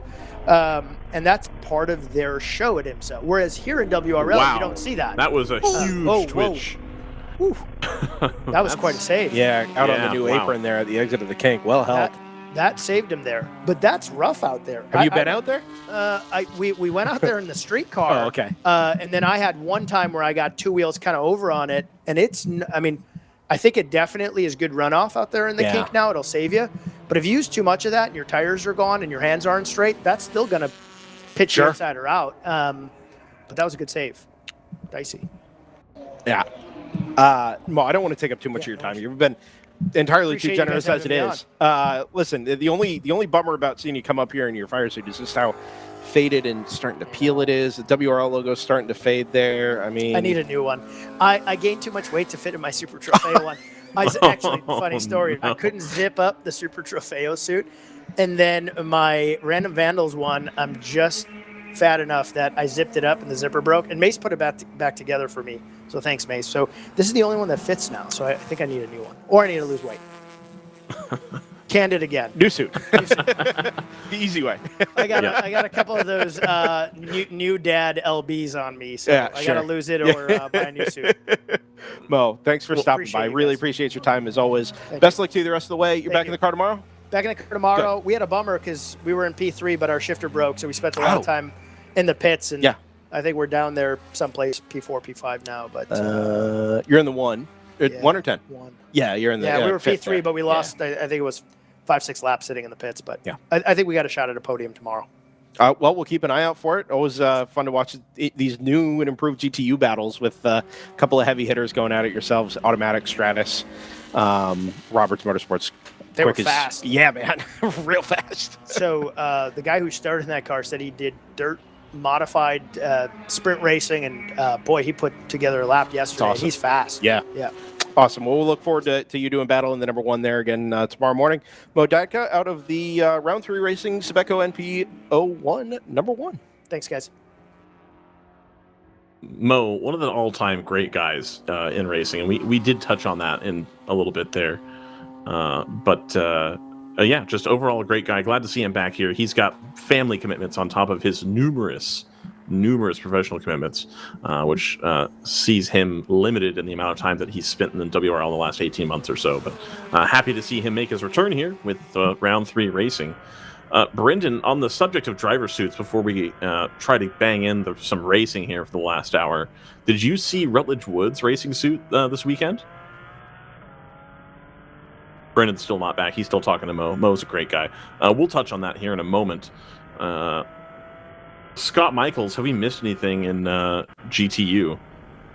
I've been looking at the GTR 99 versus Kingpin 77 battle that's kind of very slowly brewing up. Yeah, it's down to 10 seconds. It was out at 20 or 30 before, right? Yeah, the GTR car's a second or two a lap quicker, so it's going to take a little while, but that should become a race for position within the next hour or so. Well, excellent. Hour or so. There's an hour left. Half an hour or so, let's say. Going to come right down to the end. Other than that, not a huge amount going on. Okay, good. Glad to get that sorted out. Yeah, race for the lead in GTO is 30 seconds apart. Doesn't look like there's going to be any kind of closing rate that will close it up in time, but obviously only takes one mistake, or obviously a safety car, or the final pit stop being different lengths. We do know that the number 2 car, really the only difference between those two is that the number 2 car took tyres at a pit stop where they both came in together, and that cost them about the 30 seconds that they are behind right now. So we could end up having a longer pit stop for the Porsche, you never know. Yep. 9.6 seconds now for GTR 99 behind Kingpin. That's for 5th in GTO. I am very pleased to have background sound with the cars going by. I've been doing the last several of these races with no sound and just silence and talking. It's very difficult to stay immersed, but even this in a race that's not that up and down the board isn't particularly close anywhere, I'm able to stay a lot more clued in when I can hear the environment of racing around. It's just very helpful. Just like that. Perfect.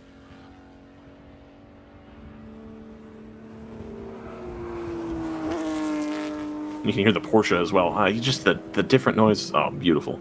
Absolutely beautiful.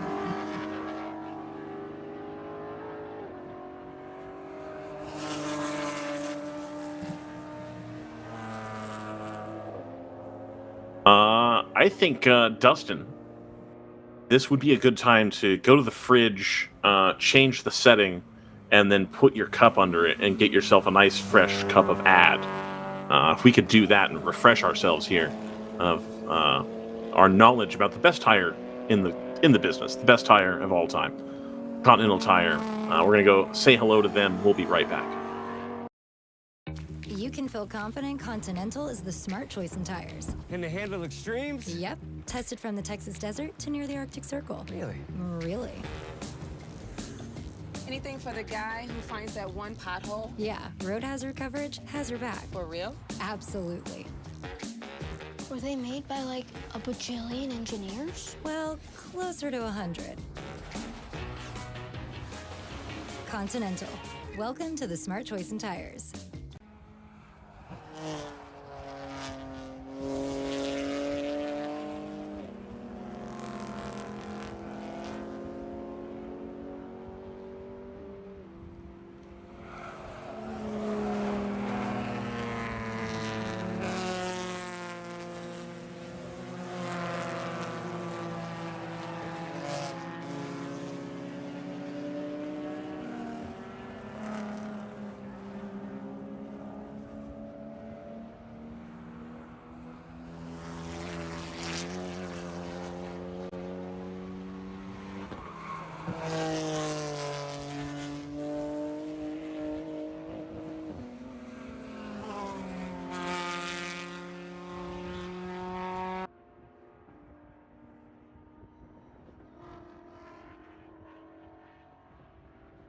Welcome back to the World Racing League, the Can-Am Endurance Cup. We're just circling the wagons here on the Saturday 8-hour race at Road America. I was really trying to think in my head if they were sponsored by anybody specifically to try to throw that in, and I don't think they are. So, 55 degrees here, 47% humidity, so it's dried out a little bit since the morning. Wind about 14 miles an hour, so enough wind to make it feel a tad chilly. People in the paddock probably wearing sweaters and potentially hats, maybe gloves. I would probably be in shorts if I could, but it's a tough scene. Some tracks, they don't want you to wear shorts in the paddock or on the hot pit or wherever, so a little bit difficult there. Brendan has stepped away for a moment. We've got Scott Michaels here in the Virginia Control Center, watching all of the onboards that he can get his hands on. We've got Dustin Allis on the controls, just holding it down for us, working through a lot of difficulty with the cell phone service today, which is causing our pictures to break up a little bit, but it's a lot clearer now. Some dust off in the distance there. Just coming through turns 13 and 14.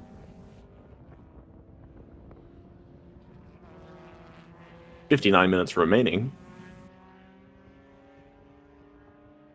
I'll give it another rundown here. Oh, there you go. Oh, he's back. He's back. Okay. I apologize. Yeah. No, not a problem. Did you see? Did you see Rutledge Wood's race suit for this weekend? Is it plaid? Not only is it plaid, but it's one of these race suits that they do designed to look like the normal clothing that you wear. And so it's like a bright green plaid with jeans and like Air Maxes or something on it. And it looks really nice. And it matches the race car because he's now in the Toyota GR 86 Cup thing. Yeah. He's an entrant in that now. It was a really good looking race suit. So when you were talking about race suits with Mo and losing the dad pounds, as it were. Rutledge Wood has done a good job of doing that in recent years. So, he's got all that Toyota money. Glenn Caves in the YouTube chat says, open this up to all Road America fans, not just season pass holders. Done. I am certain that is an interest that most parties have. As I understand it, this is opening weekend for Road America operationally, so I'm not sure that everybody's all up to speed here, but I guarantee you if you were to open this up to spectators and told them you were going to get an 8-hour race and a 7-hour race Saturday and Sunday, and just come watch endurance sports car racing, that you would get more than a handful of people to turn up and enjoy the weekend for it. It would just, I think, have to be a little bit later in the year. And also, as you get later in the year, it gets difficult to schedule around other track schedules and other Pro Series schedules. So, let's see what the next couple of years holds. But it's been a good place for the World Racing League in the past. And obviously, the Road America fans are as passionate as any. So, fingers crossed. How far away are we from World Racing League running on the same weekend as like IMSA or IndyCar? I think very far. Okay, so I was going to say, before you say that, I went to an IndyCar finale where they ran FM as one of the groups at Sonoma. FM. Were they what? SCCA Formula Mazda. What's FM? Formula Mazda. Oh, right, The rotary ones. They ran that as part of the IndyCar SRO weekend at Sonoma. I have a hot take. Yeah. And I'm not sure that how fully flushed out this is. Sure. If you were to shorten WRL races to 6 hours. Okay. Or 7, whatever. Make it both 7. Yeah. Or do 7 and 6. And you were to add 2 support series. You were to add like an open historics group or something like that. And you were to add like a Formula school chassis type group. Okay. Do you think you would get more spectators or fewer spectators than like an SRO weekend at COTA? Or somewhere like that? More. I think so, too. It would be regionally dependent, obviously. Here, more. Yeah, for sure. I do also kind of think that where if you meaningfully diversify, and again, this goes back to most comment about the show, not necessarily on track, but if you say, okay, spectators, we have this 8-hour race and the 7-hour race, take it or leave it, come get it, right? I think you would have a handful. I think you'd have quite a bit here at Road America, but also your Road Atlanta, you might have the 6 to 800. Sebring, you might get your 6 to 800, or whatever that number happens to be. But if you were to say, hey, come see the Stars of Tomorrow in Skip Barber Race Series, right? First thing on Saturday morning, race 2 Saturday night, race 3 Sunday morning, or Sunday night, right? And you say, okay, that's one support series. And then we're going to have this open historics group where everybody can bring out their old, Buzz can bring out his old stock car and Trans Am cars and, stuff like that. And you just have this, we had a Shelby Cobra, I think, replica running around yesterday at lunchtime because the guy was local. And you get 20 or 30 of those to show up to an event and be a part of it. And then tell, hey, you that are bringing the cars, go rent a seat in a Mike Gorman car or something like that. Right? Here's extra value and extra opportunity to go race cool cars. And then you tell the spectators, hey, you're getting real, proper, legit endurance racing and you're getting these 2 support races. I think that might push things a little bit farther to actually make it I don't want to say a speed festival type weekend, but something similar centered around the endurance race. What It's a thought. Let's call FRP.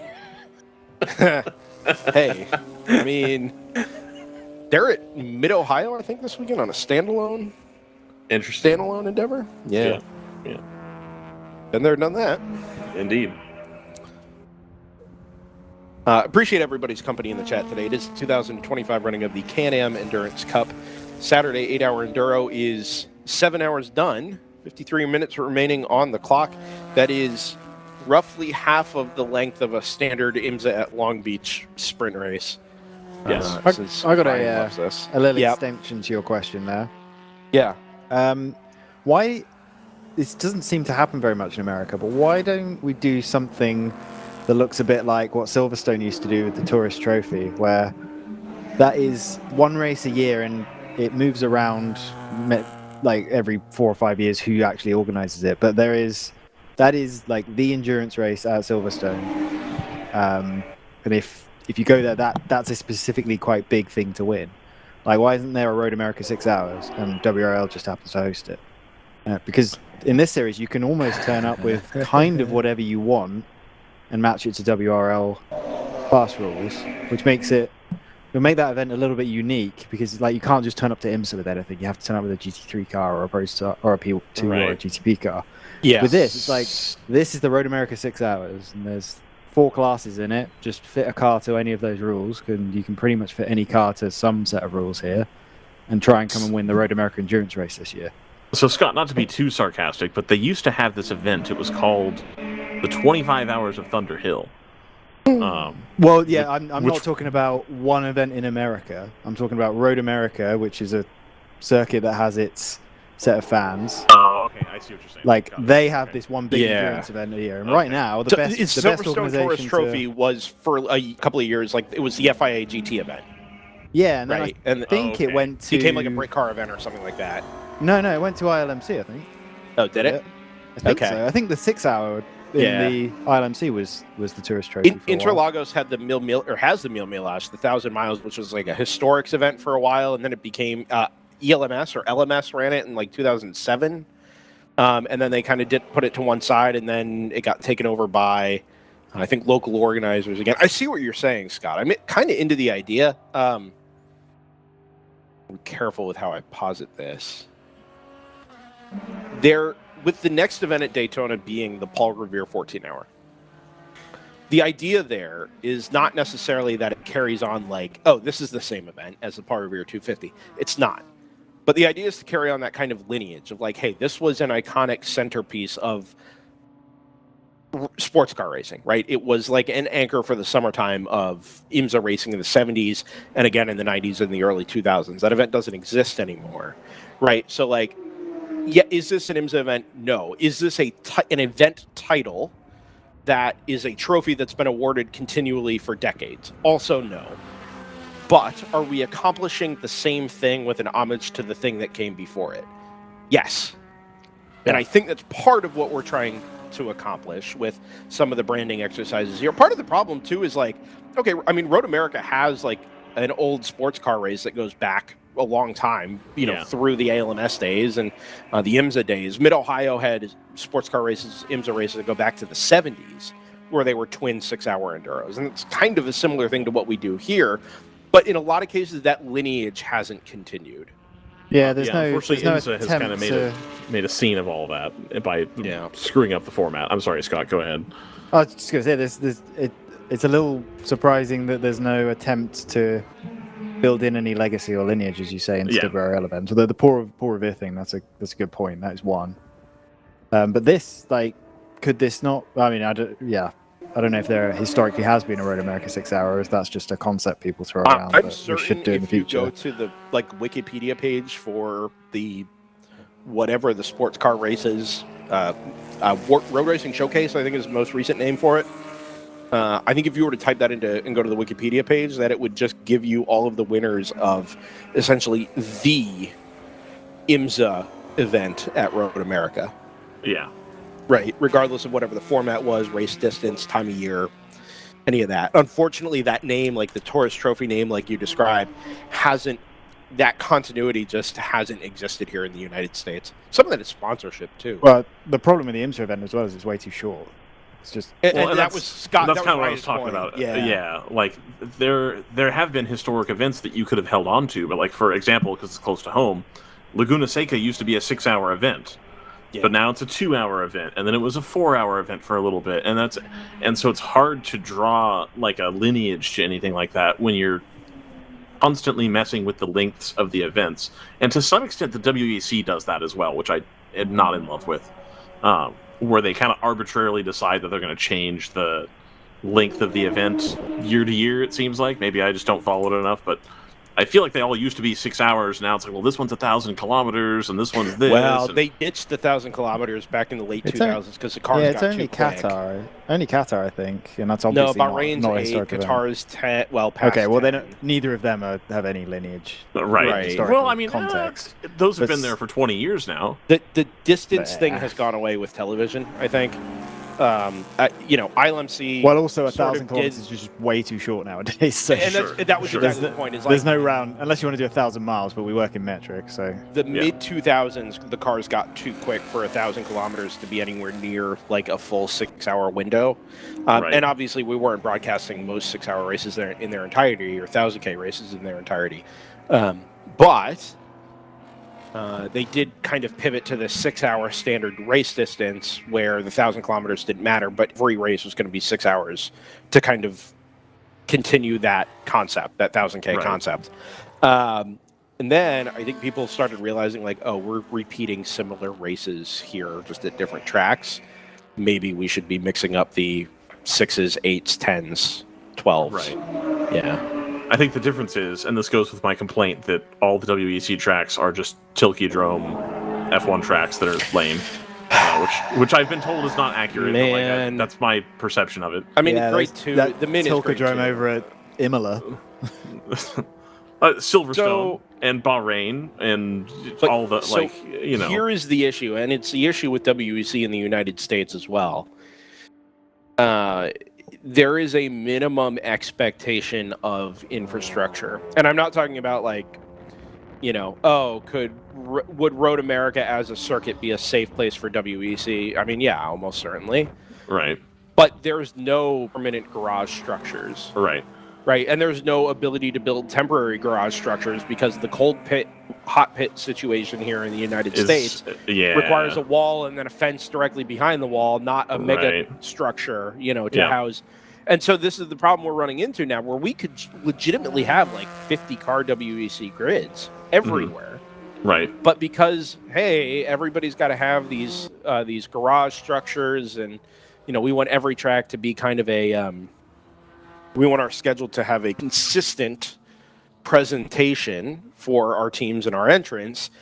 That's part of the reason they didn't go back to Sebring, right? Is because you have to fundamentally change the approach to how the teams interface with the race and with the weekend in order to accomplish it at a track like Sebring.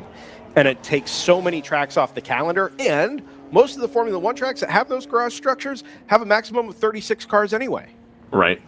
I guess the point I was working my way around to before I got bogged down on the Tilke-drome thing, I'm going to come back to it a little bit, was Silverstone's not a Tilke-drome, by the way. Part of it is. It's an airfield track. It's not a Tilke-drome. Who did the redesign? It is now. I mean, it's exactly. Tilke-drome now. Old Silverstone, I agree. But nowadays, like, He redesigned 2 corners. They got rid of... anyway, that's not my point. That's not my point. My point is a 6-hour race at Laguna Seca is going to race different than a 6-hour race at Road America. Versus a 6-hour race at Bahrain probably is going to look very similar to a 6-hour race at Silverstone. So why are we messing with the distances here? Why don't we just leave it alone?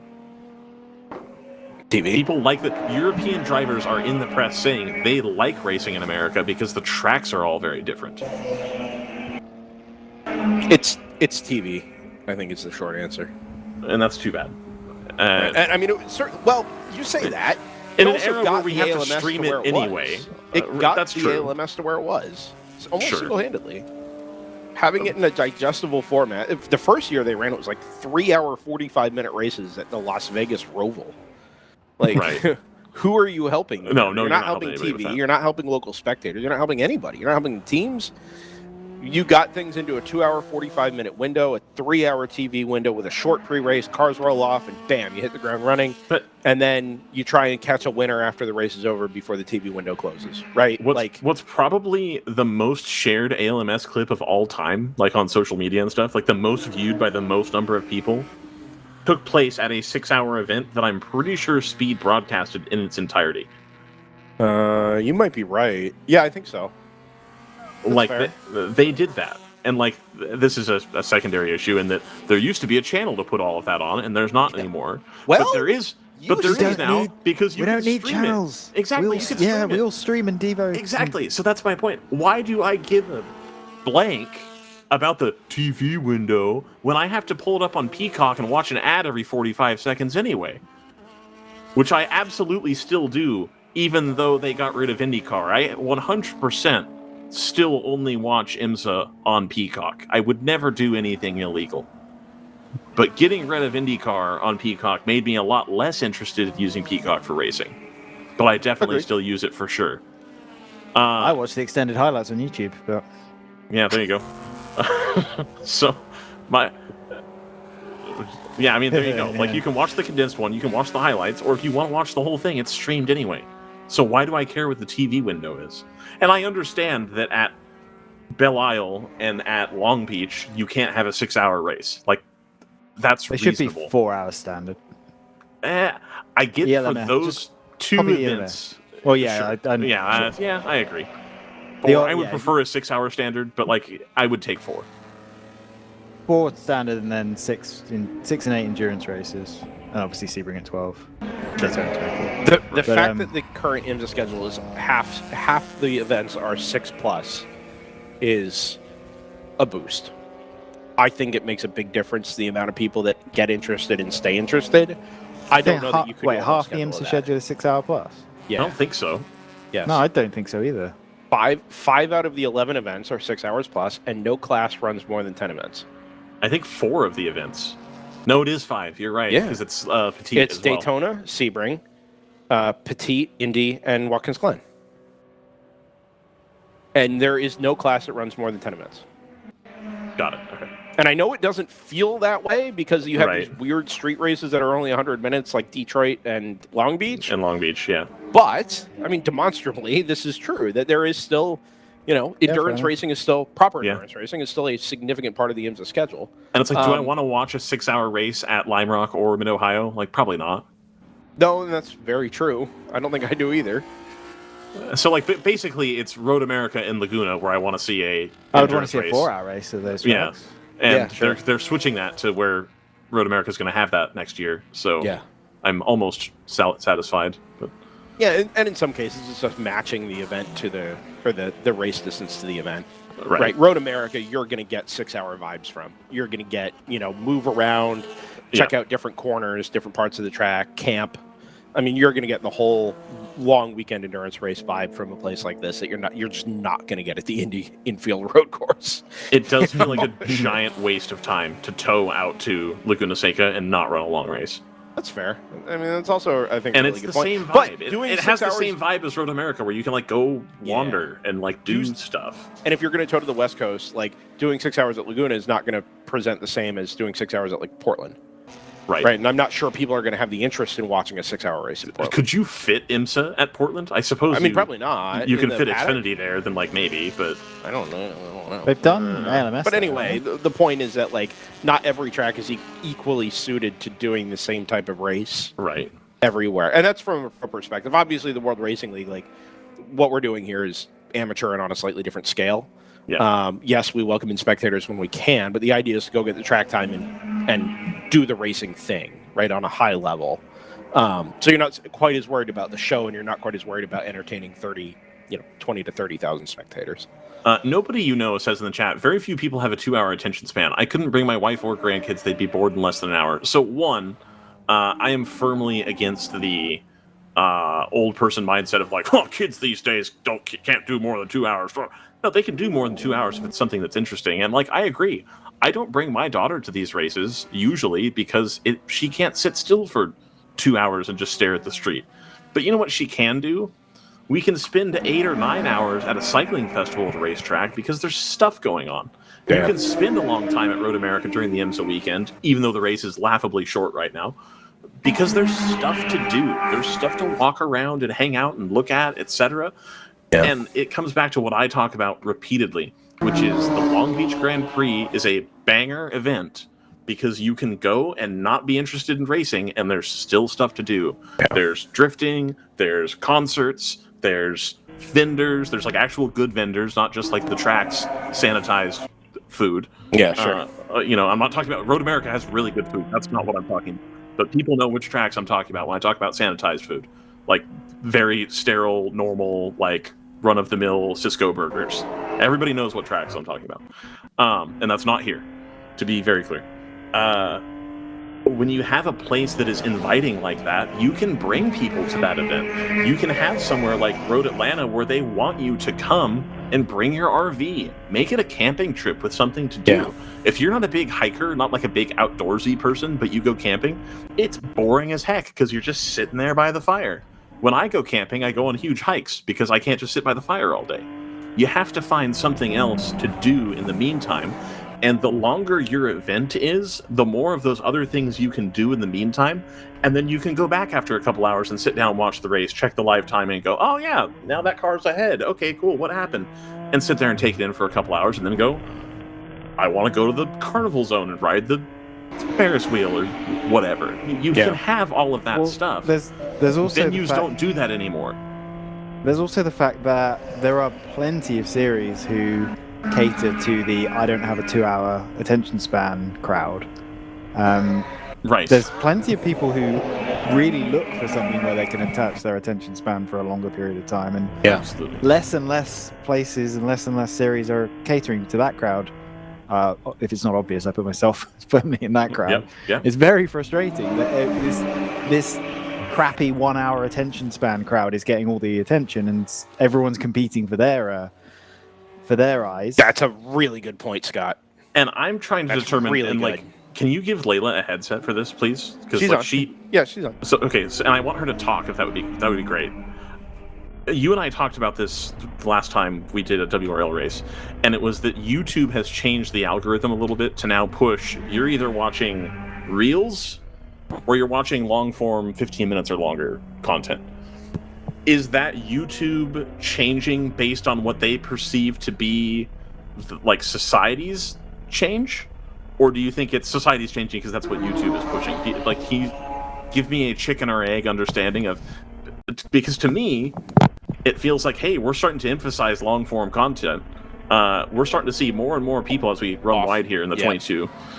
We're starting to see more and more people subscribe to things like the New Yorker and other periodicals like that specialize in long form content, because I think people have a genuine desire to have that. Do you have anything to say about that, Layla? That wasn't a very good question, but I think you understand what I'm asking. No, I understand what you're saying. I think my take on that is that people in general are searching for substance. A lot of things have, over the course of the last couple of, let's go like a decade, they've been watered down. Everything's been watered down and diluted to a point where, we want everyone to be able to ingest this content.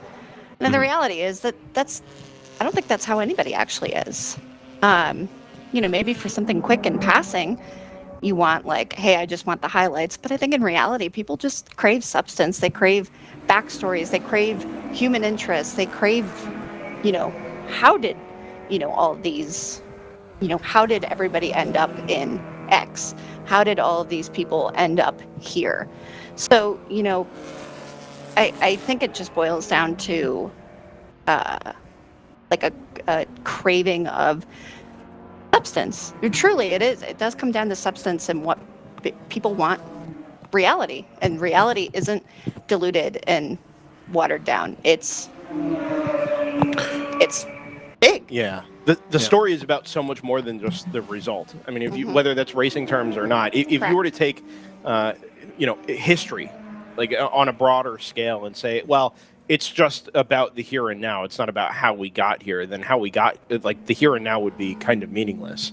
In motor racing and motorsports, I wouldn't be as passionate about motor racing, any type of motor racing, as I am now, if it weren't for the fact that I got into endurance racing as a kid.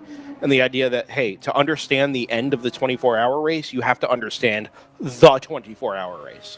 Right. Not necessarily that every lap matters, but the possibility that something could happen at any lap that turns the race on its head does matter. That one stint, 2 stints could be race-defining by a Sebastian Bourdais, by a David Brabham, by a whomever, right? That Until they put the safety car out. Correct. That type of like storytelling over the long form or the long format means that you have to invest in the whole story in order for the result at the end to actually mean anything. And when you do that, the whole process becomes way more engaging. It becomes almost compulsory to follow along with and to get to an end result that is satisfying for people. And like you said, Layla, I think people crave substance. People crave depth. They crave understanding. Seeing the end result of 24 hours of Le Mans that says, oh, this car completed 390 laps and this 388, 387, 386, that all seems very boring. Oh, car won by 3 laps. Well, how did it get there? Yeah. How did we all get here? Right. Why did this all happen, and why did anybody care about it? Well, it's because there was a whole story told over a day that was ups and downs. It was emotionally engaging. It was emotionally taxing. I mean, I used to cry at the end of 24-hour races when I was growing up because you just rode the wave. Yeah. And you were invested. And I think whether you're watching sleep it on... deprived. Yeah, and sleep deprived. That went a long way, believe me. Yeah. But realizing hey, I've been riding the waves here for a long time. And people do, like you said, Ryan, reading long-form stories, long-form journalism, right? People really sink into that and say, wow, that was a ride and something I never, ever, ever could have imagined. I could never understand this without somebody really explaining this to me. And honestly, doing it in an engaging and meaningful way.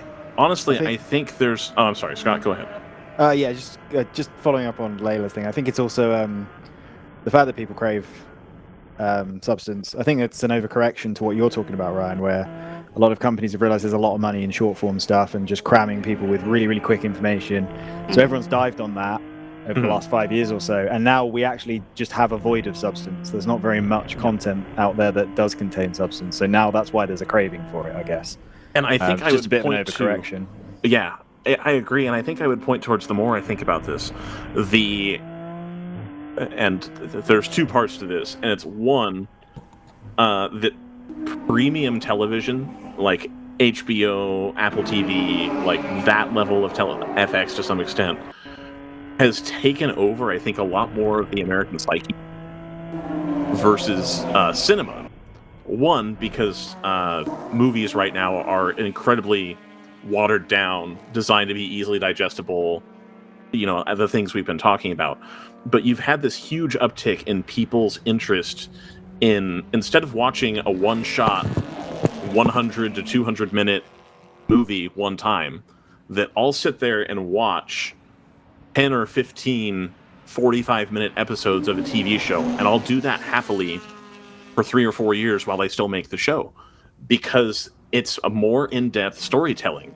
You can follow people as their identities and values and ideas change, and you get more invested in it. And it's I genuinely think a better medium right now for visual content as far as fiction. I think Max's Chernobyl was a great kind of initial display of okay, this mini-series documentary, but dramatization of that type of storytelling, right? Okay, we could cram this into an 1.5 or 2 hour movie and get people to understand it, but actually what we're going to do is do 5 1.5 hour movies that are all drawing out the storyline, drawing out character development, that let you see the intricacies of the way people interact with themselves, with their counterparts in their environments. And I think people kind of realized how successful a program like that could be, and have really kind of latched on to, hey, there's a lot of depth here, there's a lot of substance here, and we're going to draw this out so that people can really sink into it on a movie-type length, but over the span of 5 or 6 episodes. And so also, you're getting way more out of that initial emotional investment times 5 or 6 than you would out of a simple movie. And I think of that. I think of Game of Thrones. Yeah. I think of Westworld. I mean, Severance now. Severance now, exactly. Example, yeah. The Sopranos, I think, has had a pretty good resurgence in probably the last 2 or 3 years, because it is a similar type of content to that. But just that level of content is clearly what my perception of the American public, which is skews middle class and skews white. So what do I know? Where is where do you what's think desired. where do you think the MCU fits into all that? It's trash. It's slop. Same with 85 But to it is 90% of the. But it is hours and hours and hours of backstory that people commit to. But it's not. By the way, I'm not an MCU fan. I'm just, No, I'm not either. Yeah. It's not artistically relevant, and you're still trying to make it, and like it sucks. You're still trying to make it appeal to kids. And I have come around to my favorite Star Wars content is the television shows, and it's the stupid Clone Wars cartoon, which in like the latter 2 or 3 seasons is actually pretty dark, and like not really a kids show. I've decided. And it's Andor. I think those are the 2 best pieces of Star Wars content, because the Star Wars films still have to be digestible enough to get a 7-year-old in the theater to be invested. Yeah. Yep. And the one time they made a movie that didn't do that, it flopped, and that was episode 1. Like, way out wide here for the 172. Sorry. Yeah, no. And that's because there was a car on the inside. Yeah. There we go. And I think it's the same thing as the Marvel, that it's not complicated media to understand. It doesn't have undertones. It's just like evil man bad, good man blow thing up. They get married. I'm seeing parallels to 24-hour race where you throw the safety car every 45 minutes. But I don't disagree, Scott. I don't. It's how we appeal to the 7-year-olds. I don't think we do though. Is the thing, because no, it's not whiz bang. It's not whiz bang enough. Like it's not. The 7-year-old should watch this. No, I don't think so either. I wasn't referring to WRL. No, I understand. I understand what you mean. Except maybe our nephew. He's watching this weekend. We've got some car nuts. I was watching Le Mans when I was like 10. Yeah, 10 was my first. 2000 was my first Le Mans. That was. Yeah. Ooh. I think this is running out of rear tire here, folks.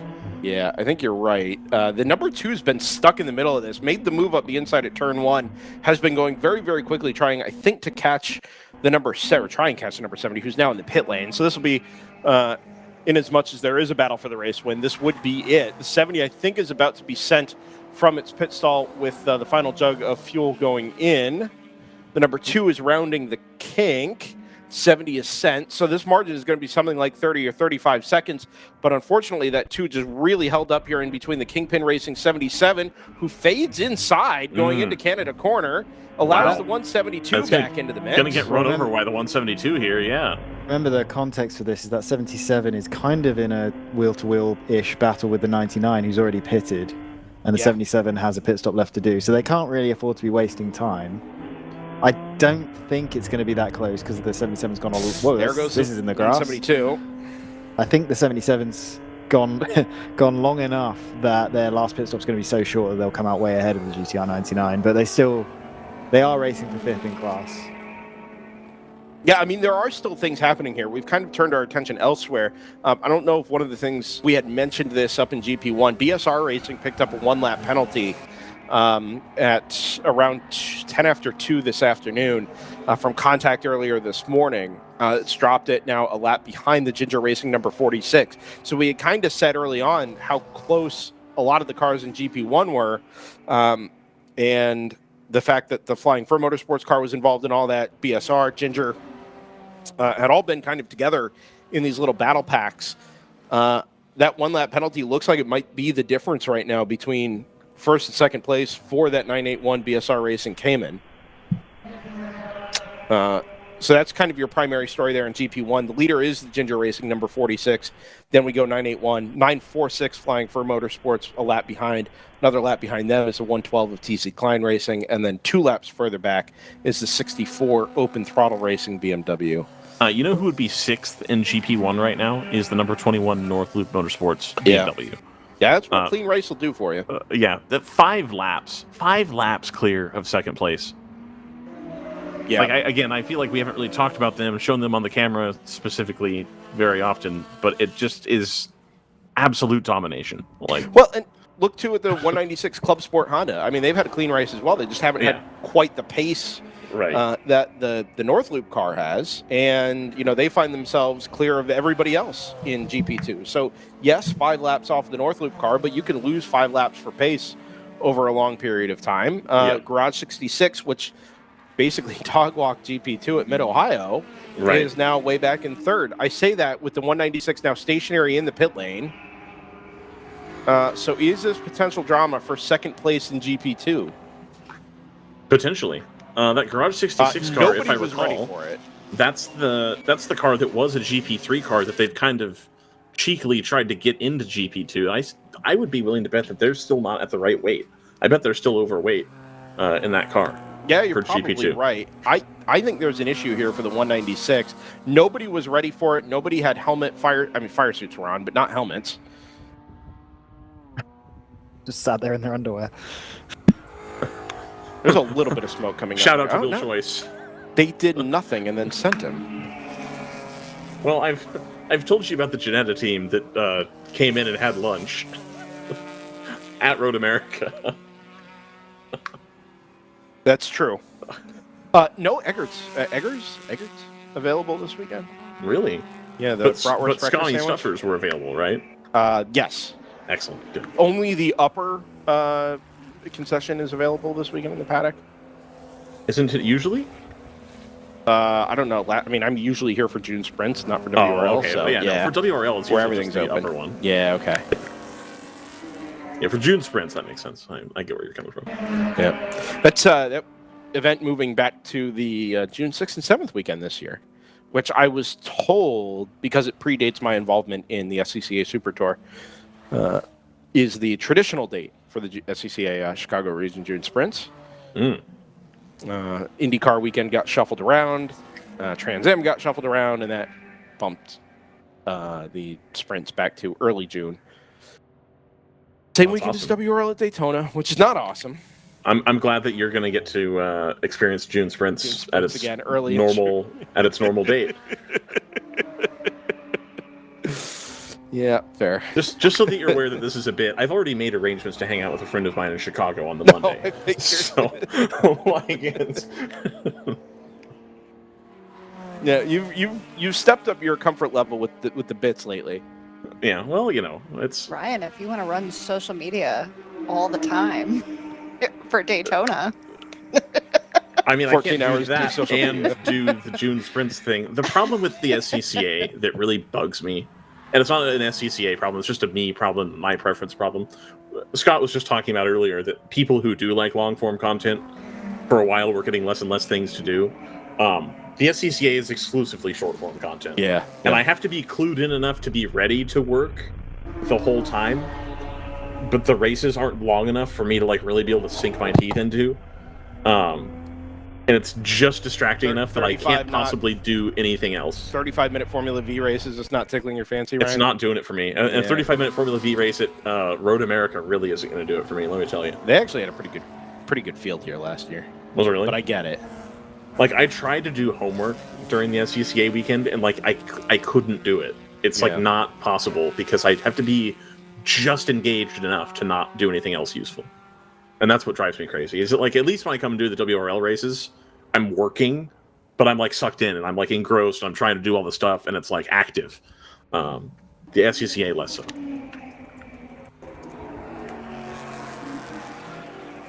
Not every series needs to be endurance racing. No, that's true. Yeah. I'm not saying, and again, I said at the beginning, I'll say it again. It's not an SCCA problem. It's a me problem. Yeah, that's it's got nothing to do with them.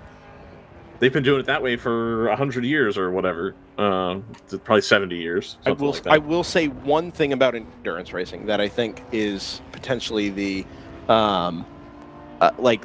one minor bummer about the whole thing is it's really hard on specifically WRL stuff like this. Mm-hmm. It's really hard to get up close and personal with the cars. Right, when you run IMSA weekends, you have support races that allow people to flood into the paddock, go check stuff out. Bloody track. I know they that. have and display for cars. Us, there's displays. No, who in the WRL paddock has display cars? Oh no, I meant IMSA. Right, I'm thinking back to my experience here at the WeatherTech International Challenge, the historics event that they have here in July, and yes, Brian Redman. Correct, with Brian Redman. The races are 7 laps long or whatever, right? Right. And it's just kind of rapid fire, throwing cars on the track at you all the time. But one of the things that allows you to do is to go into the paddock and actually check out the cars, like to go see them and get a sense for what they look like. Look at the detail, look at the restoration work, look at, I don't know, whatever, that you just don't get in endurance racing. And Scott's right. Part of it is because they're always on the track, but you just never have that chance to, like, if cars are always on the track, you also never have the chance to, like, in a tactile way, be with the car. And that does count for something. I don't know if this is like a Stockholm Syndrome thing, but it feels right to me. Like, for example, if I approach this just as a spectator, this is an M4 and a Supra and an old 3 Series. Like, none of those are that wild. Yeah, fair. You know? But when it becomes interesting is when they've been maintained well because they are a racing car. Yeah. And they trickle down into a historic series, and it's like, wow, that is what that looked like back then. I finally get to see what was cutting edge 15 years ago. It was unbelievably cool to step into the tent where they had the DPI stuff when the car that won the Daytona 24 Historics when we were there, that had Andre Lauderer driving it with what's-his-face that used to run Lotus F1. Anyway, they had the Cadillac DPI there, and I finally got to go into the tent and like, oh, this is pretty cool. Look at all this data they have. And then I get to look around the cars. Wow, I never got to see one of these in person. So, like, maybe it's because I would have liked to have seen it in person contemporarily, but it feels right to me that it's like, oh, I finally got to see it now that it's at Historics. But I think that's just part of it. I don't know.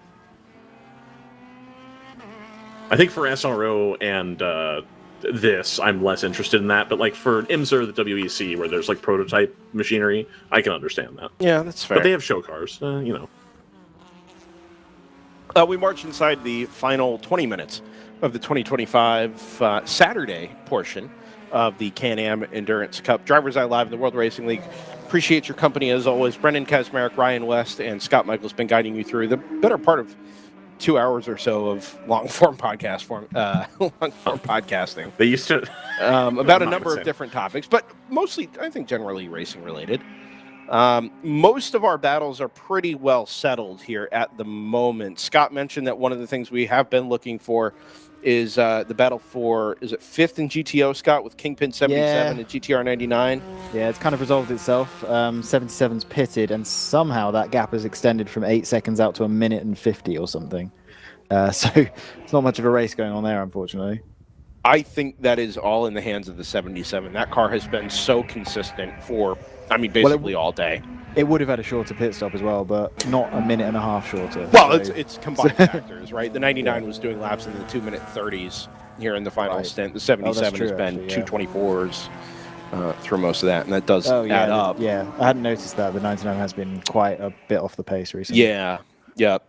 The 2 Kingpin cars, 4th and 5th in GTO, with just 39.7 seconds separating them, kind of doing the old Toyota Le Mans formation driving, just kind of tied right together all the way through the 176 laps so far that they've completed.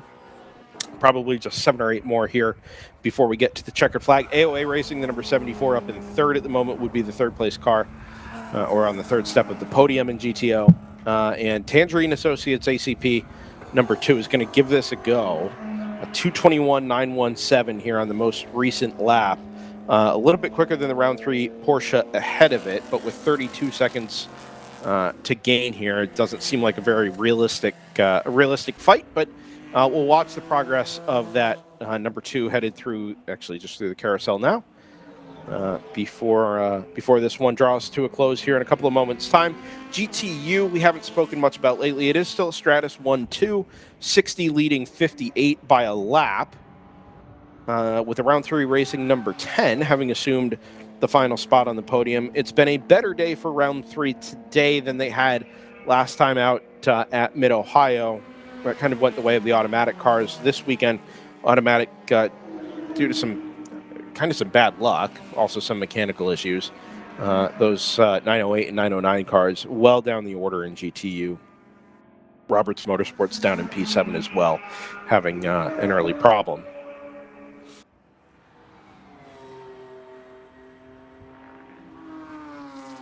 FPRS Motorsports also lapping, or on the same lap as the TLM USA BMW we had been riding on board with a little bit earlier. 40 seconds is your margin there. Again, not really under threat unless the ACP car does something silly. They were a little ragged there a little earlier on, weren't really trying to defend. I think they knew they were potentially a little bit of a scrap as they pull up behind a pair of GTU NPO1s. There you see this straight line speed discrepancy that Mo was talking about a little bit earlier. Look at how it just jumps away on the exit. Like, it's there, it's gone. Like, The Stratus car. Yeah. Yeah. Well, some of that is the fact that turn 1 here is not a low-speed corner. That is still a medium-speed corner. There is downforce to be had there. NPO1's min speed is probably equal to or quicker than the GTO cars, and obviously you're coming back in the throttle pretty early. So, taking advantage of everything that downforce-laden NPO1 has to offer. Super late on the brakes in the downhill braking zone at turn number 5.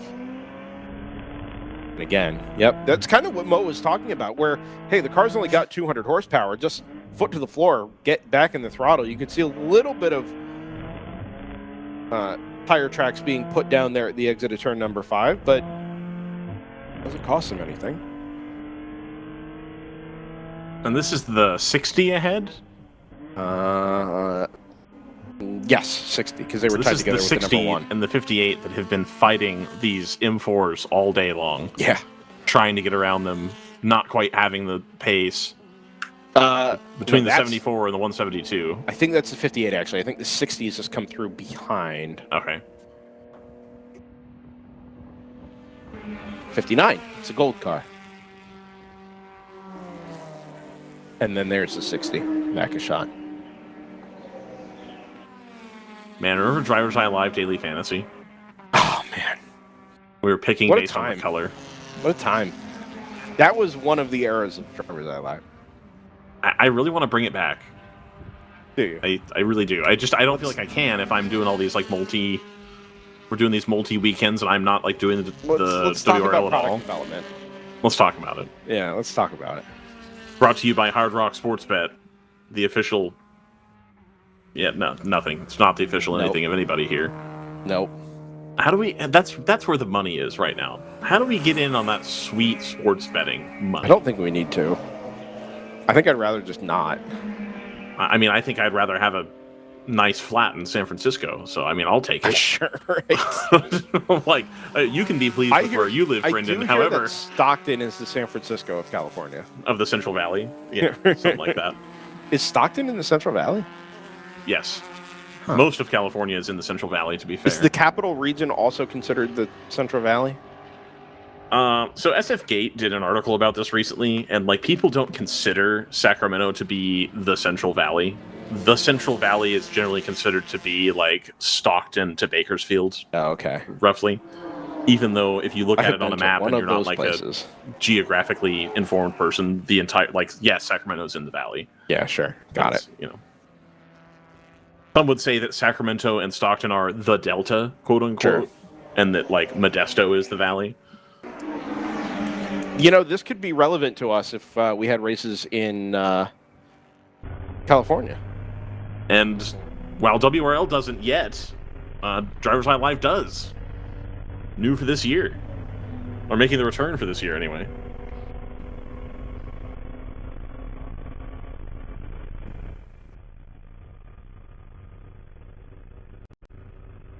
What day of the week are you going to be at Willow Springs? Wednesday. Wednesday? That's not going to work. All right. Yeah. If you were going to be there on a Monday, I was going to go down with you. But no, sorry. Yeah. It would be helpful, but no.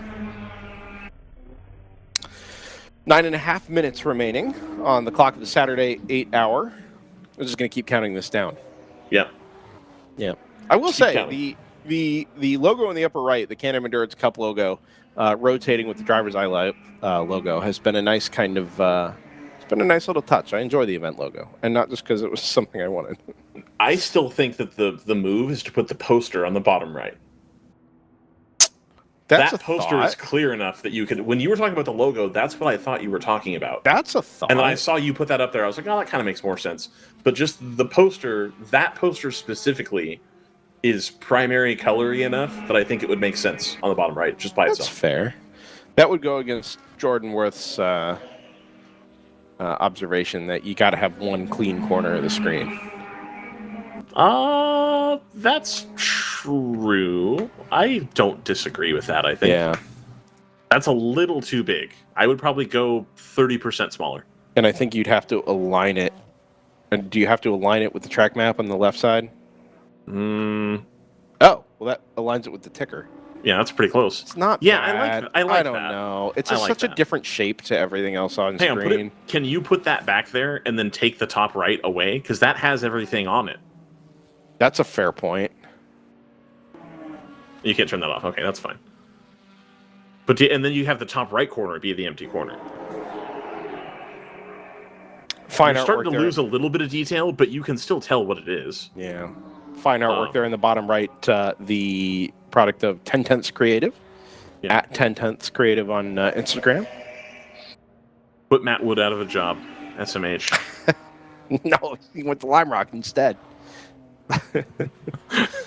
I have this thought. I love, and this is no secret. I love terrible street courses.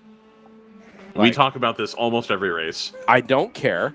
I have a serious kind of consideration in the back of my mind that once the season is done, I think I want to ask Pat from 10 Tenths if he'll do a Canberra street course poster from like 2001. Yeah, that could be good. A race that hasn't happened in 20 plus years. I'm on board with that. That could be cool. Yeah. I've been to Canberra before. Have in you? fact. I have. I have seen most of the metro regions of the east coast of Australia. Interesting. I've been to all of them. I've That's been not to true. two. I haven't been to Adelaide. Have you been to? That's not really East Coast. I mean, That's true. Like, It's kind of. have you been to Townsville? Through it. You've been to Cairns? I have been to Cairns. I spent time in Yeah, Cairns. Been to Cairns and Sydney for me. That's it. I'd love to go to Adelaide though, man. That is like I one did of go the to most Brisbane iconic even. street courses. But I went to Melbourne. I went to Sydney. I went to Ballarat, which is like a mining town. Sure. A lot of history. Sydney and Canberra. And You've been to Cairns. Bathurst? No, but I did go to Phillip Island. Missed out. I went to Phillip Island, but not for the race. Got to see the penguins come out of the water. Oh, yeah. And burrow underneath the dock. It was very cool, actually. I've never seen that many living things take up that percentage of a shoreline. Like it was like insane. How When does WRL get a date at Bathurst? When does that happen? No, they should get a date at like Gold Coast. Or what's the other one? What's the one that's on iRacing that they do all the time that I don't like? That crosses over itself. Oran Park? Bazooka. Oran Park, yeah. It's Oran Park. The good news is that Oran Park is now a housing development, so no worries. Oh, well, that's... Okay, well, all right. I liked Oran Park. WRL Creek? Suzuka, we could do. Eastern Creek? WRL at the Motegi Oval, and then the earthquake happens, and we switch it to the Motegi Road Course instead, and then the race is boring.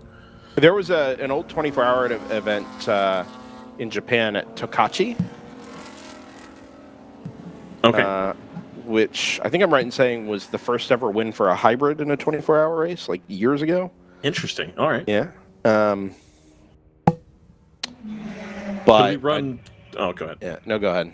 We run WRL at Tsukuba, but only do one class at a time for like 2 hours. Yeah. Why not? We just go to Lime Rock.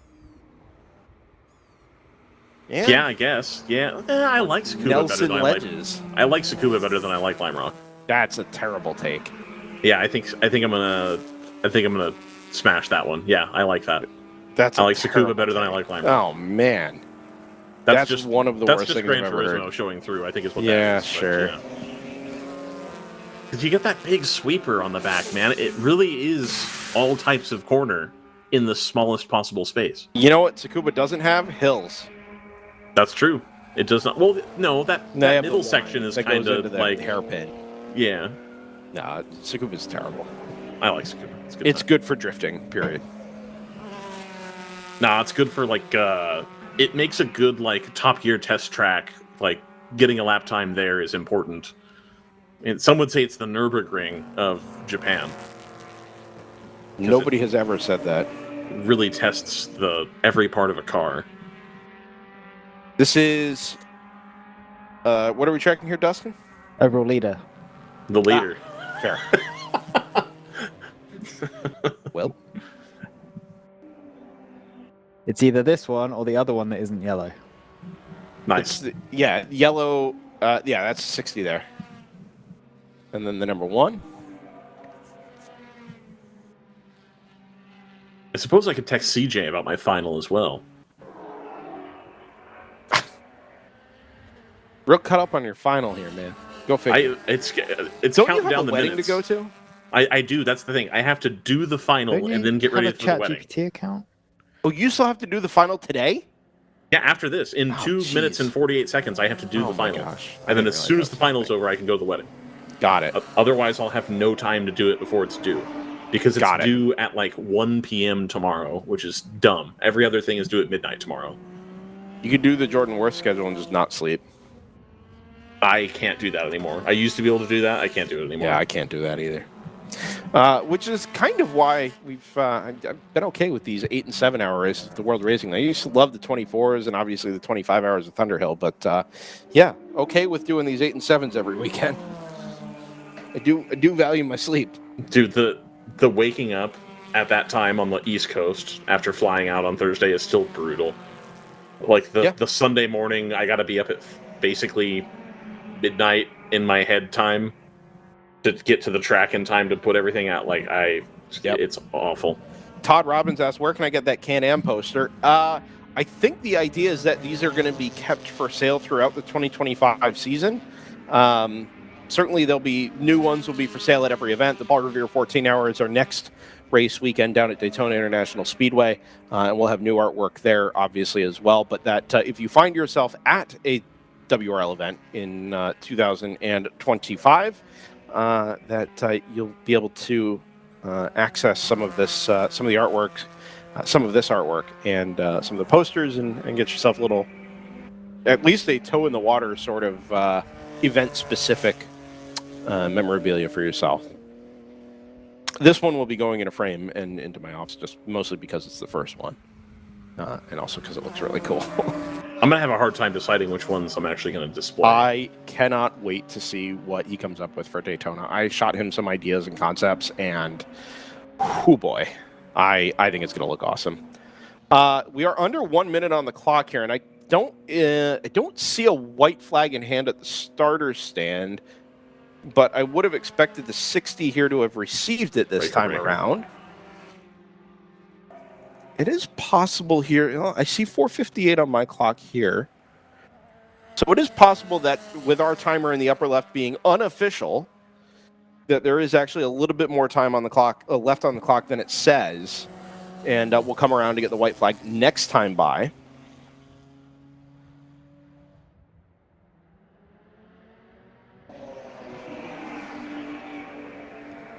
I don't think being a lap long or a lap short here is going to change anything meaningfully, although I guess going a lap long, fuel calculations can come into play there.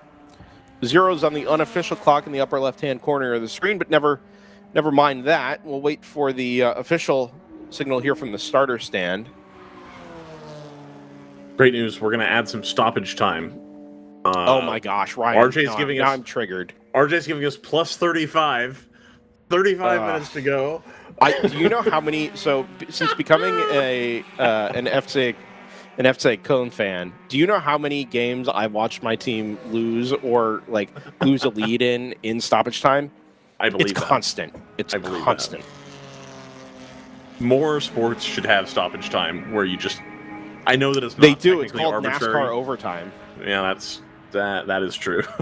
That's true. Was it Joseph that pointed out? Who was it that was on the broadcast? It was one of the recently retired drivers that was like, "Well, they only got 2 more shots at this," And everybody else was like, no, they can do this as many times as they want now. And he was like, what?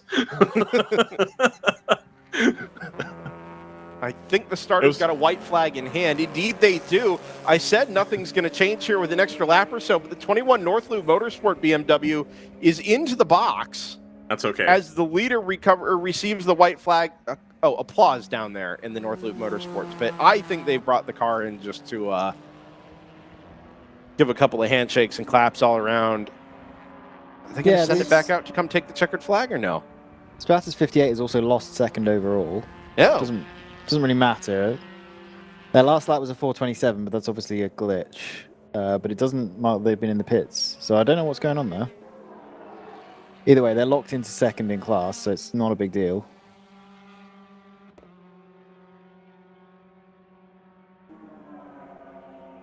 I do have confirmation. It is just Chris and CJ. It was 2 drivers in the North Loop car today.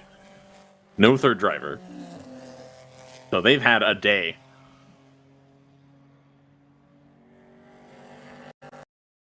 It was Clint Boyer that made that joke. I wanted to put a point on that. We round the final 2.5 miles here or so at America's National Park of Speed, Road America, and the first half, give or take a few percent, of the 2025 Can-Am Endurance Cup. Stratus number 60 leads in GTU, leads overall. Round 3 Racing number 70 leads in GTO. This will be a return to the top step of the podium for them in GTO after the Sunday race at Mid-Ohio last time out. Went a slightly different way for them. ACP Tangerine Associates giving them a good old run there for the race right the way through in GTO specifically, but a really good result to come home second there nonetheless. AOA Racing looks like they'll wrap up the GTO podium there in third. We'll run down the results here once we get a checkered flag, but with zeros on all of the clocks now, and having crested 5 o'clock local time, we know that the number 60 white and black Sebeco NPO1 of Stratus Racing, rounding turn number 13, swings back to the left underneath the Green Bay advertising banner here between 13 and 14, back to the apex at T14. We'll wait for them to crest the hill off in the distance, the TireRack.com starters gantry. The flag will change from white to checkered, and in GTU and overall, Stratus Racing number 60 wins the Saturday 8-hour enduro at the Can-Am Endurance Cup. Not too much further back, we should get that number 70 of round 3 racing, defending from the second place car in GTU, the Stratus team car number 58. Will come home third on the road as well. Kingpin 11 comes across the line just off the podium in GTO, but a really good result for both Kingpin cars all the way around. I've just seen the number 196 car in GP2 did fall off the second spot on the podium just in the final couple of laps there in GP2, so that'll go the way of Garage 66, but the class victory in GP2 going to the number 21 of North Loop Motorsports, who I think is calling it a day from their pit stall with enough laps in hand to not have to come around and do the ceremonial sort of final lap here at Road America. Number 24 across the line. There's 77 just coming through the shot as well. For my money, I'd say driver of the day, but it's really effort of the day there. It's been such a good, consistent, clean run from the Cargo Shorts Racing, Rob Walker Racing, Kingpin guys.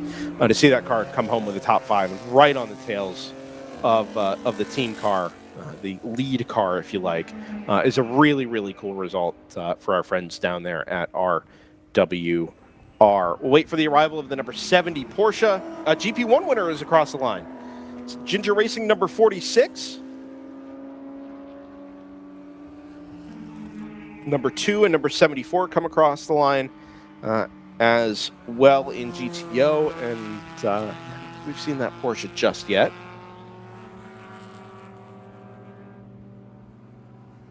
It did come across the line. 18 seconds was the final margin of victory, so it was a good old chase there from the number 2 inside of the last stint, but as we said, probably not a realistic outcome. Was able to get about half of it back before the checkered flag fell here, but in any case, a really good scrap all day long from the 2 and the 70 sort of separated themselves in the final 2 or 3 hours, but there for a while it was some of the best racing we've seen yet out of the GTO field here in the World Racing League. Gentlemen, we can begin to wrap this one up fairly quickly.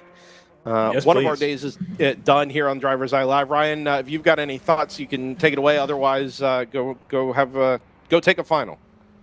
No, a great race today. I think a lot of cars end up spacing themselves out, so it's easy to instinctively say, "Oh, that race was boring." But I don't think it was. There was enough going on. People catching each other. The same battles kept coming around over and over again, and one of them was spoiled by a penalty later in the race. So I think tomorrow has as much likelihood as today to be a banger. We watched that GTO battle for a while. We watched GP1. There was stuff going on that all day long. Scott was keeping keeping his thumb on the pulse of the GTU battle. So there was something to watch most of the way through. And even when there, might not have been or might have been less going on, we were able to make the most of our time, because it really isn't about who wins the race. It's about the friends you make along the way. Thanks for that. Scott, if you have any closing thoughts, by all means. It's races like that make you appreciate the exciting ones.